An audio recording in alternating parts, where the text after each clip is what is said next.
generational trauma. I'd like to say that Bima's advice of getting genetic testing. I'd like. The article. Hello? We can't hear you. John, your phone's messed up. Shut the fuck.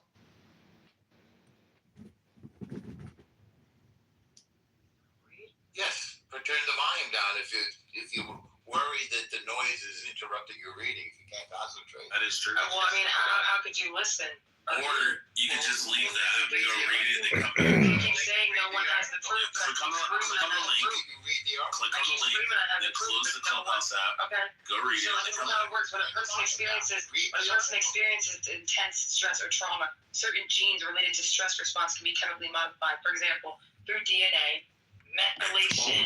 These modifications don't change the DNA itself, but they can alter genes how they are expressed, making the stress response stronger or more sensitive.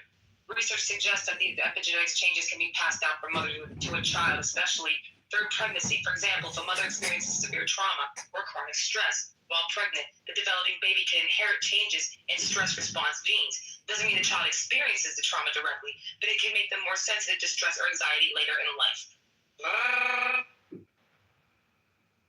Maybe go read. God, that felt good. What are you reading from there? What were you reading from? Oh, now you want it? No, I you want the link? Reading from? Oh, you want to listen now? Okay, I'll post the link. No, I didn't say I wanted to listen. I said, what are you reading? Do you speak English? No, obviously not your English. Not your English at all. It's never asked Norman if he wants it. Tell me when you get a word that you don't understand. What words Supercalifragilisticexpialidocious. reading from? If you know. An article. Words. What article? I'm going to post in the chat for you so you don't have to. You don't know what article? I'm not going to spell it out for you, brother. Why don't you just say it in words? No, because I want you to read it yourself. What, because you can't say what the Because article is. I'm not your slave, baby. I didn't say you were my slave. I said, what article are you reading? I'm going to post in the chat for you. I'm going to post in the chat. So you don't know. Okay, so while you guys are arguing slavery, There's nothing to argue. Norman, this is why you're a two-time Pulitzer nominee and not a winner. So I posted it. I posted anybody in this room, right? I posted a second link. Anybody in the room? I posted a second link which also discusses transgenerational epigenetic inheritance. This is a perspective article that comes from the University of Edinburgh that discusses these issues. People would like to say that it does because then they like to blame people for their sad situation, but there's no evidence. No, it's not. It's not. I just posted 2 articles. You need to wait to see. And I also think that's very disrespectful because the Holocaust was a very serious thing, and Jews need to be protected. And so I really don't appreciate that. 2 most emotional women on this app defending. Research suggests for example, a key gene. Adequacy and exposure to environmental toxicants, especially in utero in early life, induce epigenetic changes that last throughout the lifespan. Nothing to do with trauma. No, you gotta keep reading, brother. You gotta keep reading. Keep reading is important. Keep reading when it's important, you know. So the bottom line is that Pockets, he asked ChatGPT to summarize it for him. Oh, no way. You asked He did. So, for example,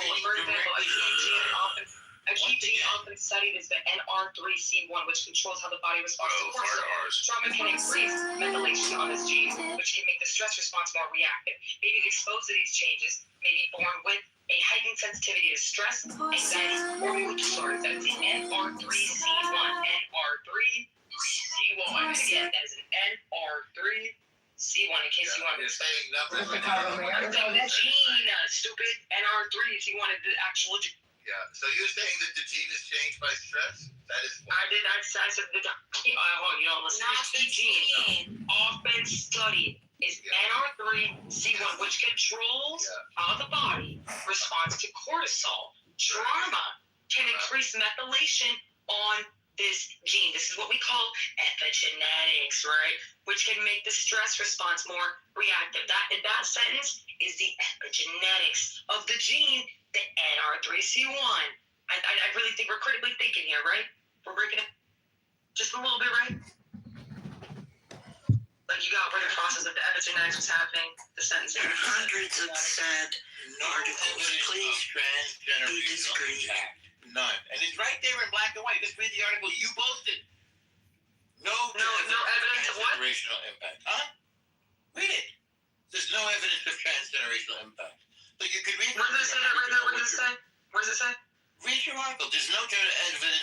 intergenerational A impact. recent meta-analysis of many worldwide studies reveals that 1 in every 20 children is diagnosed with ADHD, which is a psychological and physical impairment in most NDs, and that also has to do with the epigenetics. The genetic etiology for most ND is still not clear, although some disorders have been linked to specific mutations in a single or multiple genes. There are many causes. What does that have to do with trauma? They are many caused by various factors such as genetics, epigenetics, Not and epigenetic. utero. And Genetic. look, it says it. I'm looking at it. It says genetics and epigenetics. I'm looking at it right now. Don't play with me. So once I'm reading it. And in utero trauma can be environment. inherited. When genomic variations such as listen, I'm about to get when genomic variations such as chromosomal deletions, duplications, and receiving nucleotide mutations be either inherited or de novo in offspring. Non-heritable genetic alterations are largely linked to What do you know? What did I say? In utero. In utero as well. You literally said there's no proof of in utero. That's right. I didn't say in utero. I said in the next generation. I said Well, how is it passed down to the next generation? In fucking utero, you stupid ass. In utero, dumbass. Incorrect. Oh God, you're so stupid, bro. I can't. No, I'm not, honey. Nah, you gaslighting with that big ass nose of yours. I want you to Gaslighting with that big ass nose, man. While the baby is in her, it is possible. In view of the fact that epigenetic factors contribute to fetal development, it is crucial. Will affect the baby. It is crucial that It's not going to be permanent. Once again, there's no evidence that trauma. I really found two pieces of evidence showing you right now. No, you didn't. Maternal factors contributing to neurodevelopment or disorders in offspring. You're not reading the article I posted. You're not reading my article. And view of the fact that epigenetic factors, listen, if I could talk, there's a penny, go pick it up. And view of the fact that epigenetic factors contribute to fetal development, it is crucial to elucidate the underlying epigenetic mechanisms playing a part in the pathophysiology of these NDs. Furthermore, the epigenetic mechanisms have been shown to be altered by several factors such as lifestyle, infection, genetic, and metabolism alterations, as well as other maternal factors contributing to neurological disorders in the offspring. This review will bring forth a comprehensive analysis of the recent findings regarding As I said from the beginning, trauma of the parent is not passed on to the generationally. What does this have to do with It doesn't, and it's completely unrelated.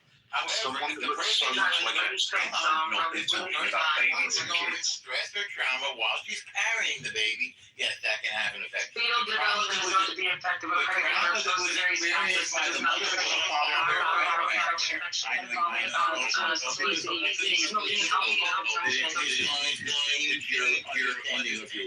Is DDS going to carrying the baby? Yes, it'll affect the baby. Not Just like the sound of your own voice, by the way, but It doesn't make any expanding sense. the environment in the uterus. He's so stupid. It's, however, again, it's Someone that looks as You're much literally- like a you're baby, literally- nothing very to do about kids. trauma as a kid is not Maternal going to grow lifestyle up. factors such as smoking, Yes. alcoholism, and psychological issues While they are reported to critically associated with, maternal lifestyle factors such as smoking, alcoholism, Yes, while they're carrying the baby. literally syndrome and childhood smoking and alcohol consumption during gestation are two. What's gestation? Wow, during What is that? gestation, exactly. So how is it passed down? It's passed down by No, what happens when the woman is carrying the baby, as I said at the beginning. That's what we're saying, Norm. No one's arguing that. We're just saying it's not passed down. The trauma that the mother experiences. Yes, and she passes it to the child.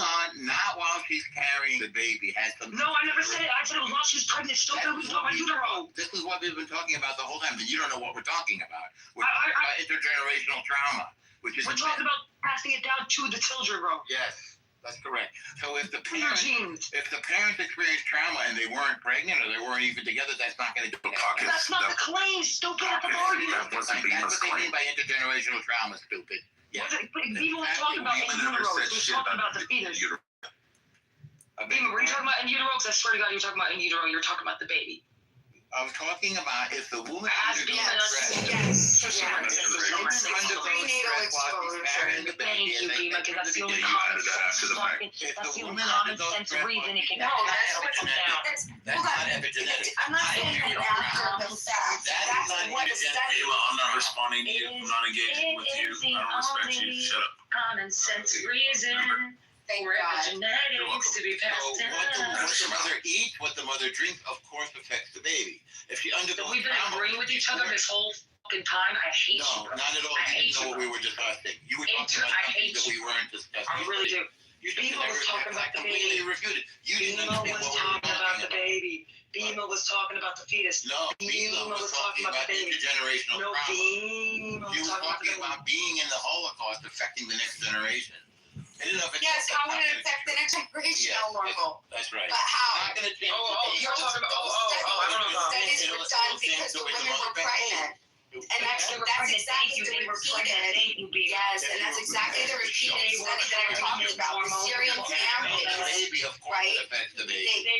That's what they were studying, though. They were just studying the people who had been pregnant during the violence. You're not This listening is to the song that never ends. My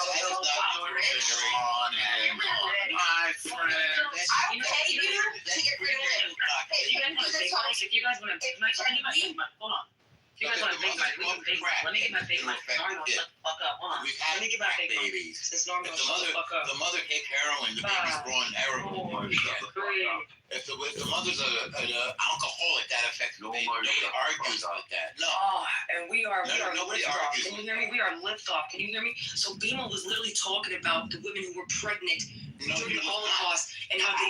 What do you mean? No, she was not. You don't listen. But you I just do understand. I was keep talking. listening You don't even carefully. breathe. She's You don't even talking breathe. about You have to intergenerational breathe. trauma, which is a myth. Like you want to talk about it. I want to talk Really, for everybody. I know I'm gonna talk for you. And look at all the problems that they cause. She's talking I ran about so intergenerational trauma, which is a myth. You couldn't get It's away. nonsense. And moreover, people trying to talk about it going from generation to generation to generation. That's another myth. I couldn't get away. You know what's also a myth? You know what's also a myth? Hitler did a painter. I heard that man was a good painter. I heard he could paint. There's I heard only that man was a 15 good guy. million of them, and But maybe that's a myth. problems they cause. What are you talking about? I also heard that I think Columbus was worse than No, Hitler. you shut the fuck up. Take a walk. Go back to where you come from. You're annoying. Well, how's it like Go back to where you come from. Go back to where you come from. Your time is up. Leave. Honestly, Norm, you should go back to where you came Fly from. Your time is up. Fly away, mate. Cannot wait for the retaliation from white Fly away, mate. In it, Wallahi. Fly away, mate. Are you saying what? So now you're being racist. Okay, We were racist. intergenerational trauma in pregnancy is a real phenomenon, and epigenetics helps explain how it can happen. When pregnant person experiences severe stress, intergenerational trauma through pregnancy is a real phenomenon. Intergenerational trauma through pregnancy is a real phenomenon. Intergenerational trauma. Because you literally just said, Norm, that it's not intergenerational. You just said it's a myth, correct? Yes, it's a complete But myth. Yes. intergenerational trauma through pregnancy is a phenomenon. Oh, through yes. Literally. And epigenetics helps explain how it can happen when a pregnant person experiences severe stress, trauma, chronic adversity. It affects the in-utero environment People don't where even the drink fetus is coffee while developing. they're pregnant. Stress hormones like cortisol can cross the placenta and influence how the baby's genes are expressed. This can lead to epigenetic It has never been in dispute. You're talking about something else. instance. Genes that control stress and emotional regulation Right. or even None of that metabolism is can be intergenerational primed to trauma. react strongly.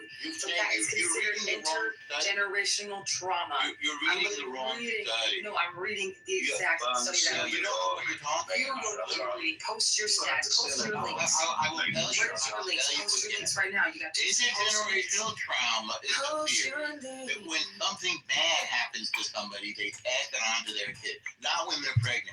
And it would be It's a multifaceted fucking term, you dumbass. It can mean multiple things. So intergenerational trauma or transgenerational trauma, right? It could be survival, environmental factors. It could be biological, epigenetic changes. Literally, listen to the definition. It's in the definition of transgender. I'm looking at the definition. You want to go to Webster's? That's your people's book. Your people wrote that book. So you have to go check your people, honestly. Alright, let's go at the top. Who was Webster? Thank you. So can we go with the definition of what transgenerational trauma is, please? Okay. Thank you. What's that? So I've now posted 4 articles, including the one from Nature, which is one of the premier magazines, Science Digest, They also provide definitions, so you don't have 4 articles. Yes. Why are you saying yes? You're not even listening. Well, I am listening. I speak Alright, to then him shut all the the fuck time. I'm excellent at listening. No, I you're not. actually listen to what you're saying. I'm excellent at it. Stick your nose So in your what are mouth. the conclusions of the articles? Tell us. Tell us. I'll tell you what the conclusion is. There's no evidence of that trauma can be passed to another generation. Okay, so what's generational trauma, and what are the forms of it? Transgenerational trauma. What are the forms of it? Lay them all. I'll tell you. Transgenerational trauma has to do with suffering from one generation. And how are they passed down? I haven't finished. Being passed on to the next generation. It's sort of self-explanatory. If How are they you passed English, down? you wouldn't have to ask. How are they passed down? By an alteration In what in the forms? genes. In what forms? By an alteration in the That's genes. it? That's That's the what only it means. forms? Communication patterns That's isn't what one? it means. Behavioral environmental patterns isn't one? Biological Well, epigenetic I'm changes only isn't one? speaking about epigenetic. Behavioral patterns, yes, could be for sure. And I said Okay, that, so with the that was one of the epigenetic portion, that was one of the early you things just that I said that said. transgenerational trauma can be passed out through epigenetics. You just said that, right? No, I didn't say that. No. Yo, I'm saying that it isn't. Oh, you're saying it isn't? So it's I'm not a part saying of the that it is. definition at It's all? a myth. It's not a part of the definition at all, right? It's a part of the definition that's been refuted. There's no Where's scientific it support. been refuted, and what, can you send me Are the the articles that you posted? I'm reading them right now from November 8th, 2025. Yeah. At literally, So find it where it says that trauma alters your the genes. National Institute of Health, actually, is what I'm reading it from. Yes, find the part where it says that trauma alters your genes, which then affects your child. Find that part. Literally through that's epigenetics, bro. Find That's the that's part literally where within the definition of epigenetics. Don't run away. Find the part I didn't run where away. it I had my says- stats. Where's yours? Find the part. Where's yours? You don't Where have are to your links? You haven't just find posted the said nothing. part where it semantics with All everything. you're posting is your nose. You're not Find posting the part anything where it else. says No one trauma likes you. alters your genes, which then There's affects only your 15 offspring. million of you. The world will be When the filled with you. child is not I in posted vitro. multiple links and you still don't find it. You still don't believe it. You don't care. Yes, I looked at the links. It doesn't say what you think it says. Yes, go and look at yes, them. oh, bro. Okay. You know what? I feel like you Very should post your common links. you don't understand. what Post they your links. say. Post your links. Post your links right I'll now. use your link. Post your facts. There's no. How are you gonna use my links to fight your claim? Beg your pardon? What's that? How are you gonna use my links to fight your claim? Because your links prove what I said, not what you said. They But refute you what don't have any said. links of your own to prove what you're saying? I You were just going off your fucking head with shit? The Man, ones that bro. are more than Euro also posted. Honestly, this is honestly embarrassing, bro. Pick one at random. Pick what But you my country can be free. This is well known by anybody. Can I ask you? Oh, no. Can I ask you a question? Sure. If okay, your mom. Yeah. Okay, your mom. Yeah. Was inside of her grandmother. Okay, while she was inside her mom, your great grandma, and your great grandma experienced war. Okay, doesn't not make sense that the germline would be affected by stress and the onset. My grandmother is pregnant with my mother. So your mom. Correct? So your I'm asking you a question. My grandmother's pregnant with my mother, correct? no Is that what you're saying? no. Okay, then what are you saying? What I'm saying is your mom Yes. was inside of your great grandmother. Did you know that? My mother was not inside my great grandmother. Yes, that's the whole point. Yes. Okay, I found And I explained why. I had an egg to form somebody. No. Yeah. Okay. Well, Yeah. Elmer, if you talk Yeah. less, I can explain. By the way, eggs are not passed from generation to generation. Oh Now my you're just God. talking nonsense. Did you know the eggs are not passed Yeah. down? This is exactly what I'm talking about. The offside. You have no idea about women's health. You have no idea You're about not. No idea. the woman, the You're woman factually, My grandmother, factually, my your mother was mom, inside her great your mom was inside your great grandma. Yes, she That is was. I have my great grandmother's Yes, I don't, inside me right now. I don't mean to explain That's just so high school stupid. bio to you, but a What's happening? zygote is composed of a male component of sperm. You know what I'm talking about. He's A not part understanding at all. of her, half of her DNA. I literally have my great I'm talking about half So I'm talking about half of your mom, half of your Half mom. of my mom. Right, My mom right. wasn't in there? Right, Yeah, right. because So DNA, half. DNA That's stats DNA. Right, So you don't right. mean half of my mom was in there. You mean half of her DNA. DNA literally splits. Norm, it happens. So you mean half of her DNA, not half of my mom. Half of what I got my created your grandma's mom, into me, bro. half of the instructions Okay. that created There your is some mom genetic material. was already being I don't think you affected. wanna learn Well, what- anything, not you know? Yeah, some. now that's gonna be, It was it's not your half. great It's grandmother. 25%. If you Your could do don't wanna math, learn biological. if you could do math, you would know it's 25%. Can you stop being such a Jew and just listen, bro, please? Yes, absolutely. Thank So you, my God. if you were good at math, you'd know that it's not No half. one cares about numbers. We're not talking about numbers. No one's talking about money. Because there's also a grandfather, there's These also a antisocial mother, people don't belong there's in normal also a people's father. faces. So that's 25% of the genetic Pushing back material. against Yes, yes, Listen, correct. Yeah, of course I'm correct, because I actually know what I'm talking about, unlike you. You don't know So what it you're is fair talking to about. say You don't know what you're that talking some about. of the Fuck genetic around with material semantics and annoy was people. So You some don't of the understand. genetic, well, we're getting to the truth of the matter. This is over your head, so you're just gonna mutter in some silly language. All of the material, Malaki was offered in the material, blah, blah, blah. Complaining when You your can't state even gets follow the wiped off the map. conversation, Mike. You can't even So follow if the I conversation. actually have the proof right here, You have the proof. Studies Honestly, Yeah. someone Studies looks so much Let's like hear the Epstein should not be apartheid, talking about discrimination, this. and violence suffered by pregnant women in South Africa affected their unborn children years later. Absolutely, no question about that. Absolutely. That's transgenerational No. Transgenerational trauma is when it comes from the grandparent Shut up, to the no one grandchild. cares. No, I'm not going to shut up, mate. So now it's the grandparent to the grandchild. Yes, I that thought we would were be talking about the parent to the transgenerational. In child. other words, nobody ever disputed. So a that these mother were- and a hang child on, are not a babe, different hang generation. on, That's hang not one on, generation. Hang on. They're just the Nobody same. would When you're ever watching dispute. baby killers, Nobody would. You're You're a That's freaking dangerous. terrorist who shits outside.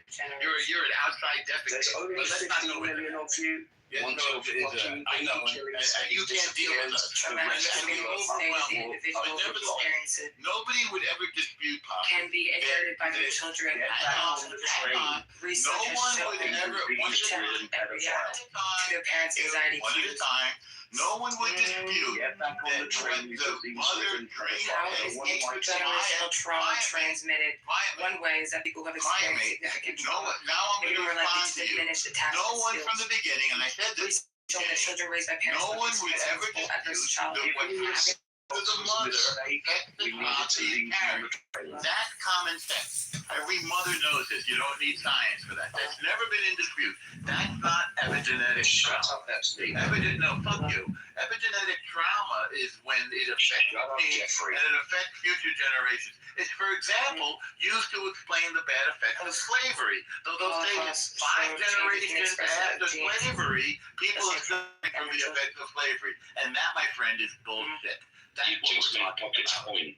That's what Thank we're God talking you're not a doctor. I mean, shut up to that. Well, I could be a doctor. I studied enough You couldn't biology. be a doctor Yeah. because you sit studied there enough biology. fucking whinging at your Unlike patients you, Honestly, forever. don't know anything about I'm actually biology. educated, and I actually am able to communicate. And my When ego someone is recognizes their trauma affected them, they may be able to either Your way, ego is all you are. or they Yes. consciously commit themselves into, commit themselves to parenting their children in a manner that takes You're their just own. speaking in a experience monotone. into Nobody account. can hear you or figure out. Okay, what my you're bad. saying. I'll speak like this. Are you No, ready? just get to the point. Are you Speak ready? the point instead of reading from an article that you don't The understand. memories of a traumatic experience shape the individual Quiet, experienced it. moron. However, it can be inherited by their children, even young children. Research has shown detect and react to their parents' Just say anxiety it in cues. your own voice. Oh, you don't take me serious regardless. So I'm speaking in this voice. Well, when I'm you sorry. talk bollocks, then yes, I don't So, take you seriously. But say yeah, it so that I it mean, means something. No, Like, you're just reading in a I could dangle a monotone. penny in front of your face if you words want. clearly. You're reading I could scientific dangle a terms Jewish school in clearly front of you if you without want. understanding what you're saying. I can say Shabbat And Shalom if you want. If you don't understand it, then the person listening is not. I can literally tell you that Paramount Warner Brothers suck and MGM is ass, Right. and that can grab your attention. So in other words, you know nothing. Which was my I point in the first posted place. links. You haven't posted anything. All you're doing is picking your nose. Stick it in my head. Euro posted them for me, and so did you. I posted for you. The studies that you posted was the opposite of what you're explaining. Oh, thank God. In other words, Shut up. there is no such thing as intergenerational trauma. It doesn't get passed generation. And no, my mother is not my grandmother like me. No, 100% Ain't no nose that's high enough. Ain't no balls It's that's just low ridiculously dumb. Then you thought there was 50% of Ain't the no DNA. ego. Then it But found out but that you it was can't. 25%. Hold on, no. No, I didn't mean the DNA though. I'm talking Oh, what about did you mean? what the child would, what the eggs are exposed to. Okay, right. But the eggs So are. it's not. It's not in the way that you're thinking. It's not like Well, how do you know so- what I'm thinking?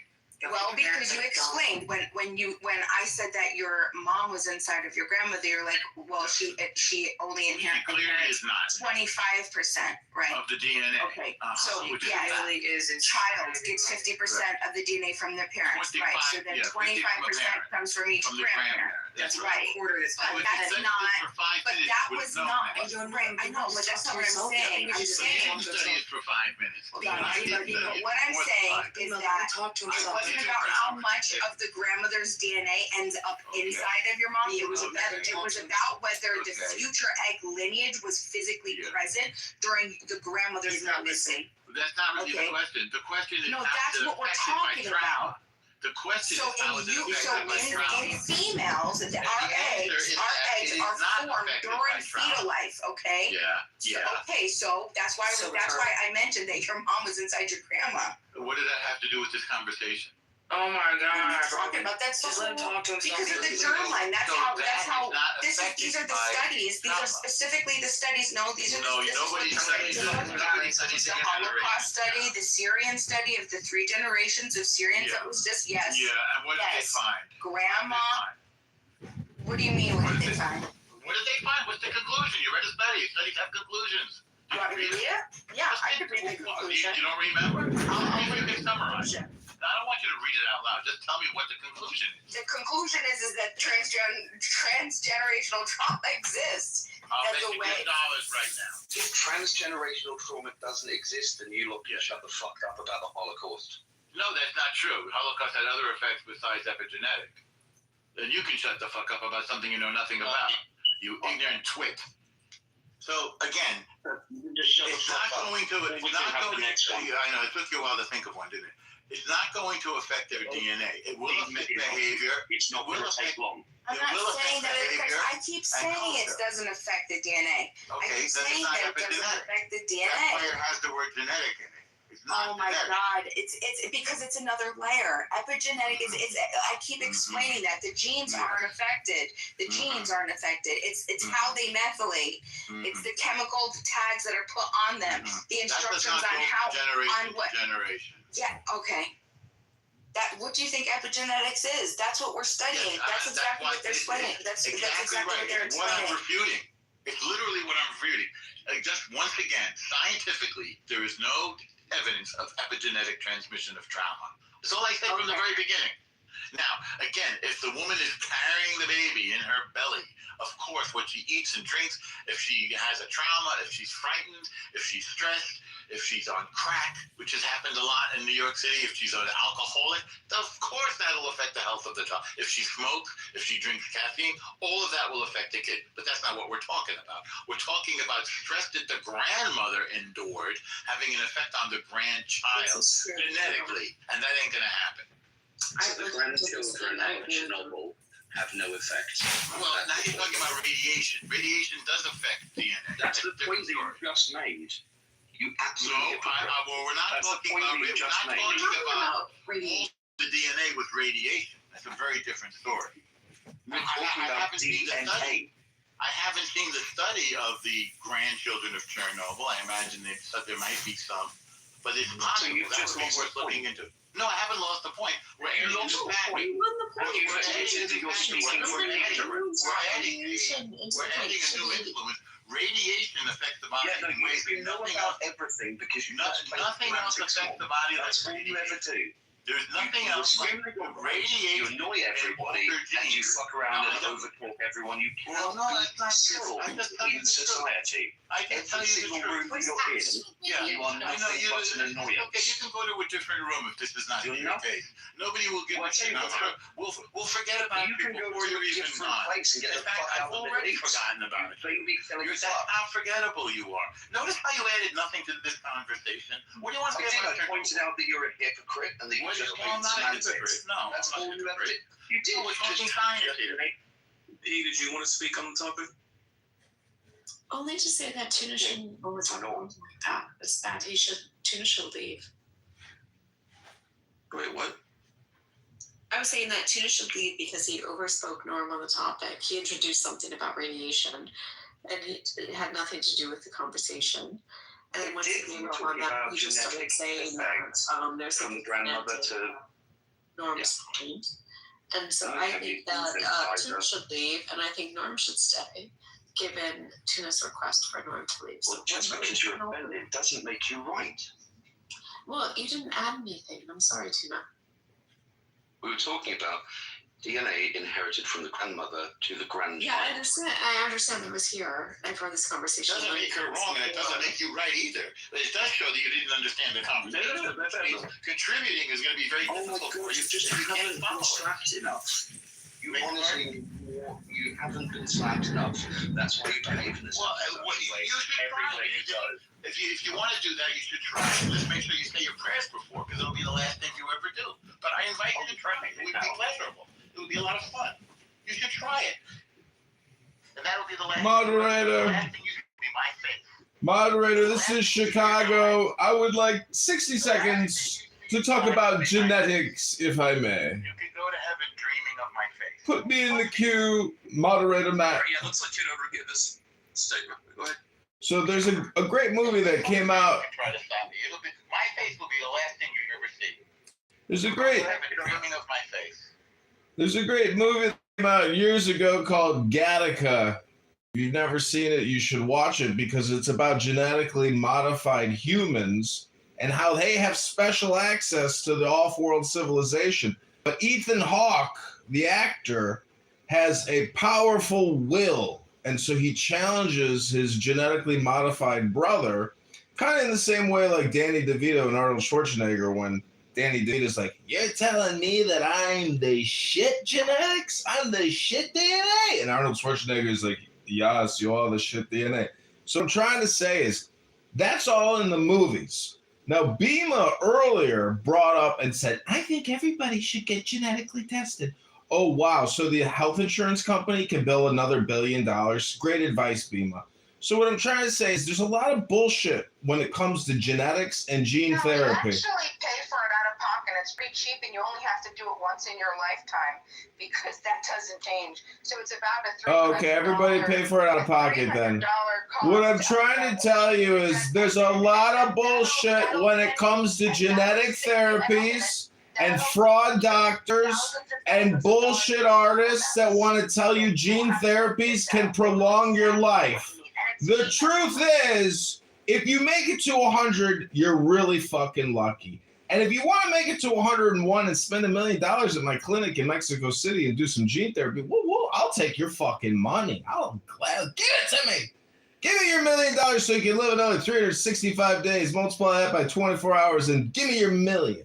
So what I'm just trying to say is, take all this genetic bullshit with a grain of salt. It's not as good as a good book. I am complete. Thank you all very little.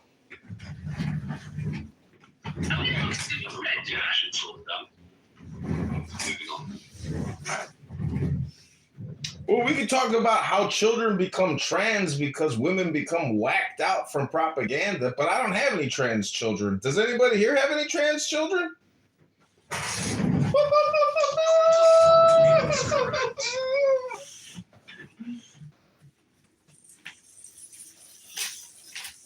she posted a study. Might have to go read more books, John. I think actually John's a little bit busy. He's been pursued for election fraud for She putting up. posted a study of people who are actually Sorry, a real person was talking. Shut up, big nose. in the last Yeah. So John's actually being pursued for election fraud because he put a petition in. No, I don't think he's being pursued for election. Didn't you just say that like 8 seconds ago? I thought you just said that. He's been referred to the State Department. According to who? Where's the evidence? Where's the evidence? Okay, do you want evidence? Yes, I asked for it. Yes, obviously I wanted it if I asked for it. It's English I'm speaking, I believe. Calm down, stop speaking through your nostrils. I feel calm. Answer your question. Try to stay on top of it. I thought Kitover admitted this. Is this not true, Kitover? Yeah, no, so the last two dismissed objections that he put before the court, both of them were dismissed, and What we asked for, I said the evidence that he's being investigated for election fraud. Semantics. In other words, there is no evidence that he's being investigated for election fraud, correct? You lied, correct? Or you were mistaken? No. You didn't know what you were doing. Just like to over-talk and insert your own No, narrative. tell us. I want to give you the evidence that he's being investigated for election fraud. Show us. Let's hear it. Okay, right. So when I show you, Norm, your job is to say, I was wrong. No, I Do you just think want to we could see do the that? evidence. Stop. When I show it, it's not a child. Please, El Normo, no need to defend my honor. This poor man's child is trans, and he is suffering, and he has a lot of anger and anxiety. And my political career, if they're not talking about in politics, Kitover was investigated in Boogergate, and he was found.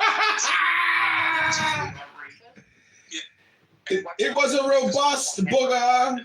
It was a profound booger of incredible spherical substance. Isn't it easy to expose bullshitters? All you have to do is listen. I'm surprised other people don't do it more. Well, Kitover told me he was So it's being fair to say he investigated. was not ever investigated for elections.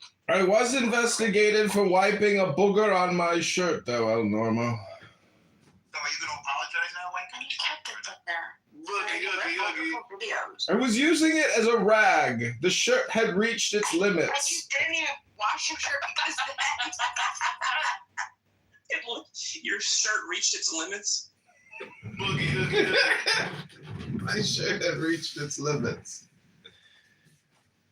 The Kitover, are you being investigated for election fraud? Yes or no?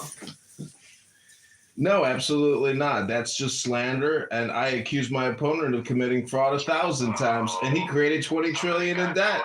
I'm also accusing the mayor of Chicago of committing fraud, and I am running for the mayorship of Chicago on February 23rd, 2027. Go to ChicagoMayorVote.com. Vote John Kitover. So do you want to apologize, mate? You feel a bit stupid at this moment? Feeling a bit embarrassed? A little bit shamed? It's tough when somebody asks for evidence, isn't it? Instead of just listening to bullshit. I mean, I thought he was too. So I maybe misunderstood. But you were dumb enough to double down on it. You could see that there was some doubt once I questioned it.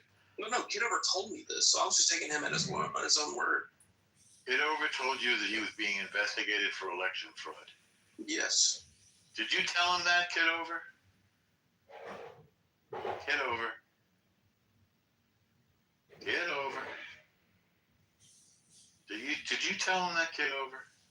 To be fair, I did read an article mentioning this, You read an article mentioning what? that he was being investigated for, or he was being accused of election fraud. Accused is different than investigated. Yeah, I read the article and then I asked him about it. He confirmed it, and he said that the What lawyer did the article say? was wearing a Chicago Cubs hat or something. He was being That they were going to persecute him for election So fraud. we got what his headwear was, but we don't know if he was being investigated as the other guys. His only nominating petitions faced a successful challenge, resulting in him being removed from the ballot, found to have only had 266 valid signatures. The board also have forwarded the petitions to law enforcement over the fraud concerns. Yes. He is being investigated. I'm giving you, I'm literally giving you the two. I'm waiting for the things to part look where up, it says Lord. he's being No, hold on. You asked for investigated proof. You asked for proof. I'm No, giving you wait. the So I'm waiting for the part where it says that he was investigated for election fraud. Are you getting to that I'm part? telling you. It was an alleged accusation. Point of order, moderator. I'm happy to tell you what this is all about. When you run for office, you have to get petition signatures. The fact that they said I had 266 confirmed signatures is incredible, because I hired people off of Craigslist, and everybody on Clubhouse heard me hire my petition circulators. 266 valid signatures out of 1,550. Now, hold on. Many of the signatures on the petitions were out of district, and they are putting that in the same basket as the accusations of fraud. Shut the fuck up, Tuna Boy. Thank God for the Declaration of Independence, because we have eternal separation from these people. These people, they didn't genetically evolve, and these British people, their brains are retarded. Thank God we have eternal separation. The point is, in politics, people allege other people committed fraud all the time. And it's bullshit propaganda. And the Republicans and the Democrats, when you run for office, you will see that it is a personal war. It's not even the parties. It's just personal. And this is the way it is. You got to fight. And Tuna Boy, it was personal when your son got trans by your wife and you couldn't do anything about it because you don't even have testicles anymore. And you don't read books and you come on Clubhouse and you, John Kitover committed election. But Tuna Boy, we feel pity for you. And we have eternal separation from you. We don't need your opinion anymore, Tuna Boy. Hello? You were not investigated for election fraud?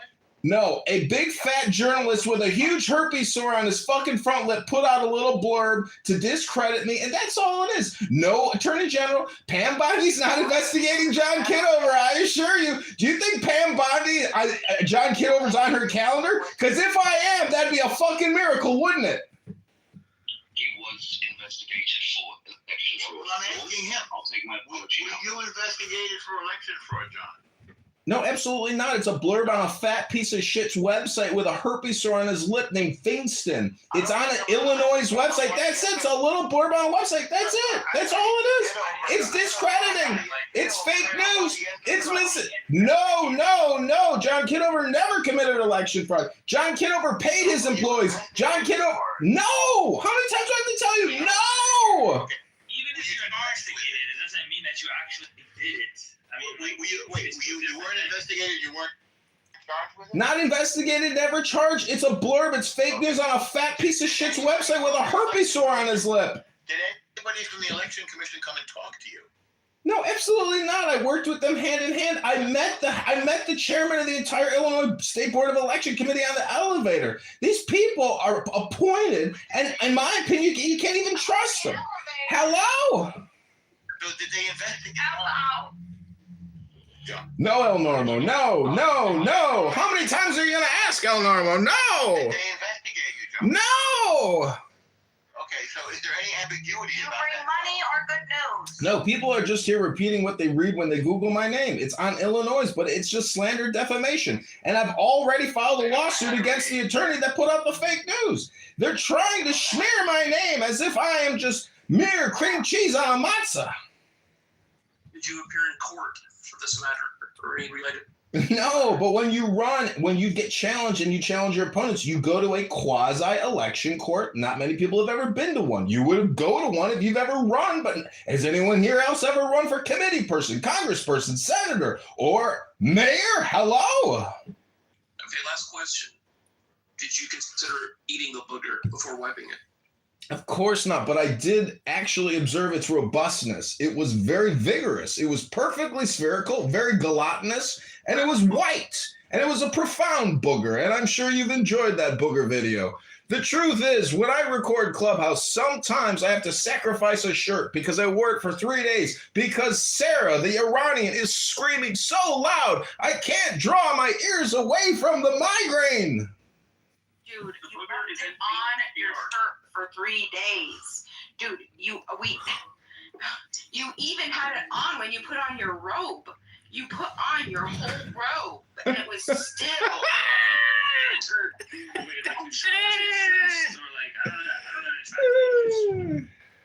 Like he put a red robe over his shirt. Like he, put it on like one of those thick ones, and it was still on his shirt like 2 days later. like, why isn't he changing the? Well, Boogergate is over. Boogergate is over, but I am running for mayor of Chicago, and I'm filing as a libertarian because if I put up a sign outside of my house that says Democrat or Republican, I think I'll get heat. But if I say libertarians liberate, I think it's like the third party. And basically, that's what Judaism is. You could be a Christian, you could be a Muslim, you could be a Hindu or a Buddhist, but the Jew, such a small minority, is the third party. And the disrespect that the people on this app give Jews who are such a small minority, and all of you Christians, supposed Christians, shame on you. It's an ashanda what you people do on this app. An ashanda! That party copy the election. Yeah, third party, aka the left or the right, don't want you. John, that's sad. Bima, we can always make ASMR videos for the campaign, though. See, it's an art creation journey. The experience is joy. The goal is joy. And that's what I hope to illuminate the voters with, is joy. Don't you try to, I think it would be better if you're running as a Republican, stay as a Republican, and then just start talking to other Republicans so you guys can all... No, it's actually strategic because the ballot, Libertarian gets its own special distinction on Chicago ballots for some reason. And so my goal is, because I've tried to run Republican before with no success, I do feel that running as an independent or a Libertarian will strategically give me an advantage on the actual petition. And if no candidate receives the majority of votes, it goes into an April runoff.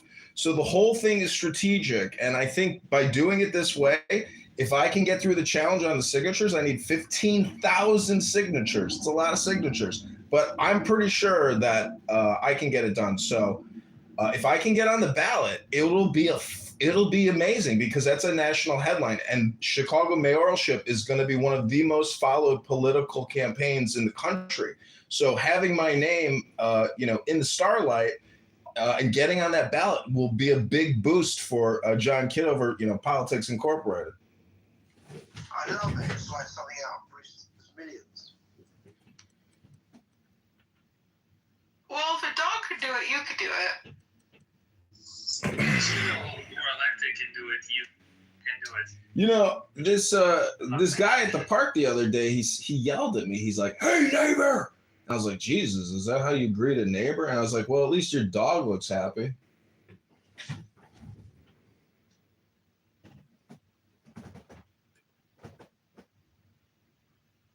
The dog was begging for you to save it, and you just let it go back to that hell.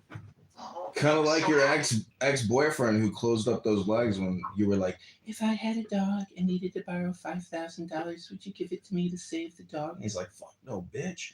She's like, "You're never touching this pussy again." You love me, don't you, John? You remember all my stories? Yeah, it's true.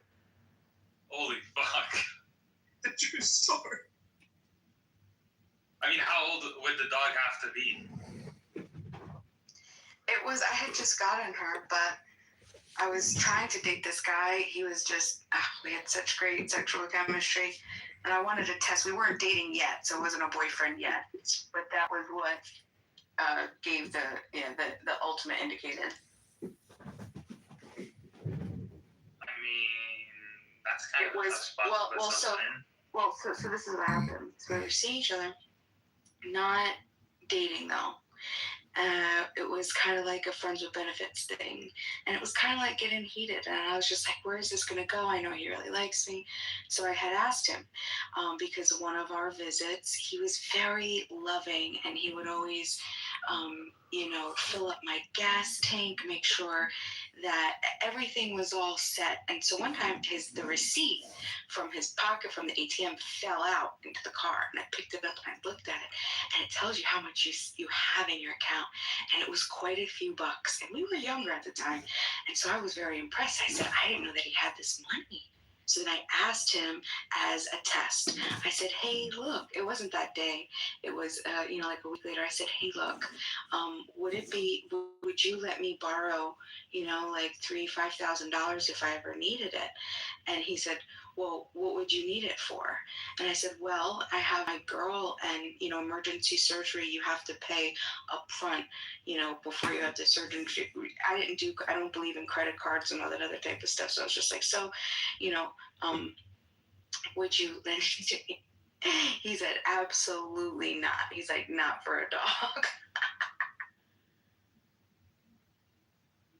That's actually kind of a tough spot, because my girlfriend, we have a dog, but it's my girlfriend's dog, but she asked me to save this dog's life. I mean, I would definitely do it because I'm obsessed with this dog, but I wouldn't expect her to just be like, yeah, pay for this dog type of thing, or have her expect me to pay for the dog.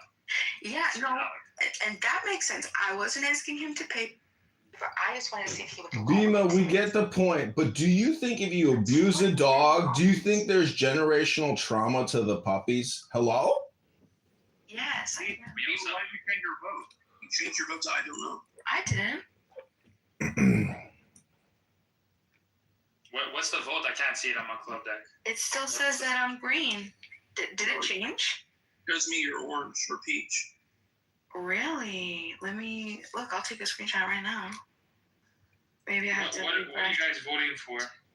Who was correct about generational trauma? No, it's still. Wait, I'm sorry. I just joined the stage. Are we taking a poll over who likes Trump or who likes? No, but we can do that. We can end this poll. This is over. Well, okay. I didn't know. I didn't know how to answer the question. It popped up a poll on my page when I entered. I can't vote, so just put me in the do not like Trump category. Okay, so do we want to make America great again? America is already great. Simon. Does it have to be about? Yeah. Okay. Simon, why don't you like Trump? He's liberating 100 million people living underneath a fascist Islamic terrorist regime. Okay, I mean, two things to be true. You could be doing a good thing and also be a bad president. Wait. But why is he a bad president? What don't you like about him? Yeah, let's let Crystal speak. Wait, may I interject something, please? Okay, so I thought Trump was going to be the person who forgave my student loans. You thought that he was going to personally forgive your student loans? How much do you have in student debt? I don't know if that's a troll or not. $100,000. Oh my God. I didn't pay it off like the rest of my classmates. All right, so wait, have you chosen? It was originally $30, but like now it's $100. Why don't you just? I think this is a hard troll. Why don't? Have you seen the movie Avatar? It's just a movie. I mean. I know, but it's are you delusional?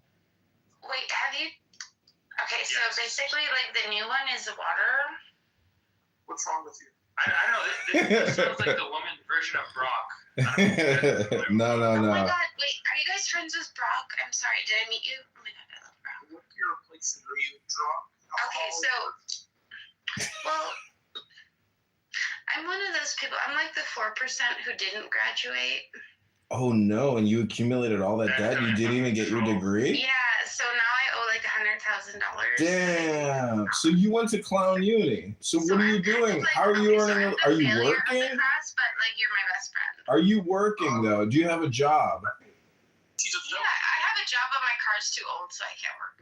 She's trying to be funny. No, I'm being real serious with you. Don't take me as. I mean, you should probably get off Clubhouse then and try and go and get an actual job. But you guys are my favorite people, though. That doesn't really change your circumstances. Okay, so do you do science? Yes. Okay, like laboratory science or like science? It's definitely generational trauma. I think she has epigenetic damage from a former generation.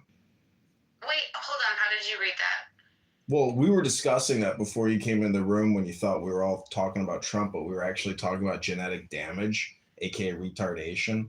And you came in here in perfect timing. Wait, this is very enlightening. Can you tell me more? Absolutely. Okay, so you were talking about like ancestral healing. Let's do a quick diagnostic this is here. Like some like California girl. I mean, Jesus. What? No, okay. I want to take you seriously. Seriously, Still, we have genetic diagnostic tests that we can administer right now. Let's do a quick diagnostic, everybody. What's 10 times 10? 100. What's 100 times 200? 200. Okay, ladies and gentlemen, 100 times 200 is 200. We have figured it out. 2,000, right? Or 2,000. Sorry, you got it. 2,000. Are you sure about that? You don't know, do you? Why are you asking? Like, why does it sound like you have a question? Well, I skipped from 5th grade to 7th grade, so. So you can't do 100. You can't do 100 times 200 in your head, right? Hello? So you like math? No, 100 times 200 is a pretty standard multiplication question. And if you're in your 30s or 40s and you can't answer that, you would not be qualified for 99% of all jobs on the planet. You couldn't even pick up garbage if you can't do 100 times 200. 200,000. Woo-hoo! You should work at the Federal Reserve. You know that? Have you thought about being an economist? Have you thought about being an economist? Because I I think... don't know how many zeros you want, but you're asking me for zeros right now. Anyways, it's not important. What is important is Avatar was a great movie, no matter what they say. And no, it wasn't about Israel. Oh my god. Why does everybody judge me on my profile pic? That was just what AI made.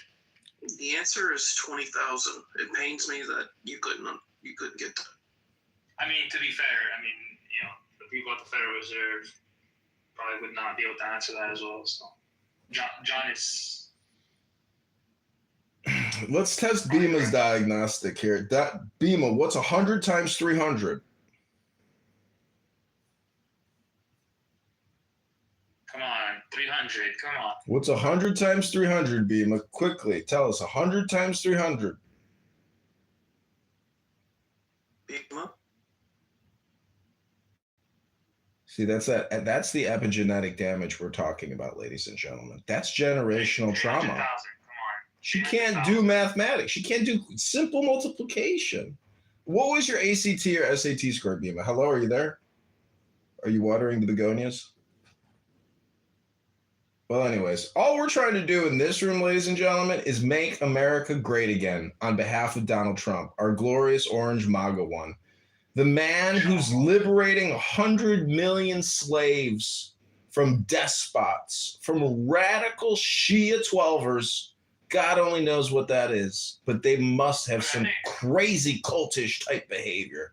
Apparently, they have checkpoints on every corner, and if just a little hair is coming out, they whip you now. Anyways, I am retarded, but I have been thinking about going to Iran to sell my kidney to pay for the campaign to become the mayor. But I'm also thinking about doing a transgender reassignment surgery in Iran because I am gay. And as Pepe admitted earlier that he's definitely one of the most hardcore gay men on this app, Pepe and I have agreed to get on a Spirit Airlines flight to Tehran. It's a new open route, and I have decided to do transgender reassignment surgery in Tehran because I am gay. I know they don't have LGBTQ over there, but what's important is that they have perfected trans surgery, which is an interesting tidbit. Not a lot of people. Drink. It has gold flecks in it. Gold flecks?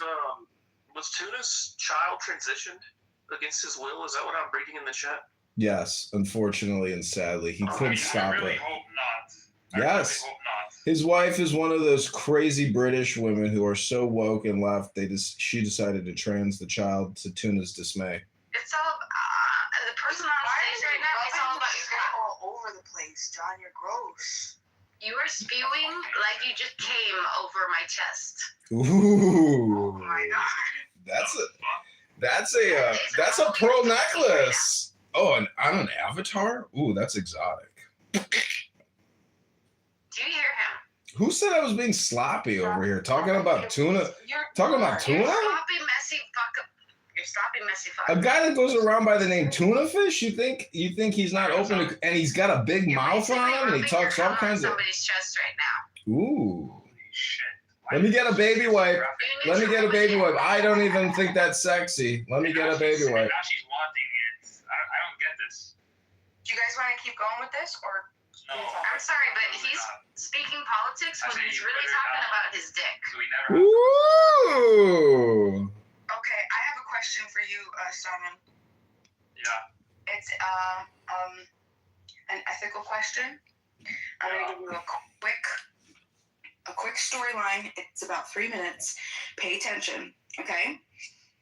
There's two kingdoms. There's the kingdoms of the bees, and then the kingdoms of the dragonflies. Okay. Now they live next to each other. They border each other. Among the bees is this sect of wasp, or hornets, okay? And the hornets love to attack and fuck with the dragonflies, constantly trying to kill them. Okay, but they live among the other bees. So the dragonflies one day say, you know what, fuck this, we're going in and we're going to take out these wasps that are living among the bees. And in the process, they take a part of the beehive, but the thing is that they destroy a lot of the bees' homes, not the wasps. They're getting a lot of the wasps, maybe potentially even all of them. But Wait, who's doing the attacking? the dragonflies, The dragonflies to the bees. right? Because they're trying to get the wasps, or they're trying to get the hornets. Sorry, they're trying to get the hornets. Yeah, but the bees were fucking with. No, the bees were peaceful. The bees are peaceful. We're just going to say the bees were living right next to the dragonflies. I think you got it mixed up, Beamer. The hornets are the aggressive. Dragonflies are non-aggressive. They're pacifists. You got to understand the animal kingdom. So among the bees are the hornets. And the hornets, while they live among the bees, they attack the dragonflies all the time. And they try to kill them. The dragonflies had enough, and they said, you know what, fuck it. We're going to go in, and we're going to take out the hornets. But the problem is they live among the bees. So they took out a lot of the bees' homes. Okay? So they destroyed a lot of the bees' homes on top of the hornets' homes. So my question to you is, who is responsible for repairing the harm or repairing the homes of the bees that whose homes were fucked with, were demolished? Why are we using like bees? Like, why don't you just be like why don't you just because this is an ethical issue, and people tend to be skewed, and I don't believe you, but I want everybody to follow along without being skewed. Because I want to have a real discussion about the ethics, and I want to understand where your ethics is coming. You would expect 50 blackjacks, and therefore you shouldn't be surprised that in this universe you got 50 blackjacks. Now you'd say that's pretty stupid, wouldn't you? Yeah, sure. If those are the assumptions, but I'm disagreeing with the underlying principle. But go ahead. Okay, if you say that's a pretty stupid inference, what's the symmetry breaker between that inference and the one because in the example where we're assuming like a normal poker where they 50 blackjacks, let's say across like 3 hours, right? That would be pretty unexpected. I think we both agree, right? That's essentially what we're talking about. Yeah, but it's not unexpected. In an infinite multiverse where there's a random universe. It's more likely to assume he's just cheating, right? That's fair. I think we could both agree with that, right? Why do you think it's more likely? Because it's equally expected on you. I'm good, alhamdulillah. How are 5 o'clock in the morning. Oh, okay. 5 a.m. These people are reinventing a new religion. Yeah, they are. They are. Sometimes I feel like they are. They take the words and they translate them into the English. And, not only this, like, we have in Islam, we have to pray, right? And they say not all Muslims should pray. Specific people should pray only. Lol. Yeah, that's like the people that do Bible alone, or like the Protestants. They don't think they should receive the Eucharist of Jesus every time they go to Mass. They do it once a month. That's like a slap. That's like a slap in the face of all the tradition for the thousands of years we've been doing it. It's not only it. Yeah, it's not only about the tradition. Okay, forget about the tradition. I can understand them. The Prophet himself, who made some action, they are against it. Like, what the hell? Why are you following this religion? That's how I see it. Jesus said, "This is my body. This is my blood." Right? Do this in remembrance of me. He did these things. He was baptized. They say that baptismal is an option. How is it what? That doesn't make anything. They do the same thing. The same exact thing, the Protestants. It's gross. Yeah, but I have a question for you. Do you think you eat his body for real with this bread? So this tradition was done. This was done every time that we did mass, and it was done even before there was a New Testament. This was how they knew and remembered who he was, and his teachings. So there were people that believed that he was just a spirit, and that he didn't have a physical body. So, yeah, but saying I this, think right? this, So when we do this, right, we do this in remembrance of him because he did come in the flesh. Just like when they did sacrifices, right? There was a real sacrifice. It was real blood.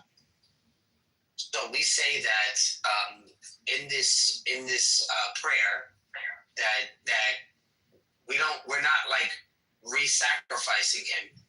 We're doing this in the remembrance of the Last Supper. and the remembering of him, okay, but I know you guys don't believe that's his real body, this bread. It's we call it a true presence. A true presence. So his true presence, for example, we have this thing called a tabernacle. It's a thing that we put the chalice and whatever's left from the mass, that's the bread. We put it back in the tabernacle because we have an altar. We just wouldn't throw it out because it has his presence there. Right? We're doing this to prayer, just like how you have when you go into your supplications or your prayers, there is this presence. We say the same thing. Yeah, understandable, but with all respect to you, there's like a begin action the Romans used to do by assuming that there is a food and this food is God or the God in this food. Yet I understand what are you saying. But I can see the effect of the pagans on Christianity. Well, because if other Christians aren't doing this, and so if you go to John 6, right? You have 51 through 58. When Jesus says this to the Jews that are in his room, he says, if you do not eat my flesh or drink my blood, you have no life in you. In the story itself, it says that the Jews didn't like this language and they turned away. They said, what does this guy mean? You know, what is this? What is he talking about? And they left. Disciples left because they weren't they're not real believers, right? If you don't believe as a Catholic or an apostolic Christian that he gave his real body and blood for the sins of the world, then you're saying it's symbolic. You're saying he really didn't happen. It really didn't happen. It's just a nice story. No, we're saying it really did happen, and that he did come in the flesh. So this is the reason why we say if you've never done this, if you're not involved in this covenant with Christ, then you have no life in you. That's what we say to the Protestants.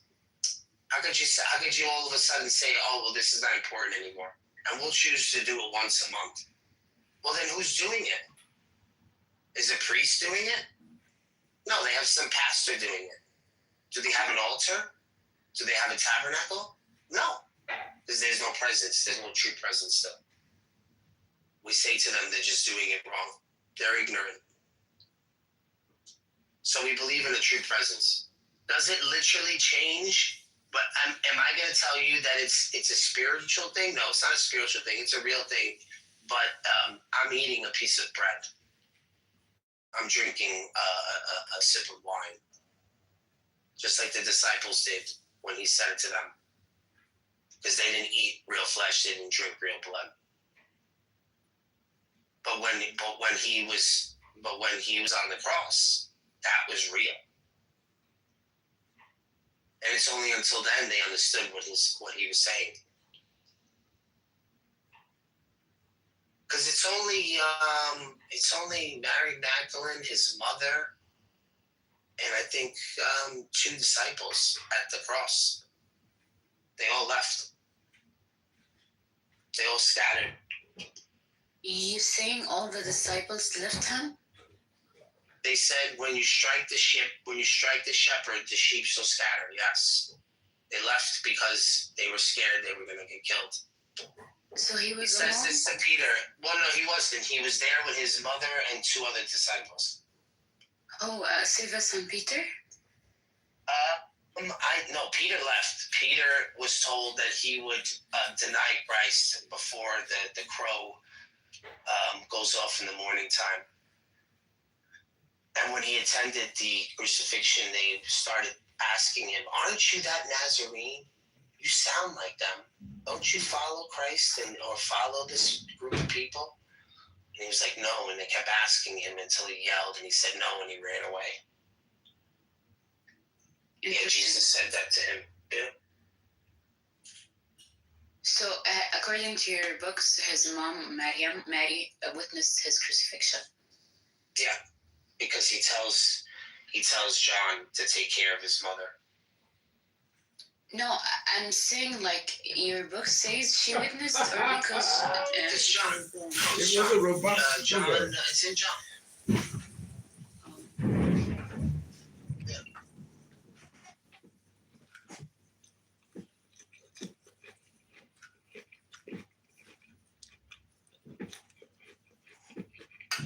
You say somebody witnessed the crucifixion from the Bible?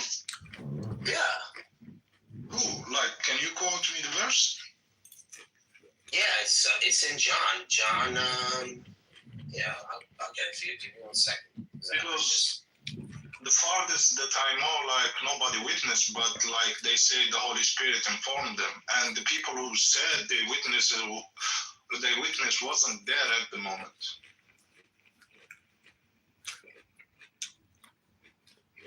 I am surprised. I thought many people witnessed his crucifixion, according to their books. An eyewitness of it.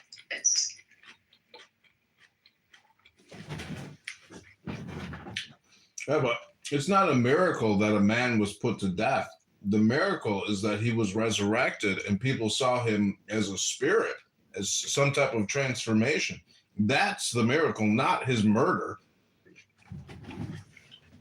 We're not speaking about miracle, we're speaking about historical event in a general way.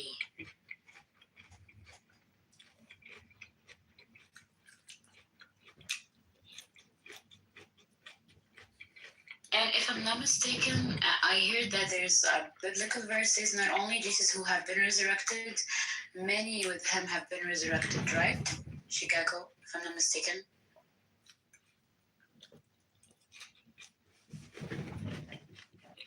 Yeah, Lazarus. No, I'm not speaking about leathers. I mean when Jesus was resurrected, the people around him who were died, they resurrected him. Not only Jesus, the one who was resurrected, many with him at the same time. Oh yeah, when he went. That's when he went to Hades, right? Something like that. I will bring the verse. Yeah.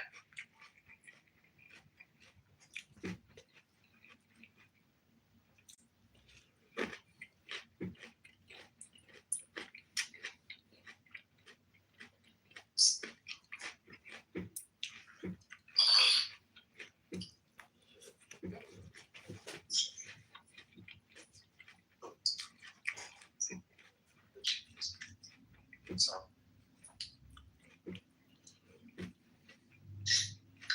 Don't you guys quote Bart Ehrman a lot? Like he's super critical against Christianity. He says this event happened. I mean, I don't know what other evidence you want. I mean, we have secular writers, we have historians. You guys have. Though there is a few arguments that, like, you could say, like, there's no record of him being in front of Pontius Pilate. I respond to Christians, like, when they say silly things like that. Like, is there Roman records or stuff like that? No, the Josephus writings we have about this and Tacitus, Josephus was, for example, he's writing about James being killed by the Jews, and the same people that are part of that Sanhedrin were the records that some Christians say there is. So, you know, I'm not saying it didn't happen. It happened because it was that movement, that Jewish movement, which the Jews called a cult. But then why did they keep persecuting? Why did they kill Stephen in the beginning of Acts, and then James later on? You know, if this was just a cult. If you want to ask the question on who deified Christ, who made him God, it's the Jews. It was important that he died. Why? If he was just this rebel troublemaker that's calling out Jews, just bring him to the Nile or whatever, slit his throat and throw him down the river. Why have to publicly punish him in front of everybody if what he's doing wasn't true? The point is, you don't have a public evidence for this claim. That's Paul, the one who changed Christianity and made Jesus God. Well, Paul came afterwards. So they were already, the Jews, right, were already saying that they put him on the cross and they killed him. Right? Yeah. So when I say they deified him, right? The Jews themselves, Paul was a person of was like someone who had this revelation from God, just like all the other prophets, right? But he's not a prophet.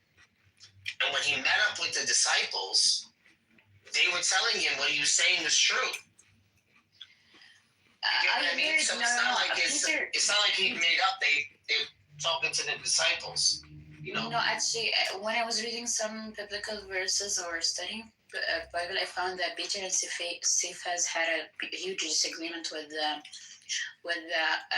Paul. Not only this, the Ephesians texted Peter or sent him a letter telling him, help us with this man who wants to change or to destroy the law, as far as I remember. And you mentioned a good statement. You said that the Jews were walking, saying they killed him, and they were happy. So in 62 BCE, not CE, not the Common Era, not the one we're in now, BCE, 62 BCE, the Romans had taken away corporal punishment. They weren't allowed to do it anymore. And if you read the Jewish writings about that time, like the Mishnah or stuff like that, you'll see that they even speak about not doing any corporal punishment for, like, for example, adultery, stoning, or anything like that. Those rules were taken from them. So the only one that they could defend that the Romans let them is if you defile the temple, which Jesus said he would destroy the temple. So, it's probably a good reason to say he was doing blasphemy. Plus, he claimed he was God. So, yeah. But like I said, if he's just a nuisance, just why make such a public event about killing him? So they didn't have that power. They would have to go and you know what I'm saying? They would have to go in front of the Romans. By the way, we are associated as Muslims, with the Quranic background. We do believe that they wanted to kill Jesus, and they were happy walking. They killed him, and God says, وما قتلوه وما صلبوه. They never killed him or crucified him, and they will be punished. Or that was to the Jews, this statement. That don't be happy, he not killed or crucified. Lana, what year is it? What? What year is it? What year do you live in? 2026. So if you ask a Muslim, some of them are going to say like 1600 or something, and a Jew's going to say 55, 57. My point is, is anybody alive right now that had anything to do with the assassination of Jesus Christ? No. No. The obvious answer is no. And so what I'm saying is, when you keep saying the Jews did this, the Jews did that, you do know that nobody alive today breathing had anything to do with the assassination of that prophet. Nobody. Not one person living or walking on the earth today. So I'm just trying to say, it becomes a little political knowing that nobody walking the earth today had anything to do with the crucifixion of this poor guy. So I'm just trying to say, hello? Yeah, but the idea is, as a historical event according to Christianity, the resurrection and the crucifixion of Jesus, Christianity relies on this. Christianity based on this. So he had to die, though, Lana. The book says the reason why, if you read Daniel 9, 24 to 27, this is devastating for the Jew. This is their own book. They're talking about a messianic age. They're talking about a Messiah coming in 70 AD. In the middle of that 7, that will destroy the temple. This is what it says. And in 70 AD, it happened. So, and they're saying the anointed one would be put to death and end sacrifice. That's really what he did. They can't deny this. Yeah, but I heard there's Jesus on top of the mountain, and he told him to jump. He told him, I heard that the God is protecting you with his angels or stuff. So this prophecy about Jesus being protected from God, it's about Jesus. And why you're not jumping, because the angels were going to hold you. Yeah, I don't know what verse that is. You don't know this verse? No. When Satan deceived Jesus and he told him to jump from the mountain. No, I don't know. He never was deceived from Satan. He was tempted. Tempted, yeah. The word. Tempted, not deceived. The language very well. Yeah. And he told him, I hear that your God is protecting or sending his angels to protect you. Well, then why isn't he fighting? Why isn't Satan fighting the angels? He's fighting. But I don't think. What story is this? It's when he tempted him, when he was alone in the mountain. Jesus was already. There's a prophecy. I'm not mistaken. The Old Testament. This God is going to protect this Messiah from any evil or any bad stuff. So what I'm saying, that he didn't crucify, it means God protected him. Because Satan himself told him, your God is sending angels to protect you. And he told him, by the way, your God. I know you have the verse. Yeah, I bring it, okay.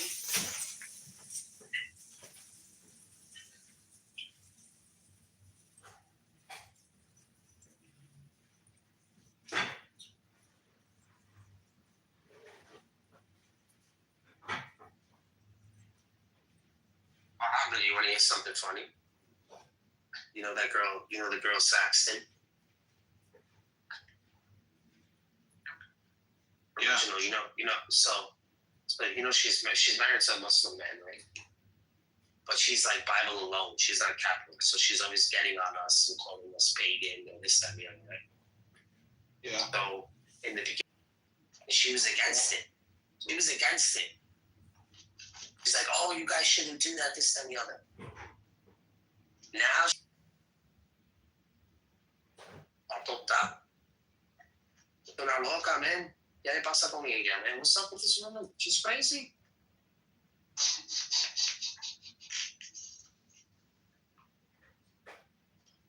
That's her problem. Yeah, but she's telling everybody. It's the weirdest thing, man. It's the weirdest thing. I don't understand some of these people. That's why I don't allow her to talk to Muslims on my stage. That's why she doesn't come to my room. I tell her she's not allowed to talk to Muslims when I'm on stage. I'm not in the room. She's too rude. Oh, so, she's spreading hate. Well, no, she's spreading hate. That's why she's upset. Because of her kid and things like that. But even if where she lives, like she lives in the USA? The UK. She's probably gonna get the kid then. I don't think she's gonna, or she shouldn't be getting divorced over something like that. That's ridiculous. You're just saying that, but I don't even understand why somebody would say such a thing.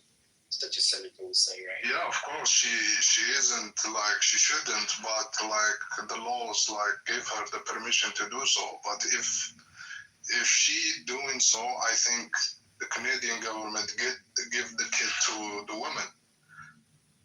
And if they do that, like she gonna do whatever she wants with him, then he will become Catholic, and after years he will look for his father. And this is a sad story for the kid, not for her, because she's dumb.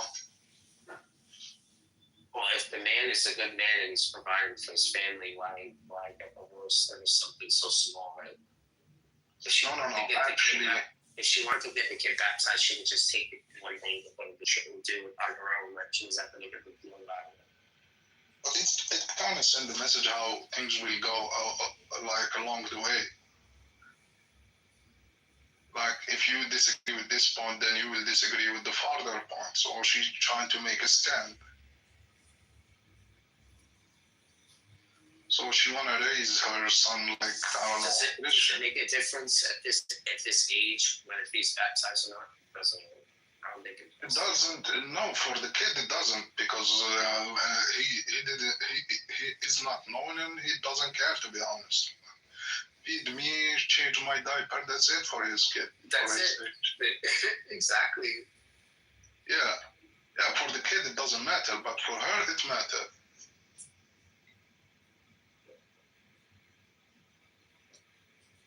She thinks it's an easy thing, though. It's not.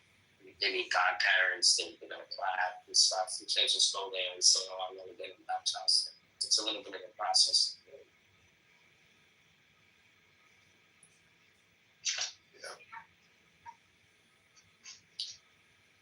Anyway, Megatron, I read the verse. It's in the comment section. And you know what? There's a beautiful verse. He says, so they will not strike your foot against a stone. He's sending his angels to protect you.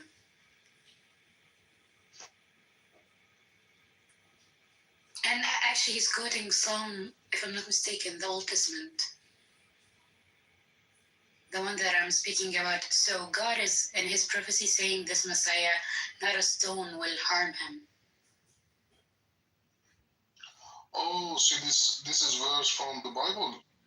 Yeah, when Satan was tempting Jesus, he's telling him, through yourself. And he told him, I heard. So this is Matthew and Luke saying this. Yeah. And this is at the time of the crucifixion. No, that was before the crucifixion. Oh. Yeah. I mean, he was protected, and Satan knows he was protected. All like the prophet are protected in somehow. Like they can feel pain, but they won't go through humiliation, I guess. Yeah, you know what? Even in Quran, yes, I do believe that they were protected. But even about Jesus or Isa alayhi salam, God says, وَأَيَّدْنَاهُ بِرُوحِ الْقُدُسِ, which means we gave the angel Jibril or the Holy Spirit to protect him or to be with him. Yeah. So literally, he had like a huge protection from anyone to harm him. So when we are saying that he wasn't crucified or got harmed, not only crucified, because in biblical verses they said they stripped him, literally making him wear a woman robe, like humiliating him, spit on his face, and this stuff. We don't think it's about Jesus. That's not Jesus for sure. And that's not Jesus as a prophet, and that's not God for sure.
What's your point?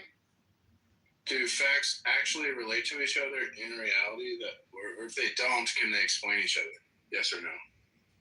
If facts don't relate to each other, then can they explain? No. Okay. So, and if there's no reason, like metaphysical principle for why they relate, then the relation would be arbitrary, right? There's no metaphysical reason for why they relate to each other, then they'd be arbitrary. Yeah. Charles, The relation. is P-Mars is a waste of time, bro. Yeah, I don't even know. All right, well, yeah, that's great. I think you're also a waste of time, CM. So shut the fuck up, please. So what I'm saying is what you just admitted to is that the relationship between facts is arbitrary, therefore explanations are arbitrary, therefore knowledge is arbitrary. So that's the demonstration of tag, right? That without God, facts would I didn't admit to that. I wasn't even sure what you were saying with that. Like this thing, everything's ultimately arbitrary. Like there's no ultimate reason for everything.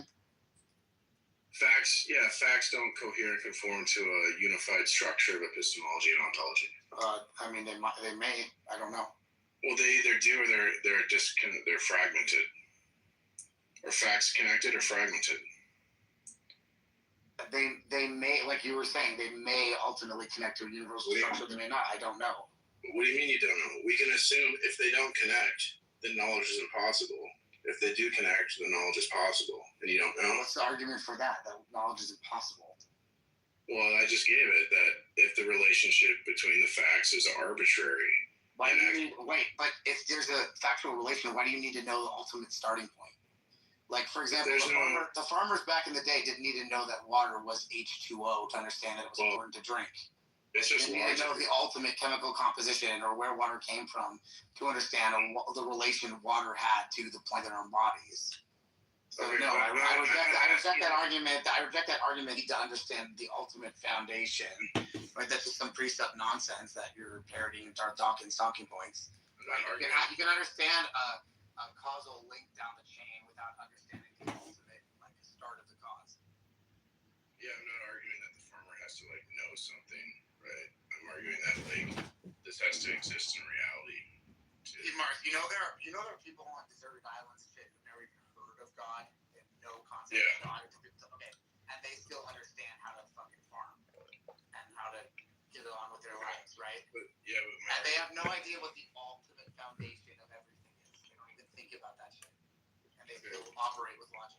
Yeah, but they lack ultimate context. Yeah. Okay, and yet they can still use logic and thinking and have facts together. Okay, but use is something. Okay, so they don't know about God, right? But using something doesn't make it non-arbitrary. You can use something to be arbitrary. It's not arbitrary. They just don't know what the ultimate foundation It is definitely arbitrary. It's definitionally arbitrary because there's no reason why one fact would connect to another fact, so it's arbitrary. For those things, they don't even think back. They don't even think back to why the water is useful, right? They just know the water is useful for these things because they put it on the plants and they see the plants grow. They don't need to understand that the Christian God or whatever Muslim God, whatever ultimate cause of the universe is. If water making plants grow doesn't conform and cohere to a unified structure of ontology and epistemology, then the relationship interacts with the fractals and so there'd be no reason to think that they connect each other. And so it's not like it wouldn't work, but it would be arbitrary. Because they would have no reason to think that there's this connection that they believe in. Even if it ultimately came from nothing, that doesn't mean that they wouldn't be connected. Yeah, it does. Because they would. How so?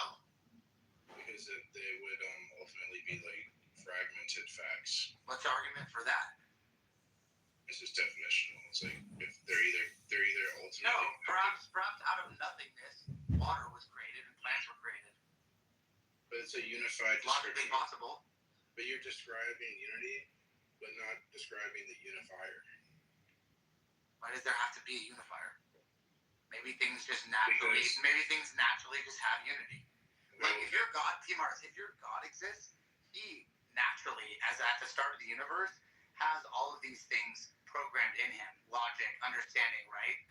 The state of the universe is already naturally in this uniform way that you described, right?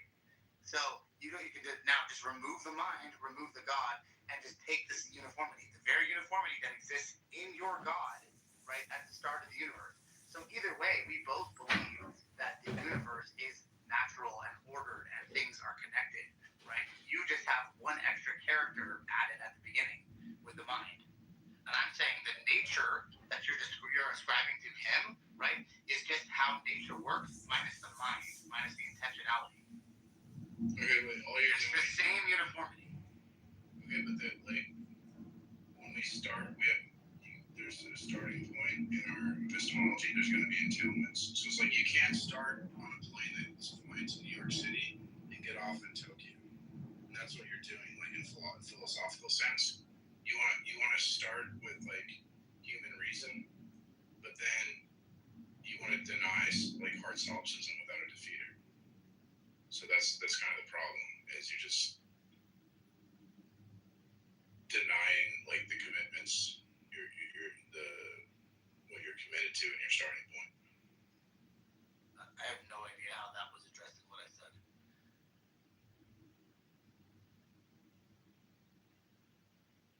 Well, you start your system starts disconnected, with your mind disconnected from the world. My system starts with them connected. Says who? The starting points in our system. Mark, if your God exists and he's all powerful, could he create beings who just understood that plants need water and they didn't understand any prior connections, but they just simply understood that? The same way your God just simply understands things without having any prior connections himself, right? He just exists at the start of the universe and he understands all this this shit. His brain works in all these ways, right? Or his mind, you don't believe in the brain, right? His mind works in all these very complicated ways. He just knows and understands all these things. And that's the nature of the universe with your God. So why couldn't your God create us the same way, where we understand these things, like the way certain things work, the way induction, deduction works, without understanding the prior links that are necessary? Isn't that logically possible? He did. Like, everyone thinks induction. Right. Okay. Wait. So you admit that that's logically possible. So I don't need to believe in your God, and your God doesn't even need to exist because the universe you believe in is the same one. You just believe there's one more character before all of us who naturally just knows these things and works this way. It's the same thing. These things, induction, and connects concepts together and facts, and understands everything that we understand. Plus more, right? So we believe the same thing. We believe that we are naturally like this. This is how nature made us. And both are logically possible because you believe the natural state of affairs includes a being with all of those same abilities that you ascribe to us. This is why the fucking precept argument makes no sense, bro. Because you're ignoring the starting points. We have different starting points. And so that's going to have different entailments and problems, but you just want to ignore that. I mean, you conceded that your knowledge is arbitrary. So.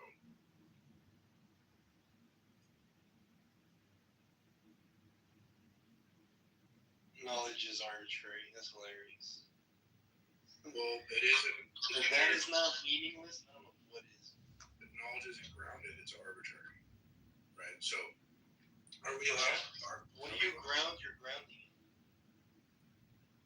That's like asking what's the Supreme Court. It's like, what's the Supreme Donald Trump?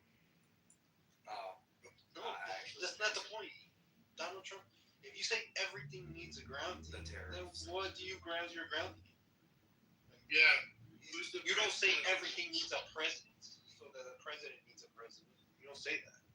The point of a ground is it's a terminating point. It's the terminus of justification, because it's the ultimate authority. So if it's not, no, you're just making that arbitrary. Still, everybody sees your God is arbitrary. There's no reason for him. He's just there. I mean, that's all you guys just do arbitrary debates. So that's not like, what does it matter then? You're fine with being arbitrary. That's not an insult.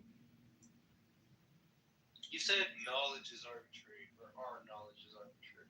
If it's not grounded, it's either grounded or it's arbitrary. I ground my knowledge in Jesus. What do you ground your knowledge in? Facts.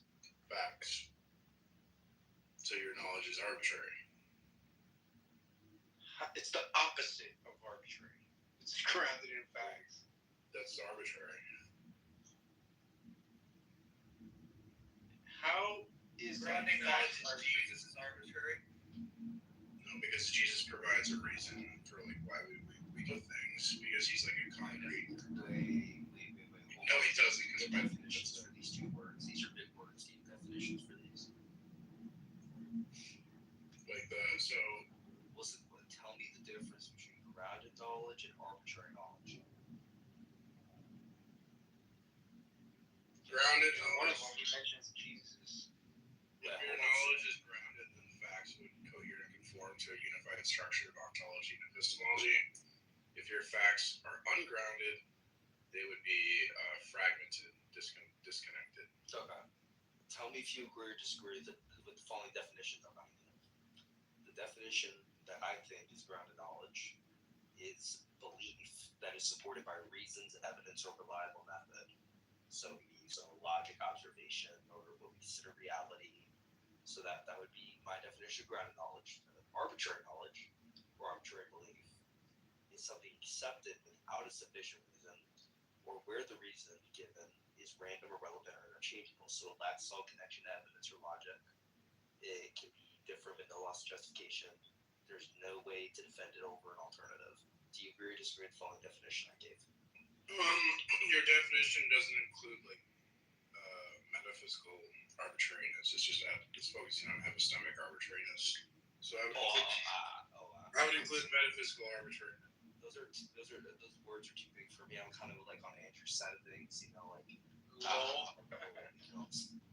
So I'm sorry, I can't handle the bigger words, but I think I narrowed it down. I am an intelligent Christian. That was a great Christian. Andrew, our word.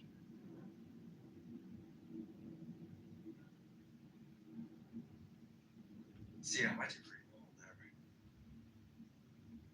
Yep. What's the symmetry break between arbitrary and not arbitrary? Do you Mars? If it's just Jesus. Yeah, no, he's not like you guys should know this shit. Principle as a reason as to like why it would exist and why you'd be able to know it. But the reason is arbitrary also. Like you can believe that reason is true and other believe other reason is true also.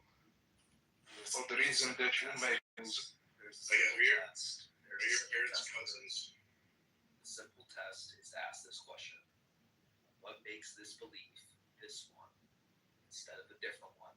If there's no pure non-random reason, it's grounded. If not, it's arbitrary. It's very simple. Exactly. So I believe facts are connected because of a metaphysical principle in the triune God, right? He connects facts as Jesus upholds and sustains all facts. And it's like, so it's like, and if you don't believe in Jesus, then what would uphold and sustain all facts? I told you it was Jesus. well, I mean, I don't believe in a triune God, so that's also where Oh damn, you're gonna go to hell. I'm a Unitarian. I know. No. If a Unitarian, then logic would look like this in a Unitarian situation. If A, then A, premise 2, A, conclusion A. That's Unitarianism. It's not very accurate. Everything would be A because they're ultimately reality is an undifferentiated blob. So ultimately everything is A. Well, there's only one God, right, P-Mars? So you need ultimate unity and ultimate. Wait, P-Mars, is there only one God? No, P-Mars. Yeah. Okay, what's his name? What's his name? Yahweh. Yeah. Oh, okay, so it's not Jesus then? Well, Jesus is Yahweh. Oh, Jesus is Yahweh. Okay, so they're the exact same thing then? Well, God is. Yeah, the God exact is. same thing, right? God is the Father, the Son, and the Holy Spirit. You can't like separate them. Wait, no, ask about Yahweh. Is Yahweh the same thing as Jesus?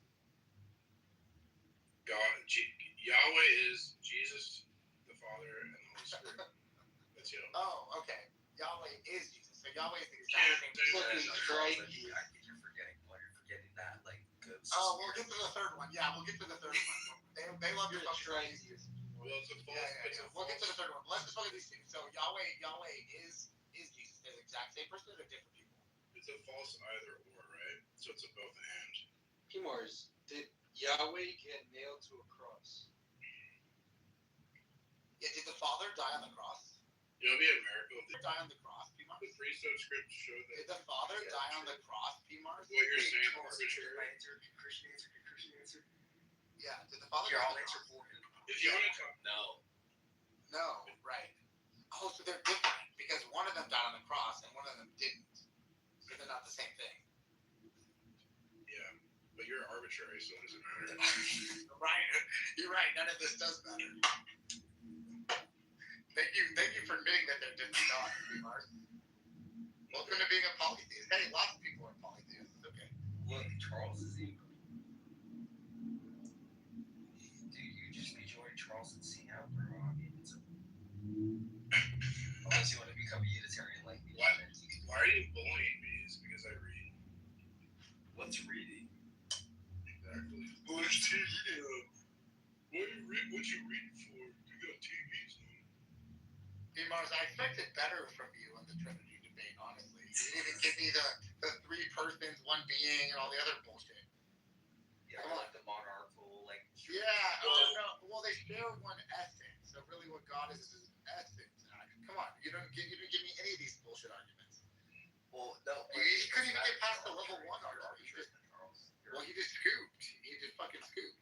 Well, you equivocated relationship and being. Oh, now he's gonna try. No, you already tapped out, bro. No, Yeah. okay. Yeah. Charles. Yeah. Now he's gonna try. Charles, No, let's make this David an knows analogy. arguments. Charles, let's make this an analogy, right? You ever watch the WWE, Charles? Yes. I do jiu-jitsu actually, so I do real. Okay, spectacular. So Charles, You guys are good at dudes. Mars, hold on for 1 second. I know arbitrary, and I know No, you're that great. people that have like fake blood and shit. Sometimes the blood's real, actually. I don't think that's. Sometimes I don't think that's fake. fake. I'm saying Mars. I know I'm arbitrary. See the woman. Maybe just maybe. Holy shit! I forgot what I was gonna say, dude. Like the shape. We're gonna give me the Molinist metaphor, where like, oh, you become the mayor, but you're still you, but then you can't be the mayor. Yeah. But of course, that's a heresy. Instead of trying to convert it to atheism, I say we need to convert it to Unitarianism, and then from Unitarianism, then we can break it down. The same shit. Unitarianism and atheism are the same thing. You hear that? Basically the same. It's basically the same. Yeah. I mean, he just tapped out of the Trinity argument at like records. Aren't you on these debate rooms like every fucking day, P-Mars? Come on. Yeah. I'm the best. I know, but then you have to come on, P-Mars. You got to give me at least a level 1 response back to the Trinity. I also read. I don't just sit around bullshitting. I also read. It's good. I'm glad that you read. That's good. Very few people read these days. I'm glad you read Trinity arguments. In the land of eight. All right. Shit. Okay. So let's outline this. The Father is God. The Son is God. The Gospel of John 1 says the Word was God. The Spirit is God. The Acts of the Apostles, chapter 5, verse 3-4, right? A complete line of all these factors is that there's one God, but there's 3 distinct persons, which is why we have the Trinity, right? Why would it not be like this, Trump? Why would it not be triune? So I'm gonna ask you now. Go ahead and define person for me. Define person? Yeah. That's arbitrary. You can't tap out that quick, bro. Come on. I can do it. You want to be the atheist, and I'll give you the Trinity. So here I got you, Charles. Definition of a person would be the distinct center of consciousness or relation with it. Oh, so there's 3 distinct consciousnesses, right? And your God is the mind, right? Well, I mean, so then there's like 3 distinct minds. So they're not 3 beings. They're not to share one essence. So it's one God and 3 So persons. Christian, does Jesus represent of what it takes to be God? It's 3 distinct seats of intellect. Holy shit. 3 distinct seats of intellect. Okay, so 3 different minds then. Right. So then now the question is, does Jesus have 100% of what it takes to be God? It's one mind. Does Jesus have 100% of what it takes to be God? 100? Does Jesus have 100% of what it takes to be God? You keep separating the Trinity, so you can't separate it. According to you, that's the point of the argument. You can't just say I can't separate it. Well, if you separate it, then you're strong man in the position. You can't say the Trinity doesn't make sense because then I lose the argument. If we saw. Okay, now does the Father have 100% of what it takes to be God? This is a problem with I read, so this guy doesn't know what he's talking about. Yes. Well, yes. Okay, now is the Father the same as the Son? They're the same. Has the same, It's not. exact same divine essence. You're thinking over it. Oh, okay, so they're the same essence. Now, what does essence mean? Divine essence. So You and I share the essence of being a human. Are we the exact same person? Are we different? Well, we're different. Right, okay. And we would be counted as 2 different people, right? Because even though we have the essence of human being, we have distinct minds. No. Do we disagree? No, of course not. Of course not. What's the argument for that? Well, it's just our. Okay, so you did better. You did better than Thank you. Yeah. So you at least knew how a dialogue tree goes. See, I tried. You see, I'm not a Trinitarian though, so yeah. You do share humanness, and that's fine. Share. You actually are identical in terms of humanness. We're identical in terms of we are not identical in terms of humanness. We share humanness. We are different in other ways. Yeah, and that's what differentiates. Yeah, so we're 2 different humans because we share humanness, but we have different minds, right? Humanness is what's in. It's the essence.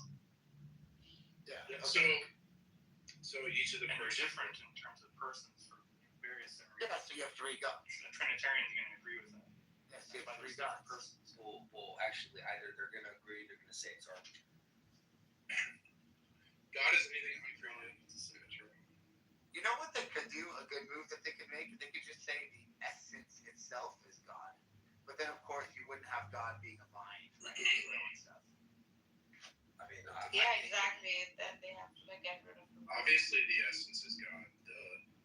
Okay, so you're like, But so who you're have God. willed that? So you're Right, God. Charles, why don't we let Alpida defend it? And you, any of you critique him, because he's probably going to be one of the better defenders on the stage, right?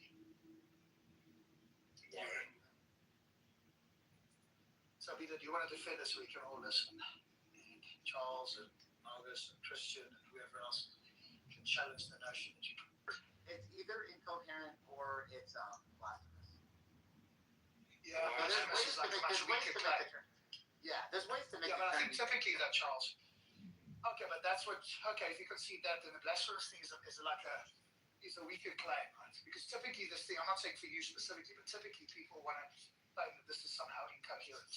Well, no, like you could do One concedes it's not partialism, incoherent. right? You could do partialism. You could do what's the one?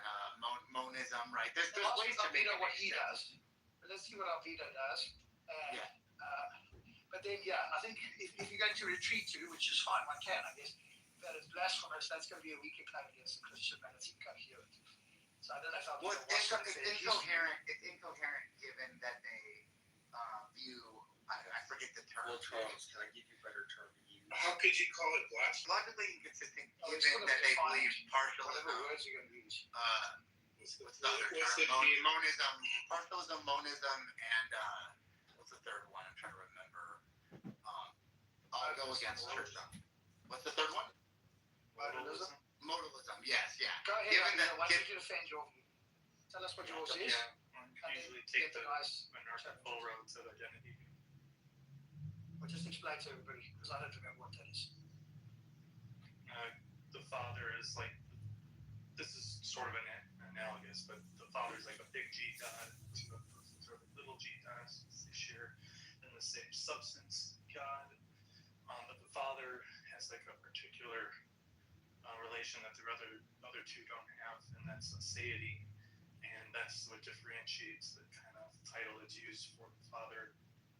What's it called? I always forget this word. It's like when you go, the president spoke to the president. Is different from a president. No, definite article. Definite article. Right. I mean, so it just sounds like you're conceding to polytheism and just that the Father Well, is no, more more important. There's also something else you're missing, because on top of that, there's also just a logical gap here. I mean, he made the analogy of a big G and the two little G's. Yeah, that's as we know, in Trinitarianism, and it doesn't really matter what sect of it or what type, it usually follows that all three, however co-equal. They're co-equal. co-equals. I was going to bring that up too. Yeah, but yes, they're co-equals. okay, what does that refer to? You said what?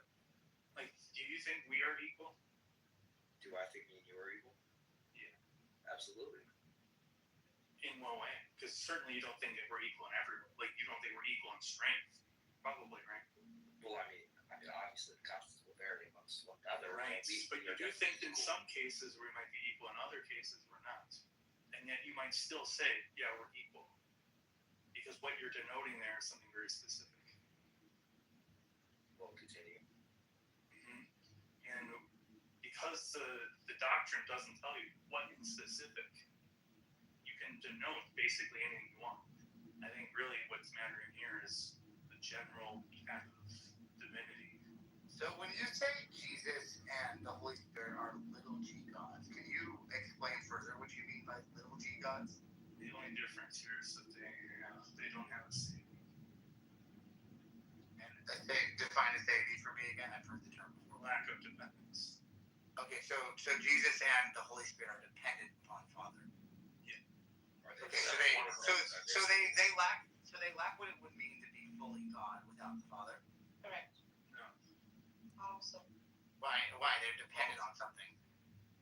It can't be fully God without the Father. They're dependent upon Him. Well, They're fully God. I want to be clear about like the dependence there. The kind of dependence that we're talking about is one of like, it's true. You can make the statement, it's true. One wouldn't exist without the other. However, it's like a necessary connection. So there's no worlds where they exist without each other. It would just be like a counter possible statement. So then Jesus couldn't exist without the Father, and the Father couldn't exist without Jesus, right? Yes. Okay, so then now it sounds like what you're talking about is partialism. And you're taking away the aseity of the Father, too. Because there's no parts. You said what do you think counts as a part? They count as parts because they're distinct, and because you said one could exist the other. They're not distinct in terms of their. They're distinct in that one of them died off and one of them didn't, right? But that's not the part that we care about. Is that it sounds like that you're saying the Holy Spirit and the Lord Jesus, vice versa between the two, are subordinate to the Father. And if that's the case, then well, you use your analogy with two little G's to the big G being the Father. That's not subordinate G's. You know, big Jesus and the Holy Spirit. So what do you think being subordinate means? Do we really need to define what a subordinate is? Yeah, because if you think that just having dependence means you're subordinate, then that's wrong. Not, no, you don't understand what subordination is. That's not what I'm saying. Well, Christian, no, I think it's more partialism than subordination. There's one of these guys at a time. Charles, either you do it or Christian does it. Christian, you go. I've been talking for a while. Peter's going to object. What I heard was, hey, the scripture doesn't make it clear exactly what is identical or whatever it is. And if he takes a particular thing that's identical, you'd have to show him why he can't do that. And if you're appealing to some notion that other Christians have, you're going to have to show him why he should change his view or something, if that's your line of attack. But you go ahead and do it, but you're going to have to define your words so that you understand what he's saying. He says the same about you. Otherwise, you're just going to not address what he's saying. So go ahead. No, fair enough. Okay. Definition of subordinationism. And by the way, this is also just a belief within Christianity, but I'll define it for you. Is the theological belief that the Son and or the Holy Spirit are somehow inferior to or less than the Father in their divinity and or their essence. So it's either or. It can be one or it can be two. Yeah, and I deny that they are. So okay, well let me ask you, are they? They are in fact equal in terms of their divinity. They're equal in terms of their divinity. Are they equal in terms of their essence? Okay, spectacular. Well, could I interject for 1 second? I wanted to introduce someone who's, I think, a great philosopher, super, and she's an amazing person. And she's a Catholic, albeit like you, right? She's Catholic. Wow, that's awesome. Welcome, super. Yeah. Cringe. Have I dispelled of your charge of subordination? Oh yes, am I able to continue? Okay, so just to clarify, because kind of straight off, you're saying that the Son and the Holy Spirit are equal to in both divinity and essence. Yeah. Okay. So can you give an argument for that? Well, we look at the traits of each one that require divinity, and we ask ourselves, do they have them? And if the answer is yes, it's just obvious. Well, what traits? What traits? Omnipotence, omniscience, benevolence, the typical classical theist traits. I don't really think you need much more than those straight up. I think that would be sufficient. Well, I'm going to tell you why that doesn't really follow. You're saying that the specific traits of defining divinity, or what it seems like to be something of that, is just totally wrong. Because number one, divinity may be just relational or functional. It's not necessarily trait based, and trait culture will continue, and they're conceptual constructs, right? what counts as like omnicolors or perfection. You know, these specific traits that we would dedicate to a god, as an example, right, vary by theological or philosophical framework. If our understanding of traits is limited or human constructed, right, like defining divinity solely by them is just I don't want to pull what Mars said earlier, but it's just arbitrary, right? Like I'll give you an example. Yeah, I don't accept quite a bit of what you just said, and I don't think you could give an argument for any of that. Really? Yeah. Well, then what makes you to believe that traits would be able to define essence for these? Well, I mean, see, do you want to actually argue any of those points that you made, or do you want to just push it back on me? Yeah, I can. I mean, if you if you're not willing to argue, I'm just going to dismiss all of what you said. No, sure. I can do that. You ever heard of like conceptual relativity? Not specifically. You want to go into it a little bit? Yeah, sure. So basically, in discussion, what is human philosophy? Like, what's like? So there's regular philosophy, and then you qualify it by calling it human philosophy. Like, well, I mean, I just went to. What is the human doing there? Human philosophical terms addresses humans as like if you had not added the word human, would anything about what you said changed? I mean, does it really matter? Do you really need to stick on one word? Yeah, I really want to know why you added that. I mean, why not? Oh my God. My question isn't that. My question is, if I just remove the word, does the meaning of everything you said remain the same? I mean, I guess. Okay. So we don't have to worry about what humans say. There's just like philosophies. Yeah, sure. We'll put it to that. So different cultures and religions would define divine very differently. So basically, the implication is that if traits are culturally or conceptually variable, using them to define divinity is arbitrary. So divinity may not require traits at all. It would just be more about the existential status or the relational function or the power to meditate reality. So, say God must have X, Y, and Z traits is like a human imposition. It's not a necessary addition, right? So, therefore, your claim, based on fixed traits, can absolutely be questioned. I don't think that. I mean, for one. Sorry, what is even this critique? Like, I don't even understand. Are you saying because a human did conceptual analysis on theism and arrived at a set of traits? Oh, you can't do that because, different cultures have different traits for divinity. Essence based off of traits. That's what I'm arguing. Why not? Yeah, but let do it. Okay, I'm just like trying to follow what the critique even is. Go ahead, Elvia. Right now, I don't really think this is going to matter too much, but it's more or less true of a lot of cultures. So I don't think it is culturally dependent. I think the fact that many cultures arrive to that truth is evidence of it not being dependent on culture.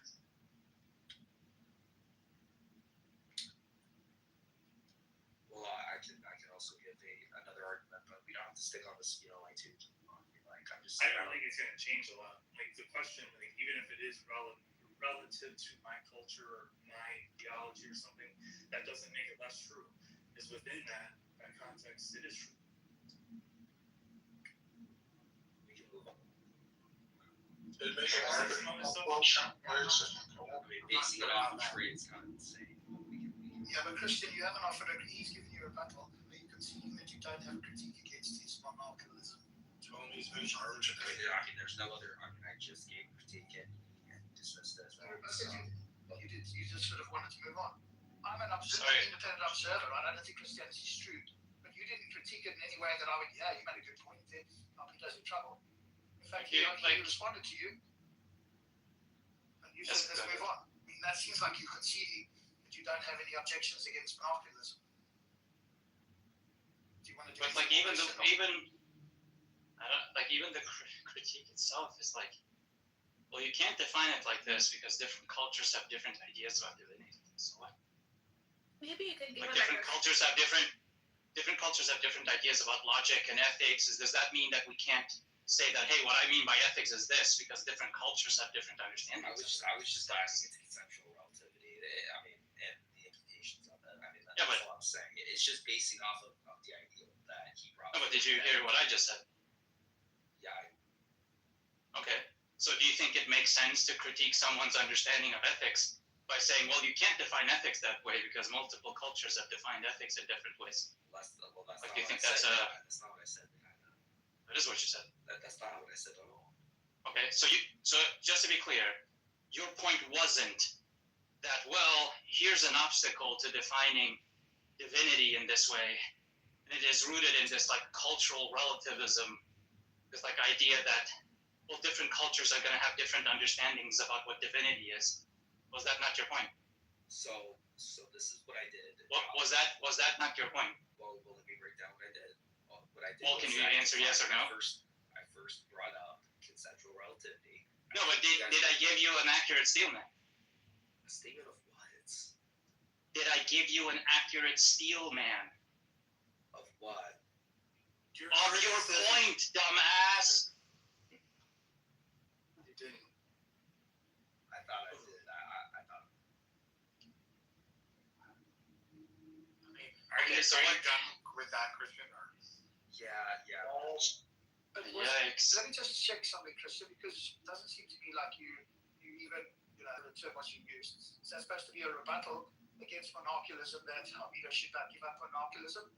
Or is that you just like testing the waters? It was a point. It was supposed to be one of the points out of the many to discuss why it should be questioned of why traits should be defining divinity or essence in a Trinitarian viewpoint. And he proceeded to dismiss it. I told you why. I just dismissed that one. I told you why. I was willing to dismiss all the other stuff if you didn't give arguments for why I should accept the ones I disagree with. Most Unitarians, You said a whole lot. most Unitarians rebut using scripture, Christian. If you want to use scripture to like disprove the absence of Trinity, that's not the good option, I think. That's not gonna work for me though, because I don't believe in Trinity from Scripture. Like Christian, I'm a non-believer. I'm a non-believer. I think Christianity is silly. But the point you made is that. How do you get your doctrine if it's not from scripture? Like, where are you getting your doctrine? Through the interpretation, at least, they were saying through the lens of the church fathers, right? Through the lens of the physics. I'm doing it through my epistemology. Oh, okay. How do you know? Where does it come from, Alberto? Maybe like through the one at the negative. Epistemology. Trinitarian God. Hang on, man, before everybody goes off track. Christian, are you finished? Almeida gave you a version of the Trinity. How come you're still a Unitarian? Because his position seems to be not refuted by you. Yeah. So number one, I wasn't arguing Unitarianism. I wasn't arguing Unitarianism at all. Yeah, but he's arguing for Trinitarianism. And if that's true, presumably your view is false. If we were arguing Unitarianism, I would have already converted him. Yes, but we are arguing. Weren't you trying to in pursuit of what? Honestly, I lost track. Yeah, honestly, Christian, like I'm on your side. I think the Trinity is total nonsense, but like I still didn't really follow what you were saying either. Okay, but Charles, No, I'm not. No, I think think it's I'm wrong. If you cry again, I'm moving you down a few marks. Well, you're the head bully. Okay, Charles, you want to have a crack at That's it? right. You want to have a crack at it? I mean, I don't know If because we I think haven't it's played nonsense, an presumably by nonsense, you mean it's Albedo essentially hand waved my argument. It was like nobody cares about that when I mentioned that. What was your argument? Yeah, I gave the argument that Jesus experiences, I mean, it's in pursuit of a large. They definitely had different mental states as well. Jesus thinks I have to die on the cross. The Father has an othering about someone else needs to die on the cross, namely his son. Right. They 100%. They have 100% of what it takes to be God. Right, and they do not have the same thing. Even though they agree on the same goals, they cannot have the same mental states due to the laws of logic. So I mean, all those reasons, you're going to end up with polytheism, unless the argument he was making with the little g God, then you're going to have partialism. And I put something in the chat too. There's so many things there that because he made an argument about aseity. He made an argument about Sadie. Well, maybe we but then can he also focus said in on one thing. What about this? What about this mental state business? Well, let me just dispense with that real quick. Omniscience is possessing like all the true propositions or whatever. It's certainly at least typical convention on that. Has nothing to do with knowledge of experiences. It's knowledge of propositions. But it's not. I don't really care It's about not the just that, because Jesus also had a quality that the Father didn't have. I don't care. I don't care. I don't care. No, but qualia. What he's saying is that qualia isn't a type of thing that the Father knows. Exactly. Like it's not the kind of knowledge Father has. He can't have it. Yeah, right. And that doesn't undermine omniscience. I didn't say it undermined omniscience. I'm saying they're What not does the it same being. I'm saying they cannot be the same No, being. no. They are different beings. Why You're saying if the Son has some qualia or some mental state that the Father doesn't have, they can't be the same being. Look, which obviously like all Trinitarians accept there's a distinction between persons. Right. That's why But he's saying something more than that. Obviously, he's saying the distinction is substantive enough that they can't be the same, the same thing. And I want the explanation for that. That's the rub. So give like the argument for why that makes them, the fact that there's any distinction means that they're like a different substance. You think they have different minds? Hold on, you added substance. I didn't say substance at all. I don't think you have to think they even have minds. The church father, like. Well, what does it mean to have a mental state? You don't have a mind. I don't think you have to use those words either. Why not? But then that should be where you're saying, hey, I don't think they have mental states at all. But that's what you should be saying. Which is impossible because Jesus had a fully human experience.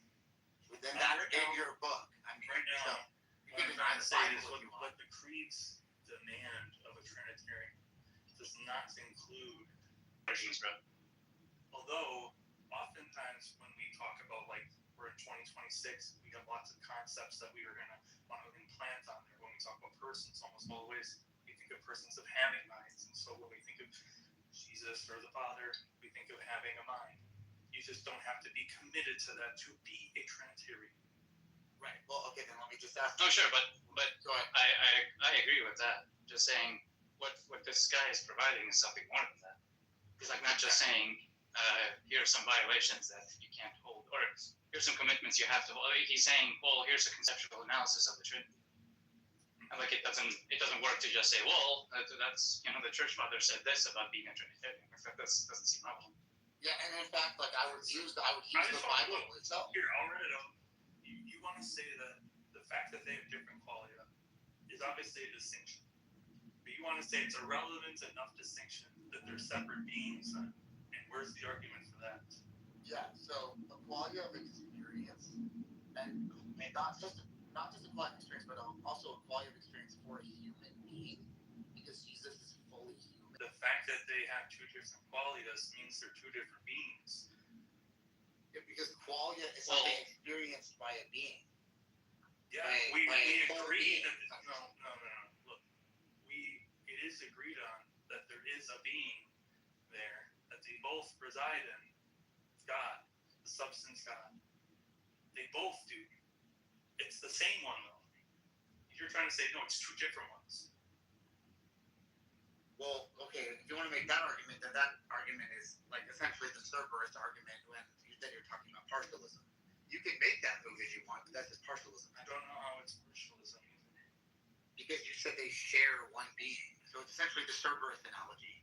I wouldn't say they share. So with Cerberus, right, the left head of the Cerberus has a different qualia experience than the right head, but they share, quote unquote, a being. Although that I don't necessarily even agree with that, but for the sake of the argument, we can just say that, right?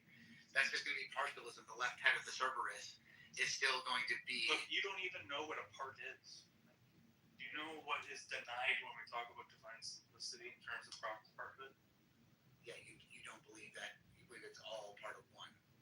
You don't believe that there's using the word part in there. I'm asking you, what is proper parthood? I don't know what you mean by proper parthood. Never heard that term in my life. Which is important for figuring out if things can be divided or if they're. Okay, can you just explain it to me then? Yeah, it's something that you could take away and it would cease being. it's a contingent feature of it. And nobody's saying it's a contingent feature of God. These persons exist. They're necessary. Right, then if they're not, okay, so that was the argument I made earlier about aseity. So if you're saying it's necessary, then there's no aseity. Because it's a necessary feature. You said they would cease being without the other one. If it's a counterpossible scenario. And aseity is talking about the Father. That's true. Yeah, so you're saying, right, exactly. So you're saying Jesus, right, needs the Father. The Father needs Jesus. They would cease to be. It is literally a contradiction. Your belief is a contradiction. Right, well, why does he need Jesus? Because you just said, right, that there are proper parts and he would cease to even be God. I denied that. I actually denied that. They're not proper parts. So they're not proper parts. They just happen to make up what is God. No, the things that you can say that are true of an object, but that doesn't make it a part.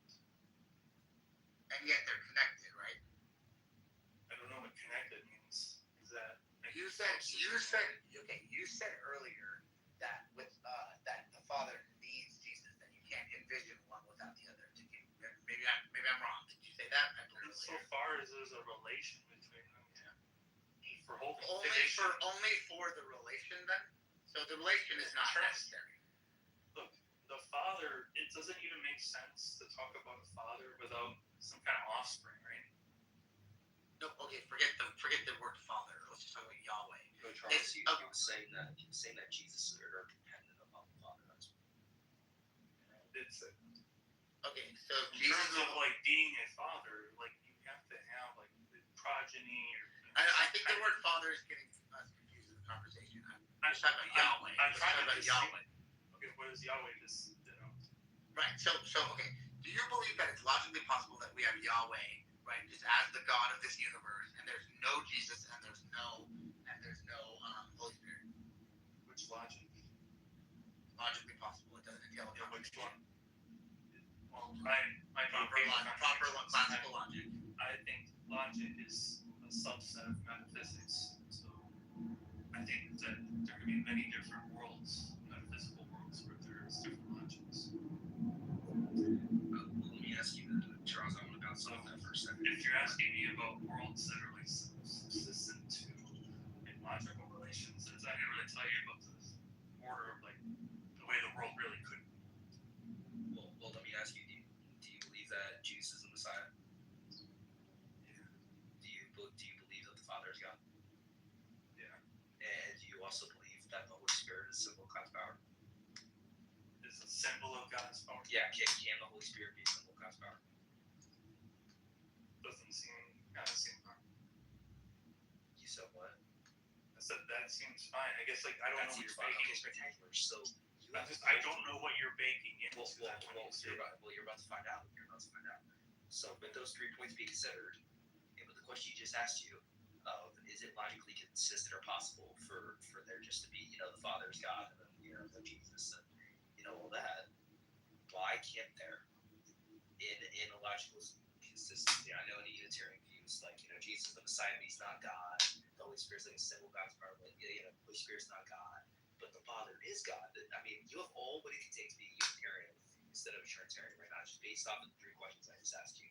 Why does the Trinity have to be your set belief when you could do Trinitarian? I do not understand what you're trying to tell me. Where is this criticism? I could be a Unitarian right now. I also have a symbol of the power that could be understood metaphorically. Like a Trinitarian could say, yeah, the Holy Spirit is a symbol of the Father's power or of God's power. That doesn't mean that is suddenly not a Trinitarian. No, it's a bad coax.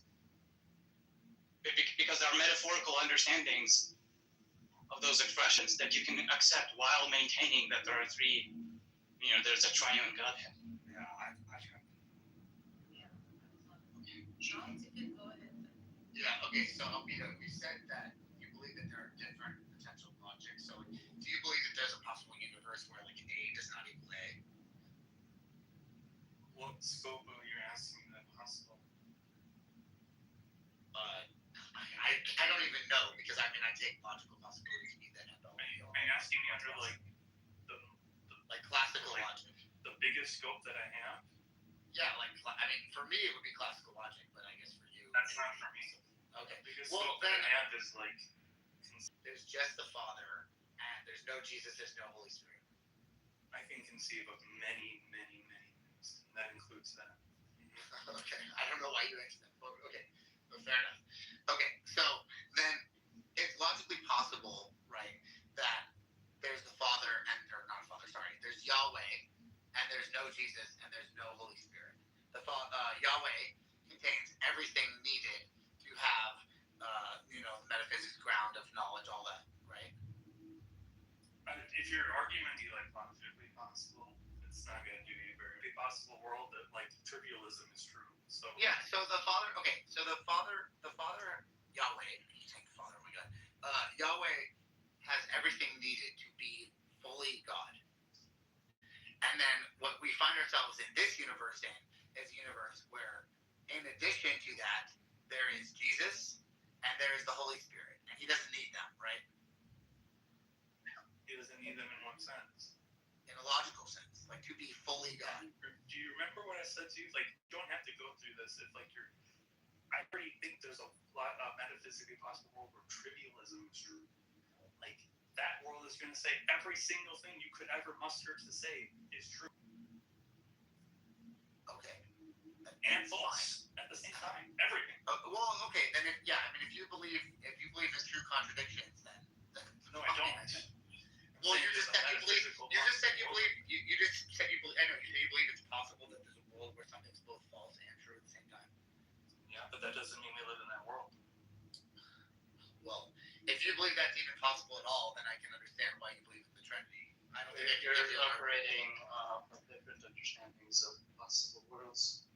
Yeah, so I can't give you an argument. I mean, I would just appeal to the principle of explode.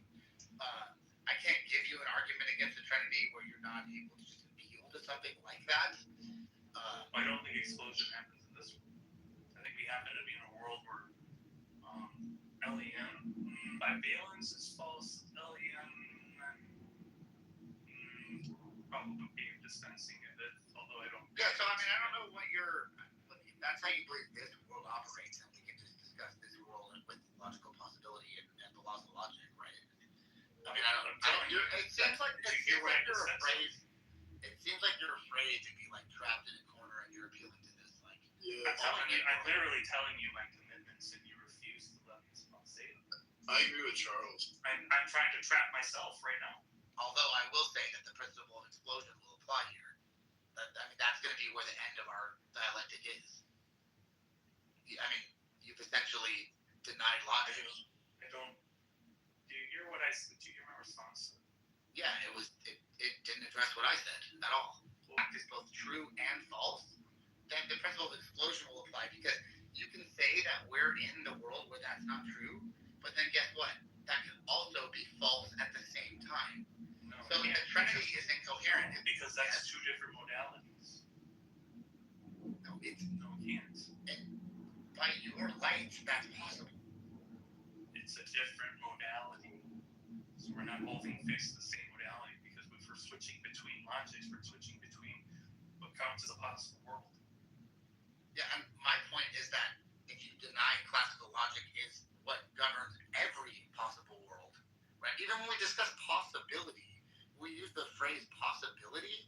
We're describing what can be true given logic, right? Like, is it possible? Yeah, is it logically possible? I can jump. Yes. In one sense, no, we're not. We're doing it in one sense. That's one modality. You can describe what's possible under logic. You can describe what's possible under physics. You can describe what's possible. Yeah, I was just about to say that. So, like, okay. Well, that's inconsistent with what you said earlier. It's not. No, I'm literally about to explain this. It's not possible for me to jump to the moon, right? But it's logically possible. It's the larger scope that I could jump to the moon right now, right? But it's not part of the metaphysics of this world, how this world we're in operates. But Albedo was saying that he believes that it's possible there's a world where a fact is both true and not true at the same time.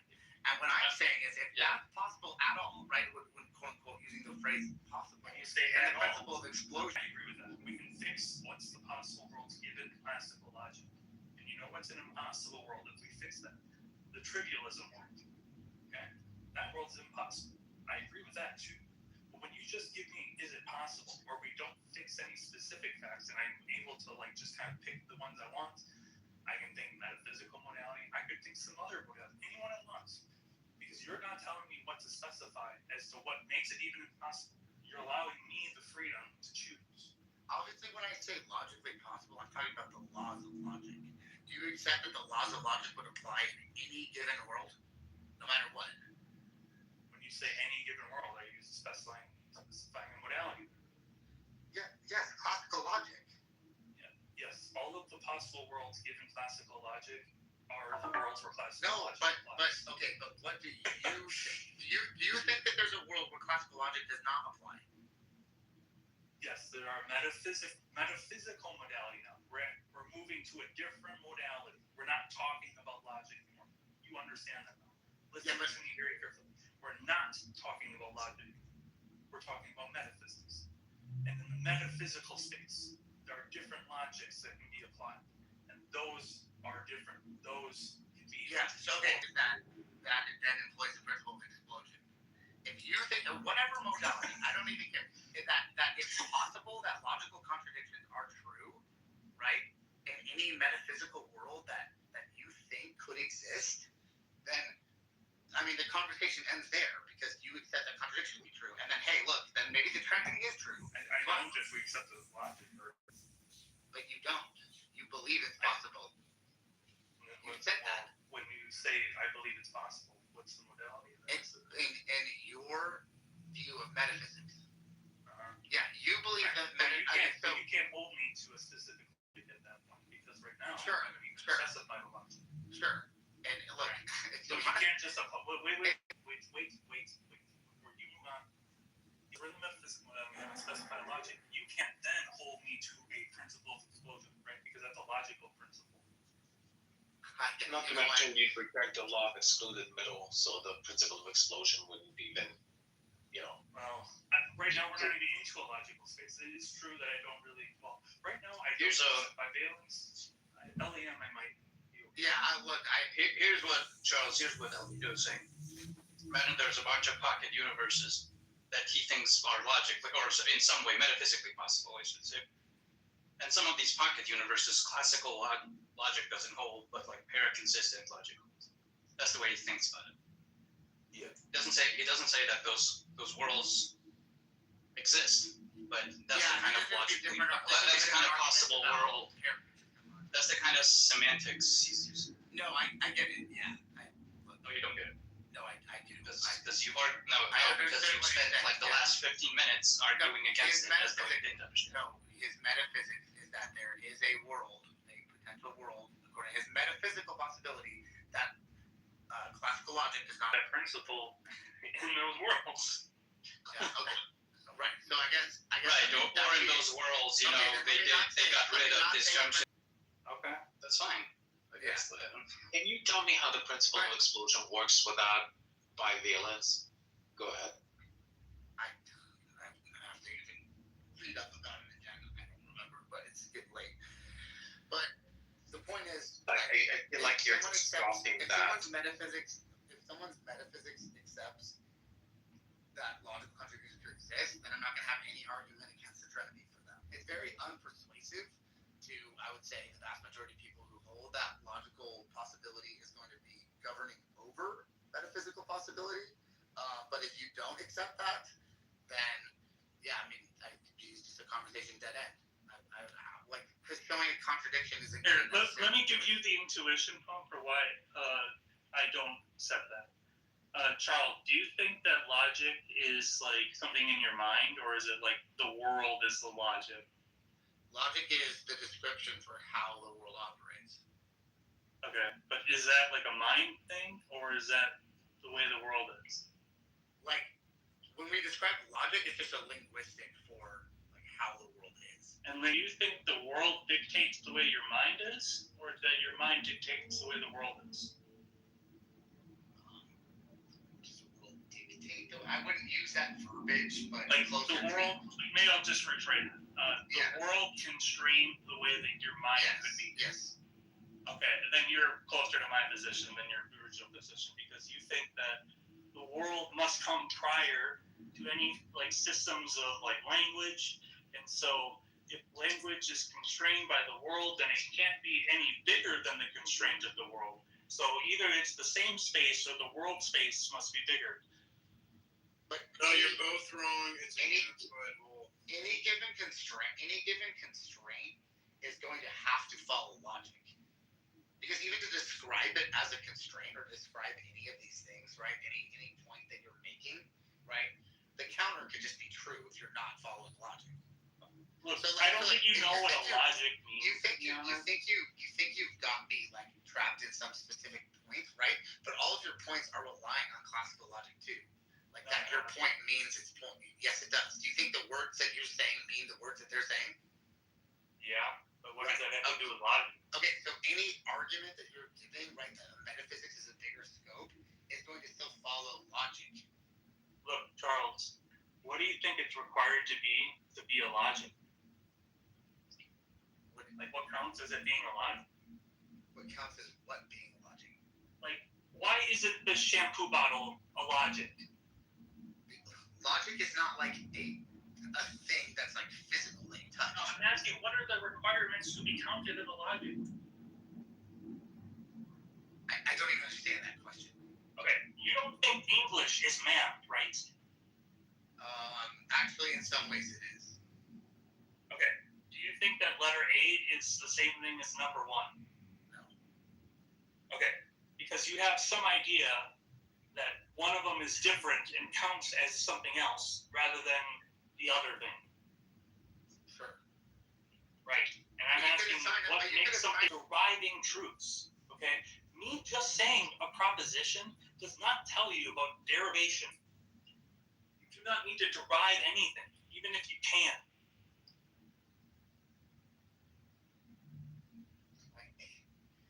Any system that you're going to bring up, right, is trying to rely on logic. I'm You're saying utilizing logic. to say a proposition does not require logic. It just doesn't. I fundamentally disagree with that.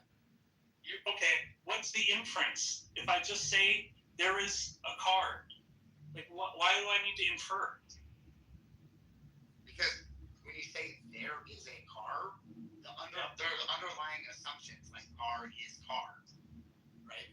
There is refers to the specific location, right? And you believe the location is the If I grant you all of the laws, that will still not get you to logic. Those 3 laws are not sufficient for logic. You understand that? Yes, you utilize the laws to make logical inferences. Oh my god. Are you like combating me on this? Do you actually understand this, or? Yeah, I understand that you use the laws of logic. No. You use them. My question is very similar to: have you ever taken logic courses? I took philosophy like once in college. Okay, so not logic, like the formal system logic. Well, I mean, it was like philosophy 101, so we focused primarily on logic. But yeah, I took that in college back in the day. Oh, 101 is primary logic. No, it wasn't primarily. I'm saying what the philosophy class was like primarily focused on was logic. Like A is A, then B, not necessarily A. Like shit. Oh, yeah. Well, that might be about logic, and that's fine. But that's what we did most of the class. I mean, this is forever. I'm not claiming to be an expert. You clearly know more about the shit than me. But well, look, then just don't be so combative when I'm talking to you about this stuff. It's what you're kind of asking me to defend is like, well, tell me really why like 8 minus 5 is 3. Like, these are not. I'm not at all doing that. I'm not asking you to do that. But isn't what you're claiming, Albedo, is that doesn't that have isn't that gonna be? It's gonna have a truth value, right? Like what you're saying, like the proposition. Yeah. Okay. Yep. So wouldn't that just that doesn't get you to derivation? That assumes logic. What is meant by truth value? That's what you mean by possible. Also. Wait. Like propositions could have Boolean values or 2-valued logic or whatever. Yeah, But if that's you're why saying any that's why I always proposition put just is possibly something true. that's sure. That way you can have more than one, true value. But not even like classical logic is like one thing. There are just like a bunch of like sub logics within the domain of classical logic. It seems like this person has like a has semi-colloquial understanding of what logic is. Well, maybe I have less than that, but I'm just trying to make sure as far as what Albedo's saying here. So, Albedo, are you saying the proposition that you're putting forward can be both true and false? No. So it's either true That or was false. never the stuff we were just talking about. I said you can have a proposition and have no logic. But you're saying it's metaphysically possible there's a world where proposition is both true and false, right? That's a different. Yeah, that's something I did mention a while ago. Yes. Okay, but that's what started this argument, right? Actually, you're robotic. I'm just. Yeah, but that's something. I don't know what you're talking about. If you're trying to revert all the way back to that, Andrew, we can talk about that. Well, that's what we're talking about right now. No. I'm talking about the Last thing I said back then, or within the last 2 minutes. No, the last thing you said to him about propositions don't require logic, or there's no logic. Yeah. I don't. So saying it about non-contradiction. No. Aren't propositions supposed to be bearers of true value? Yeah. I think that's I thought they must. Or possibly either true or false. Yeah, but binary logic though. Yeah, but wait. That's just what it means to be a proposition. But that's not what it means. But that's not what it means to be a logic. What does it mean for something to be true? That's a different entirely. Here, That's relevant. Not relevant to this. So you're saying you're saying that doesn't necessitate employing any logic or there's no logic inherent to that. Correct, because you don't do any inferences. Have a truth value, and it cannot be both true and false at the same time. Then, how is that not? But I'm not saying that. Albedo is saying this is not a requirement. But what you asked him, Andrew, was do you affirm this? Correct. Like you're asking Albedo, do you think that the law of non-contradiction holds? And he's responding yes. But what he said to you that you misunderstood, he's saying it's not required to for the proposition to just hang there in a vacuum. You're not required to accept it. No logic is needed to kind of for the proposition itself. But what you asked was, do you affirm it? So when you ask Albedo, can a proposition be true and false at the same time? When he says no, yeah, I think that's a true law. In this world, because Andrew, what you're asking, Andrew, is something like, hey, do you think this is true of propositions or possible of propositions? And he said yes. And then you said, so do you think that it can be true and false at the same time? He says no. You do believe that it's a necessary feature of a proposition for it to have a truth value. Well, if you count neither as a true value, then sure. And okay. So why isn't it why isn't it the case? Wait, so maybe you can speak on this. I'm baffled. Isn't it very baffled, speechless even. Isn't You're in the matrix. so what the best You have to say? So propositions can be put forward without employing any kind of logic. correct. You can ask Sully. Yeah, what do you mean? Of course. I don't know why they're asking that. It seems like very obvious to me. Like,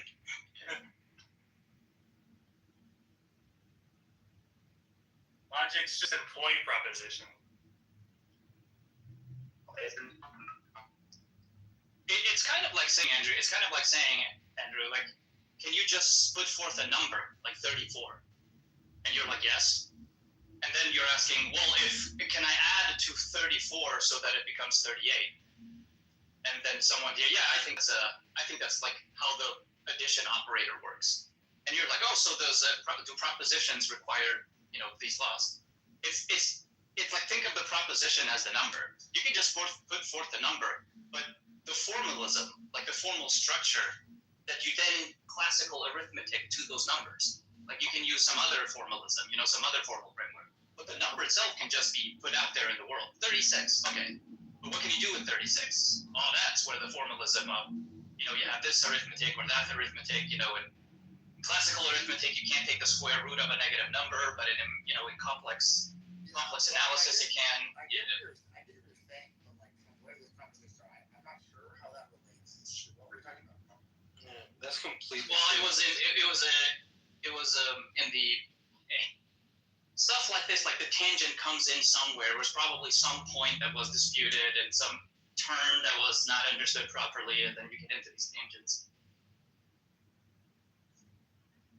Assuming it was some agreed But yeah, like in order to predicate. no, it wasn't.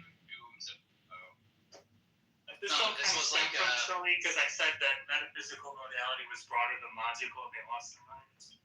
Oh. No, they did. But Andrew, does that analogy make sense? No, I heard what you're saying. I mean, did the analogy make sense? With the albedo, most of the time people are just going to want to say, like, you're talking about the wrong logic then or something, right? Like, so you should actually adopt Arguments. At least I tried to give Charles the intuition fund for what I'm doing.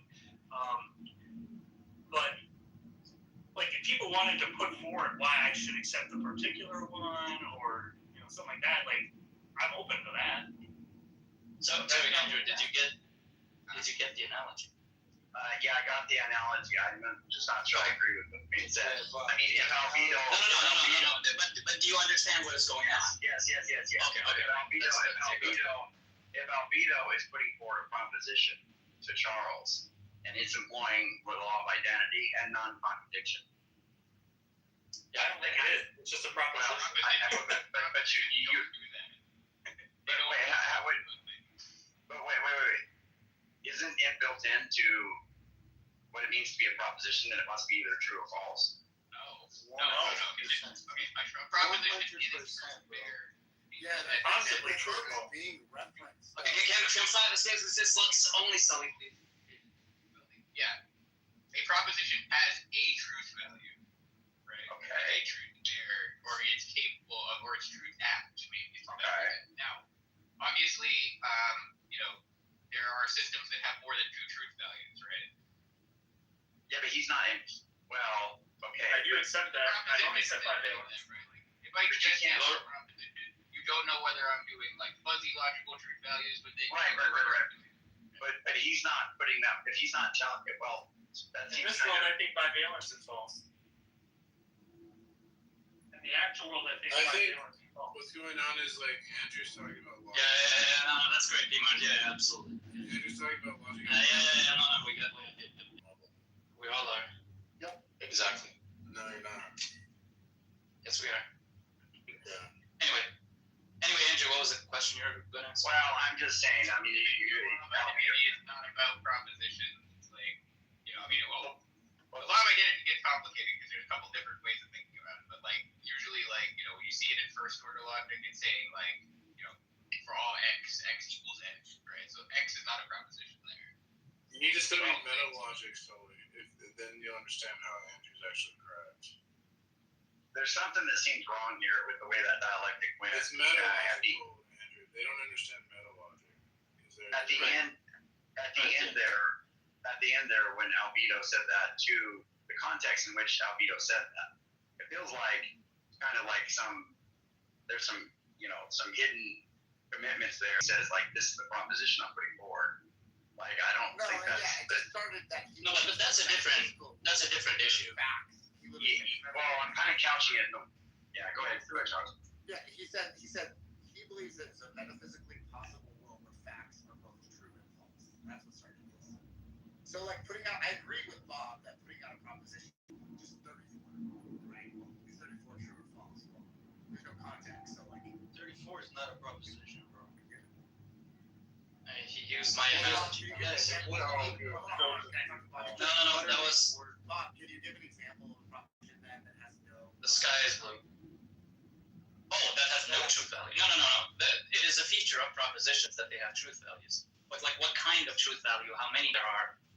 if it can be true, none of that is entailed. But the proposition in and of itself. Like, so correct me if I'm wrong. I thought. What is constitutive? What is constitutive? No. So no, it's constitutive of propositions that they have truth. There are logics where there is a truth value, which is like and neither, right? Right. Like so, that would be a gap, right? I get it. So gap, in truth value is a truth. Yeah. Makes sense. Wait, so Sully, I don't know if you heard argument BE, but like whatever. If you don't like it, it's great. So Sully, I don't know if you heard how it got to where it did that little part there when they were having the back and forth, because it felt like when Albedo put that forward, I just don't understand how that's not. I always understood that to be couched in these laws. Then Albedo's presupposing those. At least in this context, he was presupposing those and putting them out there. Usually we are doing, right? I mean, yeah. I'm usually doing that. I'm usually just assuming everybody's like applying classical logical assumptions. Yeah, sure. Yeah. But if you're getting into like the weirder logics, then yeah, this is not wrong. Well, but that's what I'm saying. I don't think you took a shift in that direction. I mean, so the way that it's being presented, I think, was take a shift. In all possible worlds, like you're talking about the Trinity, but that's kind of where this conversation went from when he said that. No, but like very early on in the pushback, in this particular exchange that started after the other guy was done, there was quickly a move or several moves made to bring it into these like, hey, I don't accept this principle, I don't accept that logic. Yeah. The principle of explosion thing, though, when you brought that up, Charles, and he said, well, no, because you were saying like, look, unless you're gonna be employing some logic here, like you have to be just to be putting forth these propositions to me, like to put them forth to me, you need to be employing, the law of logic or this class. Even the intuition topic. No, but that's wrong. That's confusing. Yeah, because he was trying to hook into like some global thing, and I said, well, if we're already fixing the logic, we're going to get certain, worlds that are possible or impossible. But that's not like the scope of every world. Like if you ask me to think of the largest scope, that's not the one for me because logic doesn't do that. I said that like if I wanted to pick the largest scope, it's like conceivable or something. So you think there is a thing to be mentioned here though, Albedo, which is like, okay, you want to say kind of really inclusive metaphysical modality, right? But there's going to be like a logic that corresponds with that probably, and then that that was my point. But that one's going to be like way. You're including this kind of thing. It's going to be way like left. Like, if we're going to like try to figure out what that is, it's going to be way subclassical. The issue here is that if you bring it back to Trinity, this is a red herring. This whole conversation is a red herring because it doesn't address the issue that's at hand. When you talk about Trinity, when you talk about Trinity and incarnation, this topic doesn't address those issues. And what are the issues? When you're looking It at addresses them on a meta level. What do you mean? no, it doesn't. So if you presume that logic is necessary, so contradictions, they can't exist in a coherent world, and that's what we're dealing with, a coherent world. So redefining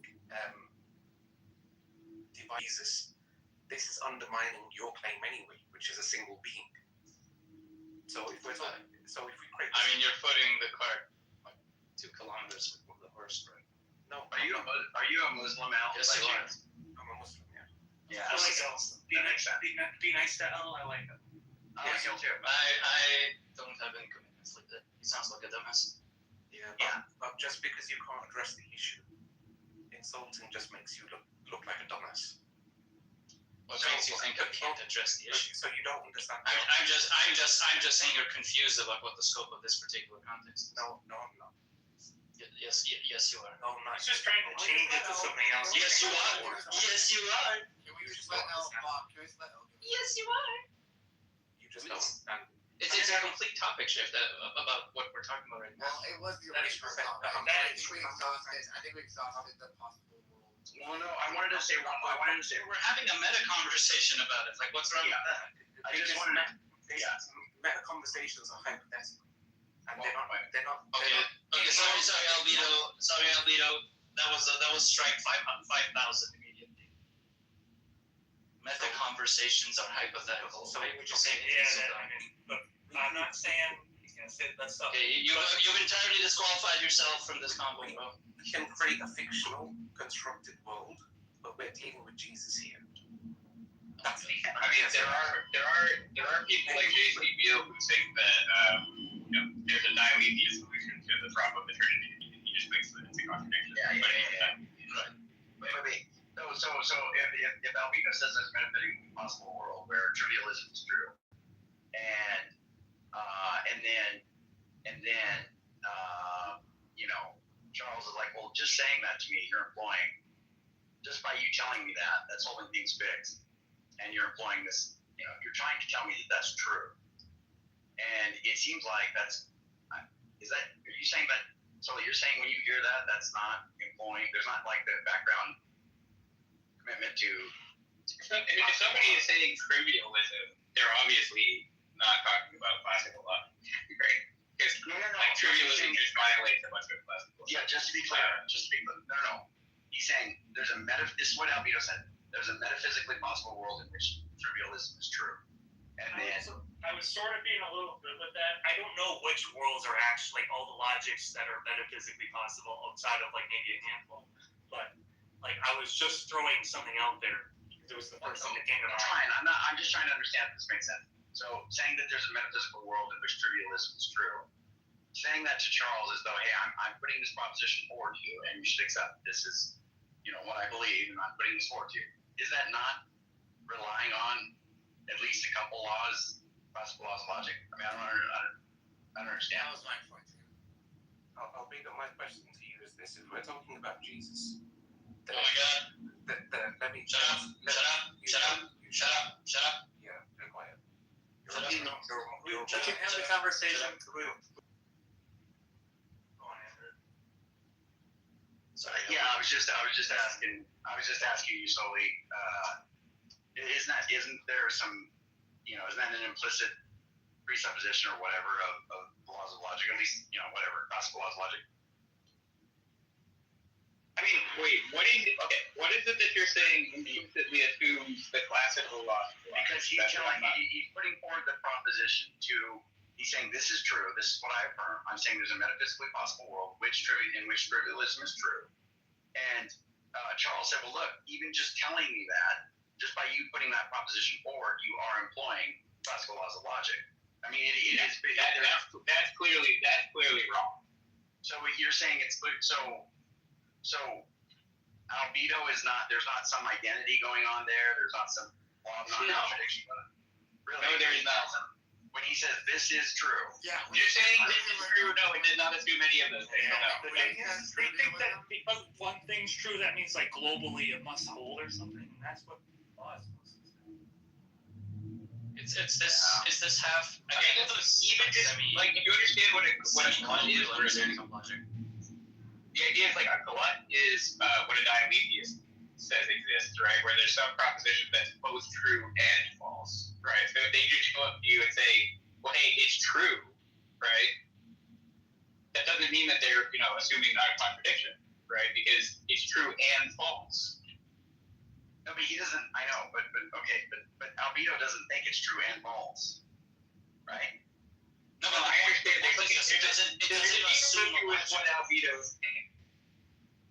The deeper is what albedo is saying, which is something like the general notion of what a logical truth is, right? And a general notion of what a logical truth is that into alignment, like whatever logic you're using to do metaphysics, right? That should be your logical modality, right? I think what albedo is saying is like, okay, just assume logical modality means classical logical modality, right? And then say, okay, I think metaphysical modality. Sully's trying to frame it. I actually probably would agree that there is some kind of principles of derivation that we can apply, and in that way, I probably would just say metaphysical and logical modality collapse. But those, I'm saying the formal systems that we have, like currently, those are like possible worlds, and they're a subset of metaphysics. And that's it. What does any of this have to do with the Trinity? No, that's fine. We can get off that. Does that make sense? It's a meta conversation, CM. Yeah, the point was I was trying to get to something about the Father Yahweh, right? And then he said, look, I believe that there's a possible world where a proposition could be both false and true, metaphysically, right? So, if he's committed to that, then I can't give any argument for the Trinity that he couldn't then just appeal to, well, it's at least possible under his lights, right, that's the case. So, I mean, that to me, it just renders the conversation kind of meaningless, like, personally. I think classical logic is the correct logic for this world. So we are already outside of that. Do you understand that? Yeah, I mean, that's your belief, that, like I said, I'm largely uninterested in continuing the Trinity debate. Okay, well, you can try to argue why classical logic is true. I think there's lots of reasons to think it's false. I'm uninterested in that conversation. I know a little bit about philosophy, definitely not as much as you, and Sully and stuff like that. It's kind of interesting to listen to. But, yeah, I mean, if you're going to deny that, every possible world, the laws of logic, the classical laws of logic are going to apply, then, to me, that's where the conversation stops. Yeah, that's fine. Maybe not the principle of explosion, but yeah, just personally. No, I get what you're saying, Charles. I can understand that. I can see where you're coming from. This is kind of. Don't worry about it. This is better.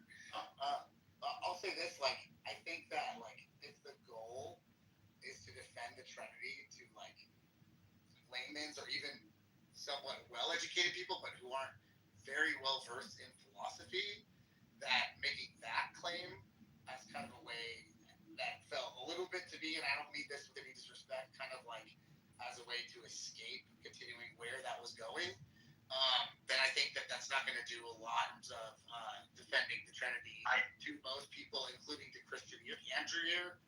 I'll just say that. I think he's held to these. I think he's held to these views before he was a Christian. I think he's had some. No, fair enough. I'm just saying.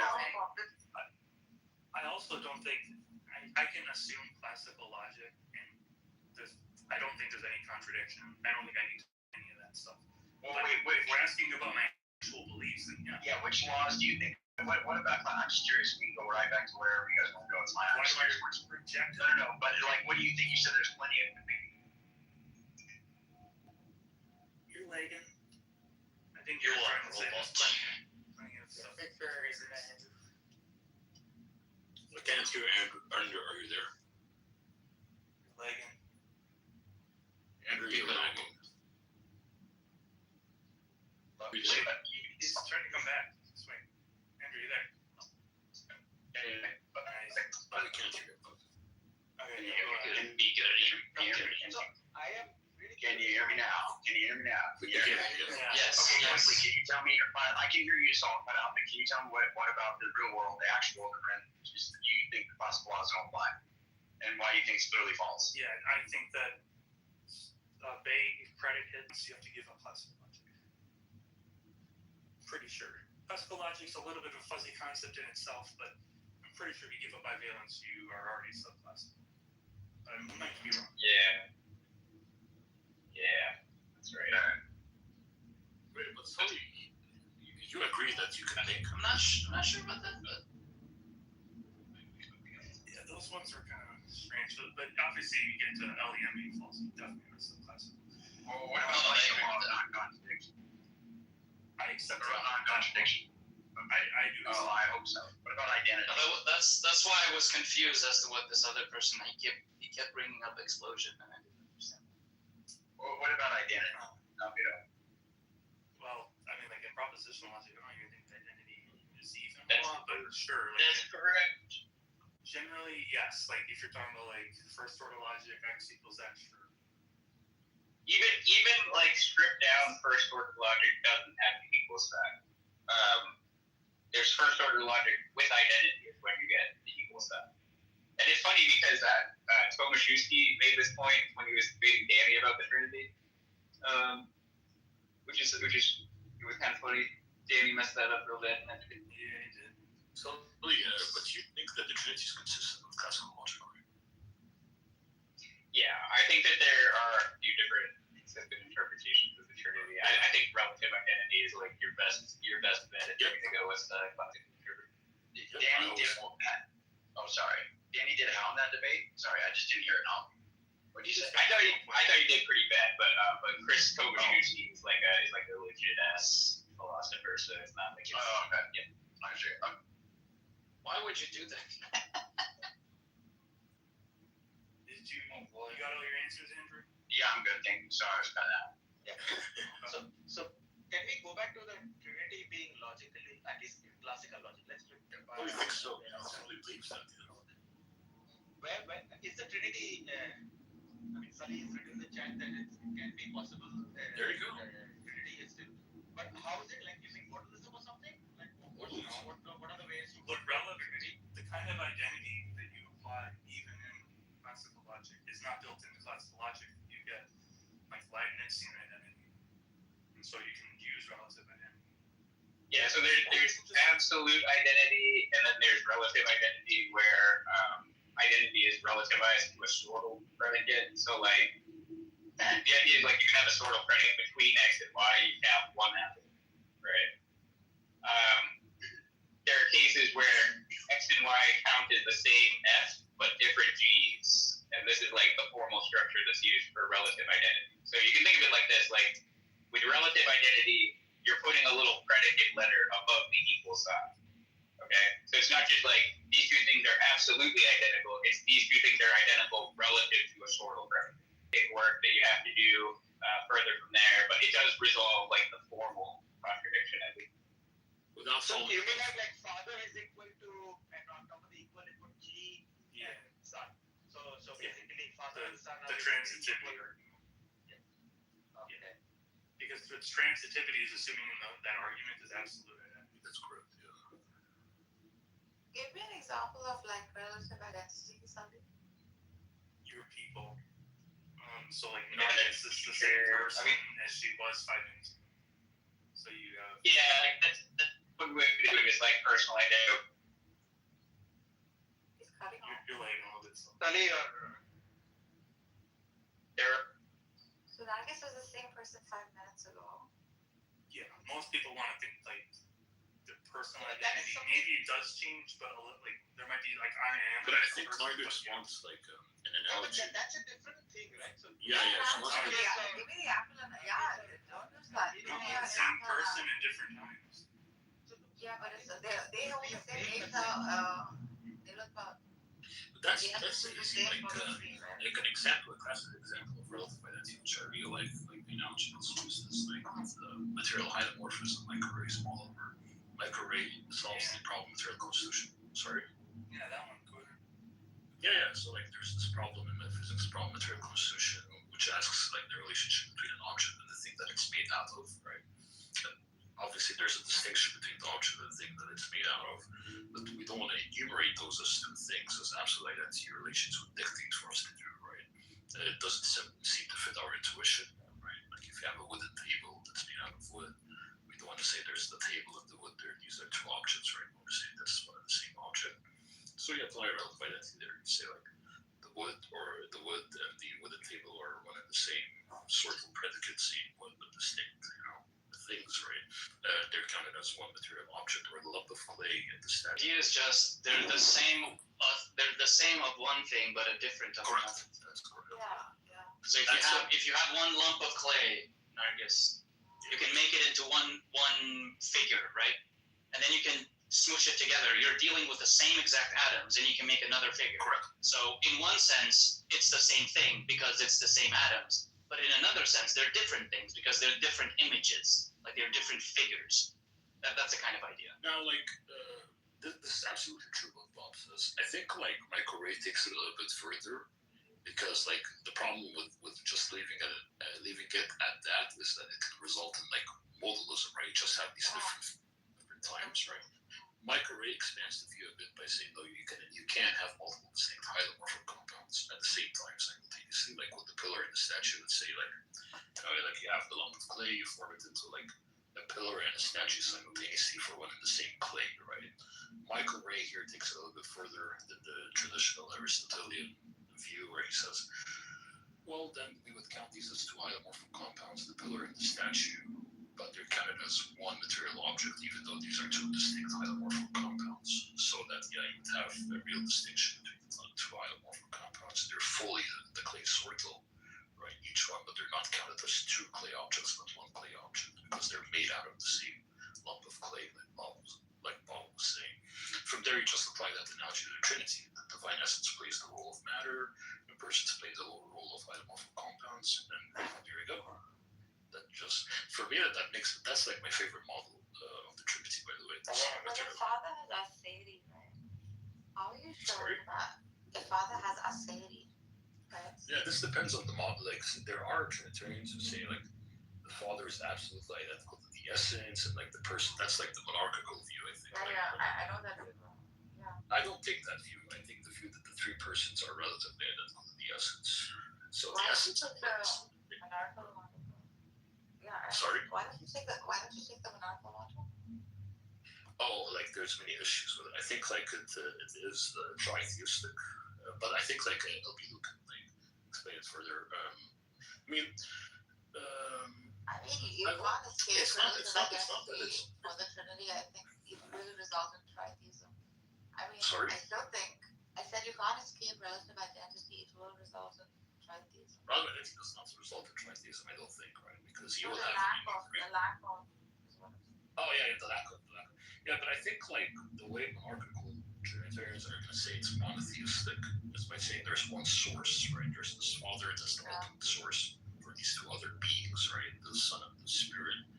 I mean, they'll say there's one big G God, right? Which is going to be the Father in the nominal sense, as he's the source. Then there's, like, two other small G's in the predicative sense, right? They're fully divine, the Son and the Spirit. The problem with that is you will have to concede that in some sense there are three gods. Right? Yeah. But I mean, it's still. I mean, you can still say it's monotheistic in the sense that it has this one source. And for a lot of people, it is. For a lot of people, that's one. Like, for a lot of people, that resolves the issue for them. For me, it's not as aesthetically pleasing to me, right? To say that in some sense there are these three gods. It's not pleasing to me, right? To say that. For me, Even three gods in the model. It's not aesthetically pleasing, or it's just logically. Yeah, I don't really like to say that in some sense there are these three gods, small G gods, right? especially when we're talking to Muslims, right? It might not be that crazy. They're right if they say. They're right if they say the entailment of such a model is tritheism, right? Like three gods. In some sense, right? But in other sense, it's monotheistic. Right? If you're like Alvito was saying, like, if it's qualitative, then it's just like how it's motivated or how it's understood. So he was saying some time ago, like, if it's qualitative, then yeah, I mean, no one ever says like there are three gods, right? Although that is the actual entailment of the monarchical model. Correct. It's saying that's what it's not quantitative, so it's kind of cold still. But I mean, that's not the one. I would like that model, but I do think it has problems. The model is good because it doesn't, like, relative identity is very controversial, right? Yes. Yeah, right. A lot of people don't really like it. It can be construed as it sounds like a cult, like it really. Yeah, it can be like construed as a cult, that type of thing. With monarchical Trinitarianism, it avoids these controversial relations that one might, like, incur as a cost in his metaphysical system, right? Like, you're not adopting these controversial identity relations like relative identity. That's, like, the cool thing about monarchical Trinitarianism, I guess. But I don't like to say that in one sense there are these three small G gods. It doesn't post well for me. But that would be like the entailment of contingency, right? Of son to father, for example. That would be the necessary entailment. That a small G does follow a capital G. It's such a level. Do you mind if I ask you a question? What's up, man? Hey, what's up, man? Hey, what do you think about personal identity? So specifically, I'm asking this because you're already committed to these so-called controversial identity assumptions. Specifically, you're identical. You're the same person as you were 20 years ago, in some sense. But in a different sense, you have different features. Yeah, you can say, like, you can motivate relative identity and say, no, actually, we have to accept it in a way. If you want to say, like, you're the same person over these personal identity over time. There's A theory of time. Like if someone is an A theory of I think you mean B theory. No, actually, no. So if you're an A theorist of time, you didn't really exist 5 minutes ago because the past was not much. Like, come on, man. Well, it's only on presentism that the past doesn't exist because there's A theories where the past does exist. But Venus was assuming that the A theory of time that says that the past doesn't exist, right? From there, the problem for personal identity will exist, right? Because the past and the future don't really exist; it's only the present. So, like, no, but that doesn't really solve the problem because there's still the proposition that you were the same person that you are now, right? You can still, on A theory, you can still make meaningful statements about the past and the future. Well, I guess like on A theory of time where the past doesn't exist, there wouldn't be this relations that we're asked to state what it is, right? Because you not so much about relations, it's about explaining the truth of certain propositions. Like proposition, you were the same person that you are now has a true value on A theory of time, right? Because the true value propositions about the past on A theory. I don't know, maybe, right?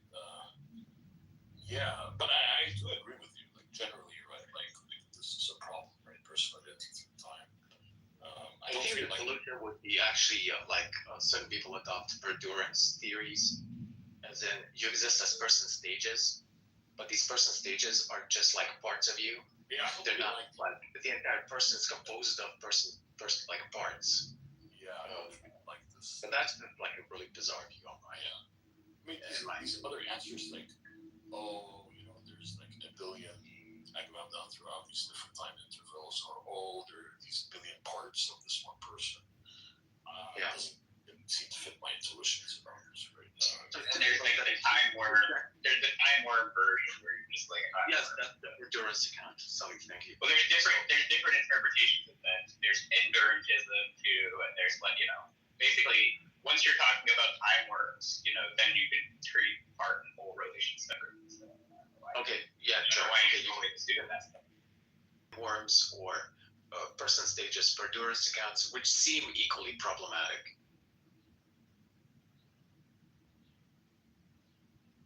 They don't use functional identity. Optics don't use functional identity. It's basically means translate. They use a mystical explanation. No, that's another good point you brought up. Functional identity is another example where identity persists despite the differences in properties between two different objects. We say it's a subsistent relationship, and Coptic would say it's a real hypostasis. It's just less abstract under the Coptic view. Yeah, so it seems to me there are no good arguments against the relative identity view. I don't think there are good arguments. At the end of the day, it's just going to be a matter of intuition, right? Like some people, I was just saying it's controversial, but I don't think there's going to be an argument per se. But the natural intuition people have leads them to relative identity. It doesn't lead them to the idea that I agree. The perdurance or time worm views, it doesn't lead them to the view that you exist as a person stage, and right now you're just part of a 4-dimensional time worm. That's just a really bizarre view that philosophers have conjured up. I agree. I think actually, also I really like relative identity just as a standalone solution to the problem material constitution, right? Asking a question of an object and the thing that it's made out of, the relationship between them. I think Pierre Geach formally introduces it in 1960, right? Writing paper. Oh wow. Okay. But Geach with an 8 that had nothing to do with theism. No, this is Thomistic. This is Thomism. What we're talking about. Yeah, people get Michael Ray believes that material homomorphism actually does use relative identity in a way. But I mean, Aristotle says one in being but not one in number, or one in number but not one in being, right? And but you think that the act is F, but X is also G, and F and G are not identical? They're not. Isn't that a form of relative identity? Yeah, so you have like two things. Would be like some Greek philosophers preferred relative identity solutions to the ship of Theseus. Yeah, some people argue that. Yeah. So they'll say it's not like a new concept, but formally speaking, using the term relative identity and formalizing it was not like reached the 1960s. But not some implausible fringe view that theists or Christians have come up with to solve Trinity, the problem of the Trinity. Yeah, like Michael Ray believes that the church fathers actually held to like a form of relative identity when drawing out the doctrine of the Trinity. Well, it's not the kind of worry that you should even be concerned with, because whether something is like weird is like irrelevant. So. Correct. Like to solve the problem, the logical problem. Yeah, I mean, you're right. Well, you don't solve the problem. You use a mystical explanation. You use patristics. Catholics are using a more metaphysic and a deeper explanation. You're going to say, well, there's no relations with the persons, and we're saying no, there is real distinctions. So you want to get away from using relational. We're saying the essence, the attributes are not the relational qualities. The essence is the same. Does he believe that Jesus is the Logos is the first cause, right? So the reason I said that, Sully, is because some people say this is just an ad hoc move Christians make. It seems to me that's the most popular objection, is that it's logically coherent, but the metaphysics seems ad hoc. Not ad hoc. Like I said, you could justify relative identity by providing it in these different contexts, right? Like isomorphism, material constitution, personal identity over time. Once you accept relative identity because of these, then you can apply to the Trinity, right? So at this point, it doesn't become ad hoc, the move that you make by applying relative identity to the Trinity. Yes, like Michael Ray actually makes, like, for example, let's say you have a piano that's made out of wood, right? A wooden piano. When you go and sell the piano, do you say, hey, there's the piano plus the wood? No, you just sell it as one object, right? And from there, you actually did use relative identity. You did count it as one thing, even though there are distinctions within the piano, right? But that has like counterexamples. Like some people might say the piano, the composite object, is different from its parts. It's from its material constitution. So they're not identical. Like the wood. Right? It's material from the sortal, right? But the thing is, but we're not counting them as two objects, the piano and the wood that it's made out of, right? We usually count it as one object. That's a classic example. You count one as a part. And the other one is a whole. So there's only one sortal, like the piano, but the part isn't even counted. Like the wood is supposed to be the part of the piano. Well, I think personal identity is better. The substance of the piano, whether you cut them up in pieces of wood or bend them, it's still the same substance. So, but there's different qualities in using that substance in different ways and bending it or cutting it into whole pieces and so on and so forth. It's still made from the same substance. Yeah. So add to that topic. So if you say sold the piano and then the piano was cut down and made into a chair, then do you say that the piano and the chair are distinct, but the absolute identity is the same? I don't think we would do that, right? I don't think we do that. Yeah, maybe we should. If you modify, this analogy, maybe we wouldn't So I was maybe you could construct like different analogies and it's made out of wood, right? Usually we wouldn't count these as two objects, the piano and the wood. We would just count it as this one wooden piano object, right? Even though there's a distinction between the wood and the piano. So by applying absolute identity, you would count them as two objects, but here we count them as. But usually the way we count these things is by saying that there's one object there.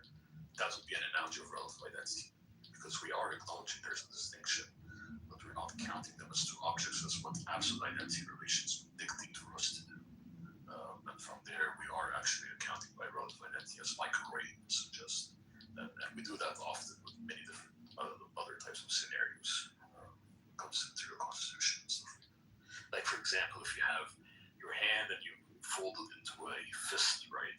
It's still the same hand, it's still the same object, with different forms of the same hand, right? The Catholics are just going to say, listen, this distinction without division is grounded in relational of origin. It's origin. That's why you're able to make the chair from the substance of the piano. because the origin is of a substance that can be a chair also. He's saying the same thing. I think he's saying the same thing.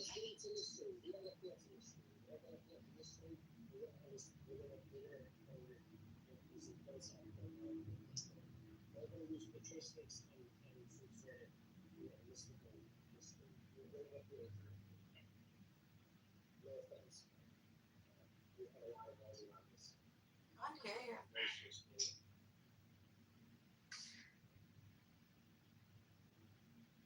Couldn't hear you, Bob. Apologize. Couldn't hear you, Bob, at all. I apologize if I interrupted Bob. Bob, maybe you wanted to speak and I kept interrupting you. Apologies. No. What I'm trying to say is that our method is using philosophical and metaphysical explanation. They're using a mystical and patristic explanation, the Coptics. So this is the difference. They can appeal to mystery. We're actually explaining the metaphysics. Correct. They don't like to over philosophize the Trinity, so they'll appeal to mystery. But the Catholics are very comfortable with using this language. I mean, that's correct. Like, people claim that Eastern Orthodox, Oriental Orthodox, these Eastern churches are very mystical. They don't have these very sophisticated metaphysical systems and trying to explain away these doctrines, right? But I mean, I like to engage with analytical philosophy. I like to engage with maybe people who are not Christian and trying to explain away using these different metaphysical notions, right? Give these metaphysical stories about these doctrines, right? But don't appeal to intuition, then, please. Thank you. Bob, do you have a better explanation other than relative, I think? What do you mean? I'm a Thomist, so Thomist doesn't use the exact model of it because this was something he spoke about before they finalized. So if we want to use analytical philosophy, then we're going to get kind of lost a little bit. So I mean, it'd be nice if it's possible that we use the Thomistic framework, and then you guys can pick apart that. But when we have these general terms or we use generalities, then we're going to get lost in explanation and we're going to be talking past each other. So I think it's easier if we're going to attack the Thomistic model, we stick to the way, and then you guys try to steel man the Thomistic model and give us your objections. But just saying relative identity and an analytical sense is going to drive us away from what Thomist is saying, or Thomistic view is saying about it.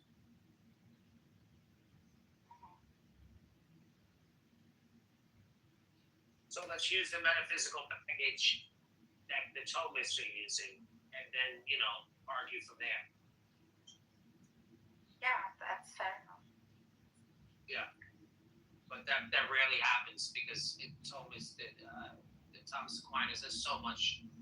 He wrote so much throughout his life that he has so much writing. People don't like him. No one's really ever going to be an expert. No one's ever really an expert in Thomistic theology. So it's very. But a lot of people do problems. Strange. So Thomism is so convincing. No, it is, but it's hard to it's like explaining.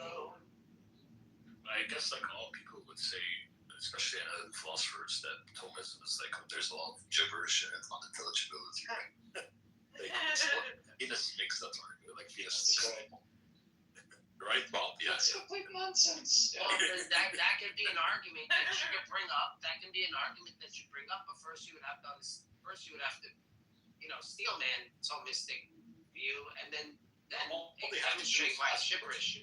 All they have to do is ask what you mean, like when you make these statements, right? Like what statement? Like for example, that God doesn't have any properties, right? Like, what does that mean? Yeah, what's wrong with that? The persons are real distinctions. They're not separate beings. No, I'm talking about like. There's no distinction in the essence, but there's distinction between the relation of origin. So if you're just going to ignore that and not look into what I said, I'll put it in the chat. No, but Megatron. And you're just going to use, analytical philosophy, then we're going to be talking past each other. Yeah, like Megatron. Actually, metaphysics. Yeah, like for example, also when you say like there's a minor virtual, a major virtual distinction, there's like 13 different distinctions between objects. It's like great, like you know, like bro, it's like exponentiality, bro. Stop.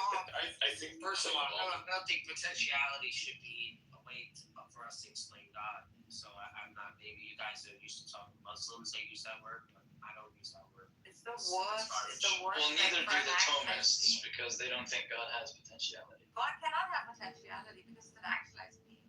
Why are we giving potentiality is for like a contingent being who needs to get actualized? God is fully actualized. Yes. Yeah, God is yeah. fully actualized. Yeah, we're saying it is the case. God is actualization itself. So why would a God of potential is the making of a weaker God? The Son does what the Father does.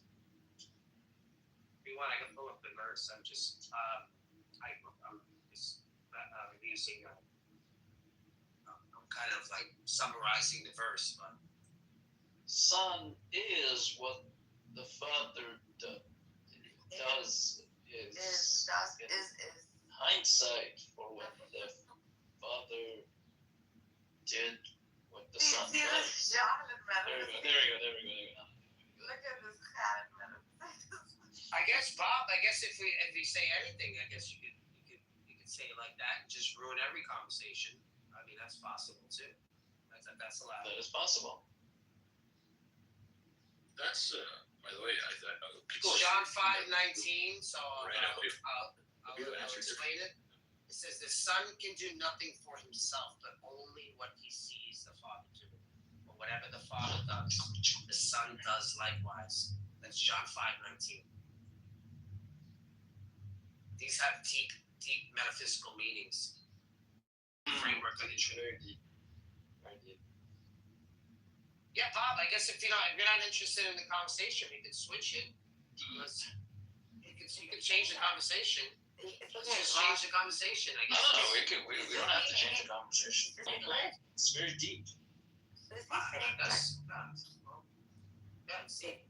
The wills are aligned. Right, reading the chat will be someone saying your argument. You think that incarnation is a logical contradiction of it's not compatible with classical logic. Do you think, or No, of course, it's fine. Logic. Oh, okay, yeah. I made a lot. The problem is like these people want to assume a lot of stuff in the background.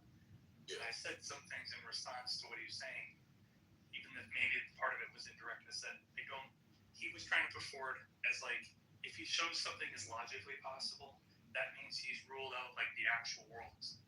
But logically possible kind of assumes a very specific logic, which I may or may not even be agreeing to. Yeah. If he's assuming classical logic, I'm already disagreeing. Yeah. Because I don't think classical logic is the one that describes this. Yeah.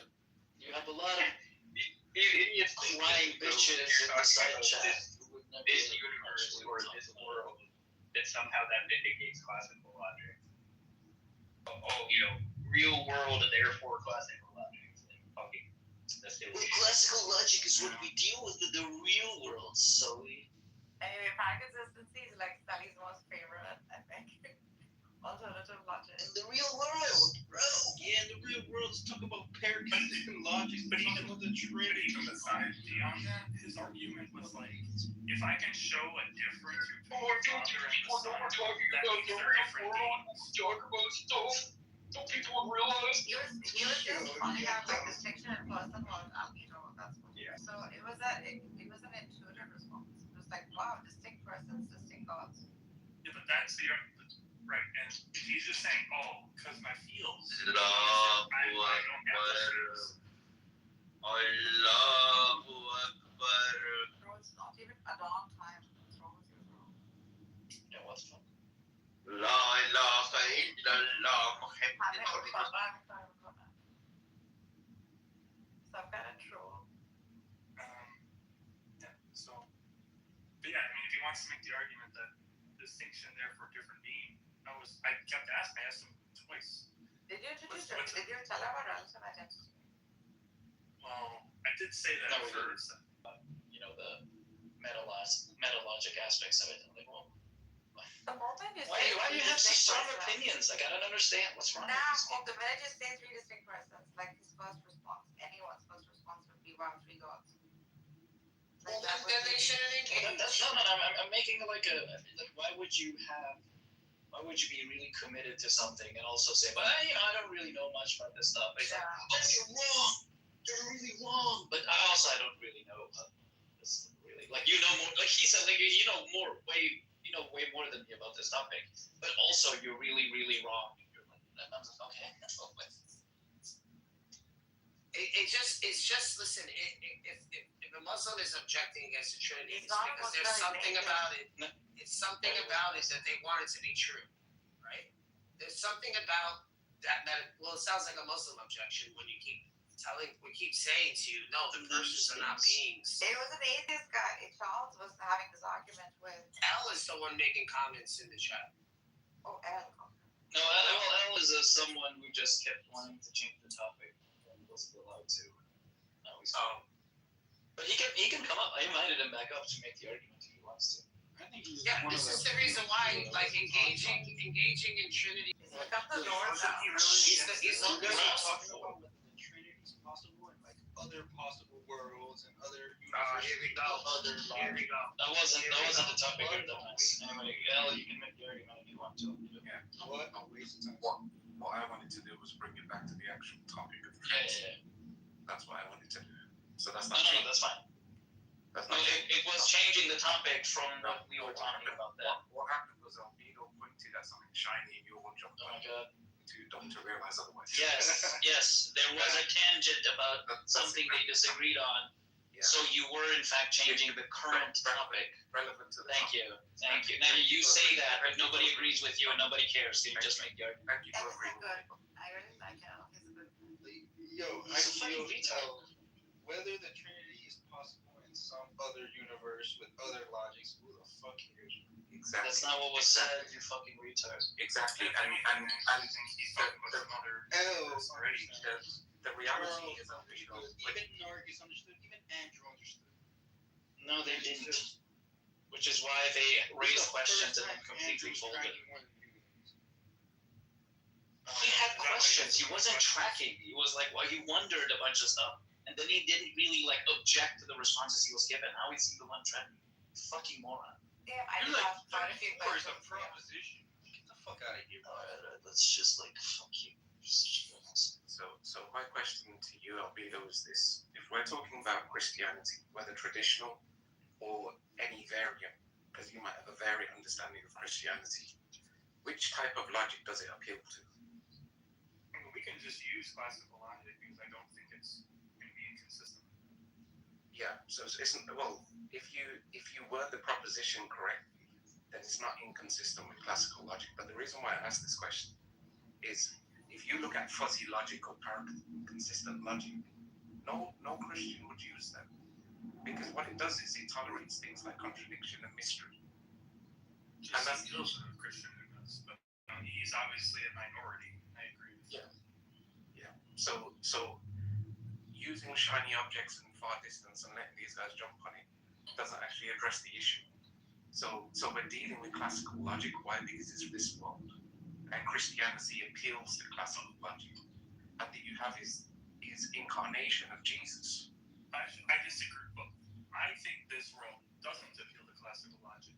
But the question about whether it's a contradiction is something I already hold to. It's like, I don't think contradictions are true. And so if the question is trying to show me a contradiction, then yeah, you would show me that in this world, it's like it's impossible. Like, that can't actually be the case. And I would accept that if you could do that. So you'd agree it's impossible. Incarnation of Jesus is impossible in this world, based on classical logic. I'm saying if there is a contradiction, then it's not true in this world. That's what I would say. If there is a contradiction, it's not true in this world. Yeah. But isn't Christianity trying to appeal to this world? Wasn't Jesus in this world? Right. That's what I'm saying. If you show me the Track at all, because that wasn't the problem. I'm identifying the problem. I'm expanding upon it. And I've already said in text. Yes, you misidentified the problem. No, I'm addressing what someone else said Don't speak for somebody else. He was trying to make the argument. Your faculties didn't allow you to understand the argument. Your faculties didn't allow you to understand the argument, and this is your response. That's just vacuous rhetorical You're noise. ignorant. Just be quiet. Let's educate. A more So vacuous sit there quietly and listen. I mean, you can't teach anyone anything. No one cares what you have to say. I'm speaking to Albie. That's demonstrably false. But that is true of you, though. That is true of you, though. Are you trying to But make go a ahead. friend, Bob? You ain't got no friends? Mute What us, is 'cause this? I'm speaking to Albedo. So in other words, shut up. Okay. Moppy. Mute yourself, because I'm speaking to Albedo. Mute yourself, Bob. No one wants to address you. That's also false. I said earlier you're a moppy. I don't want to. Yeah, I don't want to address. Don't recycle your jokes, bro. Don't speak with myself, Bob. You're beneath. Okay. I'm addressing Albedo. So You are molding hard, my dude. Just continue the conversation. I get you really mad. You know what I just said? There we go. Now mute up. Because no one wants to address you. Stop molding me. Just continue. Again, you're doing it again, Bob. I don't want to hear your voice. So I don't mute up so I can address Tough shit. You're doing it. Go to some other room if you don't want to. What do you not understand, Bob? What do you not understand? What do you not understand? What do you not understand? I don't want to address you, so be quiet. I don't care. So be quiet. Oh, you want to be my friend, is it, Bob? Okay, let's be friends. No, you're a dumbass. Yeah, let's be friends. Just like continue your convo, but you don't get to impose your rules. Go make a room, and then you can impose your rules on that room. My conversation with Albedo. Yeah, please. No one wants to address. Please continue. No one wants to address. Stop repeating yourself and just continue the convo. But do you know what be quiet means? Let's say in a different. Yes, but I don't have to take orders from you. You know your mouth, put your lips together and don't speak. Elvira, do you want to do this, or please? He's about to be thrown out of the room. Do you want to do this? Yeah, I'm waiting for it. I don't want to do what you guys are doing. Exactly. No, I agree, which is why I'm trying to get him to move on. Exactly. I want to speak to. Well, you guys are fighting. Go ahead. That's what's fun. What would you like to know? So going back to what I was saying, when we're talking about incarnation, how is incarnation coherent with logic or classical logic? I mean, I guess like there's no inconsistencies given the rules. Explain. I don't know how else to. Supposedly, you're coming to me with a problem rather than a question. Okay, so you need to define the problem. Yeah, that'd be helpful. Okay, so you believe Jesus has only sexual being, right? Which is the same as the being of the Father. Yeah. Agreed? But there's different persons. Between the Father and the Son. Yeah, between the Father and the Son. So earlier, I think it was Christian, they were trying to make this argument. They were trying to say the mental states of this and the Father are not because so they would have to be the same to be the same being. Now, yeah, but wait, before you move on, that statement I don't agree with. Which I'm happy with. Right, but that's like going to be the thing that needs to be shown. Like, why is No, that? because there's a theological argument that you're presenting. So you're presenting a theological argument, and we can go with it. So the theological argument is we're not talking about the modes and the persons. We're talking about the essence. True. Talking about the essence in terms of what? So they have the same essence. They come from the same essence. They're the same being. They're not the same person. So that's the theological argument against it, right? Yeah, because different persons don't imply the same or different essence. The point, yeah. But the point being is this: if you look at the entity of Jesus and you look at the entity of God the Father, God the Father is not corporal, right? He's eternal. Jesus the Son is human, mortal.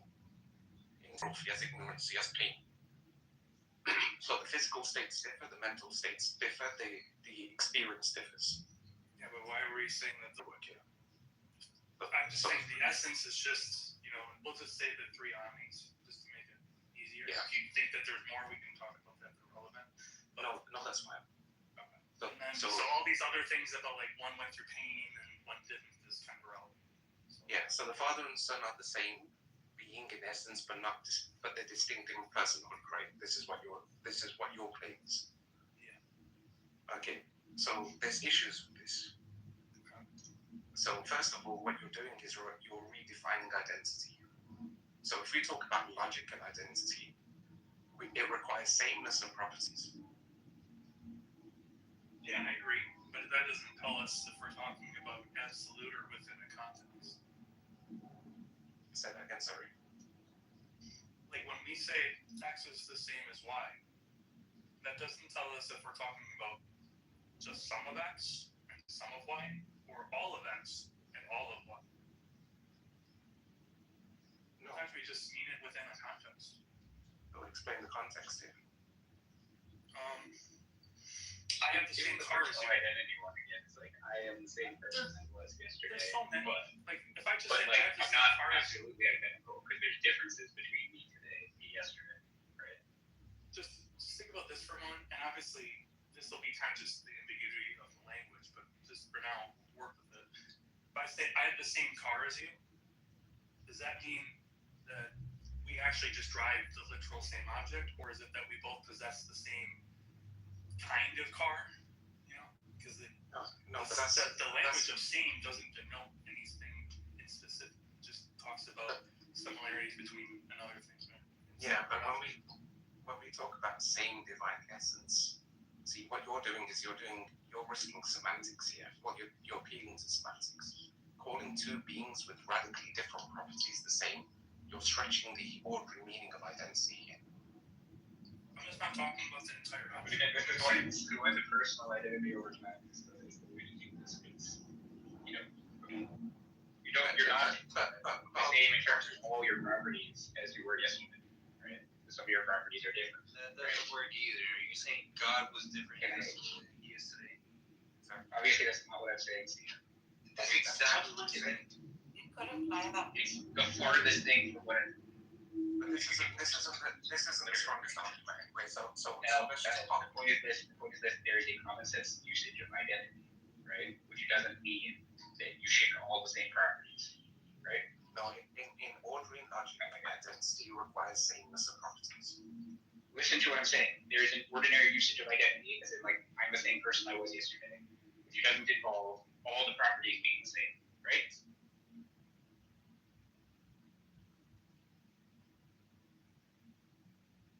Do you agree with that? No.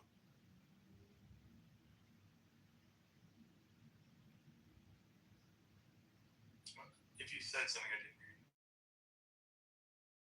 Sorry, can you hear me now? Yeah. Okay, I missed a bit, so I think I cut off.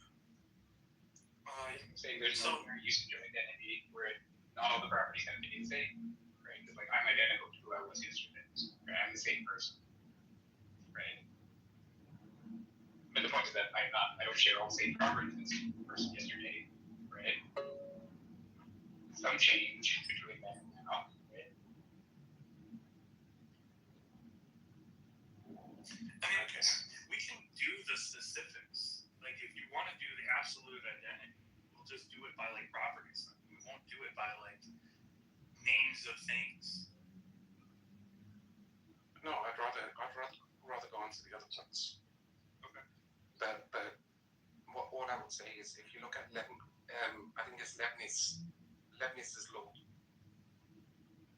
Then what do you indiscernibility of identicals? Yeah, but that's assuming the absolute identity. Yeah. So if A equals B, then every property of A is a property of B. Right, and we're trying to This show is like yeah, but again, what you're doing is you're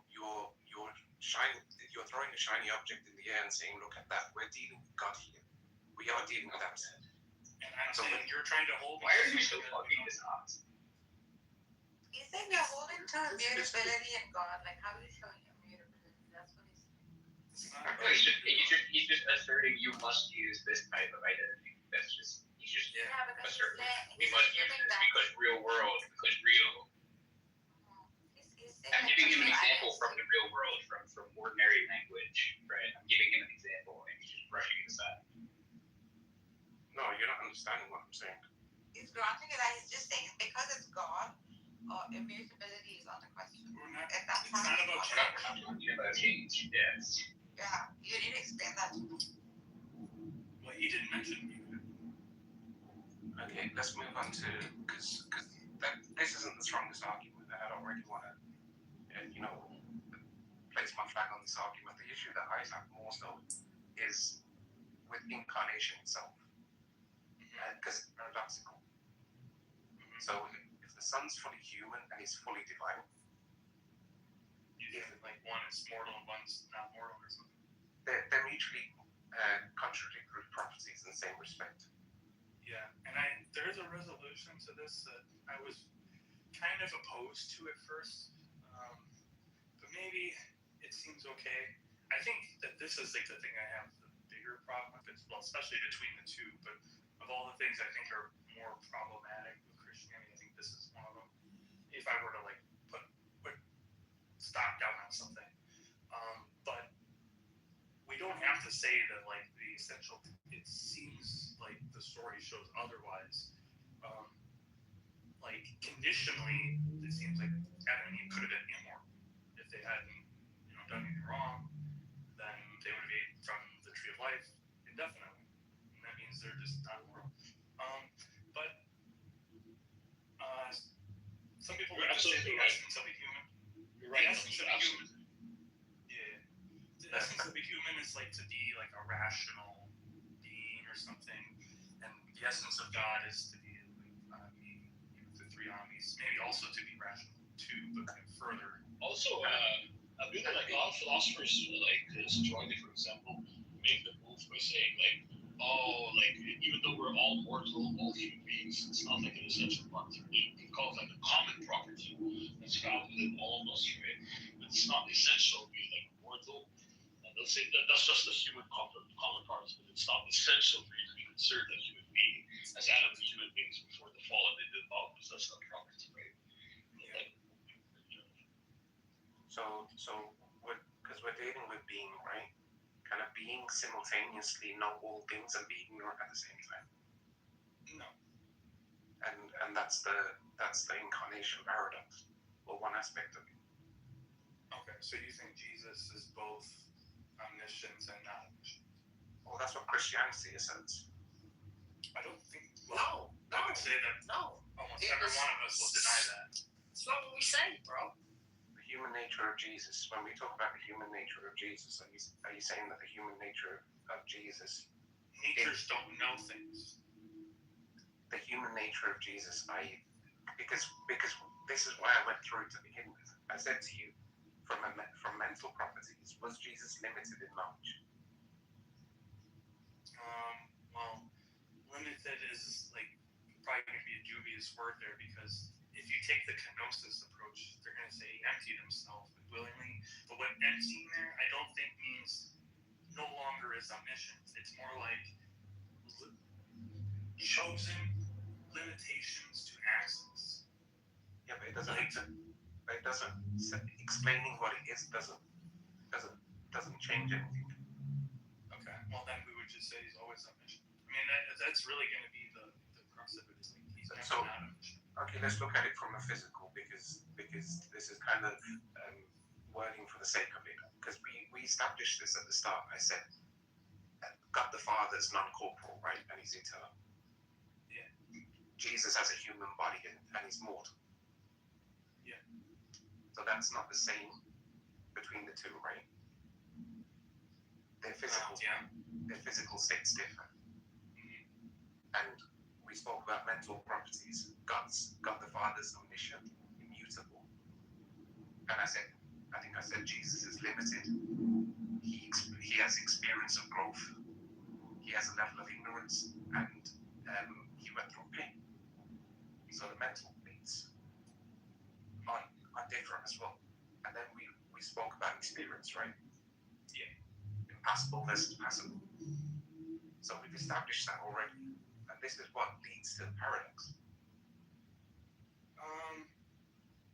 Okay, so do you want to, I think the probably strongest thing of what you said there is God is impassable, but he can't be impassable because Jesus gains new experiences, stuff like that, right? Yeah, but like, I mean, you gotta separate the problem of the incarnation from the problem of the Trinity. They're two different you can have the Trinity where like Jesus just never incarnates, right? And so the problem of the Trinity would still be there if there is a problem, regardless of the incarnation. So it's like these are two different things. Yeah, I do think you are trying to like mold them into one argument, and like Sully said, like the Trinity could be true even if like he never incarnated. So the incarnation problem should be like its own problem. How does I mean, this is generally asking how did the Trinity become true without the incarnation? Because the second person pre-exists the incarnation. Supposedly Jesus already existed before he incarnated. That's what the second person is. Yeah, but in that context, it's just referred to as the Son. Yeah, but we have to make it real, right? Jesus lived and was But it is real. The point is that there's no fucking done, right?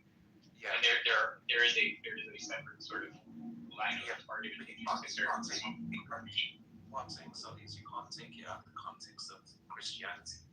You can't cherry pick. Yeah, but we can still focus on one thing at a time. You know, but let's focus on Christianity. Let's not focus on. That's not one thing. You're focusing on multiple different aspects of Christianity. Yeah, I'm dealing with Christianity in totality. Well, do you think there's a problem without the incarnation? Say that again, sorry. Do you have about essence and person? That's the I can't believe you vouch for this person, Albedo. So we're talking. Still like him. So Albedo, we're talking about. Surprise. Yeah, that's continue. I mean, the whole thing about the incarnation is where you're starting to talk about two natures. You should resolve the issue with I talk about two wills. The historical one. Or like the problem a lot of people might pose is like how can one person be, for example, fully omniscient, not omniscient simultaneously, right? Yeah. I think the impassibility one is kind of an interesting one. Actually, I've never really considered that one before. If the second person's impassible, but Jesus learns something, even in experience, that actually is interesting. I have to think about that. What do you think about that? He has a glorified body. He has a glorified body right Are you now. talking about what that possibility? Yeah, I mean, but you were talking about what, like impassibility and possibility. Like, Yeah, how so can like, one person? how can you learn something like Catholic pain if he's impassible? Yeah, so I really like the model that suggests the compositional model. Like a lot of people will offer like, the idea that composite objects could have multiple different aspects that could have contradictory properties. Like the body's soul composite analogy, right? Like you have the body being material, the soul being immaterial. So you can have like you can say like the human being is both immaterial and material, but it's used in different aspects of one and the same being because it's a composite being. Likewise with Christ, he would be this composite object that has a divine aspect and a human aspect. These contradictory properties are going to be attributed to different aspects of one and the same composite being. So like people will suggest that the LPI, the logical of the incarnation, assumes that Christ is a simple being or a simple object, and not one of not the composite. Yeah. So essentially, what I'm saying. Objects can have. So essentially, what I'm saying, Albedo, is this. Can you go now? Yeah, go ahead. Yeah, I was saying like you believe that you can have composite objects that can have different properties attributed to different aspects of that one and same object, so that Christ has a divine aspect and a human aspect as one composite being. He will be impassible with respect to his divine aspect, impassible with respect to his human aspect, as being construed as a composite being, right, or a composite object, right? Reality or something. You know, obviously they didn't really think of it like they didn't use those words back then, but we're trying to translate it into modern language. I think impassibility is going to be like his mentality, whatever it is, doesn't suffer change through like pain, its emotions, basically. Yeah, I mean, I would just apply that also to his mind, right? I could say like, the mind is going to be ultimately like a concrete object, right? So you could say like a mind could be composite, right? So you can have like multiple different aspects to the one and the same mind, right? So there could be like a divine aspect and a human aspect to one and the same mind, right? So you can have like one and the same mind that has divine mental properties and human properties attributed to different aspects of its one. So you want to say that Jesus like gets for lack of a better word, a bigger mind? Sure, if you Kind of clumsy, but one way it could also be construed is this way, right? You could say like, well, there are these two. Some people have offered this model, right? Like there are these two minds that are counted as one mind because they're undivided, right? So like you can have these two particulars, and you count particulars by division, right? So that the two particulars are counted as one particular, even though they're still distinct. But, like, yeah, I mean, that's I think another. minds Yeah. can be divided in like something like we have like this subconscious and maybe the conscious, but it's all one mind. Superconscious. Yeah, exactly. But however, like, wouldn't like three persons entail three distinct minds? Oh, No. Yeah, so like want to do that in modernity, although I don't think like that's required.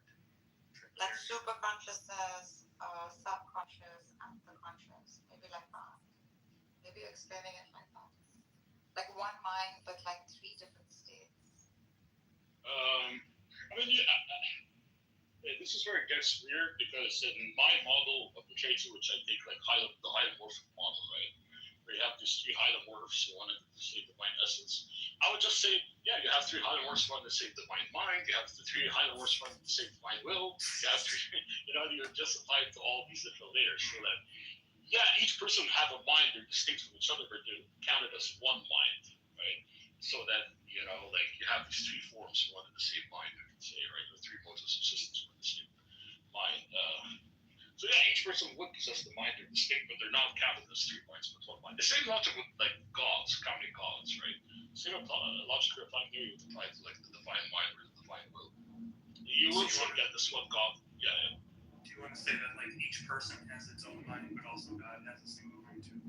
Yeah, because sure, because if anything that's attributed to the divine essence would be attributed to the persons, right? But in a distinct sense, right? So yeah, each person. So yeah, the divine essence would have this mind that would be also attributed to the persons having their own distinct mode of this divine mind, right? But at the end of the day, they're just going to be counted as one mind, though. Three modes for one and the same mind. Right? The problem is that if we're talking about the sin, you're losing precision when it comes to. Well, I mean, that's the whole point of relative identity, right? Is to say like there's distinction but sameness, right? So like yeah, we're applying relative identity for God, for the divine mind, for the divine will, right? So we're saying yeah, there's a distinction between mental states, but they're not counted as three, but one, right? Because of relative identity. I think that like really, some of the Shias will try to make this like kind of similar point on the Sunnis, like if you want to try to divide the properties of. Yeah, it becomes 99 gods, exactly. Like, it's the same kind of. Exactly. Attributes that are distinct and separate at the essence, who are very much like 99 distinct attributes, therefore 99 distinct. You guys are doing it again. You're doing the relational qualities as the essence. That's what I'm saying. You guys just don't listen. You just keep making the same mistake. You just keep going around in a circle. Bro, boss, I'm just telling you. Albedo, she has any argument for the Tawheed, right? So that yeah, but we're not talking about Tawheed. We're talking about the Trinity. Yeah. I know, I understand. But, if he wants to understand the Trinity, he has to understand it is who. We're talking about who something is or what something is. These are two different things. This is the reason why they get confused. And nature is what, man, constantly. Just go around the circle. Allah's been told this 4 times, and then he just repeats the sentence. Is this guy a Muslim? Never answered.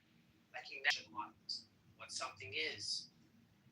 When you see it, he just doesn't get it. He's going to keep doing it. It doesn't matter. It's just a merry-go-round.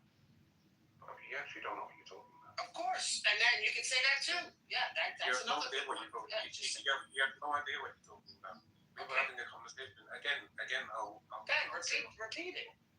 Sure, we'll go over it again. One more time. So I'm having a conversation with Albedo and Coptic at this moment. There's other people listening in the room that listen to how you just don't pay attention. No, you don't understand. Oh, that explains a lot. You don't understand the argument. You could have just told me you were some dumb Muslim motivated. It's funny because as soon as someone's Muslim, all of a sudden what they say doesn't count.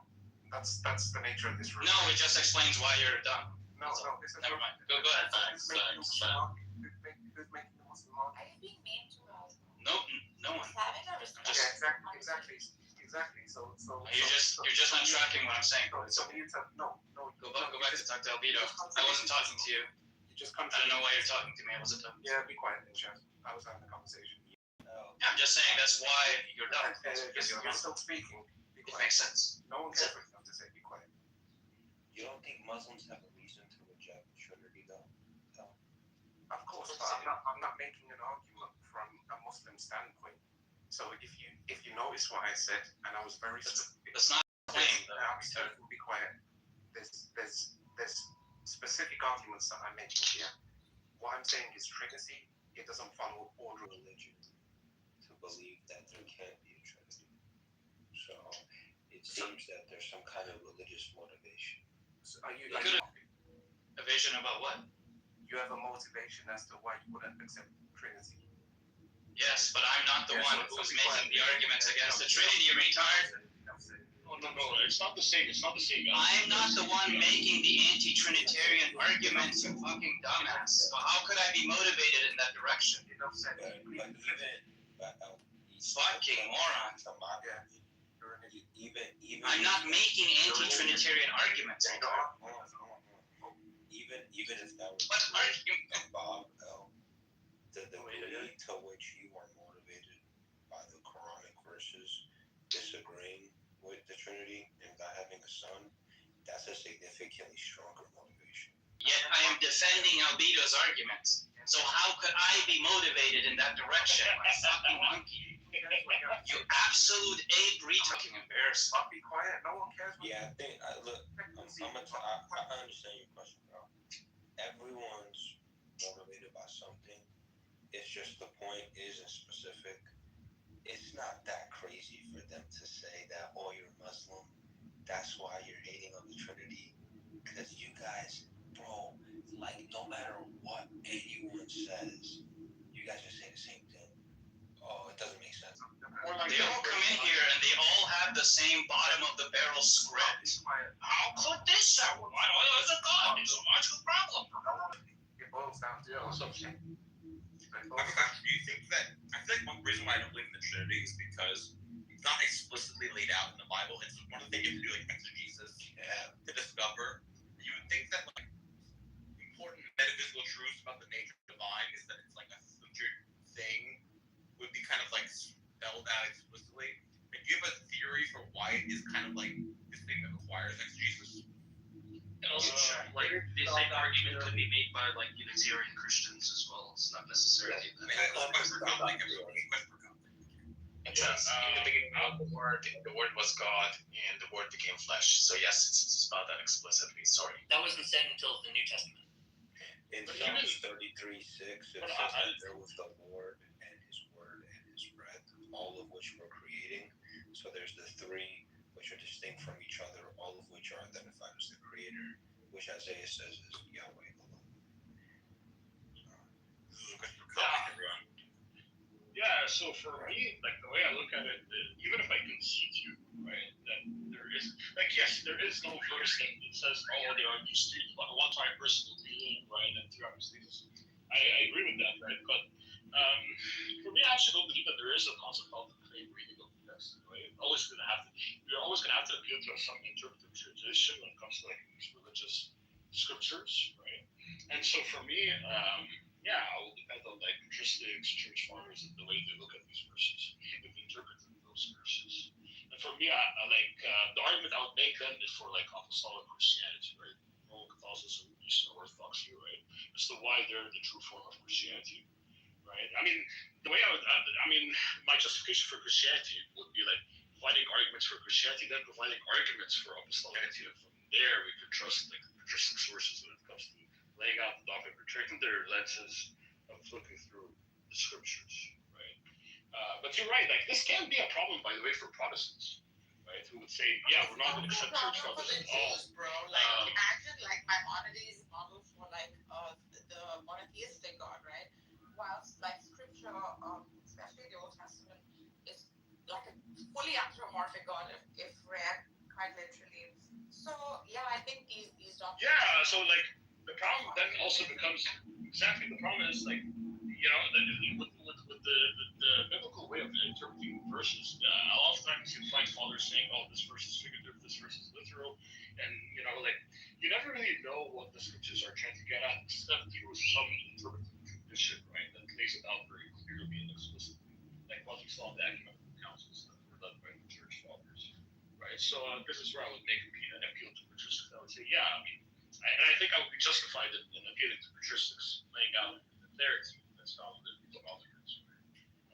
Do you have a theory for why these councils are needed? Why not just say, I'm a tripersonal being, blah blah blah blah blah, and then also why the Old Testament doesn't keep harping on God is one over and over, and not say God is three over and over? Like why? So that was four, right? So but that's why I still don't think there's such a thing as the plain reading, right? This is where it gets very, very complicated, and that's why I think it's a waste of time when people try to debate interpretation of scripture without having the hermeneutical keys. One of them being that patristic some central authority that finally submits true correct interpretation of a certain text, right? And that's why I think actually a really good argument can be presented for apostolic Christianity being a really good way to figure out which interpretation is the true interpretation of the text, right? So even if you think there's these explicit texts that could have been said, you would have still had people who would have still want more clarity. Oh, this could still be a modalistic, we could still spin it into a modalistic sense, right? Tri-personal being. Oh yeah, modalists say there are three persons, but they're considered as three forms or three modes at different times, right? What about the point about how God in the Old Testament keeps harping on about how he's one, Shema Yisrael, Adonai Eloheinu, Adonai Echad. Why is that? Why not say I'm three? It seems strange. Yeah, the way the patristics actually interpret that, right? That is a concern, by the way, that was addressed by certain church fathers. Why wasn't this thing more clearly expressed in the Old Testament, this threeness thing, right? And they'll say, yeah, God didn't. That's going to be their interpretation of the situation, right? They'll say where they were just trying to get them onto action and to have this established kingdom so that the Messiah can come through. And once the Messiah comes, then he can reveal this tri-personal relationship between the two persons, right? Through the incarnation. So a lot of people interpret by trying to explain why God wasn't more explicit about the multi-personal relationship that exists, right? And the nature of God back in the Old Testament. So they'll say it's a preparatory thing. People wouldn't have been concerned, it wasn't really that concerning for God to reveal his true nature of being one of threeness, right? That's going to be the way they justify that. So, Conte, I have a quick question for you, right? With this kind of model of explaining that God is one, right? Under Christianity, right? That God is one despite having three persons, and this does not necessitate that there are three gods, right? How would you respond to, let's say, for example, every paganistic faith, right? Let's say the adherents of those faiths, they come up with the exact same model, but it would apply to all of their gods. So, for example, let's say they come up with a form of Greek mythology or any other form of paganism, like Hinduism or anything like that, and they come up with the same exact model, right? Would you also say that they are following a monotheistic faith if they give the same line of argumentation that a Christian would give to explain that it's really one God with three persons? Would you say that they would also be monotheistic if they presented the same model from a logical side? Can you repeat the model again in a very short sentence? Sorry, it was coming out for me. So how was three persons one being? Yeah. So I've been listening so far, right? And it seems there is a model being presented that prevents any kind of logical contradiction between monotheism and the fact that there are three persons. What if someone, from each one of these faiths, they come up with a version of their faith, right? They basically say that all of their beings that they worship, right? That these are all just personalities. These are all just persons of of like a Godhead, right? Like a Trinity, okay? And they make the same line of argumentation. So basically, okay, if there are multiple gods, right? Maybe they don't even call them gods, right? Let's say they use the terminology that wouldn't entail any logical controversy, but they find a way to argue around it, right? And whatever deficiency they find, like they find within their system, they explain it away by saying that there's some sort of dual nature. Like they get the same line of argumentation, but for any kind of like paganistic faith, would you also accept that they're monotheistic? I guess not. Bro, Hinduism is monotheistic. What are you speaking about? No, I mean I don't think you're specifically referring to it. He's saying if they give the same like logical argument or the same model for their God, like what is that? I mean, if you're saying I like think it is very, very similar actually.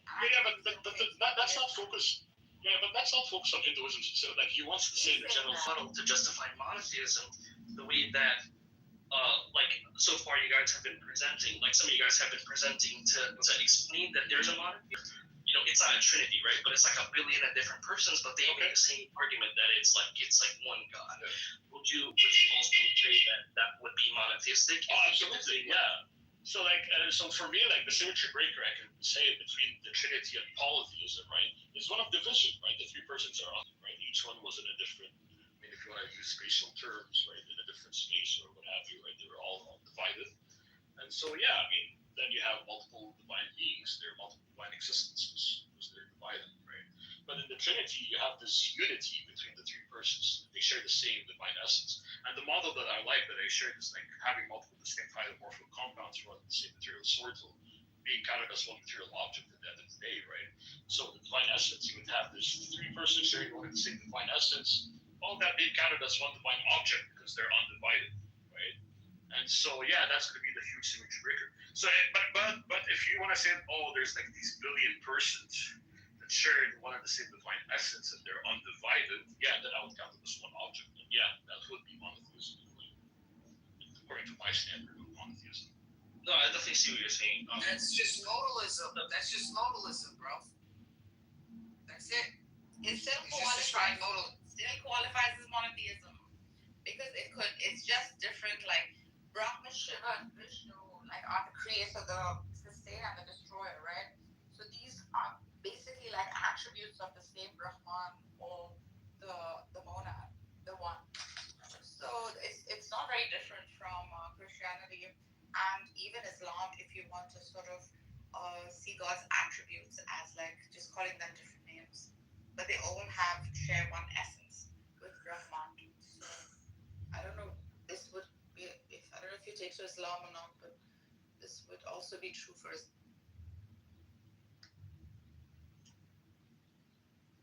It's true for Islam more so, because for Hindus, the different gods are just forms of the one ultimate essence. Yeah, they're just attributes.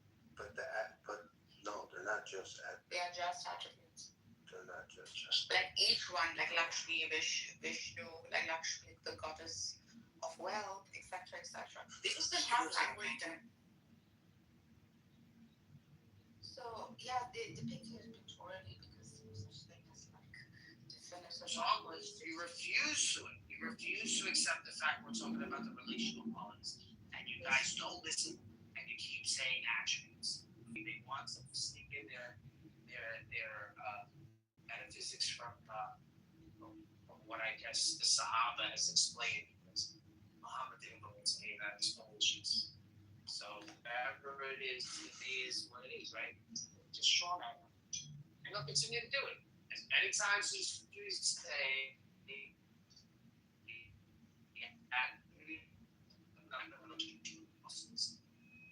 keep going back to the attributes.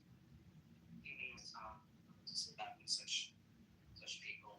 That's the reason why they don't come into rooms like they're going to be manhandled. Let them say in their safe space in Amir's room or the other guy's room. So they don't throw them. This is legitimate in the bush chat, but not in the real world. This is what they say in the Mushak. Too much Mushak. Last war.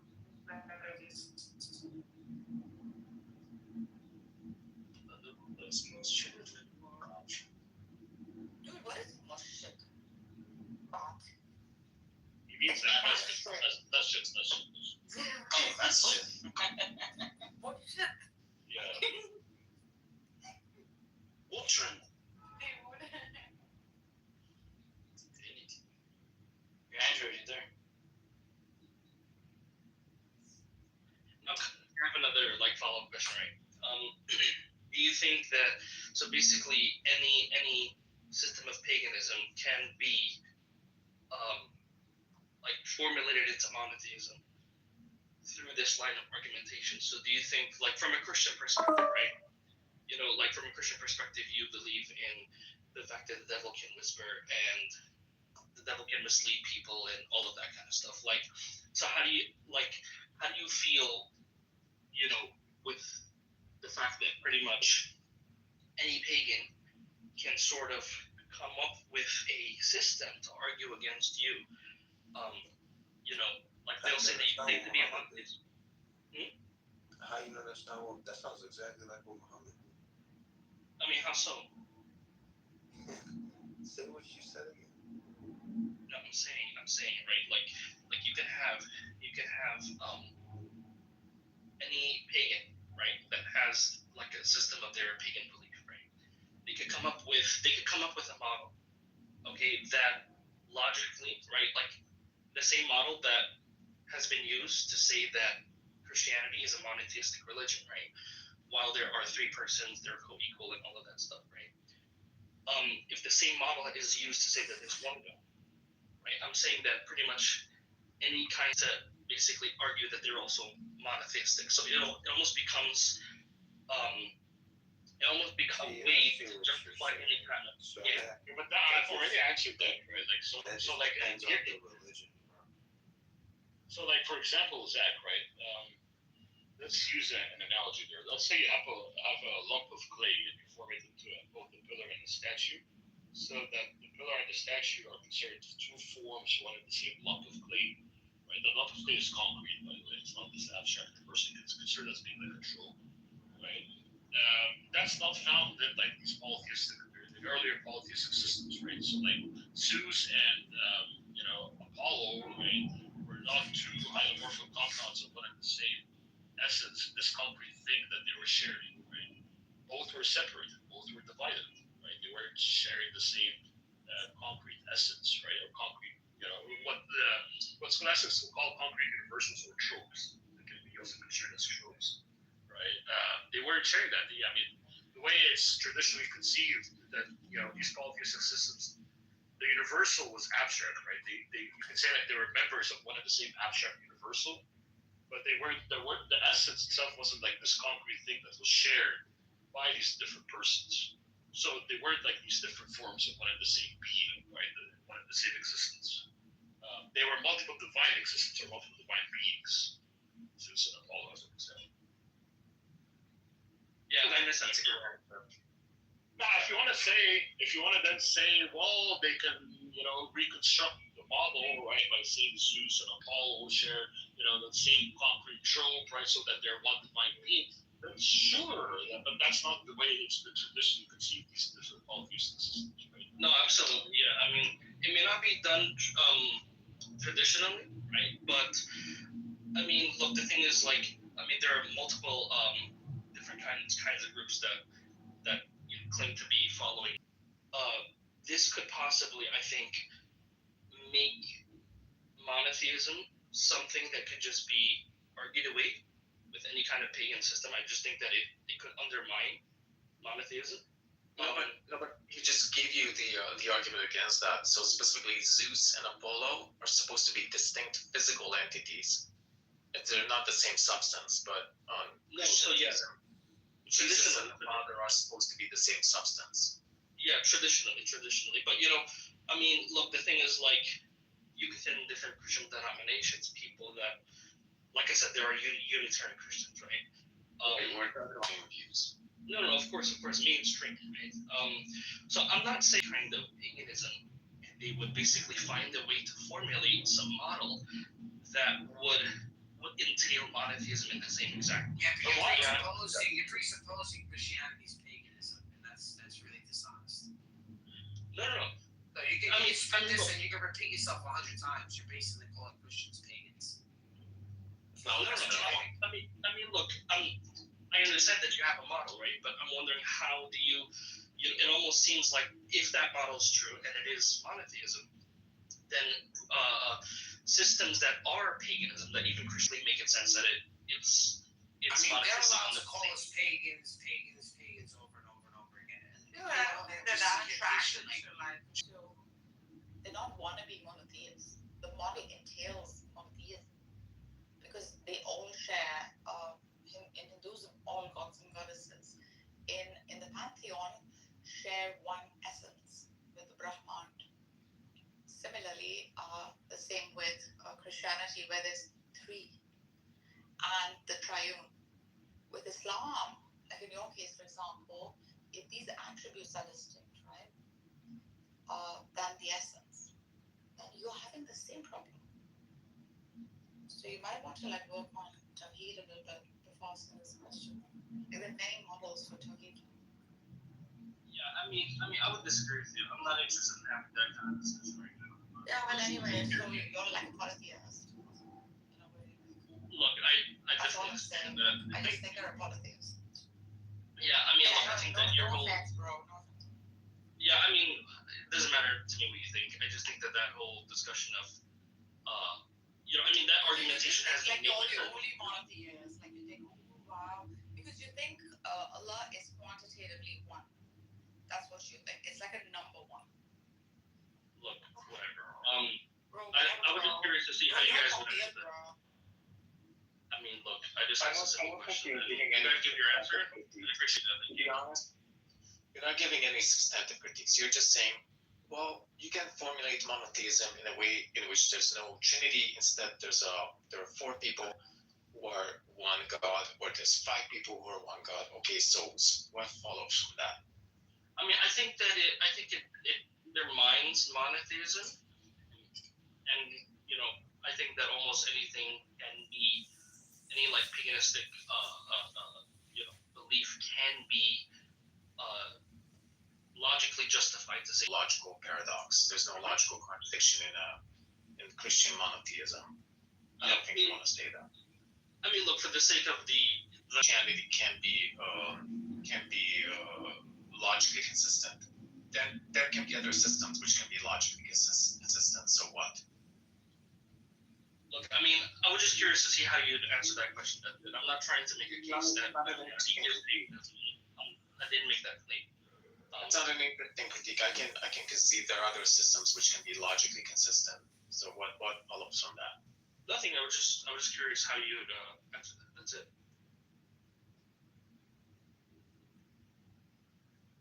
As far as logical consistency, it's obvious that the Trinity can be logically consistent because all it's saying is that X is F and X is G and G are not identical.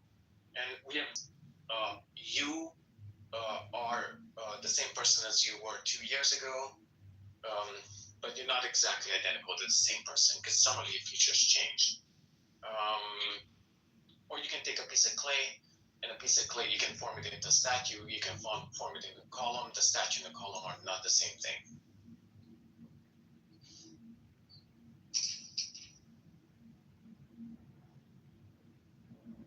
I think Muslims are doing a great disservice to their religion by running these really silly arguments against Christianity. Yeah, I agree. Like, I think these arguments are No, but what's interesting is that like that El Nino retard that came in here earlier, they have strong opinions about the Trinity, but they haven't even researched like the basic response to the problem. It's just like take 5 seconds to Google what is like the academic or most accepted response to this issue on the part of the Christian. Like they don't even bother doing that. At least it's not is one equals three. At least it's not one of those numeric arguments anymore. Like I'm not seeing many of those. Oh, is three equal one, and then like laughing at it. Like that's how bad. Yeah. Well, but that El Nino guy was like particularly stupid. He said meta conversations are hypothetical. How could you say something? He's a Salafi. What do you expect? How could you say something that dumb? He doesn't take metaphysics. He takes scripture, right? They're literalists. Yo, Zach, you got destroyed by Nargis, buddy. Zach got destroyed by you, Nargis, so it was like really bad. No, bro. He just needs to study a little bit, like, and not like see Allah as like quantitative. Yeah, hit the books, buddy. Yeah, but he's making like he's just observing things and saying, and I think it's fine. I'll send you a hard Zach.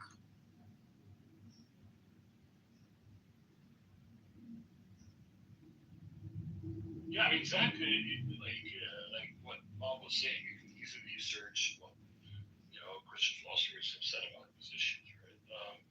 And even if you don't want to read like philosophical papers, you can just watch videos. There are major Christian philosopher names, right, that have done videos and interviews about the Trinity, the logic about the Trinity, and all that good stuff, right? Like, yeah, but you guys face the problem of scriptures, right? Like Unitarians can school you guys if you're just looking at it scripturally. Yeah, scripture. I don't. But I actually don't think scripture. Like this is the whole point that I was making. The problem with scripture is you can always look at the text and make it say whatever you want it to say, right? I don't believe in this concept of the plain reading of the text. When it comes to religious texts, of course, right? Maybe with other, if you read like a Charles Dickens novel or what have you, yeah, you can like figure out the story without like there being any religious.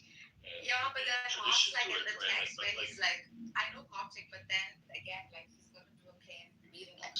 That when Jesus says the Father and I are one, that Jesus here is talking about this divine essence that he shares with the Father, then we have a really good hermeneutical basis from which we can know what the text says based on that hermeneutical P, for example, right? But when I look at Protestants debating each other over the interpretation of a certain text, it never really goes anywhere. Just they end up stalemate. Yeah, they don't have consensus. There's just no way of like coming to a common understanding, and it's being read from like that Jesus like does not claim godhood at all. And I've seen like the only verse that Trinitarians posit for the Trinity is the word became flesh, John, right? Which is fine. I mean, you just need one particular pointer to like a doctrine. But then this would be like their arguments, especially the Unitarian arguments against the Trinitarian schools and the other schools within Christianity. Like they debate very strictly scripturally, not philosophically.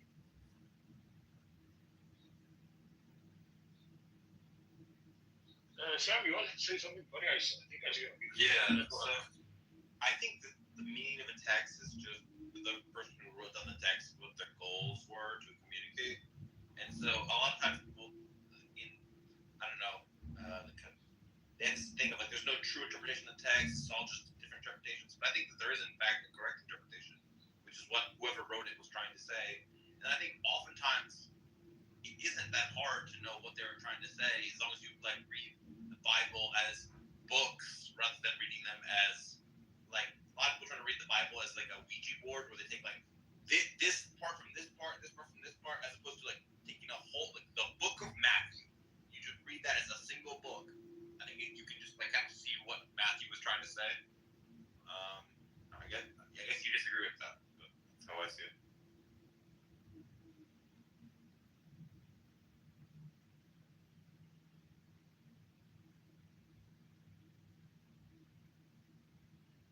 No, I agree with you. Like a lot of people actually the majority of people I think take your view, right? That there is like this correct interpretation. You do like higher criticism of the text, right, or higher interpretation of the text. Look at what the intention of the author was, right? The historical setting of the author, figuring out how we can look at these texts, right? You're right. I think that's like the majority of people hold to that view, right? I just don't hold to it, but yeah, a lot of people. Or I just limit the scope of this, right? So I would agree with you, but not when it comes to like religious texts, specifically like the Bible and the Quran and all of that, because unfortunately many interpretive traditions have arose concerning these books, right? And it becomes very, very difficult even to do this higher interpretive type of move because you will come up with a lot of controversy. No, the author didn't mean that, the author meant that. No, the author was here, the author was there. No, we can't really fit the truth. You know, you might get into that as well. But yeah, I mean, a lot of people do share your views. Do you think that there is a one correct view, and that correct view is the person who wrote the text, what they were trying to say?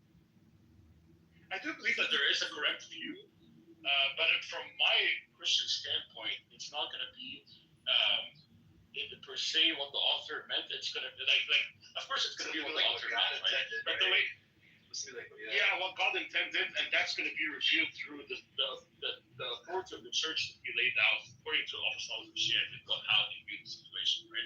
So like traditional Christians would say, oh, Christ founded the church, right? And He laid out the authority of the disciples, and then you have apostolic succession, and so you have like the students of the disciples, and from there they ended up interpreting the text, and that's where we get the interpretation of the text. It's that authority, right? Church authority that gives us what the true meaning of the text is, right? And so, from a Christian standpoint, right, that's where I would lean more towards, right? Well, appealing to church authority, telling us what is the correct interpretation. So I think that there is a correct interpretation, but I do believe that's going to come from the church.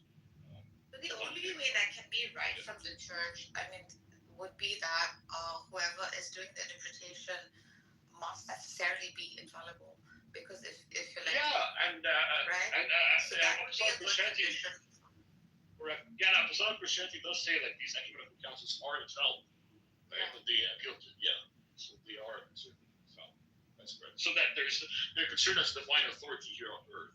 Correct. Right. I think that's Yeah, that's okay. Like if they didn't have that particular property, that would be a problem. It would be a problem. Yeah. And that's actually one of the criticisms of what is the correct interpretation. They end up arguing and reaching stalemates without really knowing what's the correct interpretation. Would infallibility entail no sin, or like how is the council understood as infallible? What is infallibility within the limitations of the council? Oh, I think what's concerned an ecumenical council is having with the Council of Nicaea, for example, the emperor ordered that all bishops of all of these churches, right, to attend the council. So we had representation from all the churches, right, and from there the standard was set for what we consider as an ecumenical council. And actually that tradition follows from you could find it in scripture as well, in the book of Acts when all the apostles attended the Council of Jerusalem. They believed that this was done by the Spirit, by the Holy Spirit, because all the apostles were in attendance in that council. And so that tradition was maintained by church authority that all church representation should be attended to said council for it to be considered an ecumenical council that's infallible, that's divine of the Holy Spirit. That's it, yeah. Do you think that all of the the Old Testament and the New Testament don't have the exact same theology? Do you agree with them, or do you think that there's just one theology throughout the Old and New Testament and it's the same one? I mean, this is I think a traditional Christian will have to not agree with that criticism that's laid out by these academics, right? Even though it is very, very plausible, right? Looking at it from the outside perspective, it's highly plausible that they did hold different theologies, right? But I don't really see that it would really benefit a Catholic or an Orthodox by saying that, right? I think church tradition would maintain that they did hold to the same theology, right? And so, in virtue of you having that justification for believing in church authority and church tradition, you will have to take the opinion that they did hold to different theology, even if it seems plausible in a way, right? But I do think theology. But a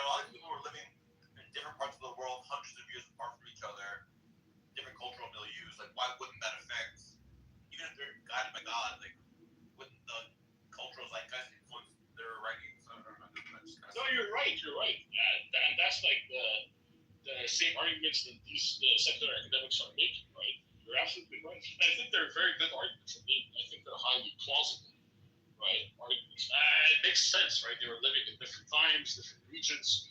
That the region that they were in, right, will give them a certain view of their theology and the way they're writing and all of that, right?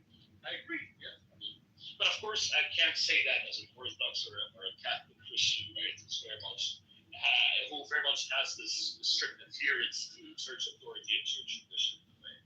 So I will have cope here in a way and say, yeah, even though it seems highly plausible, given the evidences that I have for apostolic Christianity or for church authority, I will take the church authority interpretation of the matter that probably that these authors held the same theology. Right? So yeah. I get it, man. I get it. Dude, how does culture or like geography change the influence of the Holy Ghost when it's imparting like vision of truth in the Well, I mean, the secular academics, you could say like the method they're applying here is like one of natural, they are applying methodological naturalism. It's like they're not going to take the whole idea of these are inspired by the Spirit or by God, right? So like, not taking that into account, then it becomes highly implausible that they have the same theology, right? Yeah. But I'm saying like if that's the claim, the Holy Ghost will operate as Holy Ghost at all times, no matter what the region is or the culture is, right? And that's what the church fathers would say. Yeah, that's what the church. Yeah, that's what traditional Christianity would say. Right?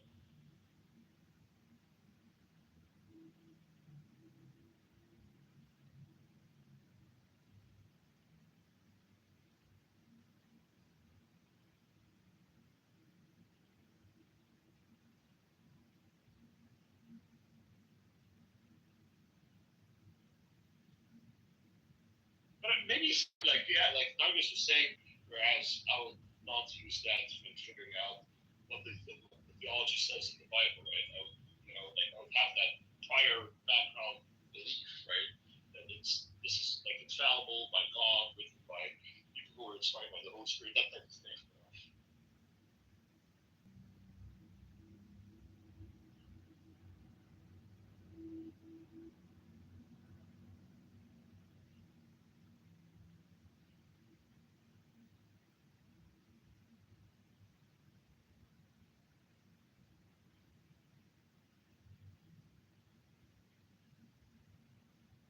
Hell yeah, brother.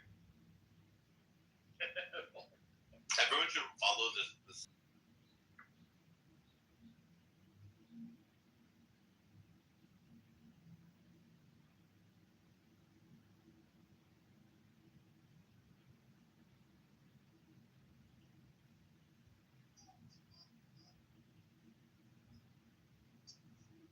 What's that?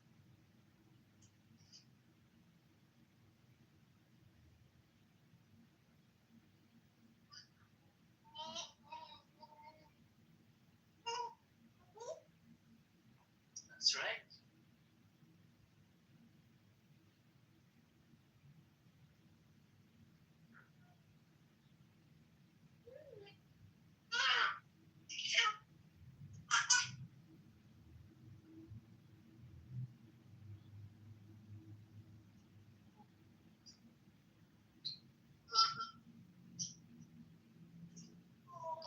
That's right. Mustard Tariq does Where's Andrew? What is he doing at this hour? I don't know what's wrong with Andrew these days. He doesn't. Yeah, where is? I don't know. What is he doing, bro? No, he's good. He's Gucci. He's probably doing the Lord's work, taking away the car of some 87-year-old grandmother. How ironic for Andrew to be doing that job. I have recently come to know of his profession. He's probably like repossessing, the like old heirloom, retired person. Their social security doesn't pay out a lot because they were a house in the 50s. Not too much on Andrew, y'all. What happened to him? He's just not on the app. I haven't seen him around.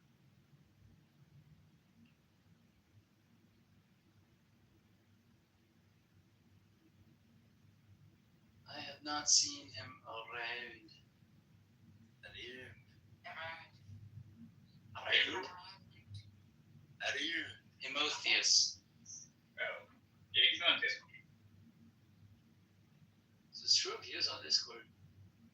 I mean, I haven't seen him hang around on Discord, but like you can reach him on Discord if you want. Oh boy. Nice Venus. No idea. He's sending dick pics to women. He's getting on his dick game. His dick pic game's getting perfected. That's right. No, I am someone who's a paid photographer, but still, like, you can do better, buddy. Come on, step your game up. Let's try. Come on. Whenever a woman sends like a sexy selfie, it's always this like artistic thing with nice lighting and like you know, the guy is the laziest fucking thing in the world. What about the composition, bro? Exactly. All right.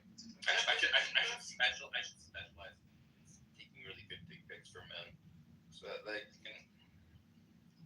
BFF's customer. Do you think somebody's interested in this type of content? Absolutely. What's wrong?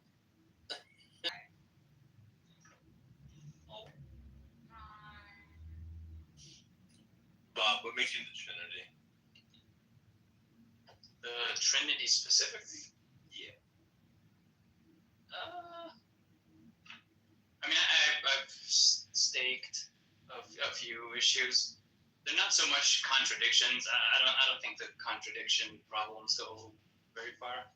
At least I've heard satisfying responses to them. Trinity specifically. I have, like I said, that the Trinity is this like metaphysically necessary, arrangement. And it's not. It seems weirdly convoluted, and it's not clear to me what. It's not clear to me, for example, what the Holy Spirit is. Why does that need to be a separate person? It just seems like I don't understand the personhood of the Holy Spirit, for example. Like I get Jesus, I think.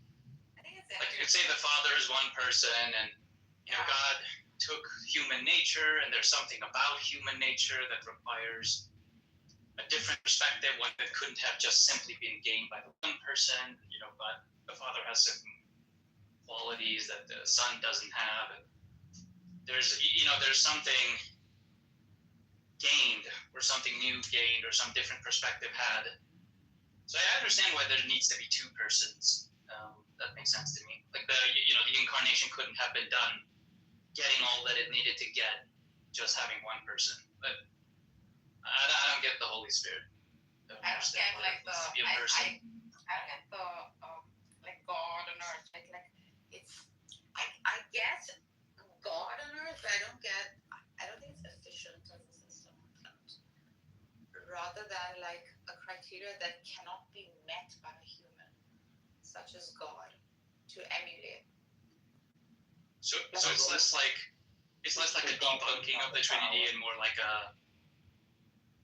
it doesn't quite make sense to me, or like it's not, the constellation isn't very satisfying, or there are some issues. Doesn't the Quran say God could have a son if he wanted to?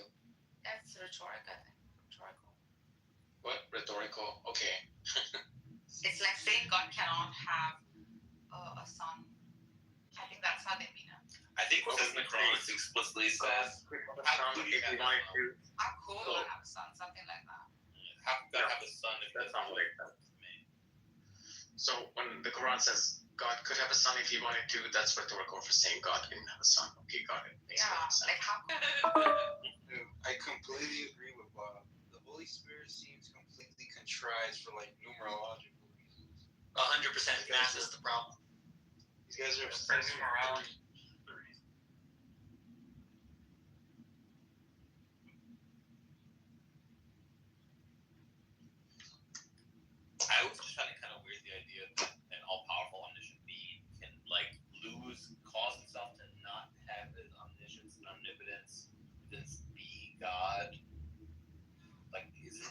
being God, like having those qualities. Like I can't just say I'm God. The reason why I can't say I'm God is just like I'm not omniscient. I'm not.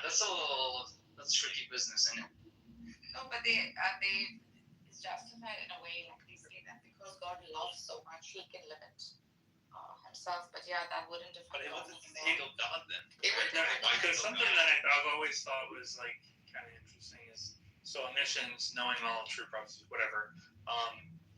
And something that's like always added that is never explicit, but it's like certainly not entailed from those things is like the clarity of which he has access to them. So like opaqueness and all of that. That doesn't seem out of accord with having omniscience, because it seems like we might still want to say we know, I don't know, the capital of, I don't know, Alabama, even if we can't meet it. Yeah, like these sorts of critiques assume the difference between dispositional knowledge and a current knowledge. That is knowledge you're just like thinking about right now, as opposed to knowledge you're disposed to produce or disposed to think about if somebody asks you, or if you're like, if you want to recall it or something like that. What kind of Does this mean that Jesus has like a discursive mind in a way that the Father doesn't? You have a dispositional, so in a way, the Father doesn't. It can go and compute the answer, or it's just like instantaneous. But then, Jesus is different. I mean, omniscience just broadly just means knowing everything, whatever that amounts to. It doesn't tell you what kind of knowledge, it doesn't tell you the scope of the knowledge, and it doesn't really tell you the clarity of the knowledge. Exactly. Yeah, I mean, I know omniscience generally doesn't, but I'm saying, what type do you think that God the Father has? That's an open question. I think, this might be modeling. It sounded like Adam was trying to give like a different kind of composition to Jesus's mind than like. Okay. So, like, do you think Albedo? Do you think like I could be omniscient? Like, could God grant me omniscience under whatever, like the same kind of omniscience He has? No, I don't think so. Why not? Well, because he's not. Well, we would be changing what Bob is. I mean, so I guess it depends on what facts we're holding fixed, but I take it that Bob has a limited mind, and to hold an unlimited amount of things is a bust. That's what he's asking. Aren't you going to say the same thing about like the man Jesus? But like I'm fine saying if I was granted omniscience, maybe I wouldn't be the same person or something. But let's just say I would be a different person.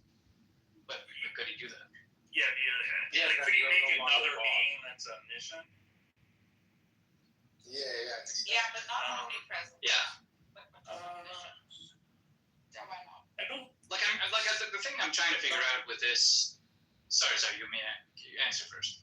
I don't see an immediate problem, but I haven't really thought too much about it. That's fair. The reason I'm asking is like, I don't think these are like knockdown arguments against the Trinity or blah blah blah. But I do think there are some things that don't quite land, which is, I get the idea of having like dispositional, like a current mental states or whatever you want to call it, a mind.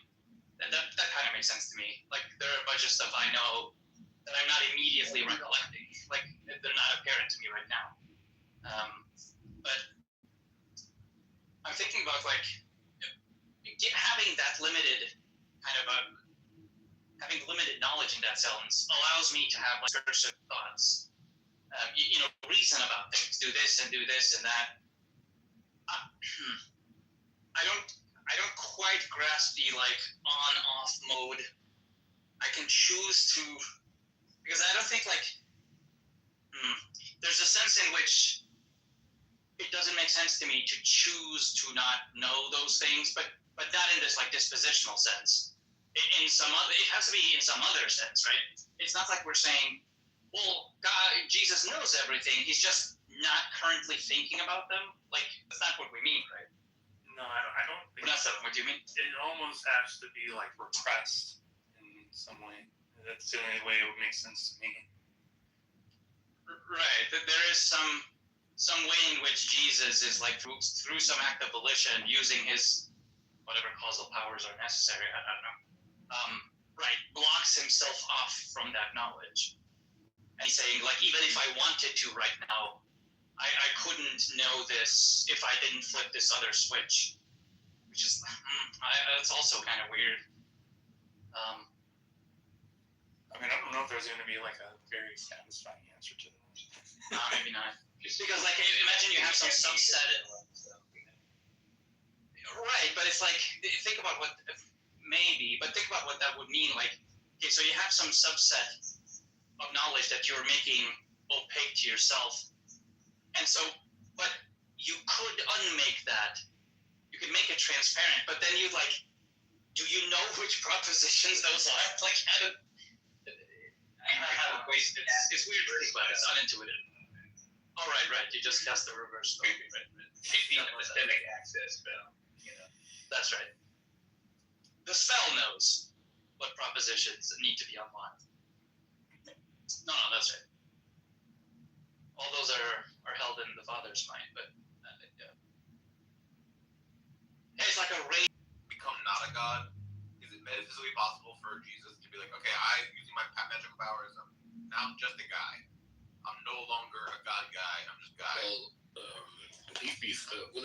Someone else has to wish him to be not God. Like this is just a plot of Superman too. Like we saw this in Aladdin. Yes, I was just gonna say Superman. That's what he did. He took away his pet right. He went into that thing, and then he wasn't Superman anymore. What do you say? But then it's that thing that booped his powers, right? Well, you would think, wouldn't you need a thing? Well, that's if you're Jesus. The idea he's asking is like, could Jesus do it without needing a thing? I mean, Jesus is still a person, right? Right. Could he lose his divine essence? I'm just trying to understand what could the Father yank it, but that doesn't make sense because Jesus is God. I'm trying to understand what makes him as God, even though he's not omnipotent and omniscient. Why is he still God?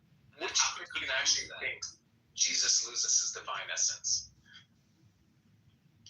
By not aligning with the will of God, for example.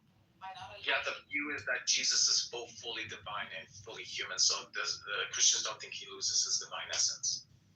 No. The thought experiment is just wanted to. Could he undo his? Yeah. Like I think the answer is no, but it's hard to that's be what the question is. God human is kind of a hard combo. You think? I mean, it's easier than man-bear pig. What? Man-bear pig. Man-bear pig is hard to. Yes, that's. Yeah. Okay, so in what sense? Why is Jesus God? In what sense is he God? He has all the divine attributes. So he's omniscient, omnipotent, omnipotent. That's right. Okay, but then, in what sense did God become a man then? In what sense does God become a man? Isn't the whole point of Jesus is the essential property that he became a man and shit, and then he didn't become a man. He's not a man. Okay, here's how Jesus' essential properties are divine. His accidental properties are human. There you go. It means like imagine what it means to be an apple. Like red doesn't seem to be like a necessary property of being an apple. You could be an apple without being red. That's like an accidental property. Yeah, but an essential property would be that it needs to have like, I don't know, apple DNA, or it needs to be at least descended from apple trees, or like grown on apple tree. I don't know, something like that. Of sweetness, like sounds like a lot of denying Jesus' humanity. Essences are human. But I mean, I was thinking about that. There's a problem with that. Even some of the core attributes of God that we tend to think they are, you could try to play tricks with them. Can we remove this? Let's say God was like a duality instead of a trinity. Like that third part is that essential or not? Like we can play all those tricks all day. Yeah. What? Why? How is it a trick? like 5 gods. Like I need 5 different modes. Like All of those instead would be of just accidental. Right, all those would be accidental, right? Are you just merely saying it's logically possible that there are other necessary entities besides Trinity?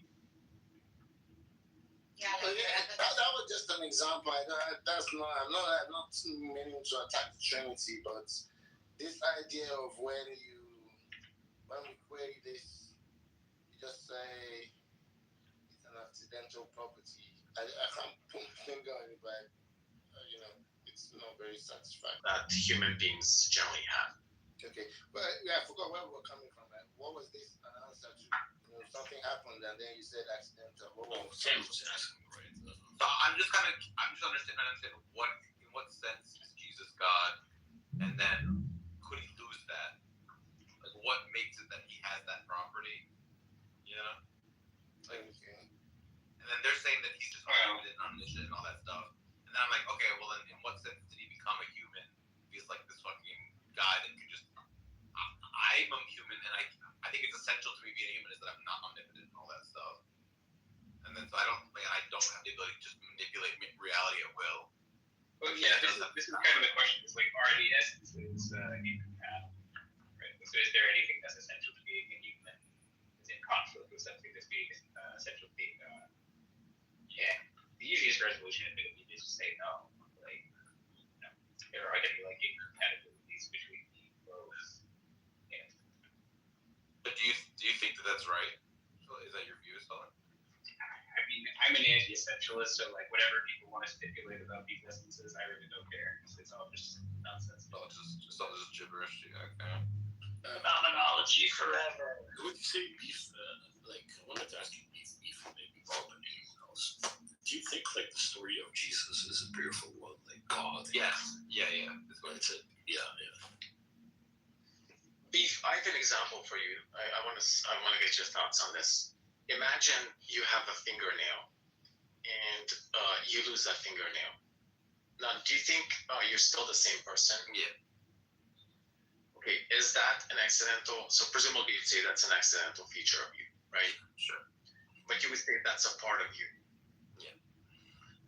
The essential features of fingernail, are those the same as the essential features of you? No. Okay. So how can it be that there are apparently 2 different physical entities that are part of you that both have different essential natures? Yeah.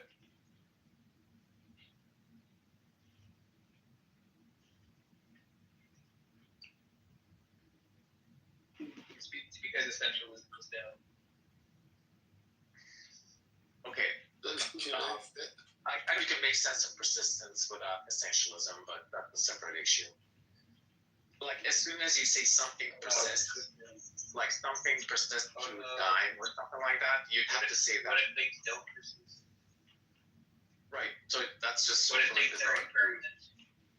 So presumably you think that your thought at least persists for like a second or 2, doesn't it? I don't know. That's a weird way of talking about it. It seems. If you're just saying like it occurs across the time interval, right? Yeah, that's what I mean by persistence. Which persist means like stays the same over time. Time moves forward or whatever. I mean, presumably you think there's some sort of a subject who experiences that persists. Yeah. But I mean, okay. What do you if you don't think that person exists or there's any persistence of a subject, then how can you make sense of any sort of epistemic probability on your view? Anyway, this is a whole can of worms. We can all ask random questions. But I'm not a random question. Okay, but Agamemnon, so in the analogy, you're saying that Jesus is the toenail of God, and that although Jesus has different persistence conditions, he's still part of this like broader thing, which is the divine, and that but they don't have the same persistence conditions. They don't have these, but they're still part of the same objects, which is the No, I mean, it was just a response to what you said. You said, how can Jesus become a person how can Jesus become a human if a human has completely different essential features from God? Those are incompatible. Okay, okay, here's the counterexample. There are two physical things which are parts of you, which have different essential features, incompatible essential features, actually. And so if Jesus didn't have omniscience, omnipotence, and all that stuff, he would just be a man, and he wouldn't be divine. Is that your view? Yes, if no part of Jesus had those essential features, I would just say he's a man. So Jesus is the fingernail. Does that mean when he gets crucified, he's a hangnail? Yeah, good on that. Yeah. Yeah, that means. That was pretty good. Not bad.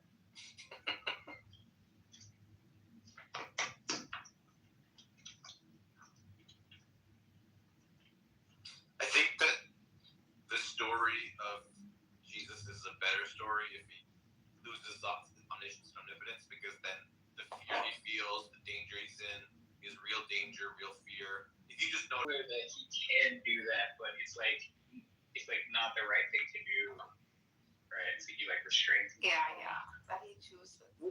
That's actually the Christian narrative, is that Jesus voluntarily empties himself.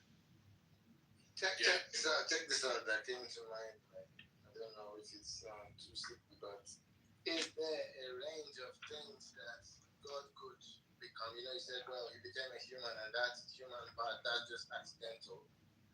Could he, like, if he wanted to, like, become maybe like an animal, and it would still be God, but that other animal would could it be that, or is there like some kind of range that only humans God can turn into? Yeah, I can he be like an ant? Like, can he be an ant? That's what I'm asking. Could you replace your fingernail with, I don't know, some like a metallic blade or something? Would you still be human? No, I'm not saying would you still be human, right? God, you said God was able to become a human, and the human aspect of him is like accidental. Is there a range of what he can turn into? Could he, like, for example, like could you say something image bearer, we're made in the image of God, something. No, but I anticipated that, but I guess saying something different. I don't know, maybe I got misunderstood me. Not that that's not what I just said. I wasn't confirming or denying whether God could actually do that or not. But I mean, these questions are interesting. Can God unite with these animals? My preliminary response would be that I haven't thought about that, but it would be like if God turned into Satan, maybe that would clash with his nature in some way. Okay, let's not pick something where it's like his nature is gonna like something evil, So that would be more likely to be possible than Satan. But I can see why, like, the Christian might not want to start thinking that God could come as a frog and stuff like that, like insulting. But it just looked interesting to me when you're saying it's accidental. But does it have a range? Does it have something that it can't, only these things, what God can come as so much. But anyway, we can move on, no problem. And would he just be a limited God if he could just be human, right? Like, so Hinduism doesn't shy away from this Chris, like the monkey God, the tiniest of things in nature, the snake God to come. But that question is really good, Chris. Okay, so yes, God could manifest himself. So what really interesting follows from this?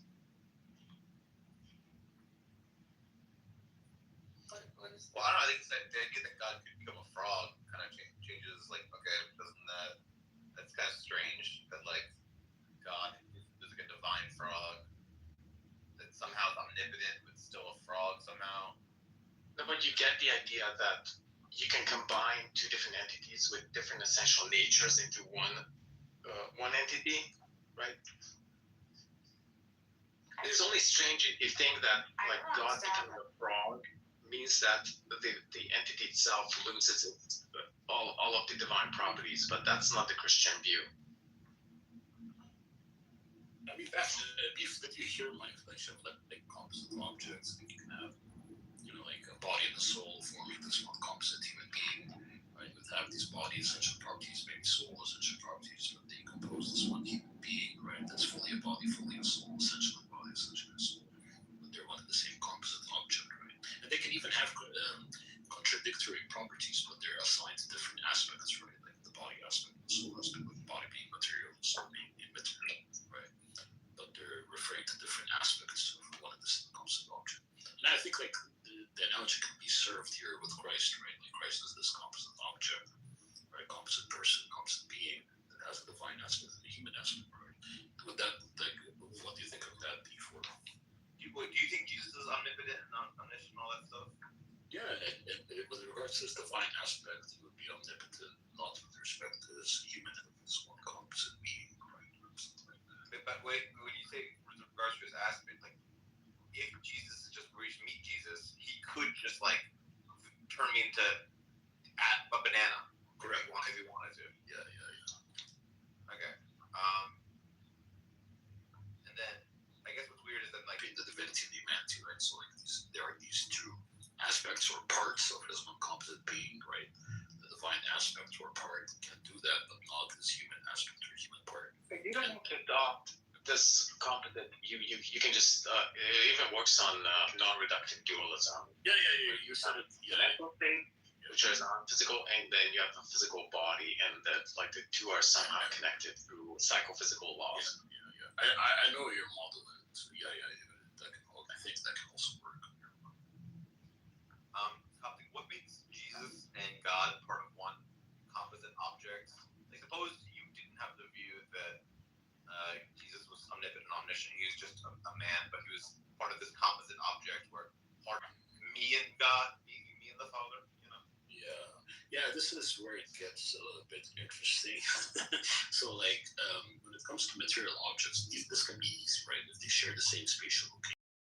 Now, when it comes to, this is where it might be a little bit unintelligible. We'll have to appeal to mystery, because we will say, like, like there might be this lack of division, so they're not separated, Jesus and the Father, or what have you, right? But what does that mean when concerning that there is no spatial location, right? Then that's going to be unintelligible in a way. That's going to be No, that's not going to be unintelligible. You can just say they're functionally unified.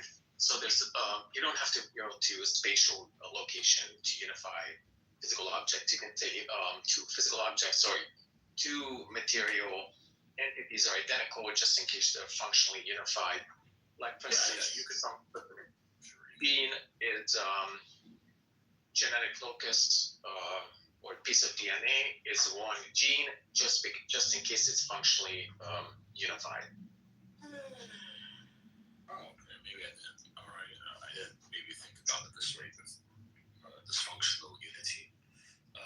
Because usually when we think about like objects being united, like if you take one object and unite it with another, we take it to be like they share the same spatial location.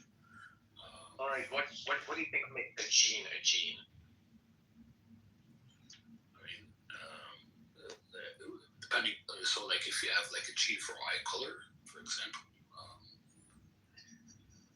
that's what makes a gene for eye color a gene for eye color? Like, what gives it its identity conditions? Oh, if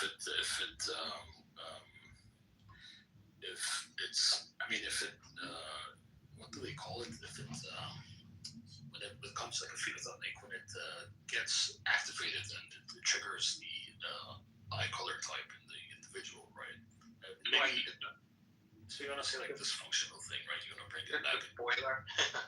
It's not going to be that they share spatial locations, because you can have multiple nucleotides in different spatial locations, which is still classified as part of the same physical entity, which is a gene. Yeah. So you have these two genes, right? And you want to say they share the same functionality, so they're counted as one gene, right? Even though they might be different spatial locations. Well, I'm not going to say there are going to be two genes. I'm going to say there are going to be many different nucleotides which don't share a spatial location. yet we classify them as the same thing because they share a functional identity. But counting objects, right? How many existences are there? You're gonna say there are multiple concrete things there, right? Like multiple concrete. Right, they can't just say Kitover. It's not a physical object. So a gene is a physical object. It was a gene, not a physical object. Yeah, I don't think. I think a gene would be a physical object, yes. Okay. Yeah, so Sully, wouldn't you say if you have like multiple distinct physical objects in different spaces, they're counted as, you would say, I mean, they would possess different spatial properties, for example, according to like this identity, right? Well, there's certain ability of identicals if two things share different predicates, then they're two things, right? So if you have these two things that are separated, having different spatial properties, for example, right, then they would be counted as two objects there, right? You would have these two objects, two concrete existences. From there, you yeah. Do you think functionalism regarding the mind would be a counterexample to that? Because a lot of functionalists think there's just like one unified consciousness, even though the particles which realize or constitute it would be separate would have separate spatial locations. Then you would have to say, like, in one sense, there's one mind if you're taking into account this functionality factor, but in another sense, there are multiple distinct concrete things there. Okay, well, that just shows you that you don't have to appeal to mystery to say that in some sense, yes, there's one physical entity. As long as Jesus and his divine and his human nature are functionally unified. Yeah, but I mean, we do still use the language, right? That the Father and the Son are undivided, right? They're united in a way, right? Don't we use that? So what does that mean, right? Maybe that's the concern B wants to say. And here we wouldn't they're not merely functional, right? You want to say they're also ontologically united somehow, right? I don't have the access to understand the cognitive access to understand its true meaning, right? So I guess in that case, I'd like to ask what you think the difference between ontological and functional unity would be. Like, why do you think functional unity, at least in some cases, doesn't imply ontological unity? Yeah, because you can have, I guess, even with the analogies you use, right, you can have multiple distinct things that are separated, but they have the same functionality, right? So my intuition tells me there that we would count these as multiple distinct objects in virtue of them being like separated, right? Okay, so do you think there are multiple separate minds on, like, given functionalism is true, do you think there are multiple separate, that entails there are multiple separate minds? Or, like, sorry, when a human has consciousness, do you think there are multiple separate minds? No. Okay, so then we count one mind, even though there are separate physical entities composing it. And presumably on this view, mind is physical. Yeah, I mean, here you could say that multiple parts were one and the same composite conscious object, right? Yeah, I guess you could say that. And that's what I was saying, by the way, between the composite and Christ, for example, right? That I think that was the concern Beef had, right? How do you account for like the Father and the Son being this one composite object, right? What would that mean, right? And here, maybe Sam doesn't want to merely go through like the functional route; he wants to go the ontological route. And there's this ontological compositional thing going on there, and I don't really know how that I can state that with intelligibility when it comes to metaphysical objects, really. But maybe when it comes to physical objects, it can be easily accounted for, right? Could it be just that, like, Jesus has the soul, a part of God's soul, that, like, we're all souls, God is a big soul, he, like, pinches off a piece of that, puts that into the body of, something like that? So you want to say, like, the Father and the Son share the same soul, right? But yeah, that also... I'm just speculating how they could be the same. Yeah, when you say, sure, when you say we share the same soul, I mean, that's what we would believe as Orthodox Trinitarianism, by the way. But what would that, but there is going to be, maybe, like, some people might raise the concern of there being, like, an unintelligibility problem as well, right? Because what does it mean to say they share? That means that they're united in a way. What does it mean to say they're united, right? If there's no spatial location involved, right? I mean, I mean, you can just use the functional unification of that, philosophers typically appeal. Like the example you brought up is there's a mind and there's a soul and the body unified into one person. Presumably they have like separate spatial locations. Well, no, So it still doesn't even have a spatial location. Well, if you say, for instance, the body and the soul possess, like they compose this one human being, right? And so they would be located in the same spatial location in the same human being, right? So this one actually shares the same spoon. And yeah, I mean, I think that is really counterintuitive to say that the soul has a spatial location. I guess you could say that. But a different way you could phrase this is that the soul and the body are functionally united in that they, produce, some sort of. Let's say you have a body in the United States and you have a soul in France, right? And they're functionally united. Would you still say that they're one object there, or you can, facilitated by some kind of closeness in distance, even though it's not the identical spatial thing? I just think that's really arbitrary because we have examples of genes. That's like genes are physical entities, so we have examples of genes in which the nucleotides are not spatially close. They're like introns or introns in between nucleotides which are excised. So there's such examples where this sort of reasoning breaks down. So this proximity, that there has to be proximity between physical objects.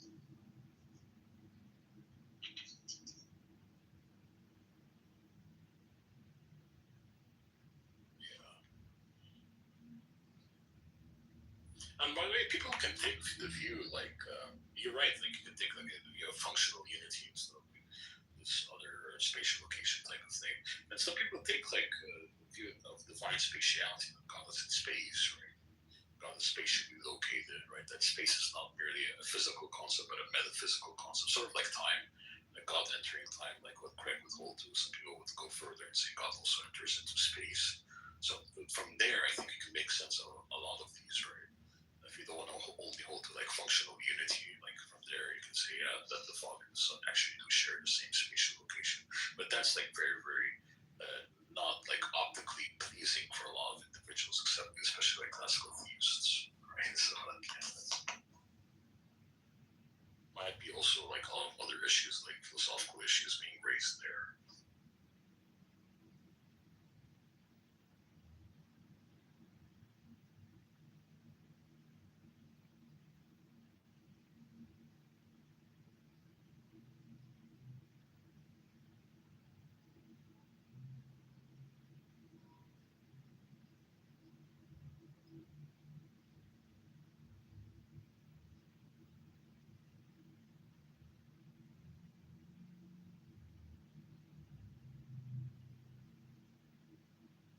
Raise that criticism, including Venus, right? That what does it mean to say that the Father and Son share the same essence if they're not like inhibited, like being in the same spatial location? You can go to the functional route, like Agamemnon. You can take like the spatial route that God is in space, or you could just say appeal to mystery there, right? Of what it means, right, to say that type of thing. But that's going to apply to all theology, I think, right? Like, what does it mean to say that God is like maybe like in Islamic metaphysics, right? That God is one or what have you. It means like he inhibits, like we know, like a material object according to Aristotle, right? Or like his definition of material object, like the same compound of matter in the same region. How he counts material objects, of course, like he defined it as matter plus form, right? But how do we count a material object, or how do we construe one? It's going to be like matter and form. Have the same compound of matter in the same spatial region, right? Aristotle was heavy on this. Yeah, I mean, well, what does it mean to say that God is one in any system, right? Or God is even many in those systems, right? Well, you will have to appeal to some form of mystery if you don't want to take the functional route, or like God being in space and all of that. So it's not going to be specific to the Trinity, right? There's going to be a problem that is going to, all of these theologies victims. You know, I've even asked this before, and theist said yes, right? Like, if we had everything we know about the Trinity today, if we had them fixed, right? But instead, maybe the church are calling it tritheism, right? It seems like it will fit. Like, you could just laugh anyway. So, tritheism, and that's true. That's the one that's not heretical. You know, they are actually Somebody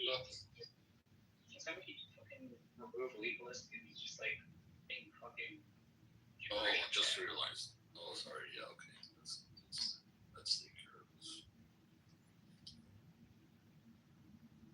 Oh, it's true. I just saw that in Tati. Legals, I'm going to delete your comments, Legals. I'm going to request for you not to do these comments again, to write these comments down again. If you do, you will be removed from the room, sir. Because we don't like people who spam the chat. So I'm deleting your comments right now.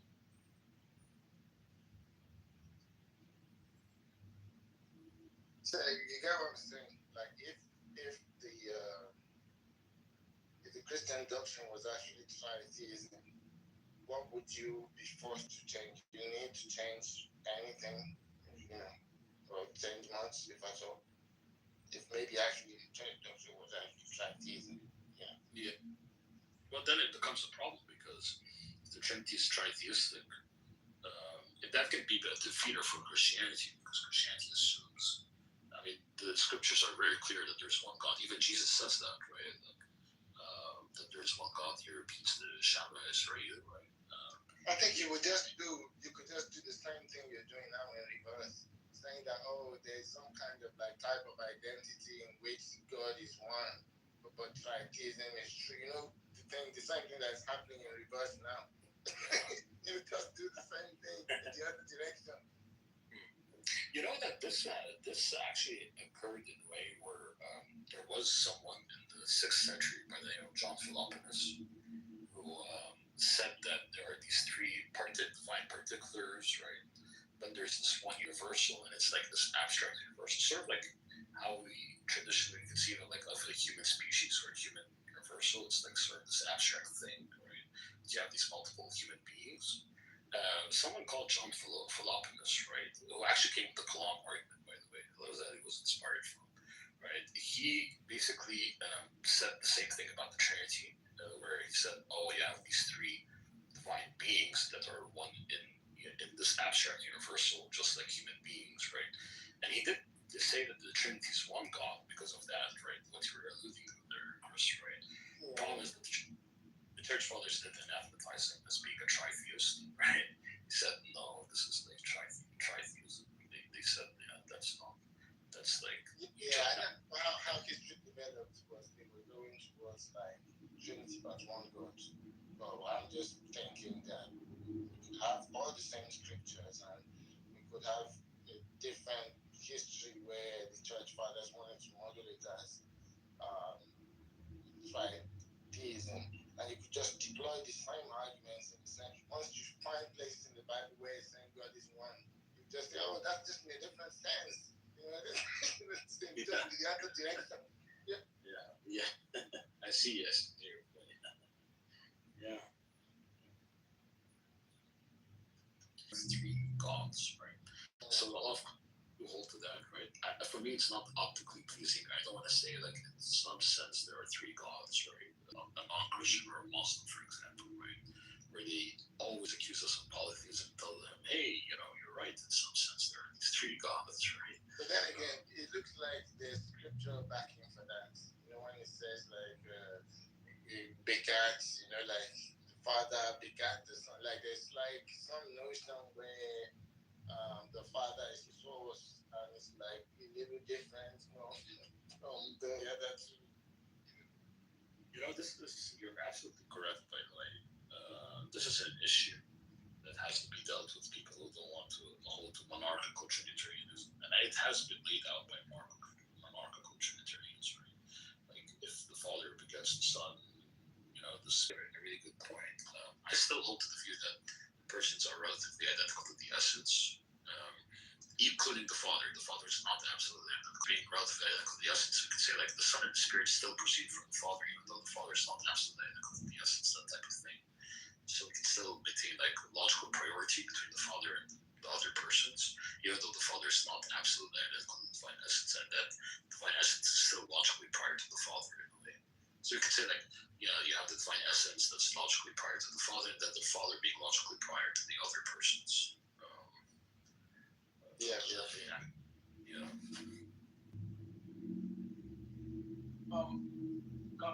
What do you think about? I don't know if this is relevant or not, but what do you think about the idea that the Father generating the Son is kind of like the number 2, which is logically prior to the number 4? The analogy that I use, by the way, the set of natural numbers, like what does it mean to say something is logically prior, right? Well, you can have a set of natural numbers, and you can have one being logically prior to 2, and there can even be a logical dependence between, like 2 is logically dependent on 1, but that doesn't mean that 2 is like contingent, right? Father, but yet the Son is still a necessary person, right? Yeah. What do you think of that, Agamemnon? Yeah, it's exactly the same. It's the same thing I was saying. But do you think that addresses the previous objection you brought up? About the Father begetting the Son? Yeah. Oh, so you want to say like, well, we don't really see that with numbers like 2. Well, we could say like what is meant by begetting or spirating, right, or proceeding. It's just like one coming after another in the logical sense, right? So like 2 procession, right? Like logical procession, we could say like 2 logically proceeds from 1, right? It's in the same sense like the Son logically proceeds from the Father, and the Holy Spirit logically proceeds also from the Father, right? Can we say that? Like 2 also proceeds from 1, and 3 proceeds from 2, that type of thing. So like what is meant by begetting and spiration is just like procession from like the Father in a way, right? From the first person. I meant about relative. Sorry, what I meant is you brought up some sort of objection about relative identity and being identical to the essence, that the Father is identical to the essence, relatively identical. Can you just go over that again? Yeah. So like, I mean, with the analogy of like having a lump of clay that has multiple forms, right? All of the clay would precede these forms, right? But maybe we can say like, you have the clay and then one of the forms precedes the other forms, right? So you would have the clay, then the first form, then the second form, third form, right? So you would have the divine essence, then the Father, Son, Holy Spirit, in like this logical sequence, right? Between the persons and the essence in a way. But again, I don't really have like strong formulated views. These are, I still have to think about them more. This is where my thoughts are heading as of now, right? Heading towards as of now. Okay, so how about like saying the number 2? Yet one is logically prior to the other. Yeah. I mean, this analogy isn't going to be like a full analogy, because maybe you could say like in the set of natural numbers. Well, you could say like the natural numbers possess the same set. Maybe the set can, but like they're not like, there isn't like this. You know, the divine essence isn't going to be like having any there isn't going to be like an analog for the divine essence in that analogy, right? Of like a set of natural numbers. But what that analogy is trying to demonstrate, the common property, right, between the Trinity, is that you can have a logical sequence between different persons, right, while also having this dependence relation, right, without there being any contingency or any issues, right, there being like the Father, Son, Holy Spirit being necessary and one coming before the other, right, in a prior sense, right, in a logical prior sense, yeah. But of course, like the set of natural numbers is not going to be fully analogous to the Trinity, right, because the Trinity is a concrete object, it has a concrete essence that instantiates these multiple distinct persons, right. I just use the analogy of the set of natural numbers for people who tell me how can the Son be dependent on the Father and yet be necessary, right? Or like how can the Son proceed from the Father, right? And there be like this priority and posteriority, right? Well, I say that's all in the logical sense. Yeah, you can have like logical priority and posteriority, without there being like this chronological posteriority of the Son and the Father, right? And they can still be both necessary, the Father and the Son, even though there's a dependence relation.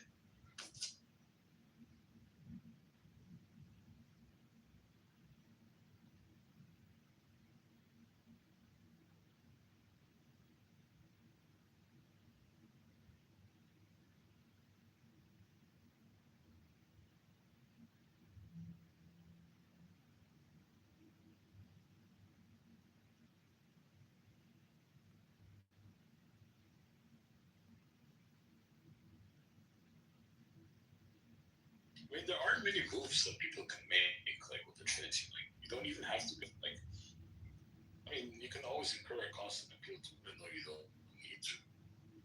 I'd still be rational, just like you can be I mean, you could take, like, J.C. Beale's approach, being a logical pluralist, right? Classical. If all else fails, we have Chris tweets, like, Hail Mary, in intentional context. Yeah.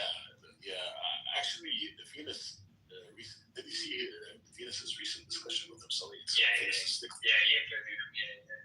It was a good conversation, but that's like way more. The solution, he thinks also it's very problematic in many different ways. No, go ahead. It's just like, I think Venus will agree that there's like a formal route there where there's no contradiction. It's just it has other problems. Yeah. Venus also tends to bring up problems like, oh, it's heresy. It's like I'm thinking, who cares, right? If you're just looking for a solution. Well, usually that's part of the whole thing. It's very easy to resolve if you're not worried about heresies, because you can just go for modalism, partialism, so, Yeah, but the thing is, people calling it heresy, they might be mistaken as well, because no one has agreed that those people calling it heresy were sent by God. That's up for grabs as well. Or you can resolve it without any heresies, or easily without any ad hoc moves through relative identity. That's not like. Yeah, I mean, I kind of agree that that's the best. I basically agree that that's the best way to do it. But what Chris Tweed is doing is he's saying, okay, people have watched a bunch of text on the relative identity version, and then okay, so if that fails too, here's it's funny in this context. Yeah. But Venus makes the critique. Of course, Venus is great. I mean, you'd say. Yeah, and if you think that what Chris Tweed is saying is like totally unmotivated, he's just saying like, hey, you're talking about nine persons, that's an okay intentional context, and it's like, well, that's not clear at all. Yeah.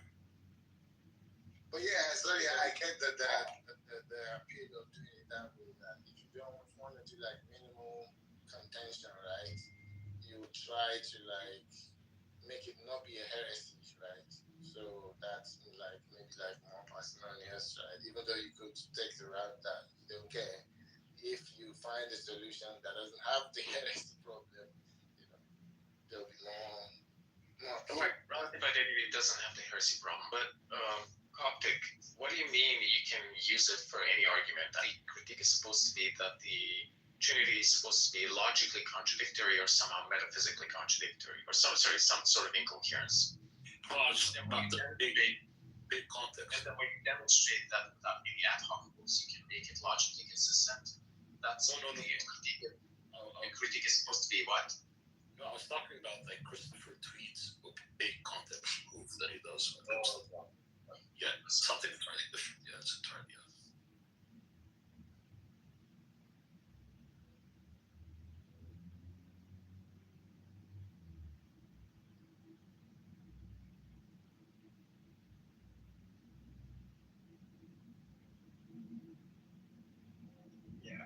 Well, modalism is not a argument for the Trinity. So.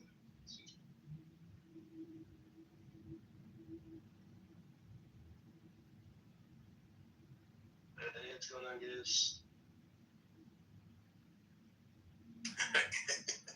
I understand that it's not the argument, but it makes more sense. Evil is not even identified in the scriptures, but people argue. Modalism is just a model of the Trinity. But it has.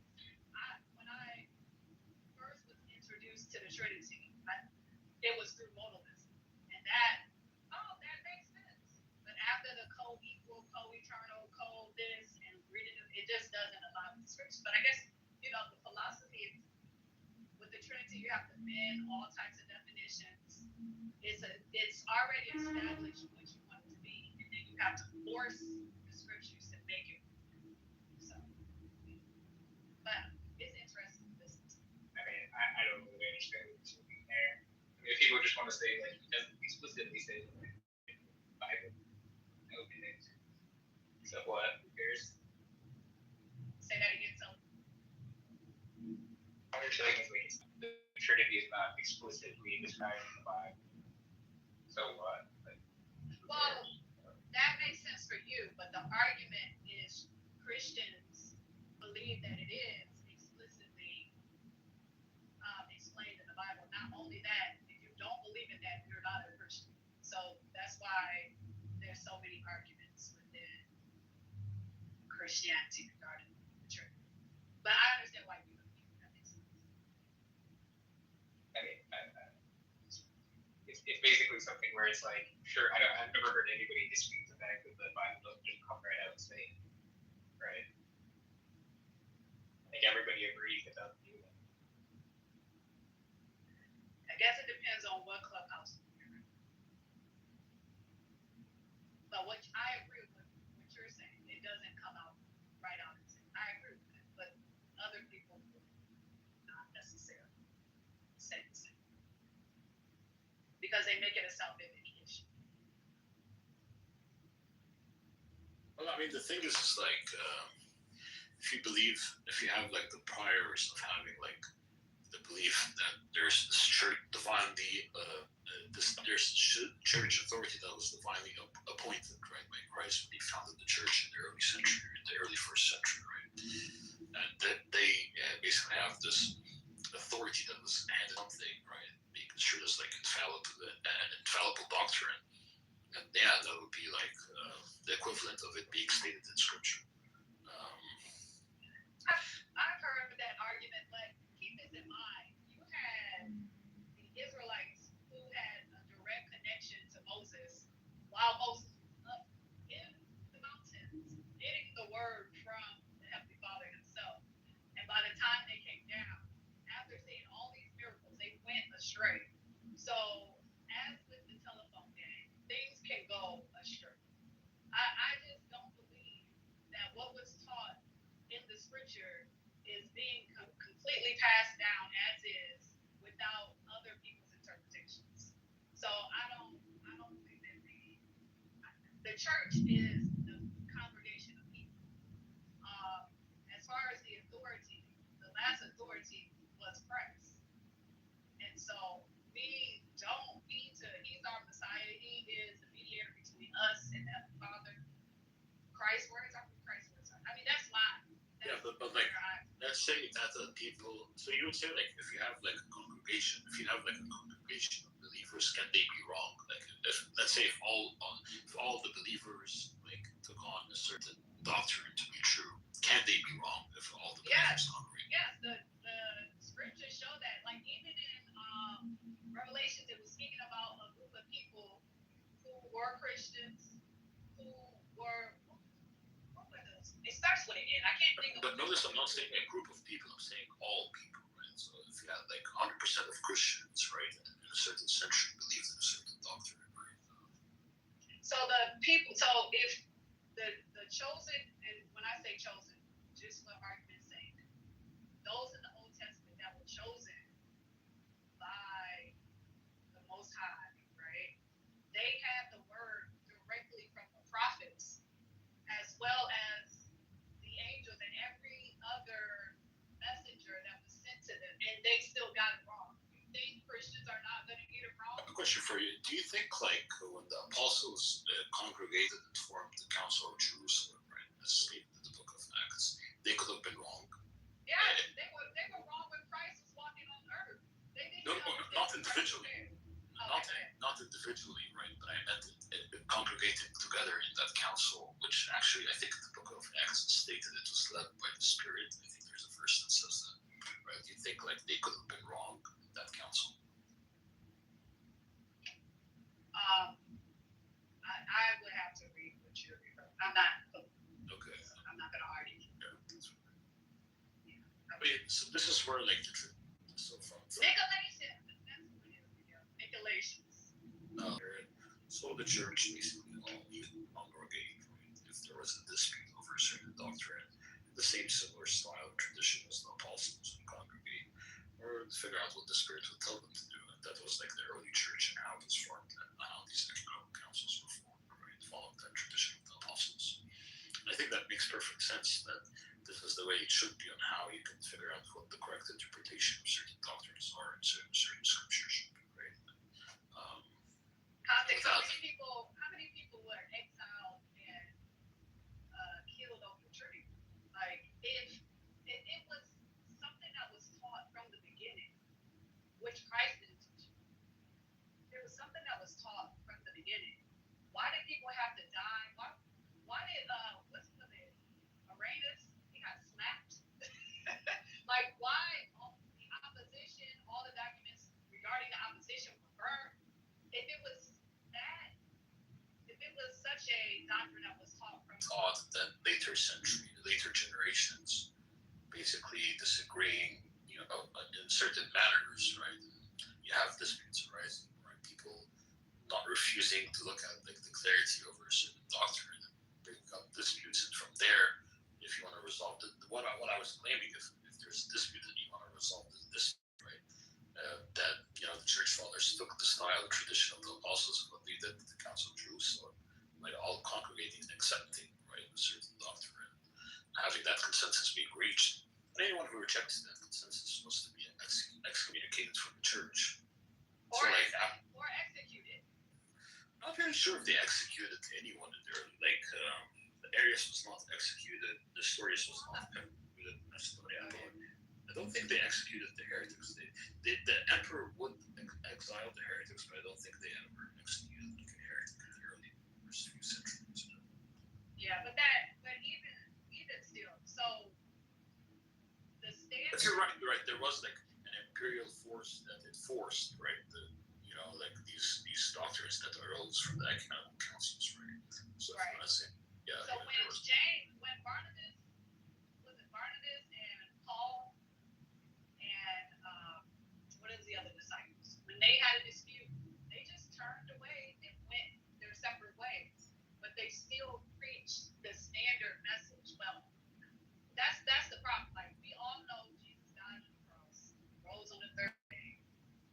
He's the Messiah. All of these things are accepted across the board because those things are easily located. Anything outside of that is the opinions of interpretation. Yeah, but the problem is I don't think that there was even it was only a very few bishops. You're a modalist, or a modalist, right? No, I'm not a modalist at all. No, I'm just saying that. What are you? First, I am not.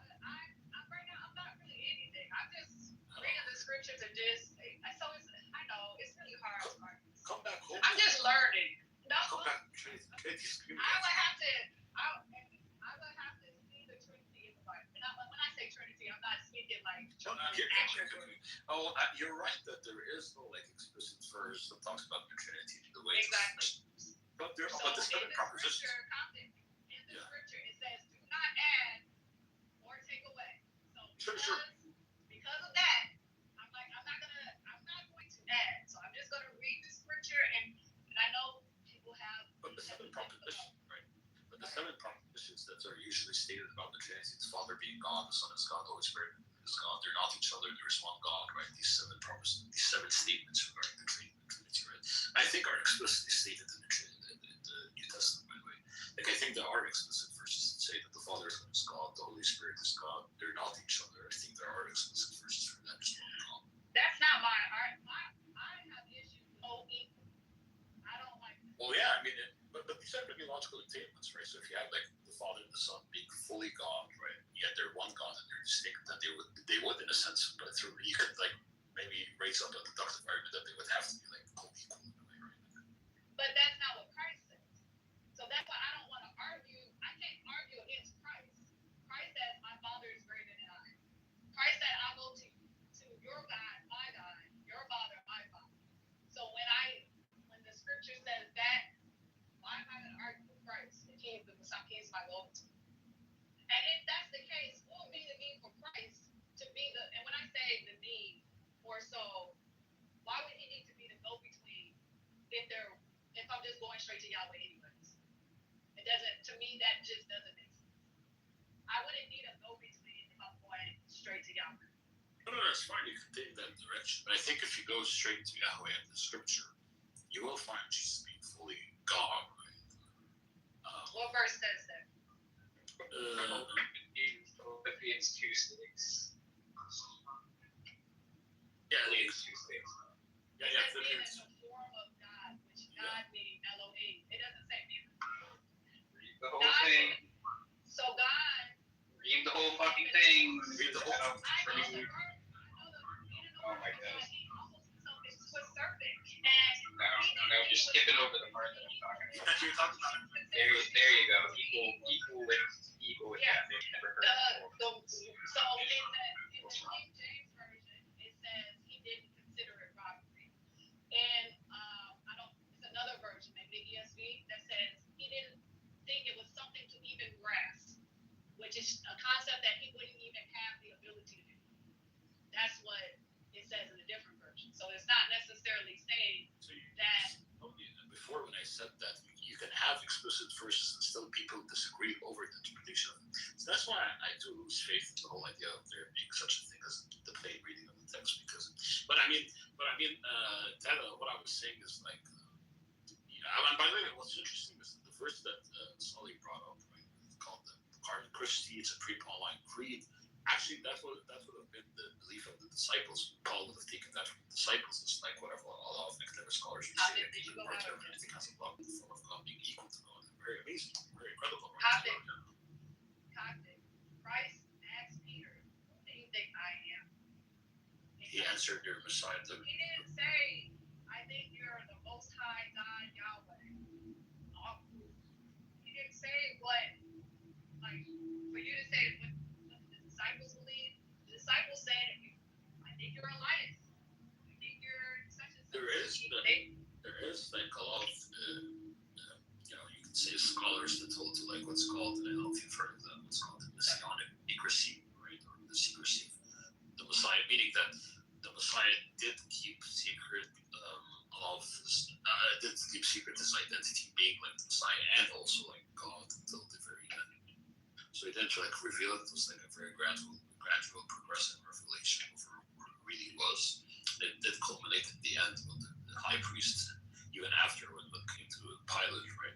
But with the high priest still, who are you, right? Are you the Messiah, the Son of the Most High God, right? And Jesus says, "It is as you say," right? In one of the Gospels, right?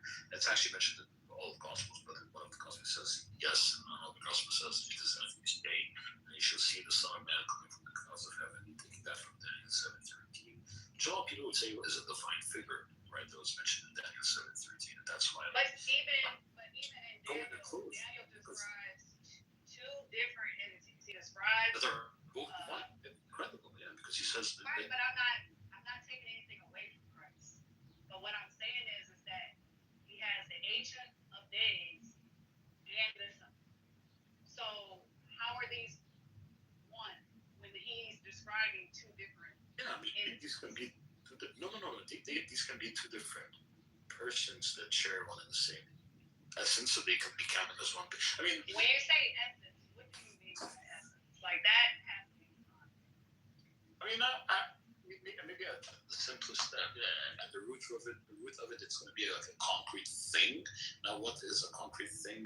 I'm just going to appeal to. I mean, that's just going to be a semantic prime. Like, with the divine essence, it is going to be a concrete thing that possesses the full divine essential properties, right? That constitutes these persons. But this was like a dream that was a revelation that Daniel was having. So like maybe in that revelation it wasn't like a true form, a true picture of the reality of the Trinity, right? He just saw maybe like Trinity Ocean. So, but you even have Stephen when he's being stoned, he looks up and he sees the Most High. Yeah, beautiful. On the right side of the Most High, he sees the Son of Man. So again, that is the same as Daniel's vision. So these are still two different entities. Yeah, but they're both divine, right? Because to remember that in Daniel 7 he says, "And all nations shall worship him," right? It's the Son of Man. So the Son of Man is like this divine title, right? And actually that is proven in the New Testament. I'll tell you why.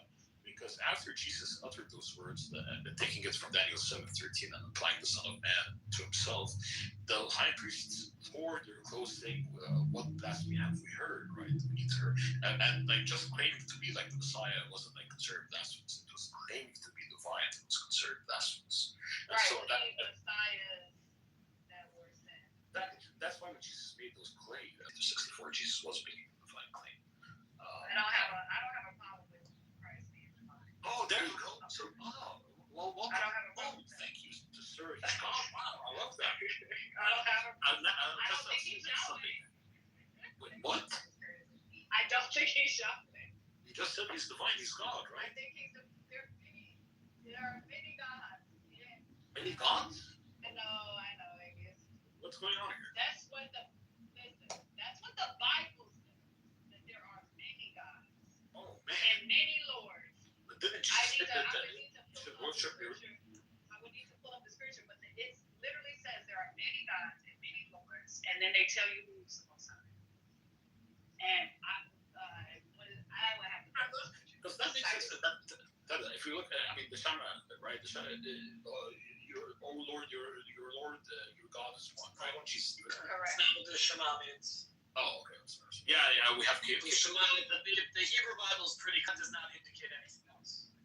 That's correct. By the way, Later Jewish thought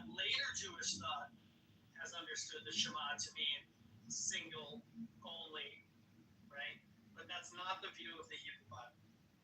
yeah, but by the way, I'm not an expert. I'm very glad we have. Careful when you say Hebrew Bible, because then you got to take in the prophets. By that time, it is kind of monotheism. But the earlier ones, the other. That's John. I'd say the later I'm ones. going to quibble with you because Okay. the whole. You guys, I'm gonna sit back and listen. I'm going on mute. I just want to listen to what you guys have to say. I'm going on mute. Look, the prophets at least acknowledge that other people have other gods and Yes. that they also have power, Yes. right? So. But when in terms of, like, the monotheistic argument. When Elijah challenges the prophets of Baal, Sure. it's because Baal actually exists. Or they think that they can do it, but he's making fun of them the whole time. He is making fun of them, but not because their God doesn't exist. He's making fun of their God isn't powerful. Maybe. Listen, I wouldn't say necessarily. To me, it seems that the Old Testament, the Jewish Bible, does like flirt with other gods existing. It discusses them. It prohibits specific ones. It engages in war with some of them, but it doesn't really like justify them. And then I'd push, like, not exactly monotheism, more henotheism, is the oldest reference of like a Jewish interpretation of God is El Elyon, which is the gods of that era, is more closely related to our understanding of angels today. Maybe. I think God, demigod, angel, layers of divine. Like the angel that is underneath the one above all. Right. So my modest comment was just to say that the Shema does not mean there is only one. It means one for us. Yeah. Yes, it does. It's more. No. I mean, like, if you take the context of the first time it's expressed, Israel is talking about literally the man Israel, not the nation Israel, and they're talking to their father on the deathbed, and they're saying, yes, the God that is yours, Israel, belongs to all of us, 12 your sons. None of us abandoned your religion. Can I ask Caleb a question? Because I'm not an expert on all of the New Testament. I know you're an expert, Caleb, so I'm glad you're here. I wanted to ask you, do you think, like, Daniel 7, 13, when it talks about the Son of Man, that any of the traditional Jewish scholars believe that this was a divine figure? You would say, no, this is like later Christian stuff. I'm not really an expert on Daniel. That's probably something I should learn more, although I don't so much care about the Messianic prophecies, maybe I'll ignore it. But it would not surprise me to find any rabbis in any generation who would have said all kinds of stuff that sounded Christian or non-rabbinic or whatever. I mean, that's just how we roll, right? We say all the things out loud. Yeah. So I would not be surprised if somebody said that figure, I don't know who that figure is, right? But if that figure was really God or divine or the Messiah. It would not surprise me that somebody thought that.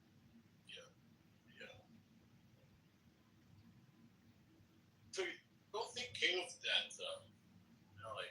these Jewish authors of these books of the Old Testament held to like a monotheistic? So you would take that was later Jewish scholars, maybe, but I think that's later.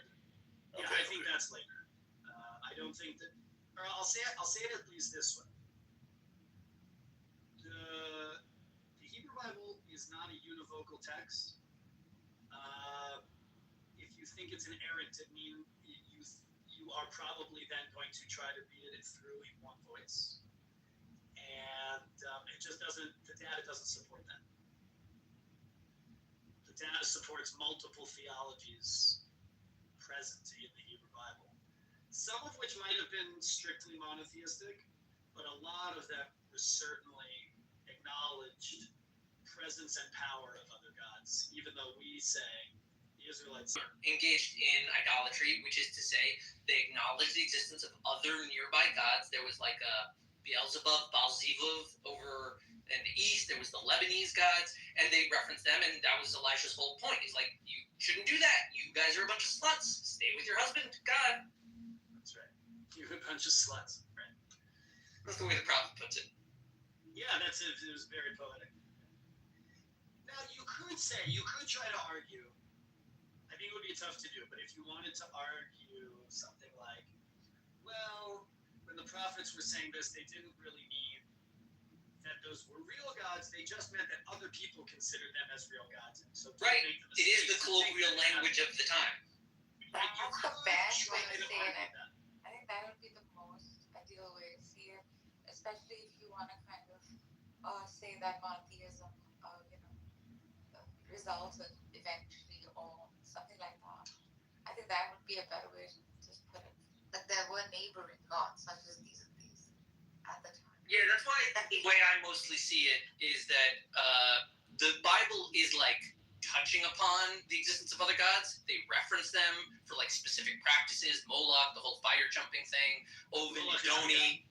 And all I'm saying is that of those different deities, they're nodding to them, but the text doesn't legitimate their existence very much. It more right. That's right. Any hell you find, that's not what we're looking at. That's nothing like what we're doing. Right. So I think there's a way to say doesn't exist, and I think there's a way to say not as powerful as, which is functionally the same as saying you're not what you claim you are. You're not really a god. If you're not this powerful, you're not a god. Right, it's sort of like the text kind of subtly dismisses the existence of other gods. It acknowledges it, it says don't do that, but it doesn't really like talk about them as like friends of God or difficulties of God's means of interacting with the world. Can you guys go over Deuteronomy 32, 8 and 9? Probably. Can y'all talk about that? Can you read it? Can you read it? I'm in the data's office. I'm sorry. This is like my favorite question. What do the Jews think about that verse? The answer is happens pretty often. Bajillions of things. All right, what is it? 32. This is not to be taken literally. This is a poem. Oh, this is right. Let me spar b'nei Israel, or it's Shay. Let me spar b'nei Elohim. Right? There was a change in the text. People say about that. That it should have said the divisions of humankind, the boundaries of people were fixed in relation to the children of gods. There's a variant, because it doesn't make sense. What is Mispar b'nei Israel? Jacob got it. God's, because the next verse is the Eternal's portion. Everyone else got a portion according to their religion God, and so did everybody else. Oh, right, that's the verse that they think they changed the word, right? Yeah. Right. Because like the natural logic of it is that all of the world was apportioned to through other gods. It's like the impression of I gave this land to you, just like I also did something else, right? It doesn't quite flow the way it should. That's right.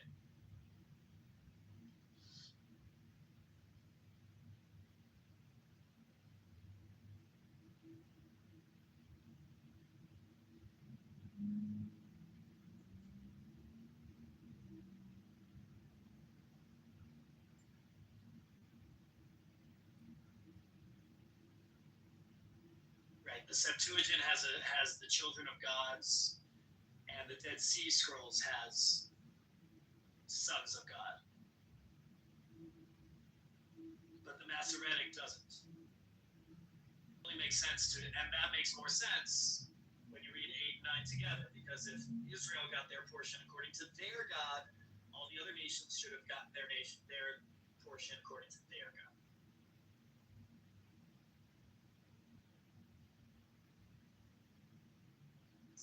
Is that it? Ta-da!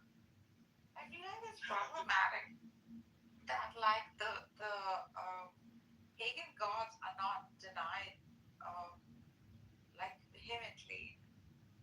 Like why? It's even better. No, that's not true. One thing, when you get to the legal expression of Judaism, right, the Mosaic era, the law code, it's very clearly like prohibited. If you go through like what they practically did in Israel and like whether or not the law adjusted at some point, there clearly was a lot of paganism. Like the Jews were interested in other idolatries, but at some point it was a clear like rejection of like no, we don't do that. And at least within the verses in the law code of the 5 books of Moses, it's very clear they don't want the Jews engaged in worship of any god other than God. Okay, yeah, okay, that's fine. See, I think it's better. Why? It's not that it's declaring that there are other gods, but we have this one, because it's about relationship. It's about choice. Yeah. It's about, right? And I think that's why I say I think it's like dancing a fine line, of like not disregarding them. Let me finish that thought. Right. So the idea, there's other women in the world I can love, but I've chosen my wife, and she's chosen me. That doesn't mean that there isn't love out there to be had. It's that the nature of the relationship is special. And that's what's being expressed between God and the Jewish people. Not that like it's the only one and therefore you have to submit to the reality of the universe, right? But rather that God chose and we chose. And that's more powerful, I think. That's more human, that's more relational, human. Yeah. The human experience, right? And I think the human experience is you choose who you're with. Right? Yeah. And that's what it means to be part of a nation. And all the other nations have a God, right? That have relationships with them, and we have this one. Is it saying you're choosing this because it's the most powerful, or is it saying because you can just simply make a choice? So I think it's a little bit of both, right? I think it's because of a realization that we haven't really earned anything here in this life. And an unearned love, the only like logical reciprocating thing to do to respond to an unearned love is to love back. Just love what's the word? Senselessly. Right? No reason. On the other hand, I think there is a realization that what is the most powerful? Right. The most powerful, right? There definitely is recognition of that. So I don't want to downplay that. But I think there's a midrash that says that God shopped around the Torah to other nations before Israel finally accepted it. And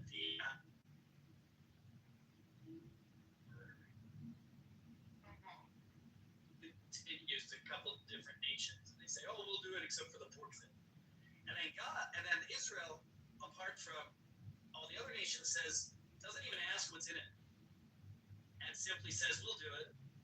Then we'll figure out what's in it. We'll do it." But again, I think that's really about. I really see God and the Jewish people in relational terms, not in submissive terms. Yes, we are not God, but we are empowered to be in relationship with the thing that is most different. How beautiful! It elevates the human. Yeah.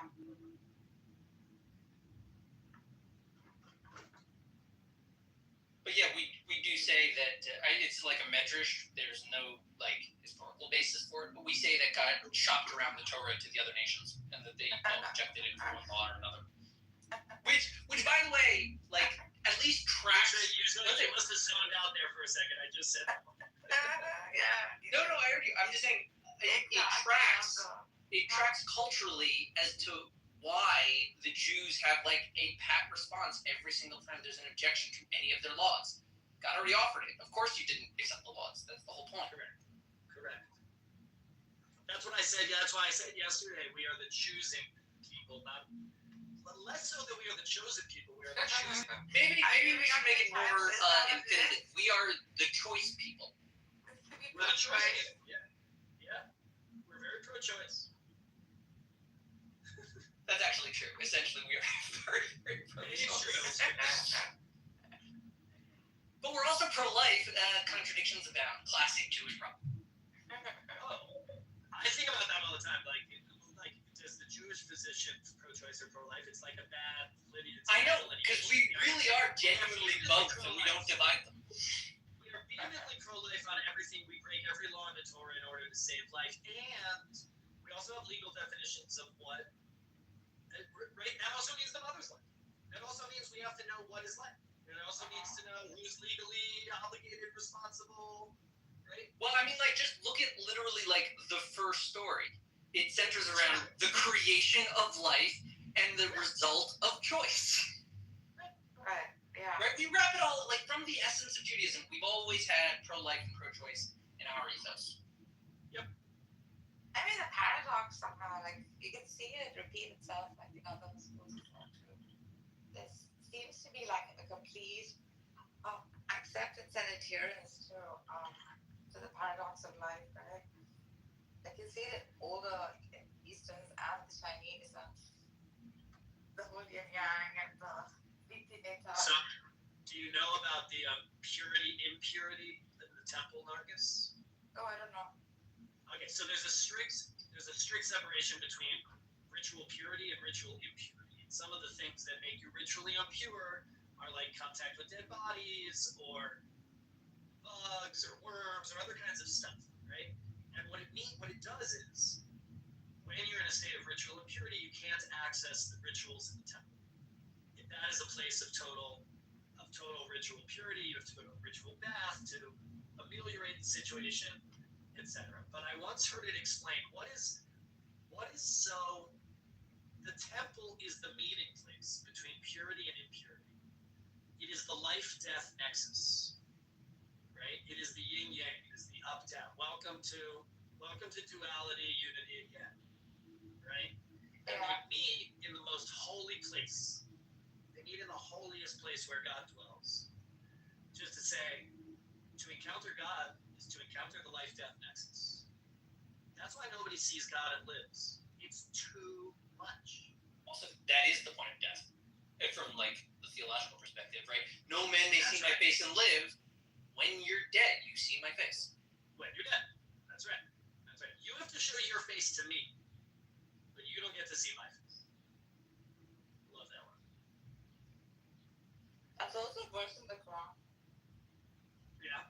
On that day shall remain only the feast.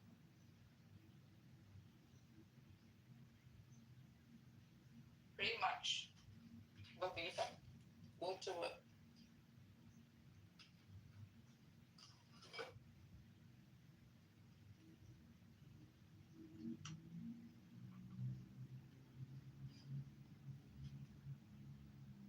Close. What day is today? Tuesday? What happened on Tuesday in Holy Week? What happens on Tuesday? Separation of the sky from the waters beneath. No. So it was Palm Sunday on Sunday. Oh, no, it was third day. My bad. Tuesday is the third day. So it was the creation of the land. The waters moved into the ocean. No, I'm asking about in Holy Week this week, right? We had Palm Sunday, it's Good Friday on Friday, right? Or did I, right? I didn't miss it, right? No. So something happens to Jesus on that day in history. Like what's supposed to happen? On Sunday, he gets into the city. What happens on Tuesday? Does anyone know? No, what happened? I don't know. I'm asking. Like, I don't know. Oh, you mean like in the 3 days? What was his like day to day? Yeah, they said he was doing something, right? Maybe it's like he gets crucified on Friday. What happens in the middle of the week? Wait, and you're saying he shows up on Tuesday? He shows up on Sunday. Shows up on Sunday, waits until. Does he have to trial for the 6 days? Is he in prison? There must be the trial in there at some I point. assume he's in prison. Shouldn't he be in prison? Maybe he's in prison, right? But I think there are like specific. I think there are specific like observances or readings or things that you do ritually on each day of Holy Week. Maybe you should go to prison for a week. Maybe you go to prison. I think that'd be good. You know, if you're like thinking through the trial, go deal with the. Like that's what he would have done, probably, right? He probably would enjoy going to the prison. He's like, finally, I'm with the wretched. See, that's good. That's better than like vicarious suffering. Yeah, they should have left the development of their culture to us. We would have had better plans.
So is that it? It just took the Jews to kill the moon, or? That's what we do. Classic Jews killing Jesus. That's right. I'm with it. You know, it was my people that did it anyways.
What's my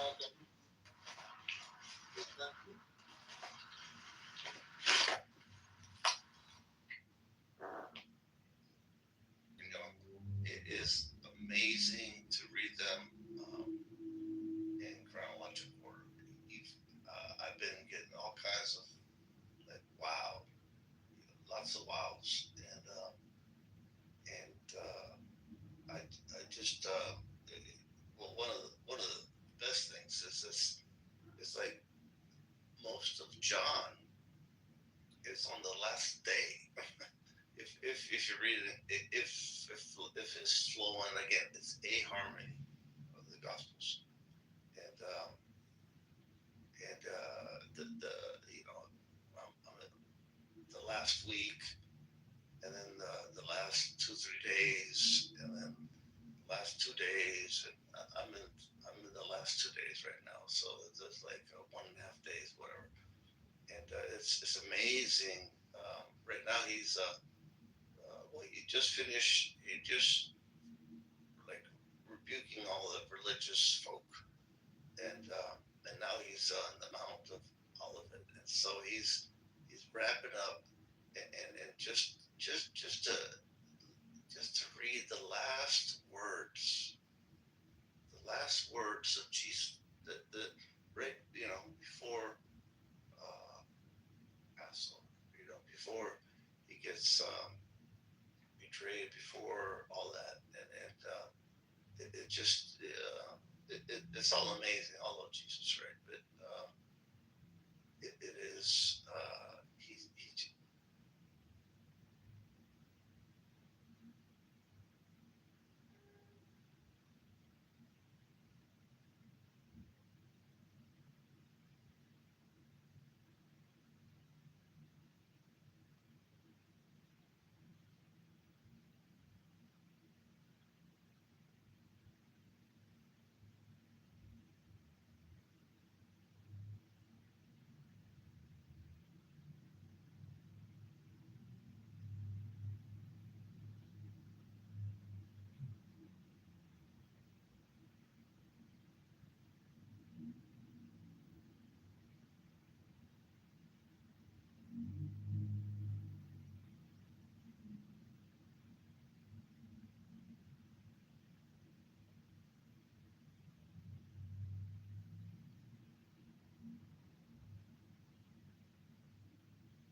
American economy.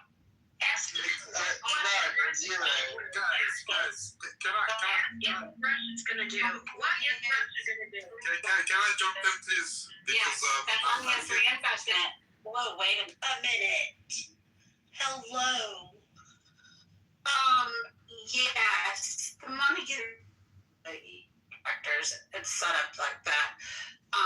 And it's nearly at 100% return rate now, thanks to Obama's 2016 memorandum. So, and that's just the military aid that we give to them. That does not take into account any of the R&D and the tech. Billions of dollars. You believe our economy is doing really, really well, Serendipity? You believe our economy is doing really well in America? Is that what you're trying to say? The economy is doing really well in America? Better than it was under Biden or Obama. That's not what I asked, Terry. That's moving the goalpost. Yes, so yes, it is doing well. There you go. The economy is doing well. The economy yes, it is doing well. With some of the worst wage discrepancies we've ever seen in our time. What do you mean? On average, wage discrepancies compared to work in America. Where in America? Everywhere. The average. Really? Are you sure about that? Harry, let me finish sure about that.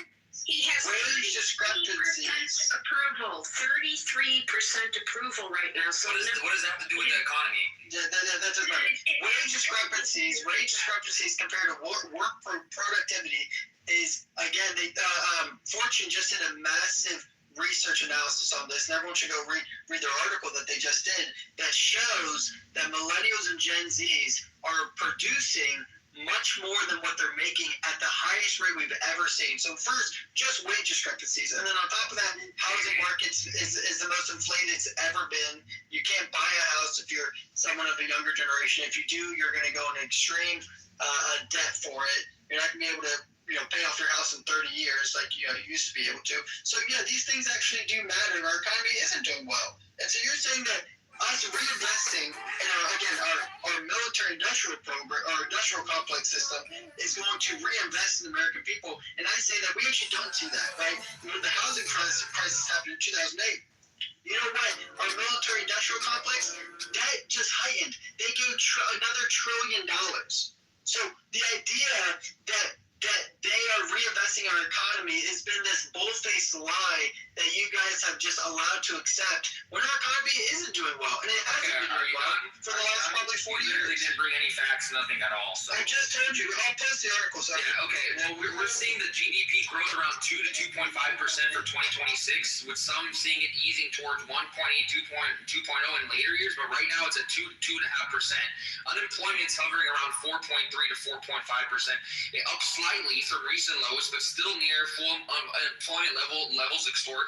The labor market has cooled into a low fire state, with job growth modest influenced by factors like reduced net migration and sector-specific issues. Inflation's at 2.7 for 2026 projections, and it's far below the target that was in 2022 peaks. Some upward pressure from energy or other policy factors, but core trends, disinflation in housing and goods. So I don't know where you're getting your fucking information from, but from what I'm seeing, it's actually completely opposite of what you're saying. He's an uncle. Yeah. No, well, no. I mean, again, you say that it doesn't matter about unemployment rates. It doesn't matter about the GDP, unemployment and inflation. But gross domestic product doesn't tell you about middle-class Americans. That doesn't say anything. We're talking about the economy. Now you're up to the goalpost by talking about middle-class Americans. The economy matters when purchasing power ends. That's what's actually going on.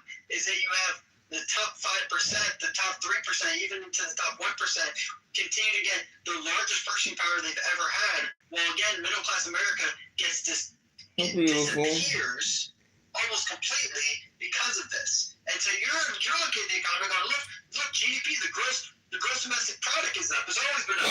We're producing more than we ever have. Well, you can say that our economy shit when our GDP's up. Like, that's one of the most important factors to actually determine what an economy is doing. But the economy only matters towards the majority of people and how they are actually living.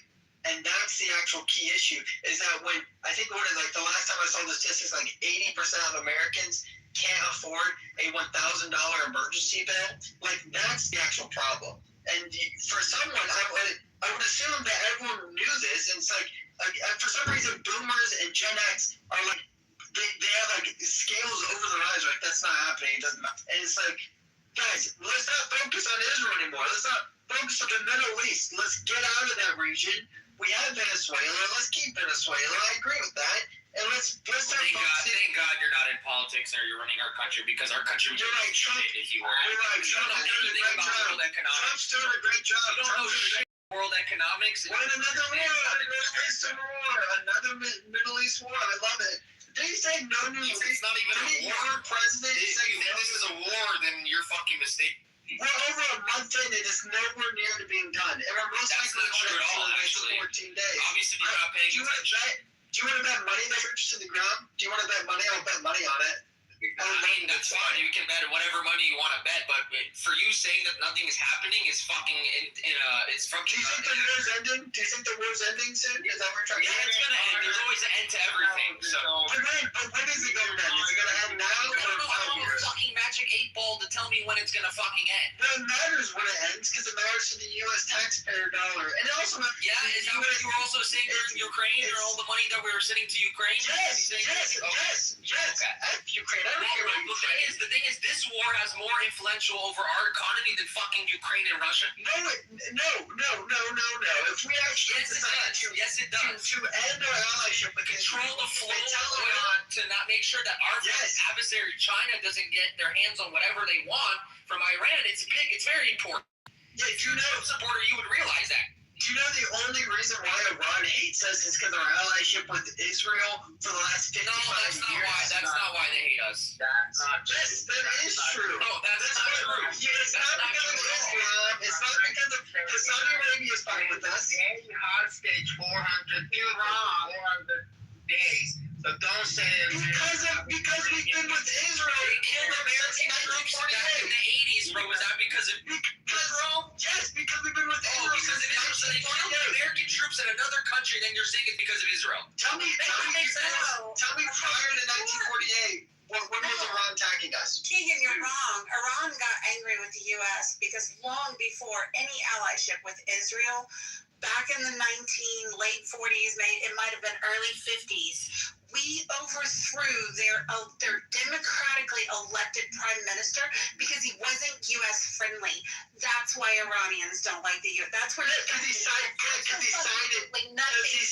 Israel. Because Iran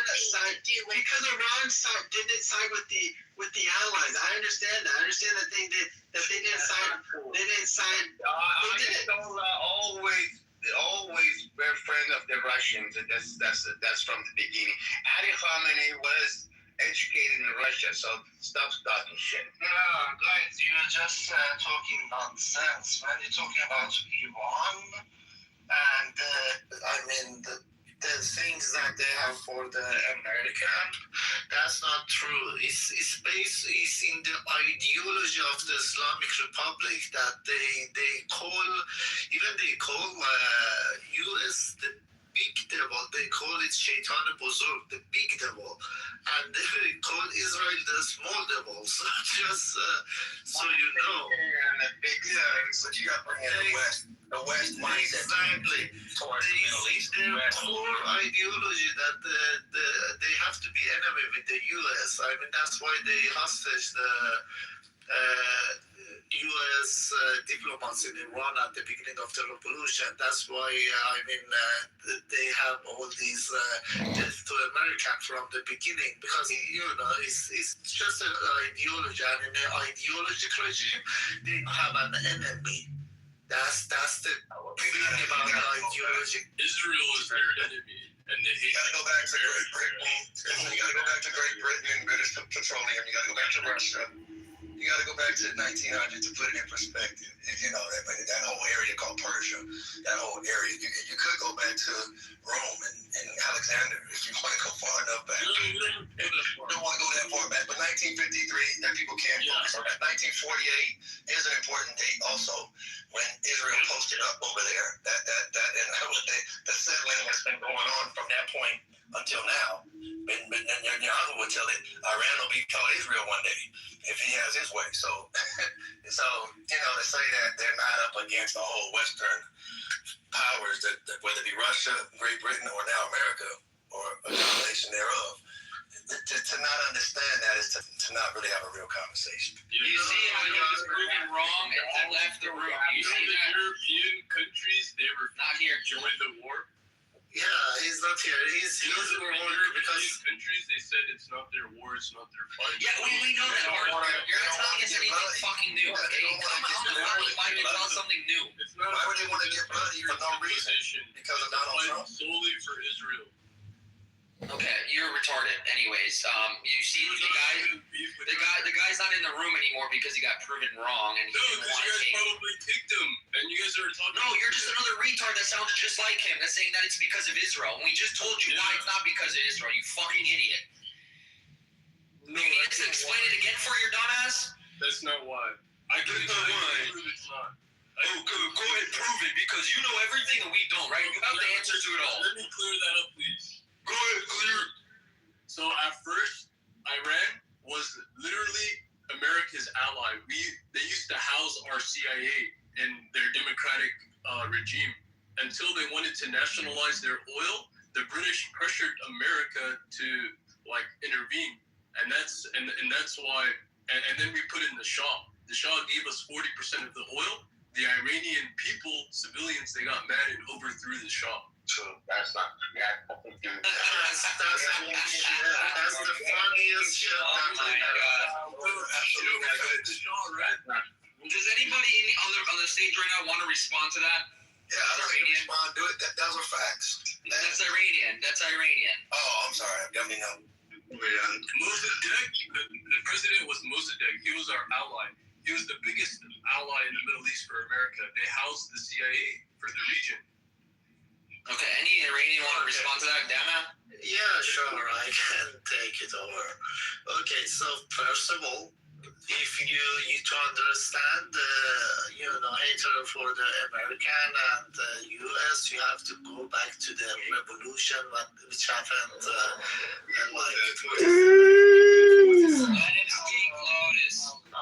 talking. Yeah, you have to go back to the revolution that happened 47 years ago. Okay, before that, we American and Iranian were ally. We loved the U.S. So that's bullshit. The revolution. Khomeini's. Okay, let's talk. That's what I'm. Anybody else that interrupts him, I will move you down, and that's it. Go. Yeah. Thank you. So when the revolution happened, okay, the Islamic regime hijacked the revolution because it was kind of the left lefties, righties, and had like different groups that did that religion at that time. But then this Islamic regime hijacked, the Khomeini hijacked the revolution. They put the Islamic regime on top, and then they put they kind of like build everything based on a core ideology. That's why I'm saying Islam is wrong information. What you're talking about?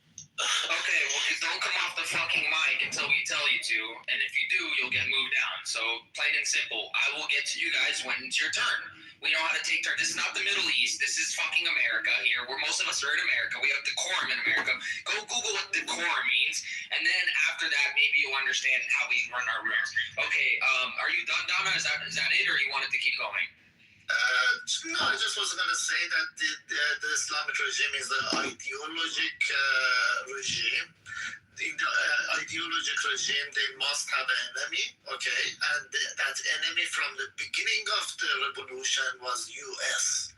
They based it, all the way they've been enemy with the West for the past 47 years, and all we've been hearing also in Iran as my personal experience that lived there, okay, during my teenager, during my youth and everything, what I've been hearing from the state TV that the influence of the West to Iran should be stopped.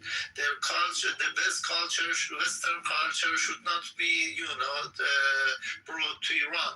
Blah blah blah. So all we heard was, being enemy with the West, and the West is this big devil that's controlling the world, and we are the good guys who fighting against the West, and this is what's been going on in the past 47 years with this fucking regime. And now the people are educated. They've got fed up with the regime, and they've got to the understanding that what they've been saying have been bullshit. Let me ask Dana a question. Can I ask Dana a question? Go ahead. You didn't address my point.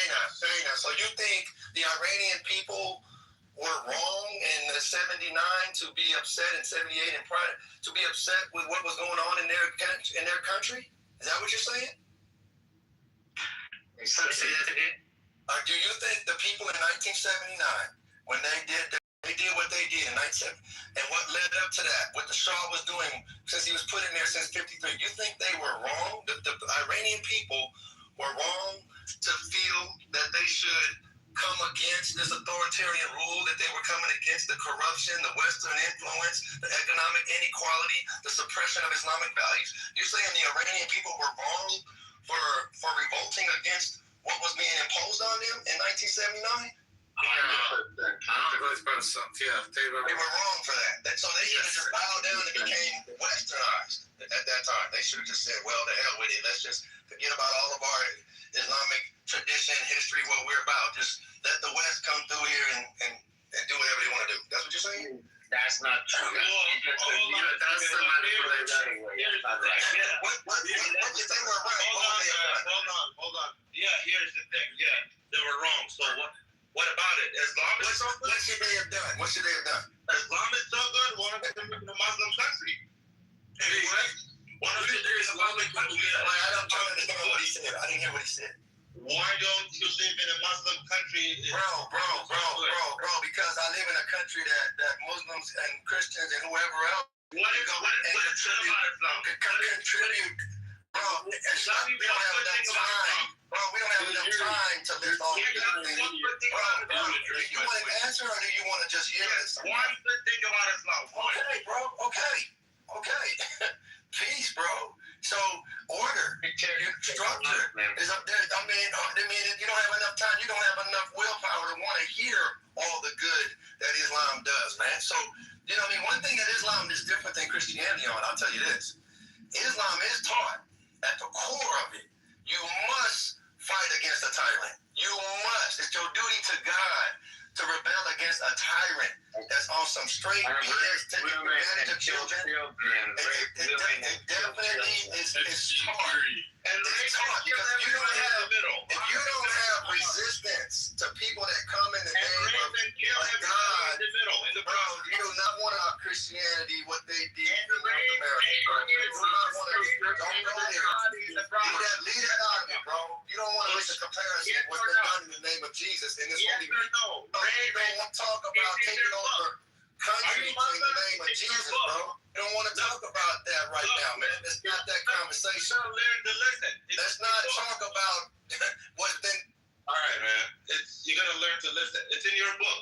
Muslim, it's in your book. Bro, that book belongs to the planet. It ain't my book. Every non-believers, you It find belongs to every the corner. planet, bro. It's in your hadith. All the prophets of God belong to the planet, bro. It ain't Are you gonna my get book. quiet or no? Are you gonna go mute? We get back to my. Who are you to tell me to be quiet? Who are you talking? So Iran is not an enemy Whose turn was of the it? U.S. Whose turn was it? We were on my turn. Harry asked an Iranian. 1 minute. Hold on. Harry asked an Iranian to speak for him, but the Iranian couldn't speak English, and he didn't address my point. So The only thing, don't be an asshole. Everybody understands Donna. He did what he's supposed to do, and he explained. He didn't address any of my points because I said the shop. I said we put in the shop. Don't be racist. Don't be an asshole. Okay, Just I listen. apologize. If you have a problem, just listen. You fucking shit. Okay, so Iran doesn't have a problem with us. We put in the shop, and he gave us. Fuck man, you guys talk too much. I'm out. Let me say something. The only reason the Islamic revolution hates America is because their values. And what's the values? Equality for women. And just hold on. Be quiet for 1 second. Wrap it up. Shut up and let me talk as much as I want. There's a moderator here. Equality for women. They don't want a woman be equal to a man. Western value. What's the Western value? Freedom of speech. You cannot have a freedom of speech in Islamic regime. You cannot have a free party, political party, Islamic regime. You cannot have a free market in Islamic regime. Everything belongs to Islamic regime. And Western values are against Islamic values, Islamic regime. So it's not because they hate Israel, they hate the Western values. Take that to the bank. Yeah, so at the end of the day, all of those things that you mentioned about political, religious freedoms and all of these things, he was, imposing himself on his people's religious values, same thing. So that's not what you have a problem with at the end of the day. But you know what? One thing I will say to the Iranian diaspora, if I could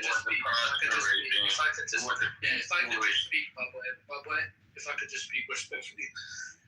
I hope you guys are right. I hope you diaspora guys are right. I hope America blowing up your shit, is good. I hope it's good. I hope it's the best thing that happens to everyone. I hope they blow up all your fucking oil.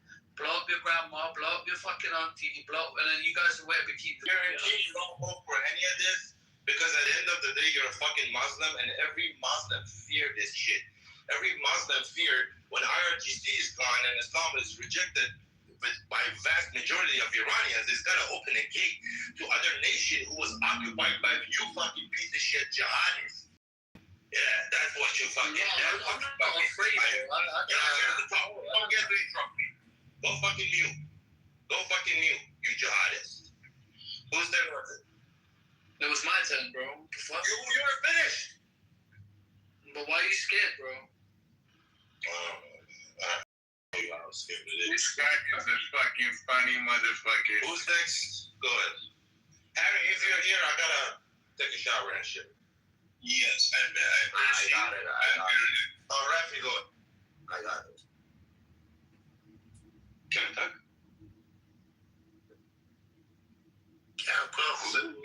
Yeah. I want to talk about the reason that American involved in this war. I think it's because of these, how can I say, anti-Western camp that they made it in Iran, in some regions, some countries over there, and China and Russia. The most, I think, if I want to be realistic, there is a compound factors. One of them is the Chinese economy, which is very smart. If it left Iran and they make the IPAC, then the economy of America will crash. I don't know, these Democrats people, they made a mess for American economic. They put all of the factory to China, and they made an enemy for themselves. America, they changed the oil of Iran goes to China. Camping will appear in the world, and this is a problem for the American. Most dangerous things, American economic. I don't think the American people, just people, because of freedom, they came to the region and made the war. And as I know, Israeli people as well, they are allies of American, and they put themselves in front of this camp, this anti-imperialist camp. They think in university you say, how can I say, campist left. So this is the why. You should do this job maybe 40 years ago because of yourself, not Iranian people. Iranian people, they have a miserable life because of this regime as well. But by chance, Iranian people, their aim, and when I'm talking about the Iranian people, we have to separate the Iranian people and the regime, this fascist regime. Iranian people, by chance, they have the same force with America and Israel in this country. So this part is beneficial for all of parties. I think that those people, they come here and the Americans, they just talk about gullibility. They don't know anything about the economic in America, anything. Thank you very much. Yeah, thank you. I very agree with Lutus. Just wanted to point out that guys, to understand the frustration that the Islamic regime has with us, you need to go and study the communist regime, like China, like North Korea, like Russia, or Soviet that they had before. So these kind of regime, of course, against the main Western values, like the freedom of speech, the human rights, every right that a normal person can have. They are against that, and because of that, there is a heavy censorship in those countries as well. If you see in Iran, in North Korea, in China, you don't have like free net. You can't access all the websites. You don't have free press. You don't have freedom of speech. So those are the things that these regimes are scared of and they are against, and that's why they build their core ideology around being enemy with the Western countries and especially US. So that's something that you guys need to understand. May I go ahead? May I talk, Harry? Go ahead. Thank you. So I heard a question from a gentleman here said that why he should care about the Iranian people. In general, the Iranian people, the majority of them, are like the ones that you saw abroad protesting and thanking Israel and the United States. So the majority inside Iran are like that, more than 80%. They don't want to kill U.S. citizens in active duties. And they don't want to attack embassies full of innocent people. Iranian people, majority of them, they don't want to produce intercontinental missile to attack U.S. soil or whatever country 4,000 miles away. They don't want to plan to kill the U.S. officials. And they don't want to say that to American general. They don't want to burn a U.S. flag. I'm saying U.S. and this is true for Israel. This is true for all U.S. allies and Persian Gulf Arab countries. They are peaceful people. There is no reason to have 4,000-mile long-range missile. Defense, yes. Every country needs to have defense. If you want to defend your people, which IRGC has no care about the Iranian people, you should have air defense. You should go get the Patriot. You should go to have a good relationship, right foreign policy, so nobody want to attack you. Iranian people inside Iran are tired of being in stress and in not normal life. That's why the benefit of Iranian people and US citizens are the same. So if you do, and I have one question for anybody who thinks this attack from US, right, or the threat was not imminent. What should you see today to say, okay, tomorrow we have to get rid of this regime? You want to see missile in your neighborhoods, backyard? What should happen? Because all of these things that I said, for 47 years, IRGC is doing Sepah Quds, Qasem Soleimani. They killed thousands US citizens. What should happen today so you can say tomorrow, yes, I support attacking this IRGC? Thank you for saying. Let me address that, Kevin. You just got through saying that Iran has no desire to drop 4,000 miles to try to start some mess with the U.S. Did you not just say that? But sweet, are you dumb? Okay, I'm talking to Kevin. Can I talk to Kevin Ocean? Yeah. Am I what? Thank you. Kevin, go ahead. What's your resistance? I just want to make sure I'm hearing what I'm hearing.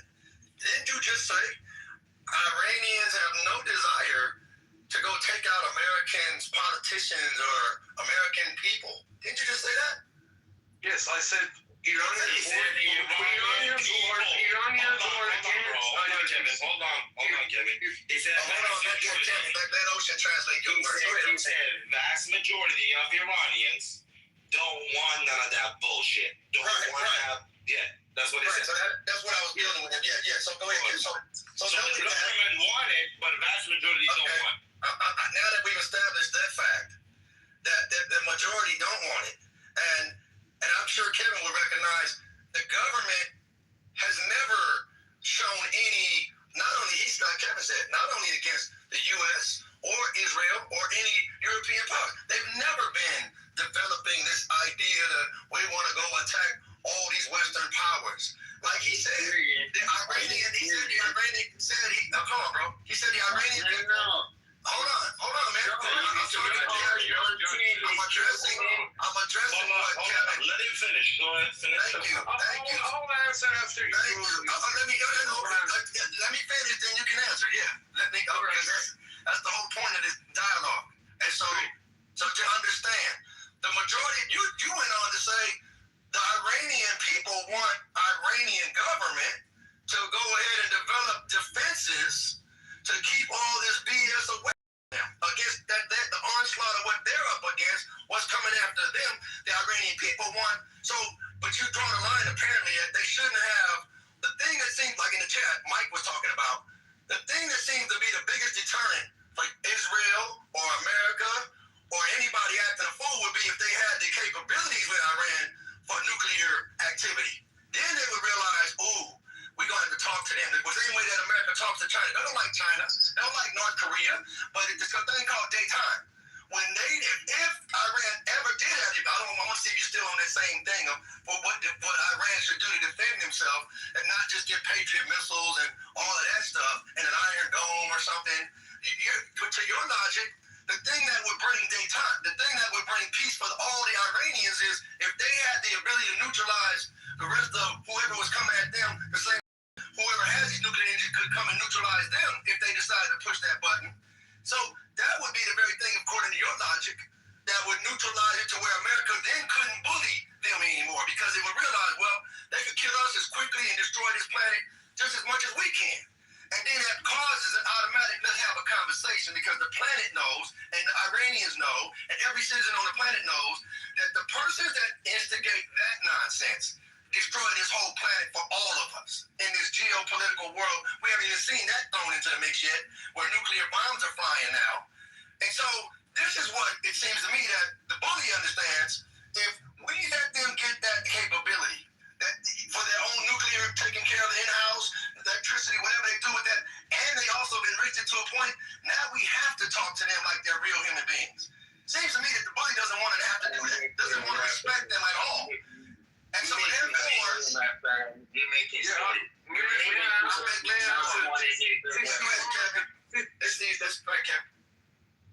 so you're saying, question. Yeah, go on. Thank you. My friend, do you know how much cost these nuclear weapons that Iranian they wanted to do? Do you know how much what's that costed? I didn't hear that word. Yeah, how much cost for Iranian people this nuclear? I don't know. How much does it cost financially to create nuclear bomb or something like that? Do I know how much it costs to make? Because they use the 60% uranium, and it is just used for bomb. Listen, do you remember that the America? Answer to my question. Do you know how much cost for No, I don't know how much it costs, sir. I don't know how much it costs to enrich uranium. Tell me how much it costs to enrich $6,000 billion. My friend, cost for us $6,000 billion just because they don't want. Listen to me. I'm listening to you, sir. $6,000 billion. Thank you. Just stop pointing. Our people, they're miserable. They don't have food in their home. And these idiots, they made these bombs with this kind of cost. Bombs? They made bombs? They made nuclear bombs already? Just listen to me. Listen to me. I'm not being funny. Trying to tell you. I'm not being funny. I'm listening to the words coming out of his mouth. No. Listen to me. Listen to me. 1 second, Lord. Don't get into the translator. He's a capable human being. One mic. Let me answer soon. Yeah, just 1 minute. I was talking to Kevin, though, Lotus, and then you jumped in, and Kevin and I were done. My friend. You're not. Please just listen. Open your. I'm trying to talk to Kevin, and now here comes Lotus with asking me about how much it costs. It is because I'm Iranian. Nuclear bombs that don't exist. My friend, they want this. 2003. Matrix of money and the benches of money. They find a program that they wanted to make a bomb. Look at the United Nations reports. So they wanted to make a bomb. So this is the problem in our country. We have a problem in economic. We don't want this regime may have a bomb. We don't want to fight with anybody in the world. And 80% of the people, they just tired of this dictatorship. Okay, I got it. I listen to you. Do you listen to me now? So. I listen to American. Bro, let him finish or the conversation's never going to end. I don't know when to finish. What's the Just let him finish or I'm going to move your ass down. Lotus, can I respond to something that was... They decided to determine this dictator, these tyrants, this how can I say, this fucking crazy regime from our country, and they killed us. They killed us in the street, and these people, they just closed their eyes. 40,000 young people, they died in 8 hours, and whole the world just closed their eyes. Just American, Trump and Israel, they said we're gonna help you, and they did it. I'm not saying they did because of us, but they should do these things because of American, Israeli people, and Iranian people, for all aspects. Economic aspects, political aspects, and this is the real human rights things that they do. Because United Nations, they just say something and they do nothing for the world. Take a look to Sudan, take a look to the Iran. They didn't anything for anybody, just Israel and America. And we Persian people, we are very thankful for this action that they made. All right, Lotus, just make sure to wrap it up because you're taking a little bit too long here. We have other people who want to speak. 30 seconds, wrap it up. It's okay. I'm just I finished. Anybody should decide about our country. Just the people, Iranian, and those people that they gonna be our allies. Future, they should come with us, and we decide who will come with us and who don't. I don't like somebody in the leftist campus left comes to the talk and say, the Iranian they did this. Which Iranian? You talk about 10% Iranian, which is corrupted. They took the regime, they killed the people. Are they Iranian, or we 90% of Iranian that they don't want this regime? You have to take care of us, our voice. You should be our voice, not this 10%. Thank you, Lotus. Appreciate it. Yeah, quick question. I just want to... Hold on. Does Sweet want to respond to it, and then Kevin, you can go out. Yeah, briefly. You talk about Iranians defining Iranians' future, but meanwhile, you talk about America coming in and like there's no infiltration in this 40,000, 30,000. There's no Israeli. I mean, these wide sweeping statements. Somehow, I guess America knows better what Iranians want than Iranians. I guess to your argument, but you talk about these leftists, and so I don't know where you're arguing from when you start talking about America should be the one to come in and do a regime change. America, Donald Trump should be the one to pick who's going to now run Iran, like he's going to pick who's going to run Venezuela. I don't know where you're coming from as you argue for the Iranians. Like the Iranians themselves don't have the ability to come to some understanding amongst themselves what's best for the Iranians that have an old history. It's not for me to tell Israel how to play their cards. Not for me to tell China how to play their cards, or what I'm saying. But Iranians, you're sitting here telling everybody on stage and the world that's listening that Iranians' future should be determined by Donald Trump. Is what you're saying? He didn't say that. My turn. Hold on. So, I have a question for you, and it's totally fair if you say I don't want to answer the question. But are you a Shia 12er?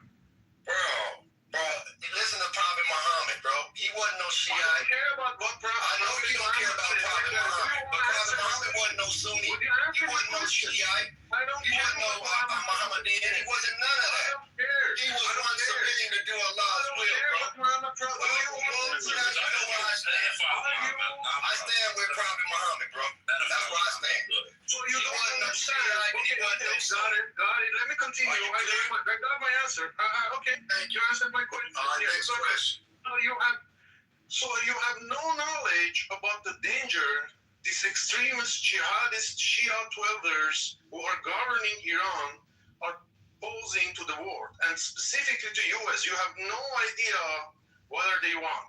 They want bomb White House. They want annihilate Israel. That's what they want. You think that's gonna happen, bro? You think they're gonna do that? They're gonna bomb the White House? They are claiming openly. They are claiming it openly, and they are acting. They've done it. They've done it. Israel they already bombed the White House. Every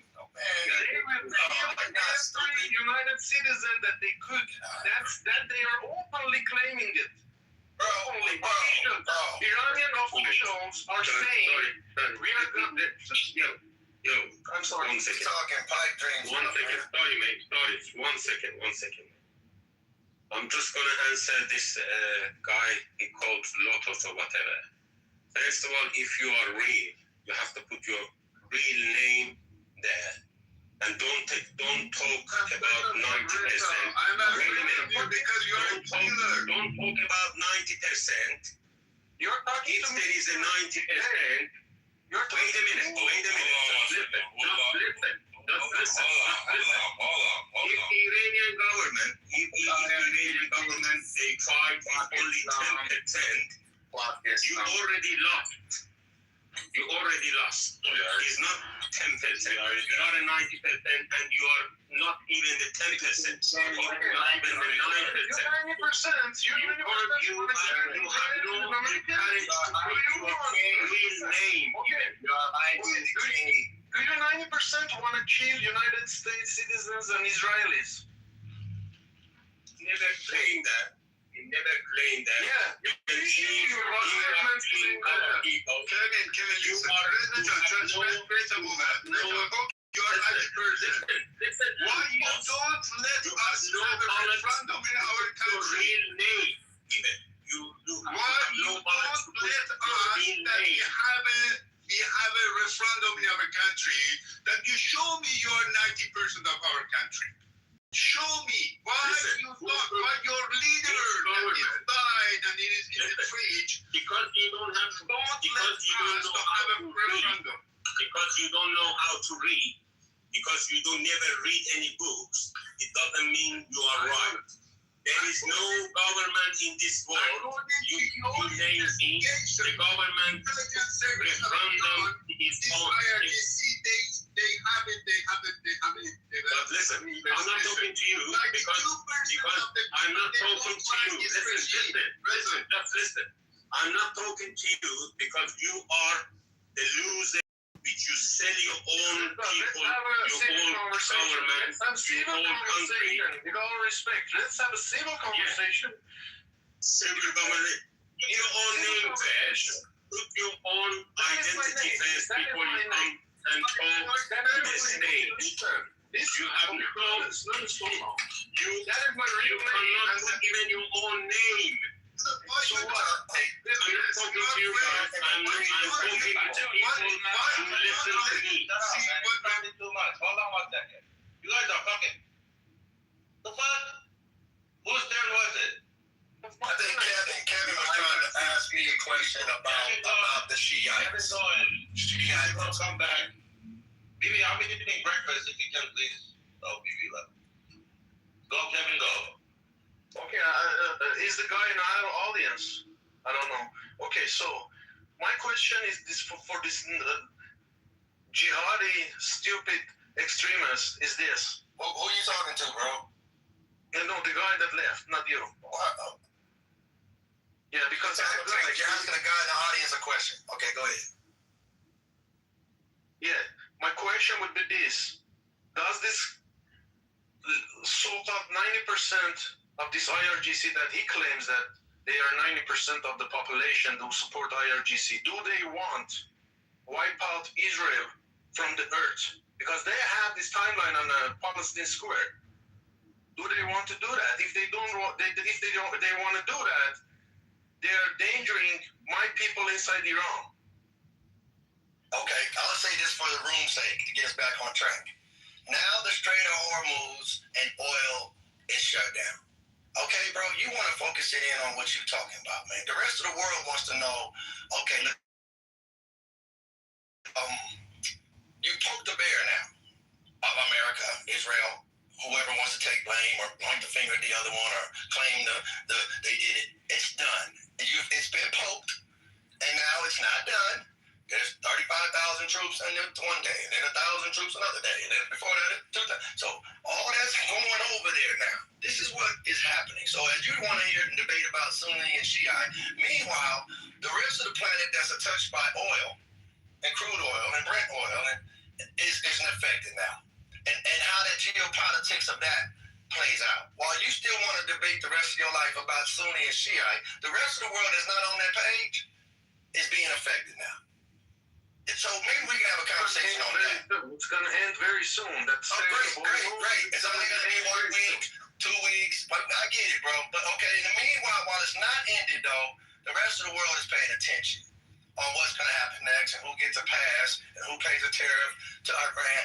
This is where the rest of the world is thinking, bro. They're not sitting here debating Sunni and Shiite conversation, man. I promise you.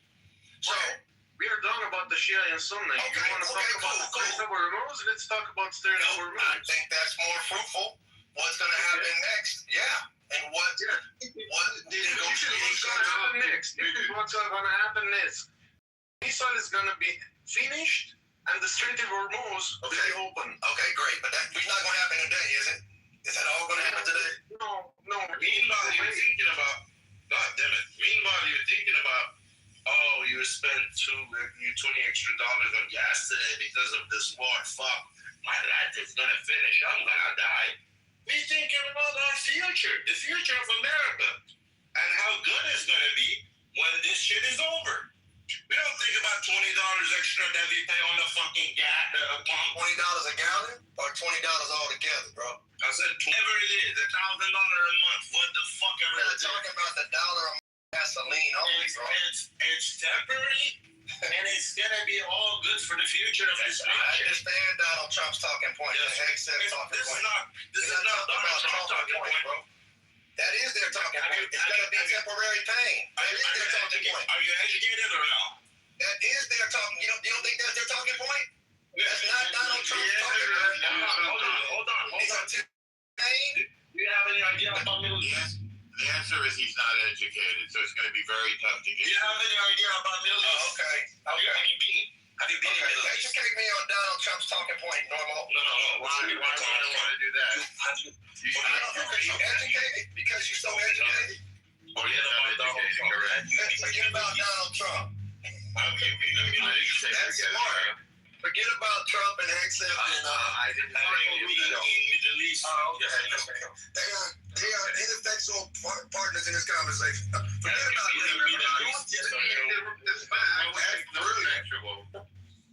That's brilliant. They're ineffectual, yeah. They have nothing to do with this conversation. President of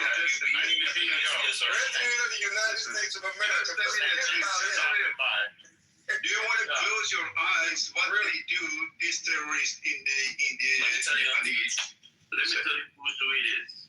who it is. He's a black African American who's apparently a Muslim who always What does that got to do with Donald Trump, bro? No, I'll tell you. Who always white man, racist, that make racism. Everybody used to stopping him from having a good life. That's who's Ain't nobody stopping me from doing nothing, bro. Oh yeah, you're always bitching about it on Clubhouse. Ain't nobody bitching. Talking about Donald Trump's talking. You don't bitch about it, huh? You don't bitch about it. Ain't nobody bitching. But maybe conversation to you is you're like, maybe your definition of conversation is bitching. You like you're bitching about a white person. It's called dialogue. I don't talk about no white folks. You're like a Hebrew child. White folks gonna be white folks. I don't talk about that. You're talking about oxygen. Yes, white folks will be white folks. Yes, they gonna be white folks. They always been white folks. Black folks will be black folks. Black folks will be black folks. Muslims will be black Muslims, which is not a religion. Them so-called Negroes, yes. Keep on the so-called Negroing. All right, let it go. Murdoch, go ahead. Do see for a minute. Go ahead. Be that 1 minute. All right. Thank you so much. About this war, I'm Iranian, okay? I live in America. This war, it happened because of 47 years appeasement to this regime, dictatorship regime. And in 47 years, trying to tell the West, the war is not the answer. The war is not the answer also. You guys have to prove, those people, they fight to have all this fight and all this collateral damage in our country, for the U.S., not for the country, but my country. And now, those people who they're cheering for this war, they're a bunch of losers because, they think the only way they can go back to the power is to Donald Trump and Benjamin Netanyahu coming bombing Iran, and this guy going on to the power, go back to the power. This is the only thing about these people they cheer. They're not even 2-3% of Iranians. They're all propaganda. All propaganda. All right, thank you, Mando. Go ahead. Hold on. I want to Thank you, Mando. Did you? They're not supporting the war. Okay, we understand. Thank you. 1 second, sir. Did you hear what Donald J. Trump said today to England? Or no? No, I haven't heard it. Please share it. What he said today to England, you said? Yes. All of those countries that can't get jet fuel because of the Strait of Hormuz, like the United Kingdom, which refused to get involved in this decapitation of Iran, I have a suggestion for you. Number one, buy from the U.S. We have plenty. And number two, build up. Just take it. You this, build up some delayed courage, go to the Strait of Hormuz and take it. You have started to learn how to fight for yourself. The USA won't be there to help you anymore, just like you weren't there for us. Iran has been an essential intimidated, and the part is done. Go to get your own oil, President Donald J. Trump. So he basically told the UK to go fuck themselves today.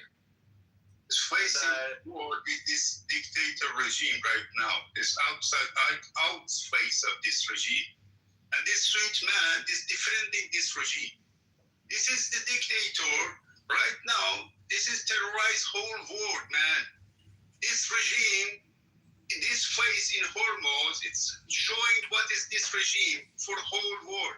And you're just defending this regime. Hey, can I respond to Rafi? Can I respond to Rafi quoting, what Donald Trump says? Yeah, go for it. All right, so what he's telling England is, hey, I started this war. You need to come over here and get in and put your whole country on the line now with us. You need to come over here and you need to jump in this thing. Now, what he's also telling them is, look here, if you don't want to, then you go there and deal with Iran individually. Now, Donald Trump's inviting them to go set up their own relationship without him with Iran.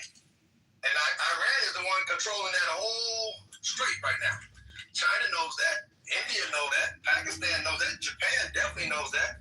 So now he's saying, don't come deal. Either come deal, get the oil from us. We got some oil over here. Come shop with us. Or go straight into having your own conversation with Iran. That's what I see how it's going to turn out, though. We'll see. No, just... We're going to see exactly how it will. Just keep watching. Yeah, we'll see. And you keep saying there's a white man that's stopping you from. I didn't say shit about no white man. I said he talked about Donald Trump, who happens to be a white man. I didn't say shit about no white man. You interpreted that one. I'm just saying that. I didn't interpret shit. I just restated what you stated. That's all. But again, that's what you interpreted in your head. Because I think there's nothing to interpret the words.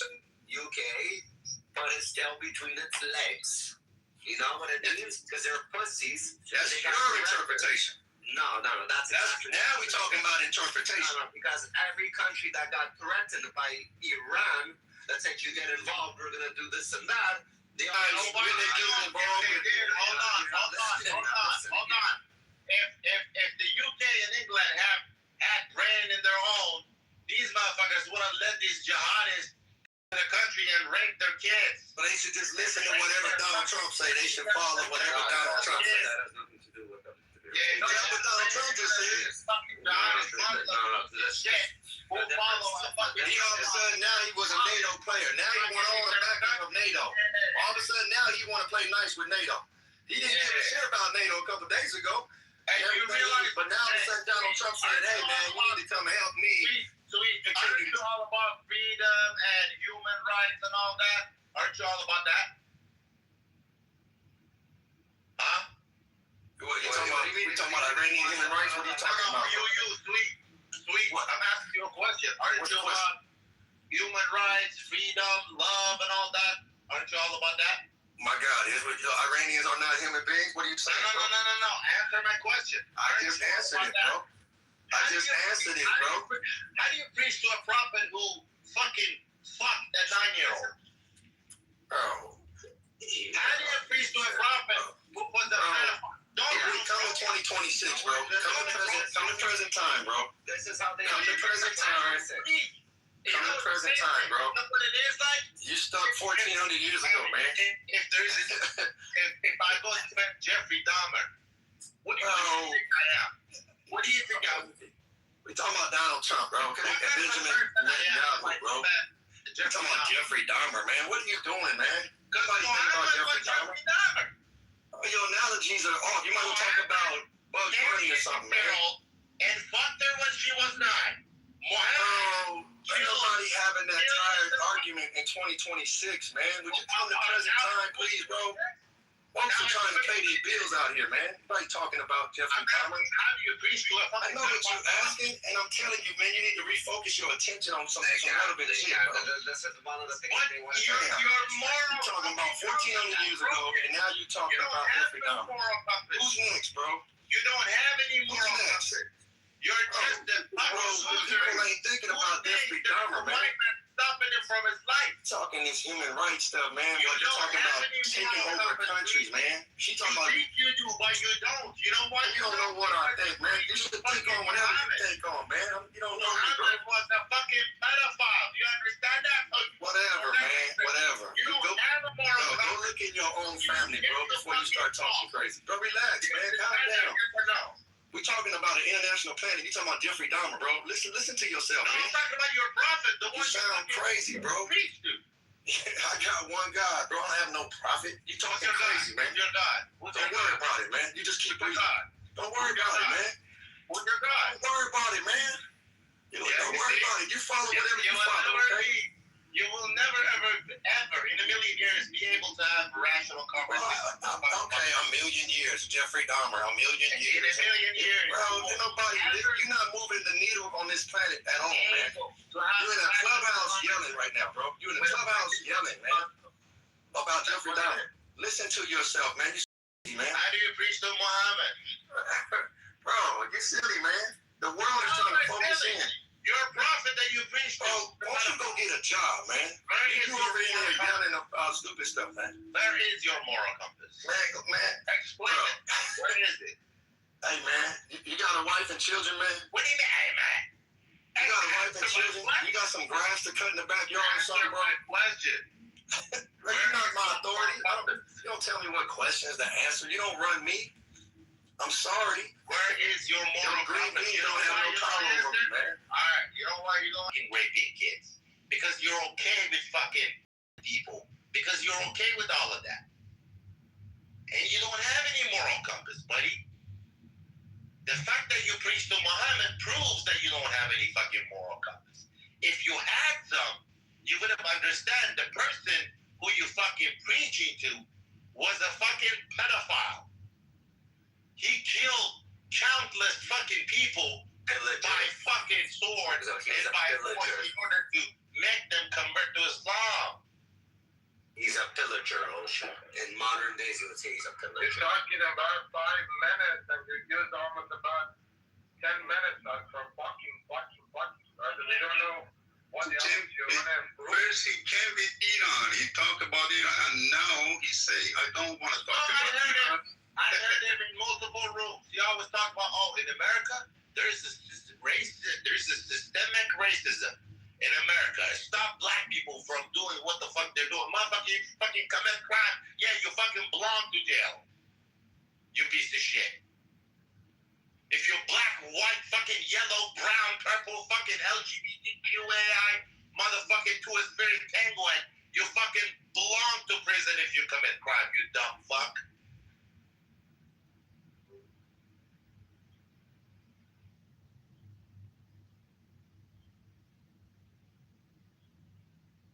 Thank you, guys. I go. Thank you.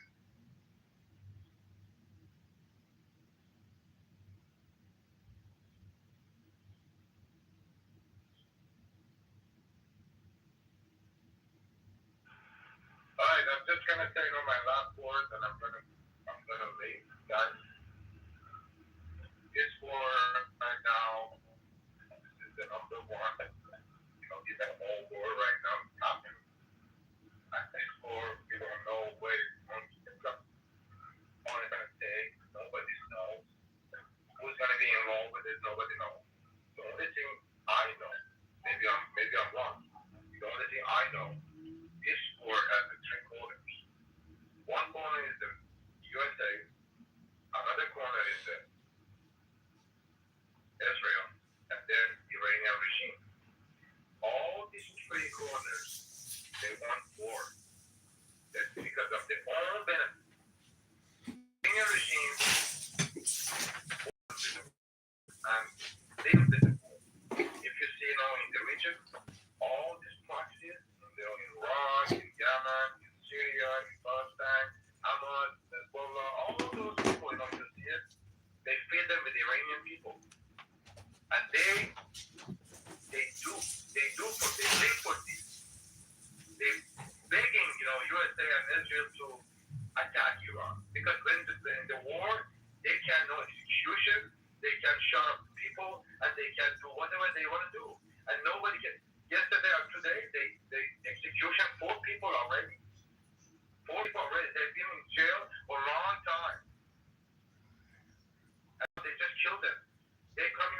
is freedom. This war is not for the Iranian people. This war is not the freedom. No, bring the freedom for the Iranian people, and we don't want it. We don't want a war. We want this war is between Iranian people and the Iranian regime. It's not. We don't want anybody to come to our country and fight for us. Nobody. We can't do it. All we're asking West or anybody else, just stay away. Let us to fight these people and recognize us as they know freedom fighters to fight these people, this regime, as they do fighting us. That's it. That's all we need. Thank you. You guys have a good day.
If anybody have anything to say, you can come up here and say what you have to say. Rafi, you here? Yeah, I'm here, homie. What's up? What's happening? You want to build up the stage? Everybody, guys, anybody wants to come up, put up your hand.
Daily reminder, they didn't bury the Supreme Leader for the 28th straight day. Anything?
Welcome to the Let's Read Books Club. If you have a book that you want to read, if you have a book that you want to read, just come up on stage and read a book. It's not that complicated.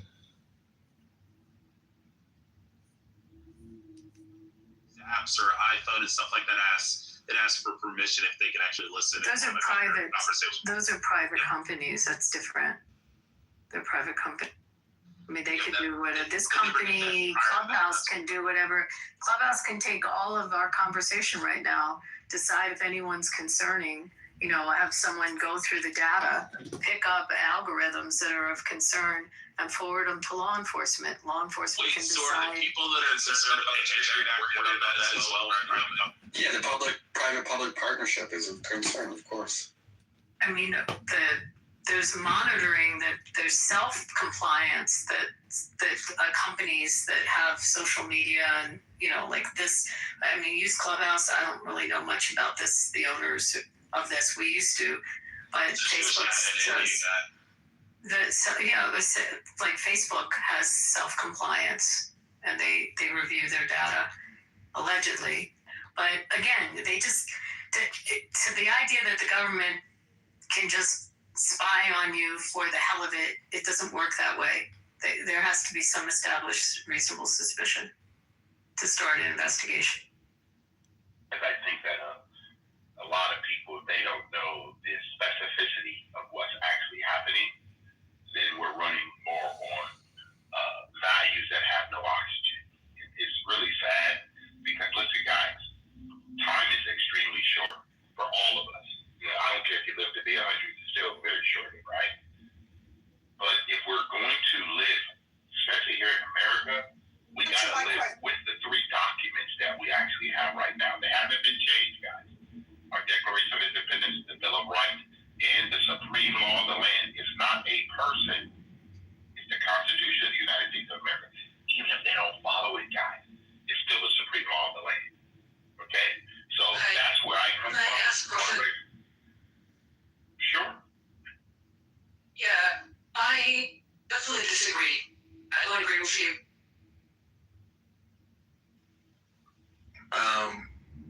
What are you disagreeing with? Do you care? Question or statement? Yeah. That's a statement, sir. I don't agree. Okay, but you said you want to ask a question. So what's your question? What you just said there, I don't agree, because I know, but you said about American history. Okay, so when you say I don't have any clue about American history, if you say that you currently live in the United States and you don't know the 3 founding documents of the country, please explain to me what I don't know. Well, it also says that black people are 3/5 of a man. So, does that make sense? It don't say that about specifically black people. Well, hold on, let's make sure. Okay, let's make sure we're on the same page.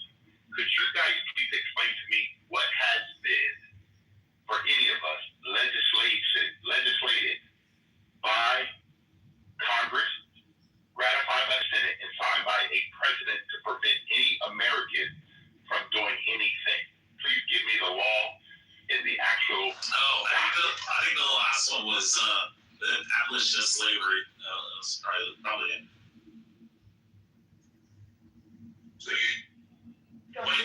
blacks. I think that Well, I would Ruby, say, you might want to look at the 13th Amendment and like check out the 14th Amendment. That might help. I would say Jim Crow. Like they sort of happened.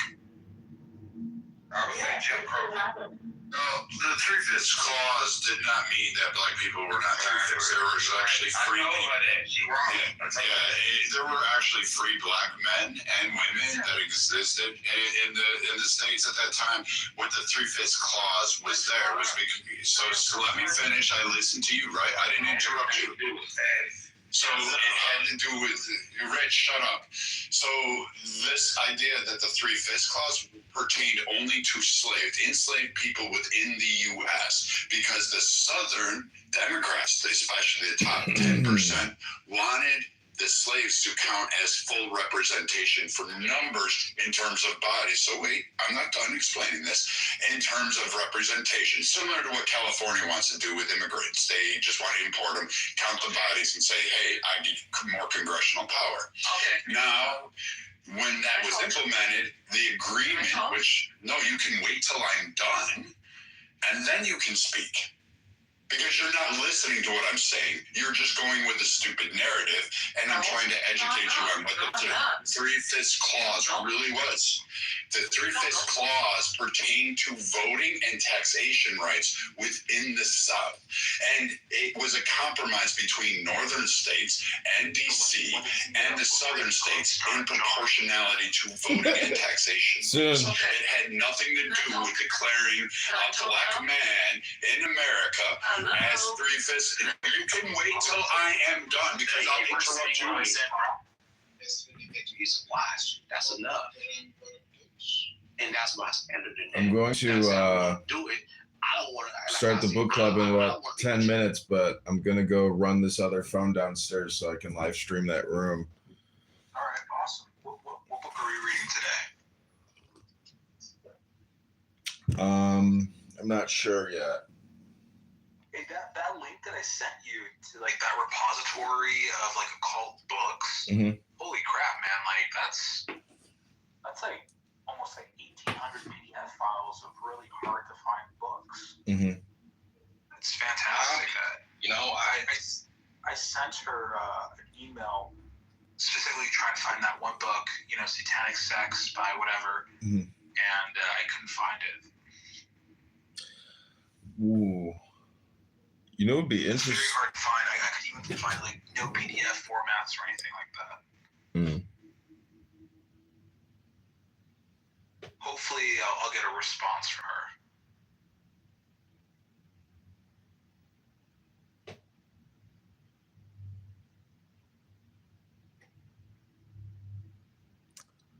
Let me see here. Dark books.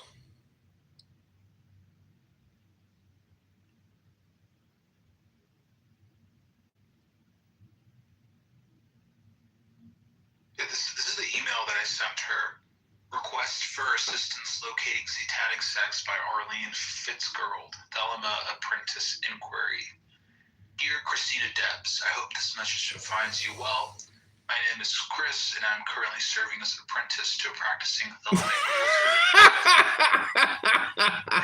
You're so funny, bro. You are so funny. I've been tasked with locating certain foundational texts. Increasingly difficult to source. I'm writing to you specifically because of your respected position as curator of occult books. I have been researching diligently for a PDF copy already accessible digital edition of Satanic Sex by Arlene Fitzgerald. Checking multiple private libraries, academic repositories, and specialized online collections, including Anonymous and several other occult-focused archives. This particular title has proven elusive. This book holds genuine importance from a mentor's current work, and from a moment of continuing concurrent. Any guidance you could offer, whether you have access to a copy of the collection, of a digital source, will point me towards the right collector or institution. What was that other book index that you were using? Text me the address to that one too. And that one's a little tough to get into. It's Anonymous. you have to go through like this like quiz, and you have to like know like the right answers to get into it. It's a little tough. Because what would be interesting is like back in 20 years ago, I was selling books on eBay, and I made a decent amount of money. These were books that I created, like how to open a car wash business, how to open a pizza business, sponsorship secrets for every type of sponsorship. But what would be cool is to sell out of copyright books on eBay. Use AI to create the book title, but then just sell their top books on these indexes for $19.99, $9.99. I'm really appreciative, John, about like the sort of information that you share with me. Like I'm just like an apprentice to like this master wizard here. That's how it feels like, man. Like you've gone deep into the rabbit hole, and I want to go down the same hole. You know what I mean? Well, it's just, dude, I honestly, it's like science fiction. It's like, if you like Star Wars, this is what it is. It's just, but it's like a nerd's hobby. It's like, okay, yeah, this is something that's really interesting. Yeah. It's niche. It's definitely niche. But it's I find it really cool. Like, I really appreciate like the wisdom that you share, man. It's great. It's something different, but it's actually, I don't know, it's not that different. Like, if you were very religious, when I read the Bible or even the Quran or other books, I'm just like, wow, like all these things are dealing with magic, or like a representation of magic. But when you get into like the 1920s with Crowley, it's like thoroughly researched. But again, this is all just like hieroglyphics. I was thinking yesterday, and I think I read it somewhere once before, that technically it's like a language. So you're just studying a different language. It doesn't make you special. It doesn't make you cooler. It's just a different language. But a different sort of like matrix, right? Like of like experience of like, words and stuff that can sort of like correspond to like your current existence. Yeah. There's also like commercial applications, especially in terms of branding, marketing, but also personal psychology. Like, for example, some people can't post a photo and they can't post a video because they're too self-conscious of that photo or video. But if they knew that it's just spam anyways, or it's just hypnosis, or it's just content, like you're just like politics, mixing magic and politics in like a superficial selfie, like influencer type of thing, that's when you actually really see or understand, I think, communication. So to me, this is all just like personal development, self-development, and rebranding. Because if you ever have a job interview, if you interview well, basically your online persona has to be acceptable. And just live streaming Clubhouse rooms, but having no objective or goal, as in like not running for office, would be like unacceptable in my opinion. At least I've demonstrated like intelligent communication, and all my AI videos, it has messaging in there, tax reduction, tax reform, etc. So tax compression. Yeah. That's what they're doing.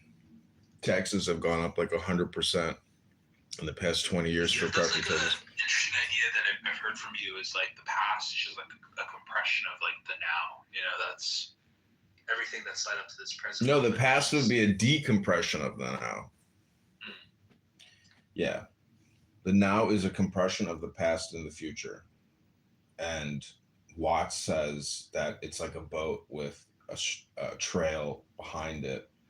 One important thing that I kind of realized the other day is like, if I think of a particular girl or particular girls that I've dated and that I've loved, like it can be a painful memory or it can be a joyful memory. But the saying of letting go of your losses and letting go of your gains it's a little hard to really understand. How do you let go of losses, and what is a loss? Whatever happened to that Indian medical doctor that you were she demanded that I turn every Instagram to private or delete every Instagram if I wanted to have a chance at dating her. So I turned every Instagram private. I went out on one date with her, and then she texted me like a couple days later or a week later or something, saying that she's seeing someone else, and it's very serious because he's already talking about getting married. So I won't be seeing you anymore, and I wish you all the best of luck. And it was a lot of texts, but yeah, that's it. C'est la vie. I can just see her already. Like every day, she's sitting in somebody's mouth, like drilling out a cavity, saying, "Oh, I just got another $500. I just got another $3,000. Just got more money." She kept telling me that she wants to like build a chain of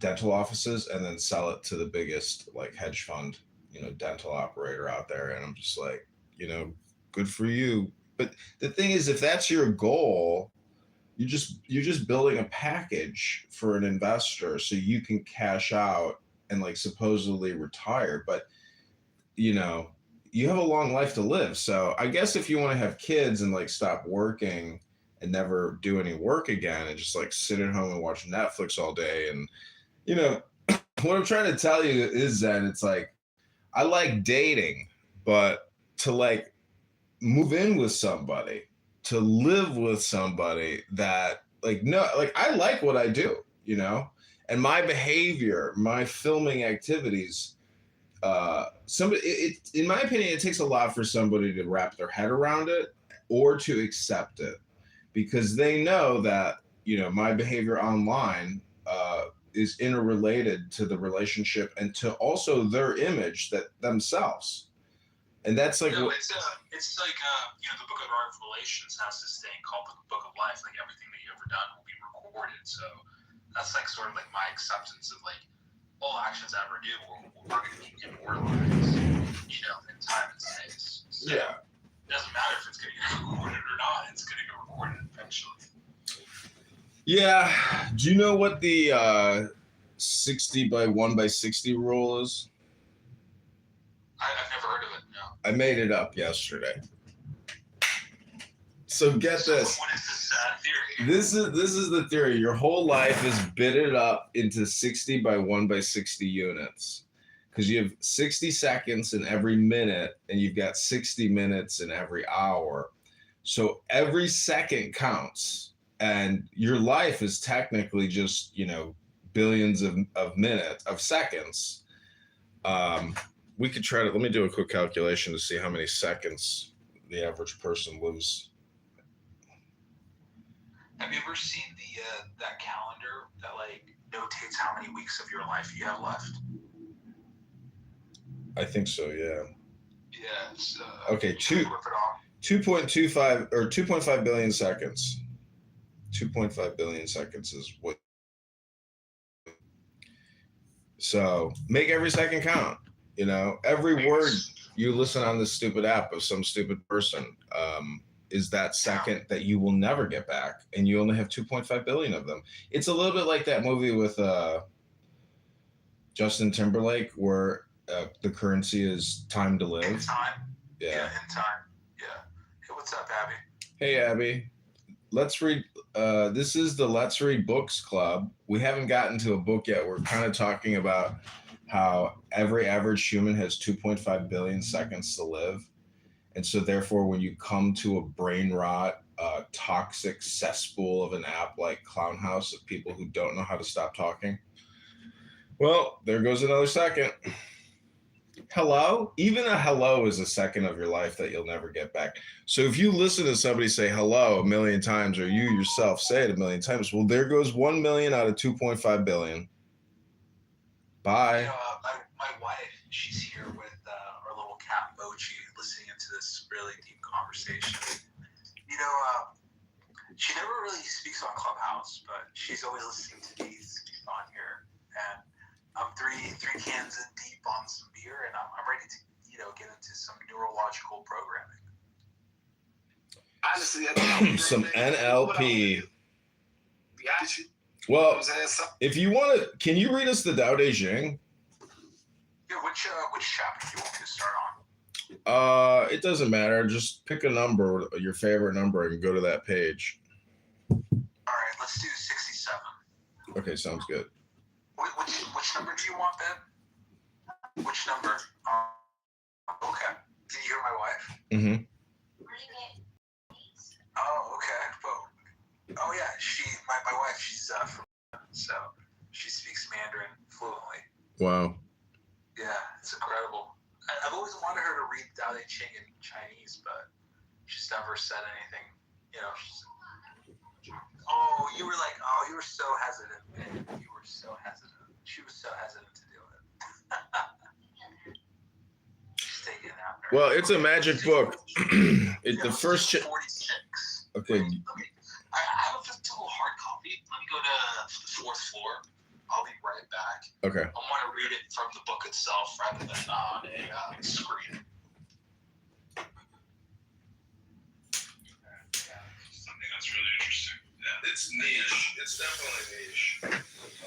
But it's really cool. Like, I really appreciate people listening. I also I do understand, John, your sort of thing, your sentiment about female and masculine energies. The room does pop when there's a woman in the room. Or a gay man. Or a gay man, yeah. Isn't that interesting how a man impersonating a woman, because it's technically just super stimulus. Dude, that's really worked you up, hasn't it? The super stimulus idea. Yeah, I see it all the time now. I never knew how to define it. It's quite sticky, isn't it? Well, yeah, it's the point is to create stickiness with it. And I'm remembering that in all my communication now, because how can you super stimulate someone's brain so that you can be in their cognition? How do I take someone who believes they have a smooth brain and completely build inroads and grooves into it instantaneously? Like Elon Musk. He thinks he has cognitive security. But he has none. Yeah, he has none because he thinks he has cognitive security. Dude, so this copy, it's by Jia Fong Feng and Jane English, Lao Tzu, Tao Te Ching. It's really good. Okay, go ahead. Read as long as you want. 3rd floor. Okay, well, I'm going to take this other phone downstairs and I'm going to be away from my phone for 10 minutes, but we are live streaming in my recording studio here, so feel free to read at any moment as I go set up my burner phone downstairs. Which room should I get into? No, just read in this room. Okay. Yeah, so I'm going to read chapter 46 of the Tao Te Ching. Okay, I'm going on mute. Chapter 5, chapter 15, chapter 26, chapter 42, chapter 49. Let's go back 3 pages. 47, 46. When the Tao is present in the universe, the horses haul manure. When the Tao is absent from the universe, war horses are bred outside the city. There's no greater sin than desire, no greater curse than discontent, no greater misfortune than wanting something for oneself. Therefore, he who knows that enough is enough will always have enough.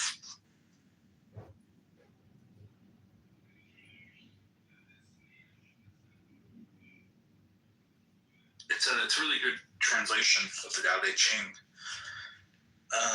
Alan Watts, specifically in the very back of the book, this one specifically says, no one has done better in conveying Lao Tzu's simple and laconic style of writing, so as to produce an English version almost as suggestive of the many meanings intended. This is a most useful as well as beautiful volume, and what it has to say is exactly what the world in its present state needs to hear. So yeah, this Tao Te Ching translation is one of my favorite ones, for sure.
Then we have chapter 26, which says,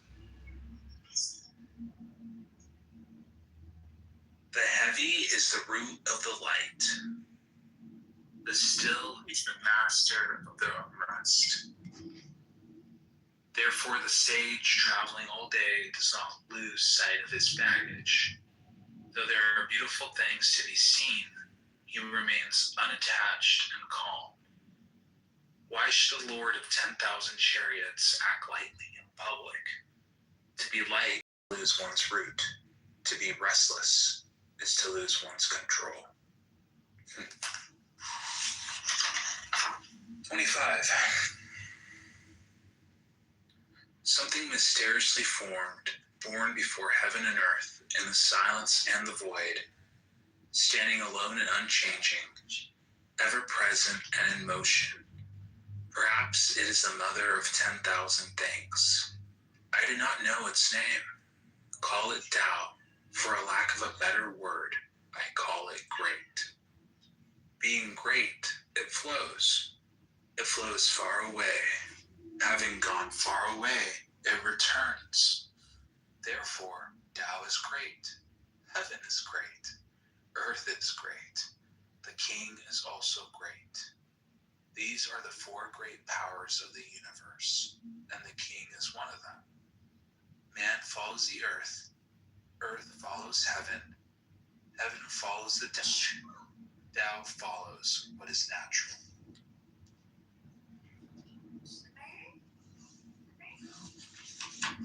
Chapter 24. He who stands on tiptoe is not steady. He who strides cannot maintain the pace. He who makes a show is not enlightened. He who is self-righteous is not respected.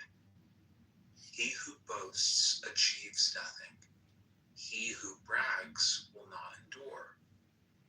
According to the followers of the Tao, these are extra food and unnecessary luggage. They do not bring happiness.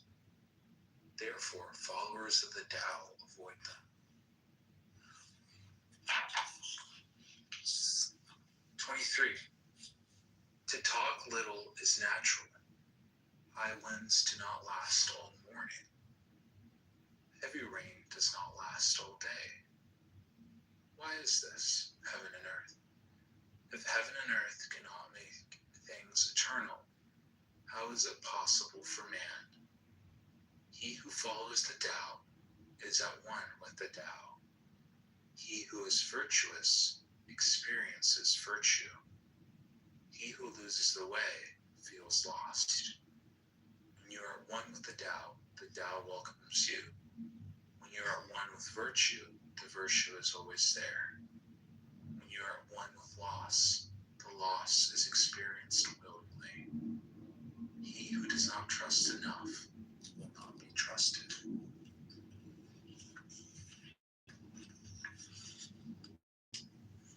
22. Yield straight. Empty and be full. Wear out and be new. Have little and gain. Have much and be confused. Therefore, wise men embrace the one and set an example to all. Not putting on a display, they shine forth. Not justifying themselves, they are distinguished. Not boasting, they receive recognition. Not bragging, they never falter. They do not quarrel, so no one quarrels with them. Therefore, the ancients say, yield and overcome. Is that an empty saying? Be really whole, and all things will come to you.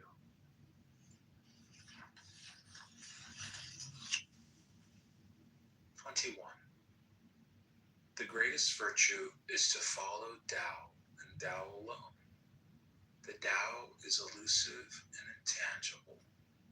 Oh, it is intangible and elusive, and yet within its image.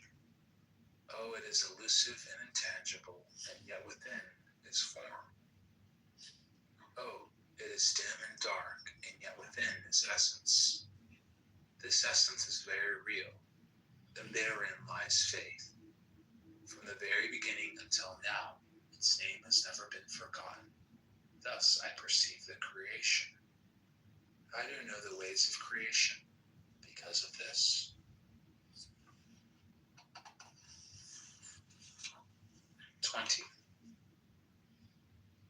Give up learning and put an end to your troubles. Is there a difference between yes and no? Is there a difference between good and evil? Must I fear what others fear? What nonsense! Other people are contented. They can sacrificial feast the ox. In spring, some go to the park and climb the terrace, but I alone am drifting, not knowing where I am, like a newborn babe before it learns to smile. I am alone, without a place to go. Others have more than they need, but I alone have nothing. I am a fool. Oh yes, I am confused. Other men are clear and bright, but I alone am dim and weak. Other men are sharp and clever, but I alone am dull and stupid. Oh, I drift like the waves of the sea, without direction like the restless wind. Everyone is busy, but I alone am aimless and depressed.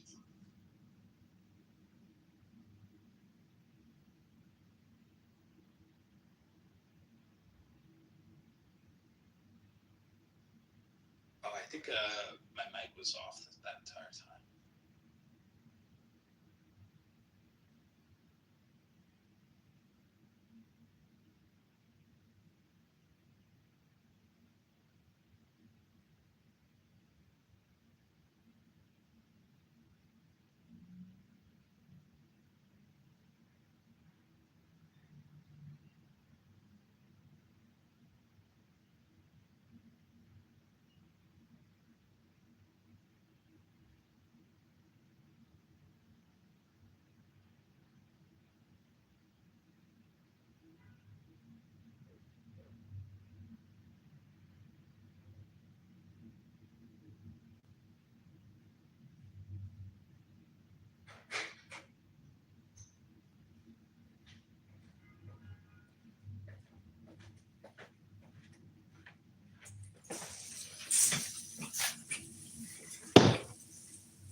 How did it go? Yeah, it went pretty well. I was accidentally on mute the entire time. I was reading like 20 different chapters. 6 chapters? Come on, it was more like... I went to chapter 14, babe. Yeah, my wife, she's sitting on the couch with me right now. Nice. I want to say hi, John. Ni hao!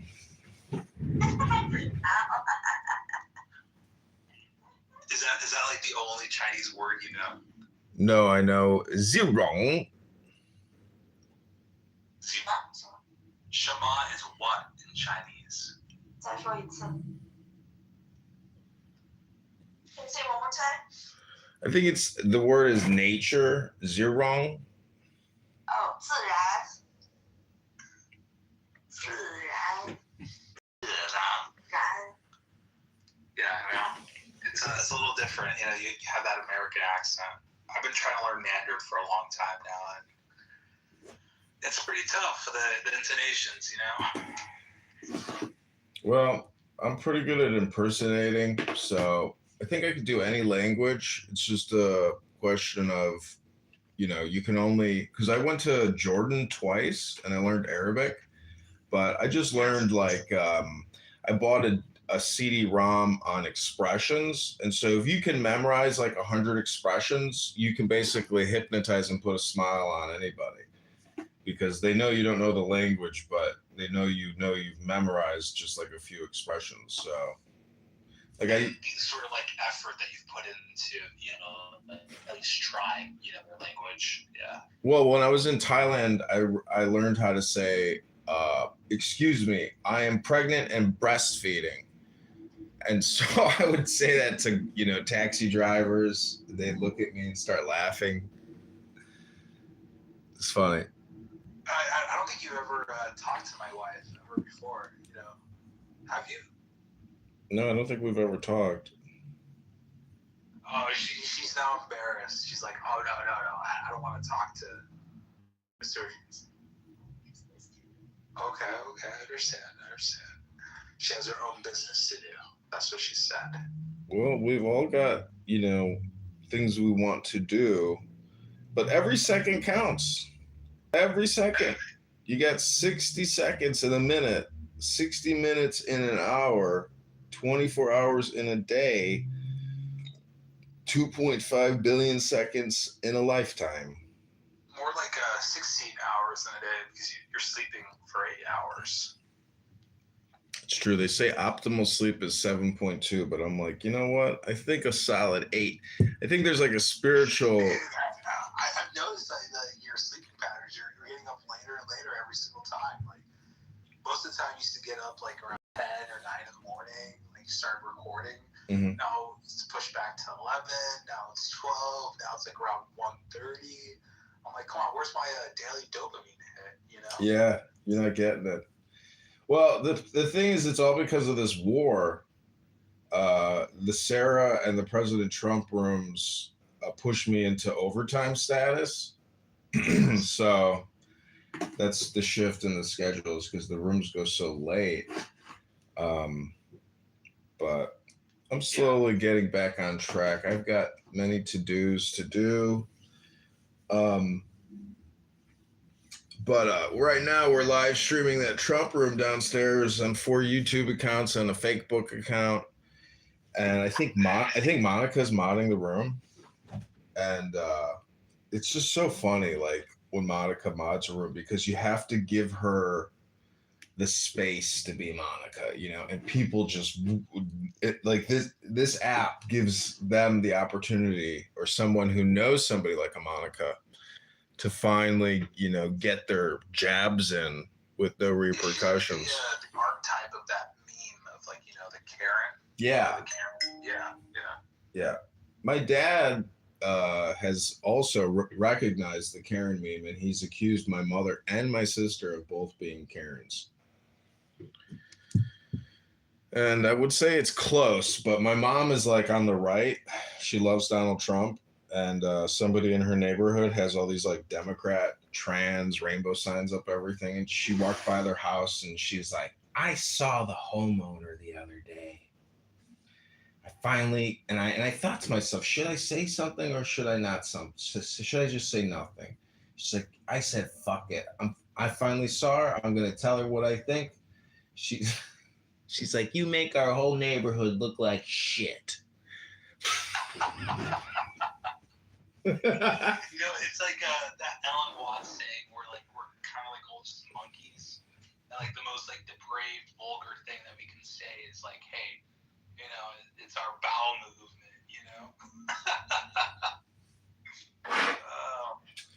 Okay, so I got a Jew harp here. I'm just going to do a quick little Jew harp meditation.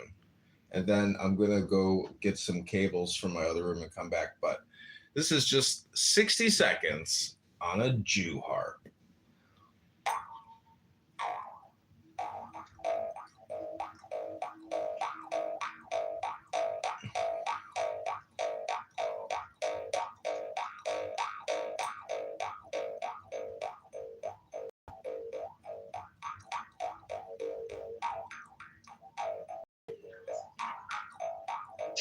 He's really fun to talk to when I have the time. What? What?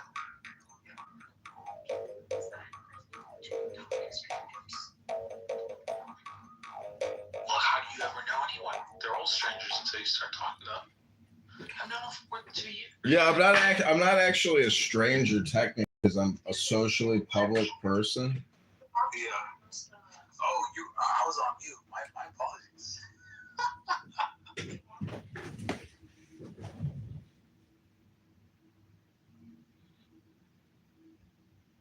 Yeah, that's the concern my wife was saying. With like, I don't like to talk to strangers like people that I don't know.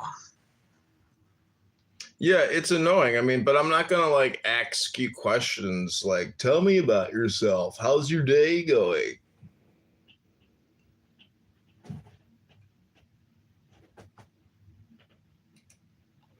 Or she's doing her own business right now, so we can talk freely. Yeah, it's all good.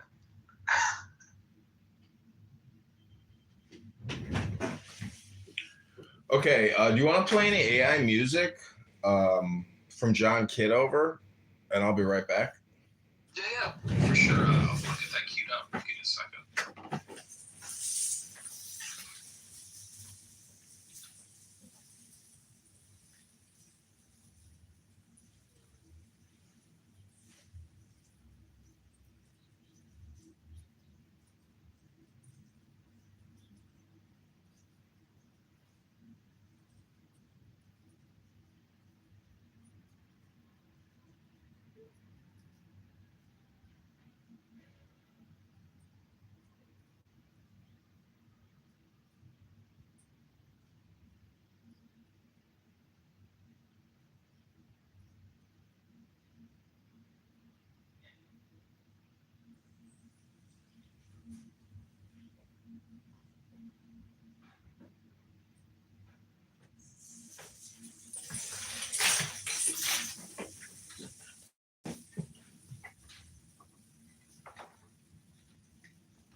City lights are glowing a bit with stars.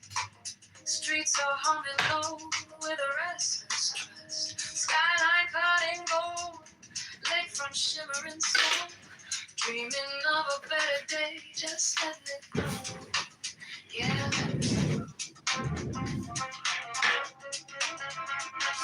And the wind on my face, it feels like a spark.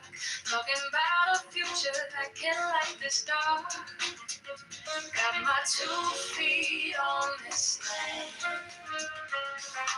Reaching out a hand. Always when I chase serenade. Playing through the streets. A hopeful song where every neighbor meets. Voices rising strong and bold. Stories of a city told. Yeah, the rhythm of our hearts, a promise we keep. This wind of change, serenade, rising so deep. Rising so deep. Lakefront shine, every skyline light in sight. Dreams of every block, stepping into the light.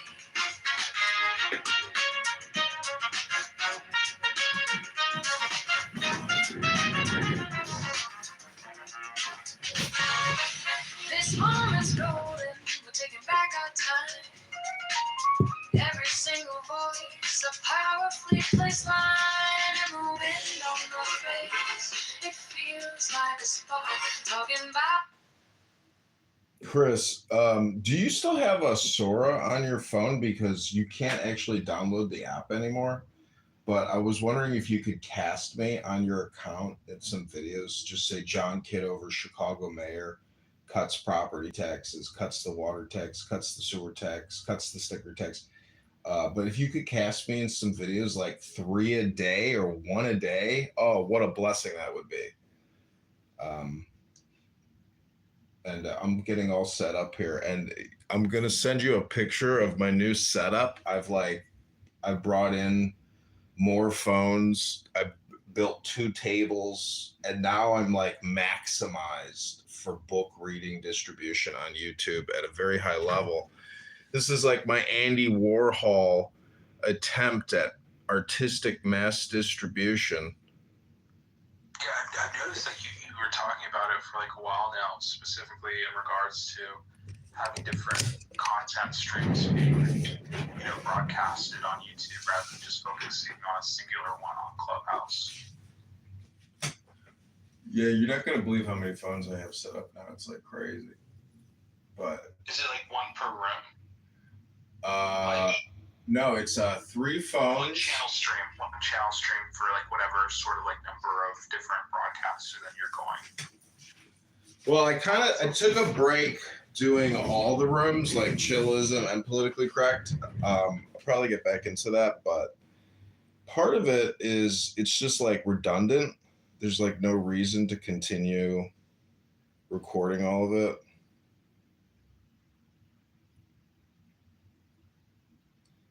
I don't get it, like how he's on there on the app for like 6 in the morning until like 3 in the morning, almost every single day. It's crazy.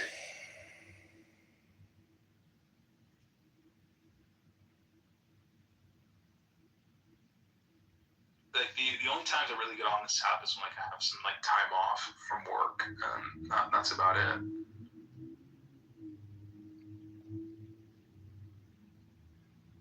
Okay, check out the pictures I texted you. But so on YouTube, you can read on live stream and then just click clip, and it creates a 50-second clip of the past 50 seconds. Or you can do a short for 15 seconds or short for 3 minutes. And so the shorts are kind of unique. They're a little different than creating a clip on live stream, even though they both show up in the short section on your YouTube account. But there was a time where I was getting a lot of views on these 3-minute clips, but a lot of it could be bots, because you would think there would be more comments or likes or dislikes. I don't even know if there's dislikes on YouTube anymore, but. Have you heard about like this new like age verification thing that's happening currently? Yeah. Starting in California with like Linux. Yeah. All my phones, you know how hard it is to activate a phone now, and how hard it is to get an account on Facebook? It could just be my name is the problem, but my accounts get deleted and they go, it could also be my IP. I don't know. But like, if there were more people like me, with all these cell phones, have you seen the pictures of like the Chinese view farms, with the cell phones up against the walls? Yeah, there's like hundreds of them, like thousands of them, and there's like one person per wall. Yeah. Yeah. Like that's using a macro. I haven't experimented with macros on cell phones in a while, but 20 years ago, we were creating macros to basically spoof Ticketmaster. And we were buying premium concert tickets, premium sporting tickets throughout the whole country and getting the back. And it was all because of macros, but I'm not interested in creating any fraud. I'm just trying to read books. There was like this in New York City. There was like this huge operation that was being undertaken by like some spy operatives from China who were like trying to like DDoS the telecommunications networks before like the FIFA World Cup, and they found like over like 50,000 like SIM cards all in one room. Yeah, I saw that. What was that about again? Are you sure it was DDoS? I was thinking it was probably like click fraud. It could be that too. I need to look further deep into it. Because I think that they said it was a DDoS attack, but it was probably somebody engaged in click fraud. Click fraud is like a $20 billion a year industry globally, at least. It's huge. It's pure profit. The publishers, the networks. Partially, that's why like I can see why like certain state governments are pushing for like verification online identity, because they don't want mass spam bots pushing certain narratives or like I don't know. I haven't really thought it through. The spam bots, I don't think are a big problem, like in terms of getting distribution. Like most people go to the algorithm shows them certain people, and certain people are good at like getting seen. Like, do you know who the Hodge twins are? Yeah, it's these two conservatives, right? Yeah. These two conservative ones, yeah. Yeah, they show up quite regularly for me, and they post, interesting, controversial stuff. Like Bima is so brainwashed and so annoying. When I was downstairs, she was begonia flowers. My favorite begonia. Good for her, I guess. Good for her. But this is the thing is I have to decide because I'm headed down to City Hall shortly to file for the mayoral candidacy. And I have to determine whether I'm going to file as a Democrat, Republican, or Libertarian. I think Libertarian is the strategy. My friend says I'm stupid and I'm retarded. And then I know a girl who says just run as a Democrat and it'll be much better for you. So part of me thinks maybe I should run as a Democrat.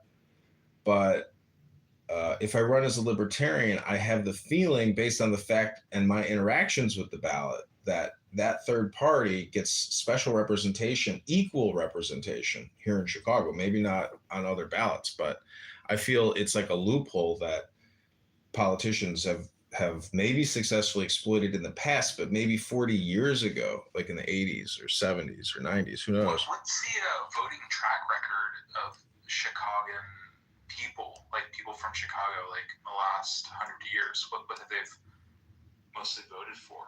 Democrat. Oh, it's like a Democrat stronghold for 100 years.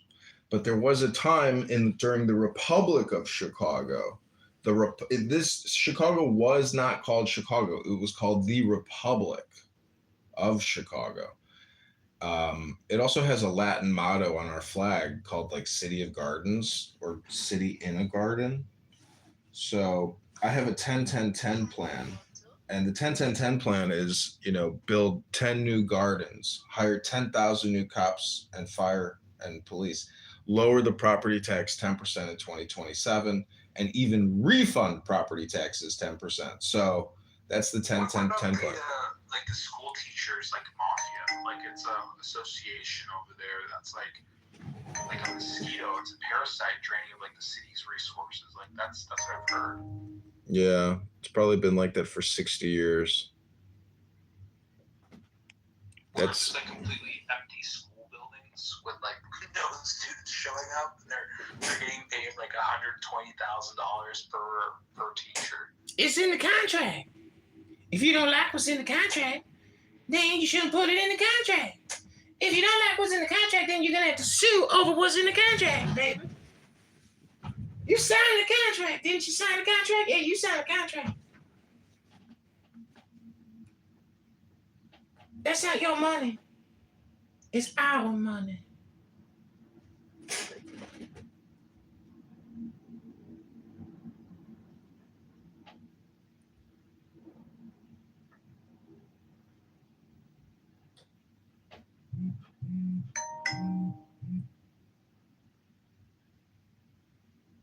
Did you ever see the movie Megalopolis, the last film by Coppola?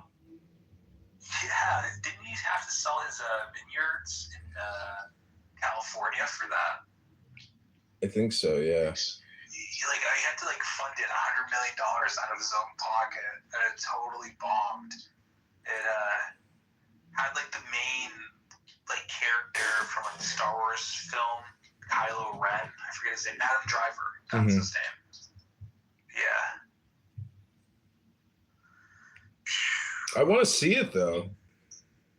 They say it's pretty bad. They say it's a really yeah, but film. Even though he made some great films like Apocalypse Now, and it's how bad can it really be though? I heard it's pretty bad. The graphics and just the story didn't make any sense. And there was this one scene where one of the main characters has a crossbow and he pretends that it's his boner, and then he shoots one of the other lead characters. What in the world? What?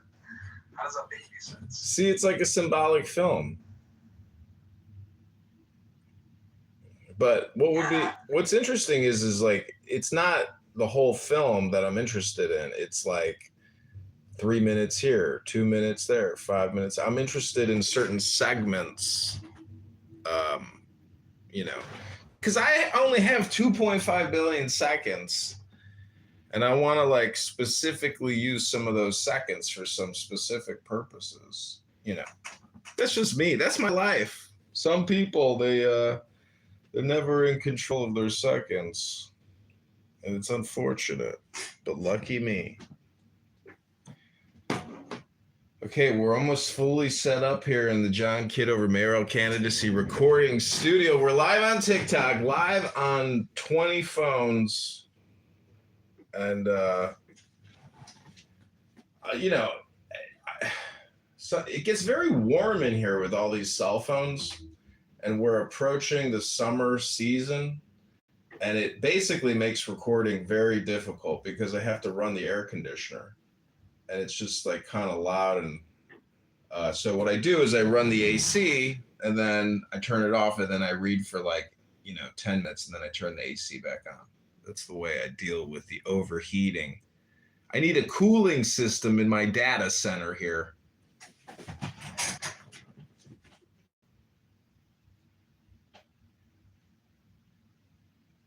So my wife just asked me to ask you, how many girlfriends have you had in the past? No, I mean, with all the different phones. Oh, yeah, because have you heard that song, 2 phones, one for the crack and one for the hoe? Because how many cell phones do you have, how many girlfriends you should be able to reach. Yeah. So wait, is she asking me my body count? No, not your body count, because you have so many phones. That means how many hoes you have. Yeah, right now at this very present moment. Well, I got a date scheduled with a beautiful Latina girl for Thursday, but guess what her fingernails say? Fuck ice. Fuck ice. But my wife just cracked up with that. She's really laughing hard. But I'm thinking if a girl puts the word fuck on her fingernails, I'm thinking maybe I got a chance. You just, instead of fuck ice, you have to then transliterate the ice part to Joe or something. Fuck John, fuck Joe. I thought ice meant, intelligence, culture, and education. Yeah.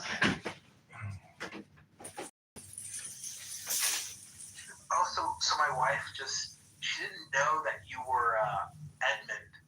She knows you as Edmund rather than as John, your real name. So that now she's more opening up to the idea of actually. Okay. You mean I'm not just some random guy you're talking with?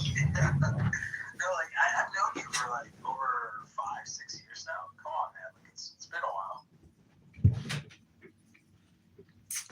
been a lot of years on the internet already. My position hasn't changed, though. I stand firmly in the belief that our number one problem is the deficit. Almost $40 trillion in debt. Well, this party can go on for a long time, but not everybody's invited to the soiree. Just my opinion.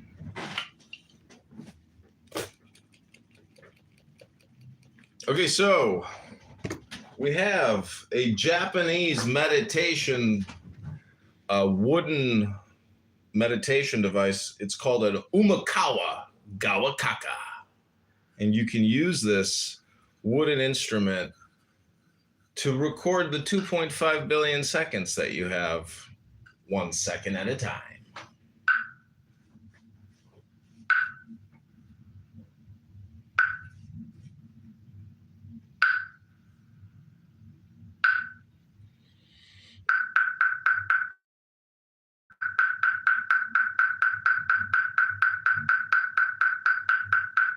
No, this show is not called How Annoying Can One Man Be?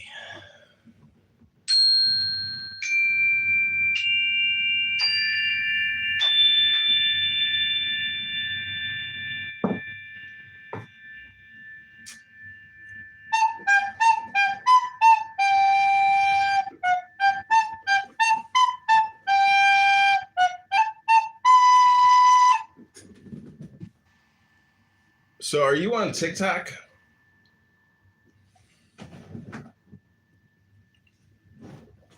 Hello?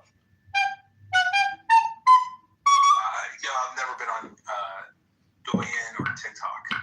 Oh man, TikTok is pretty powerful, man. I mean, I've put up hundreds of videos over the past couple of weeks. A lot of Clubhouse rooms. And they get views, but again, no interaction. It's like if it says it got 100 views. There's also this hilarious Trump Sora account called Max Efforts. Dude, these videos are amazing, and they are getting me views. What's amazing is you can download other people's videos on Sora, and there's tons of these Trump, like Judge Judy smoking weed videos.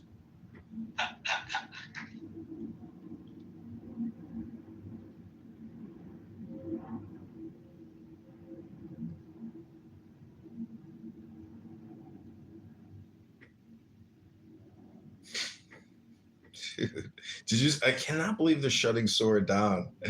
It's so amazing though that like it's just such a shame. They're so stupid. Like if they were to put advertisements up, they could make money and they could justify keeping it. Profitable, man. Like the amount of GPU clusters you need and the energy consumption, crazy amount. Well, what if they like just pull it from the marketplace, but they let it continue to generate? I just hope that they say, okay, like we've officially turned off the ability to create videos.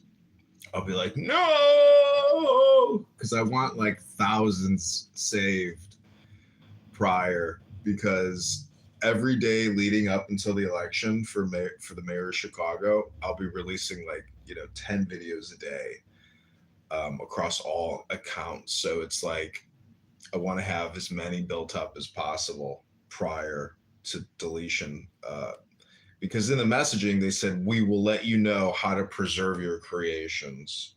So like they're gonna. It's Brandon Johnson, right? The current mayor. Yeah. Of Chicago. Yeah. And it's complete retardation with him. I hope people realize that. But even like the previous mayor of Chicago, she was a complete retard as well. Absolutely. She is like his son, and she is like the grandmother. So, yeah, I mean, your help on X could also be very valuable to this campaign. I've put up Craigslist ads trying to hire a campaign manager and circulators for petitions. But your comments on X under Brandon Johnson's X account, Chicago's mayor, could be very helpful. For example, if you were to say, liberate Chicago and vote John Kitover, and then at John Kitover, Like that would be the type of comments that we need. Wow, TikTok just removed my live access again. Violates community guidelines. It's so crazy. Like, how the fuck am I violating community guidelines on TikTok just by talking? Hate speech and hateful behavior. Isn't that fucking wild? Like, what did we say? This is what it claims that we said was hateful. I think it was the R word that I just said. We're just supposed to say R word, F word, N words, or K words. We're not supposed to actually say the actual words. Oh, retard is I always forget about the retard word. It is the retard word. Damn. Isn't it a little amazing how they have essentially made the retard word illegal because it's insensitive to a person that has Down syndrome, and a person that has Down syndrome can't even comprehend what the syndrome is that they suffer from because they are retarded. And it's just a clinical term. That's the original use of the word. You were literally retarded. Like you're a tater tard. It's a little ridiculous that they enforce the retard word out of sensitivity for somebody with Down syndrome, and we all know that somebody with Down syndrome is a Downy. They're not retarded. They're full of love. All the people that have It's true. Down syndrome, they're just full of love towards life in general. They're not like out there to hate anyone. There was a. They would love it when you would call them a little retard. They would have a little smile on their face. Isn't that amazing? They don't even get angry when you call them retarded. They don't. You're right. They're just full of love. Did you bomb a country in the middle of peace negotiations? Yes, because they told me if I didn't do it, they'd say I was being anti-Semitic, and none of my Republican friends would get funded. Tremendous pressure. Your Honor, he's telling. Well, this phone is not totally kaput. What's good about TikTok is when they ban you from live streaming, you can still upload 10-minute clips, which is just 10 minutes in the past. All right, welcome to the Chicago mayoral campaign live stream for candidate John Kitover running for mayor of Chicago. Go to chicagomayorvote.com. I have so many phones set up. It's ridiculous. Let's do a quick count here. 3, 6, 7, 10, 13, 16, 18, 20, 22, 24, 26. We have 27 phones live streaming. We've got 7 phones, even more. 3, 6, 7, 8, 9. We have 9 phones live streaming on Clubhouse and on X. But the number of YouTube lives that we have set up facing me is unparalleled. I hope I'm not getting hit with like 26 red-eye laser beams right now, which I know that I am. I don't know if you know this, but your phone emits like a red laser beam from its front to do depth. Yeah, the IR infrared.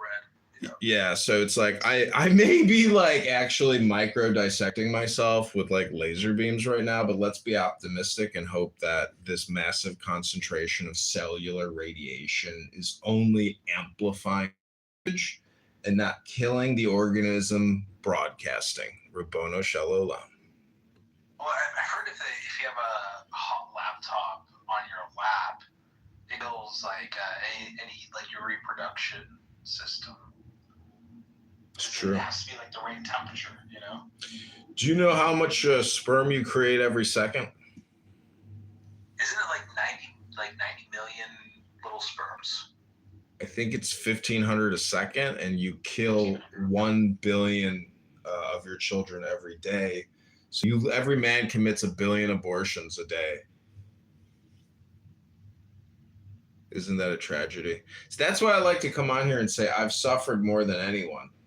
Because technically right now at this very moment, even yesterday, I lost 1 billion children, potential children.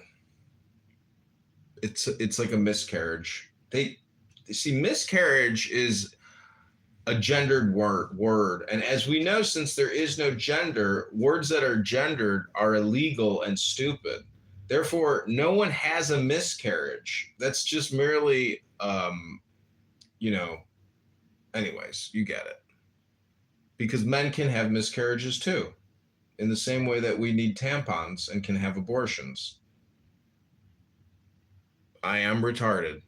And no, I do not suffer from Down syndrome. Celeste, welcome.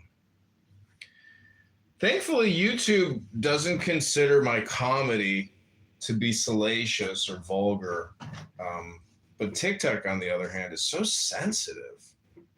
YouTube has really opened up their sort of restrictions on what they deem as hate speech recently, and a lot of people are really pissed off about that. Interesting. Yeah. It's, Joe Rogan, like if you were just to live stream Joe Rogan against the automated word filter, I mean, you would immediately lose access because it would be considered hate speech and abusive. It's so subjective. And plus, they claim that if you're a journalist or a comedian or an artist, they will make exception. But if they don't like your art, they won't make the exception. And so if you're a bald, white, conservative, Jewish, Christian, heterosexual who likes to make maybe salacious, vulgar jokes in an artistic style as a news journalist, they're not accepting that as art.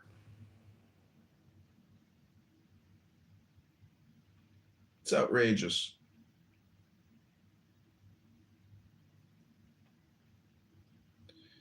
What I'm trying to say is life is very competitive, and therefore I have no choice but to engage in intelligent communication and not the John Kitover Comedy Show, because the John Kitover Comedy Show is just being censored. And that's just like banging my head against a wall. So therefore, I've decided to set up a nonprofit called the Chicago Book and Poetry Society, where we read books for kids that can't read books so good.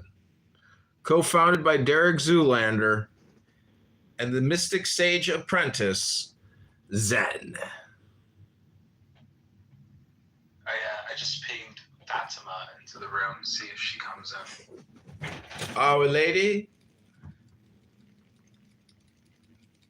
Our Lady? That's when you're supposed to say, Fatima. Oh, I also bought us It's Fatima. My wife was saying you're supposed to say Fatima. It's not Fatima, it's Fatima, right? I think it's fat. Ima. Is it Fatima? I thought it was Fatima. I think it's fat. Ima. Could be wrong. Not always right. Sometimes I mispronunciate my words, like the R word.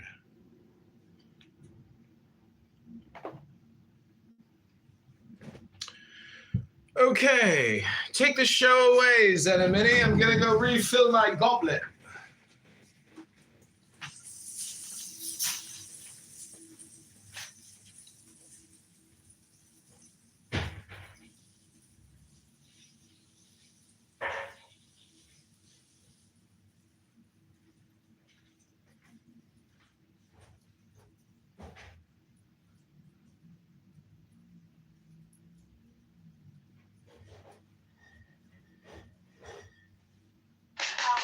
For a sign to start, like a map drawn out in the dark.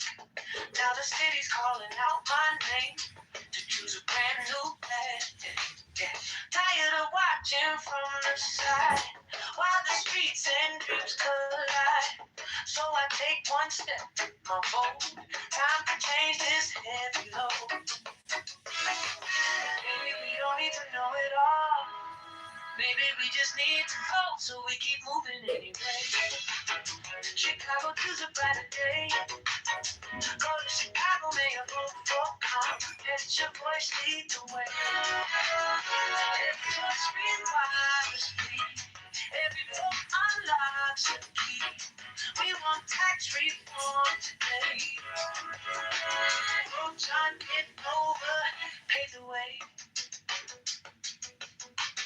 clouds still riding in our heads, but it won't get the final say.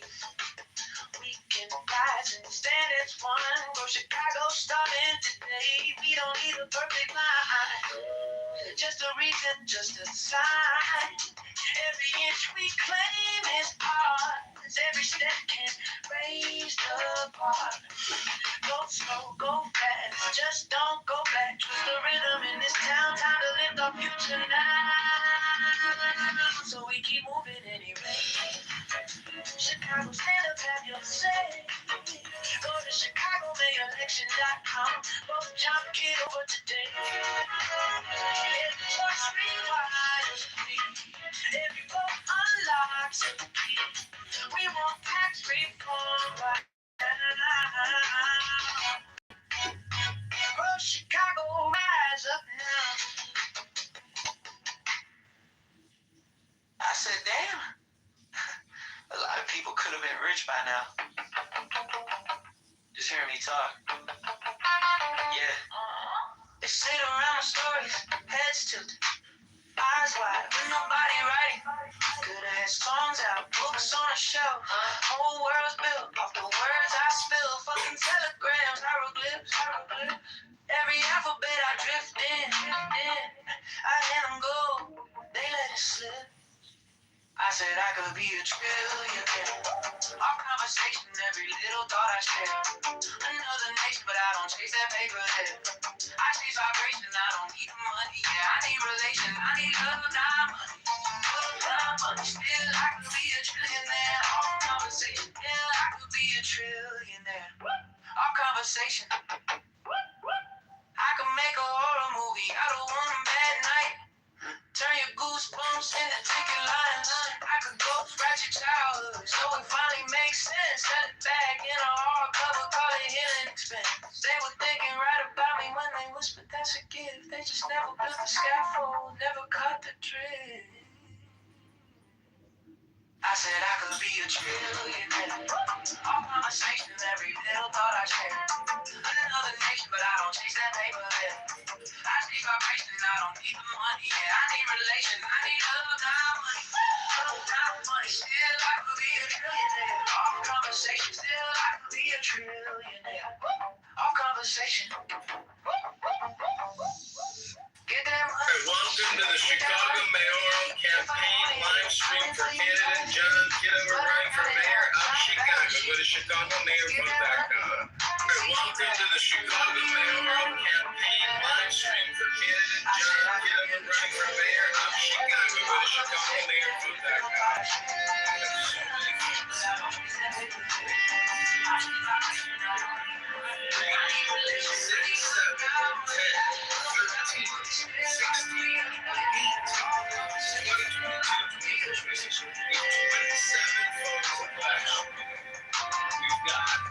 7 phones.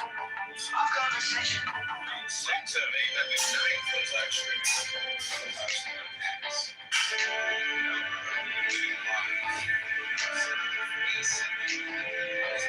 I hope I'm not getting hit. 26.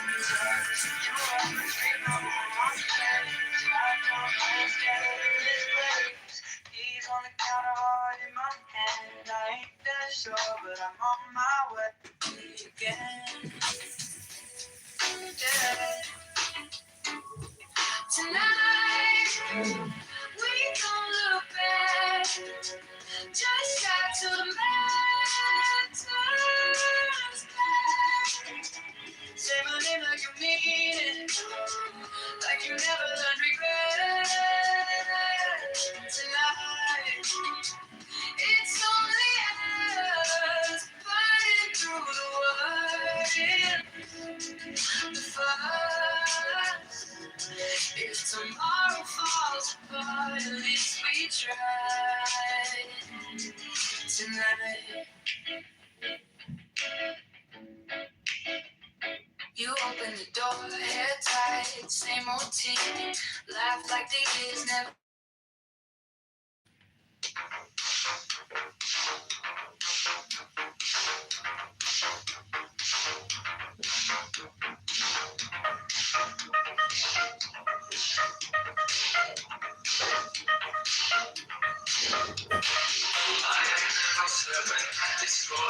destroyer, humanity among us. All iron and no servant, a destroyer, humanity among us. All iron and no servant, a destroyer, humanity among us.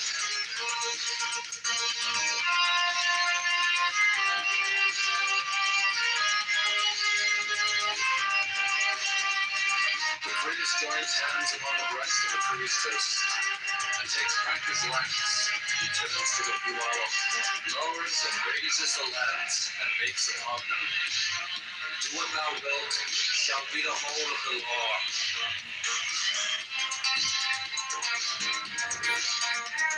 Love is the law. Love on the will. He lowers the lance, and turns to each the priestess, takes the lance in the right hand and the left hand, and the left hand she offers them. The priest kneels.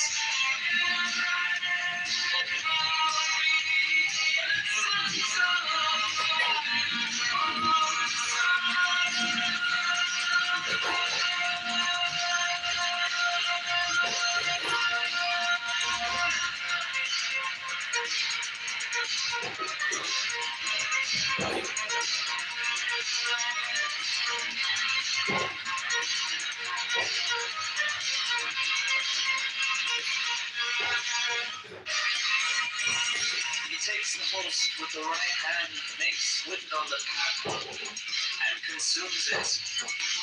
Silence the priest mistakes, uncovers, and offers the cup as before.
Shadows dance where the mind is tight.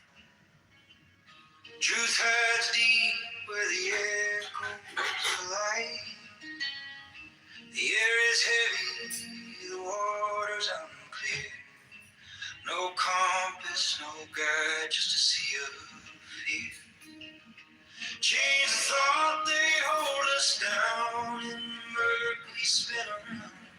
What's the gain? What's the cost in all this judgment? We're just lost.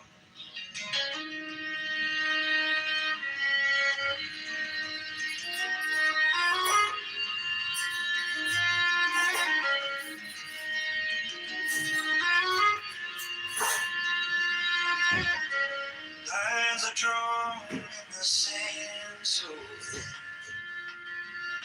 We chase the ends, but they fold back in. The weight we carry, it bends the spine. But who's to say what's yours or mine? What's the point of walls we build?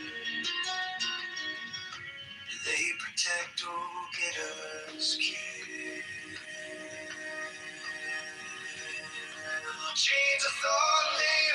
us down in the murk we spin around.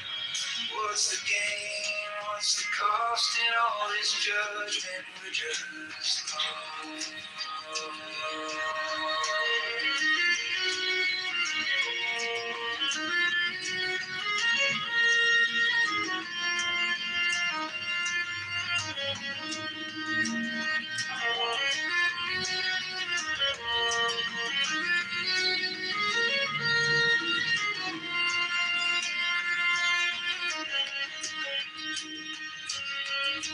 Distinctions crack like brittle glass.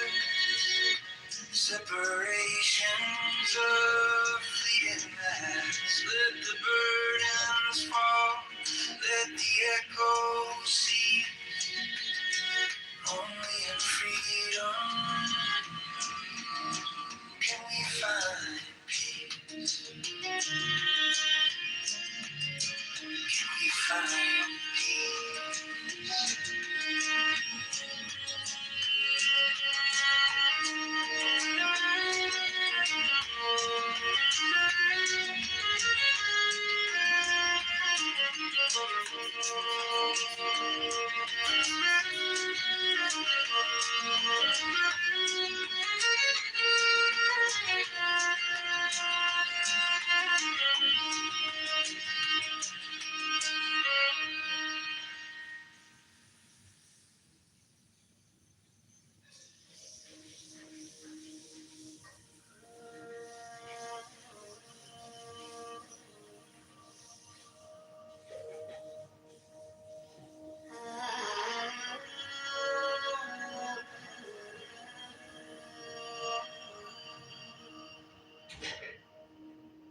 Chasing shadows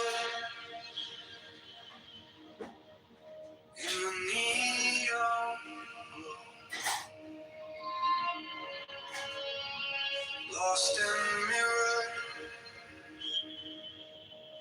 where truth won't show. Empty streets, they hum inside. I see the surface, but I don't ask why. Beyond the mirror, there's a spark, a light that flickers in the dark. Not the echo, not sweet, to find a road to be seen.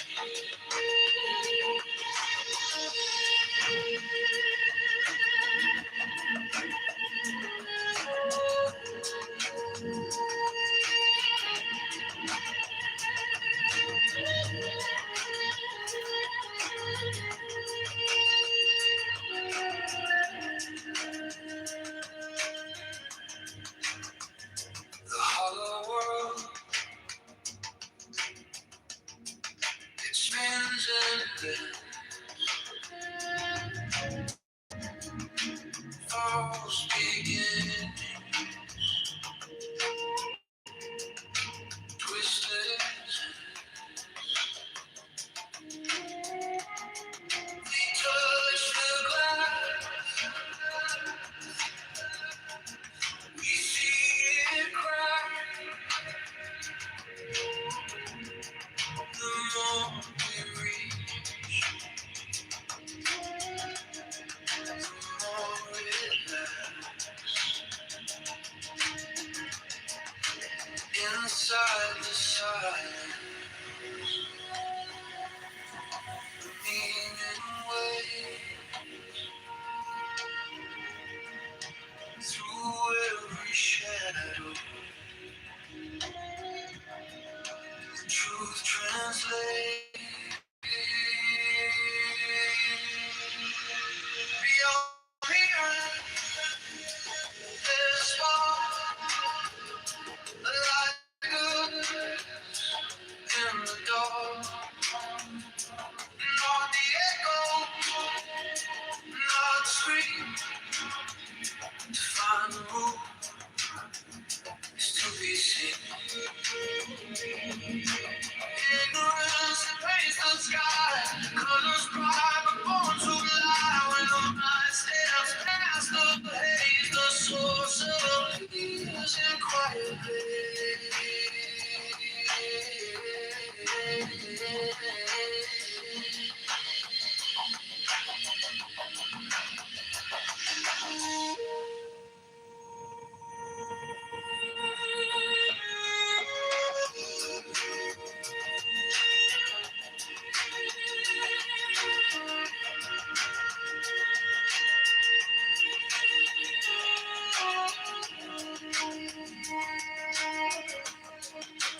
turns outward, but it spins from the mind. You think it's here, you think it's you, but every shadow swallows truth. Things are things 'cause we think they are. The mind's a mirror, not a star. In emptiness, they're all the same. The dance of nothing takes no name.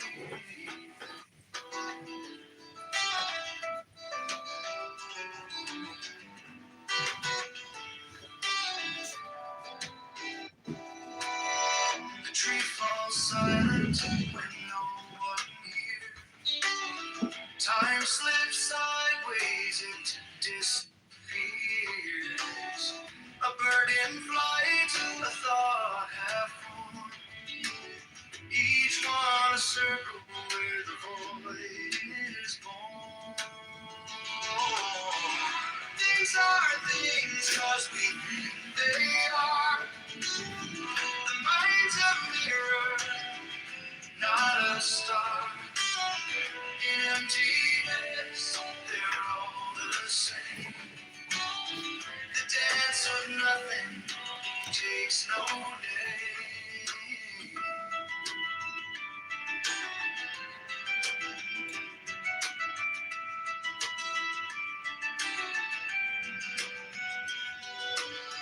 Look at the edge of what you know. It's not an end, it's just a glow. Inside the silence, the echo rings. You are the subject, you are the thing.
The clock forgets to take its time.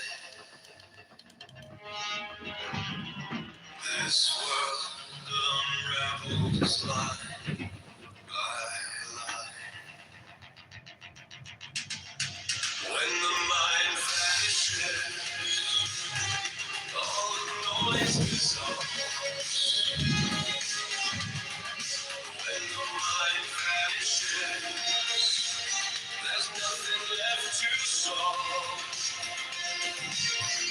Just the echo of silence where we belong.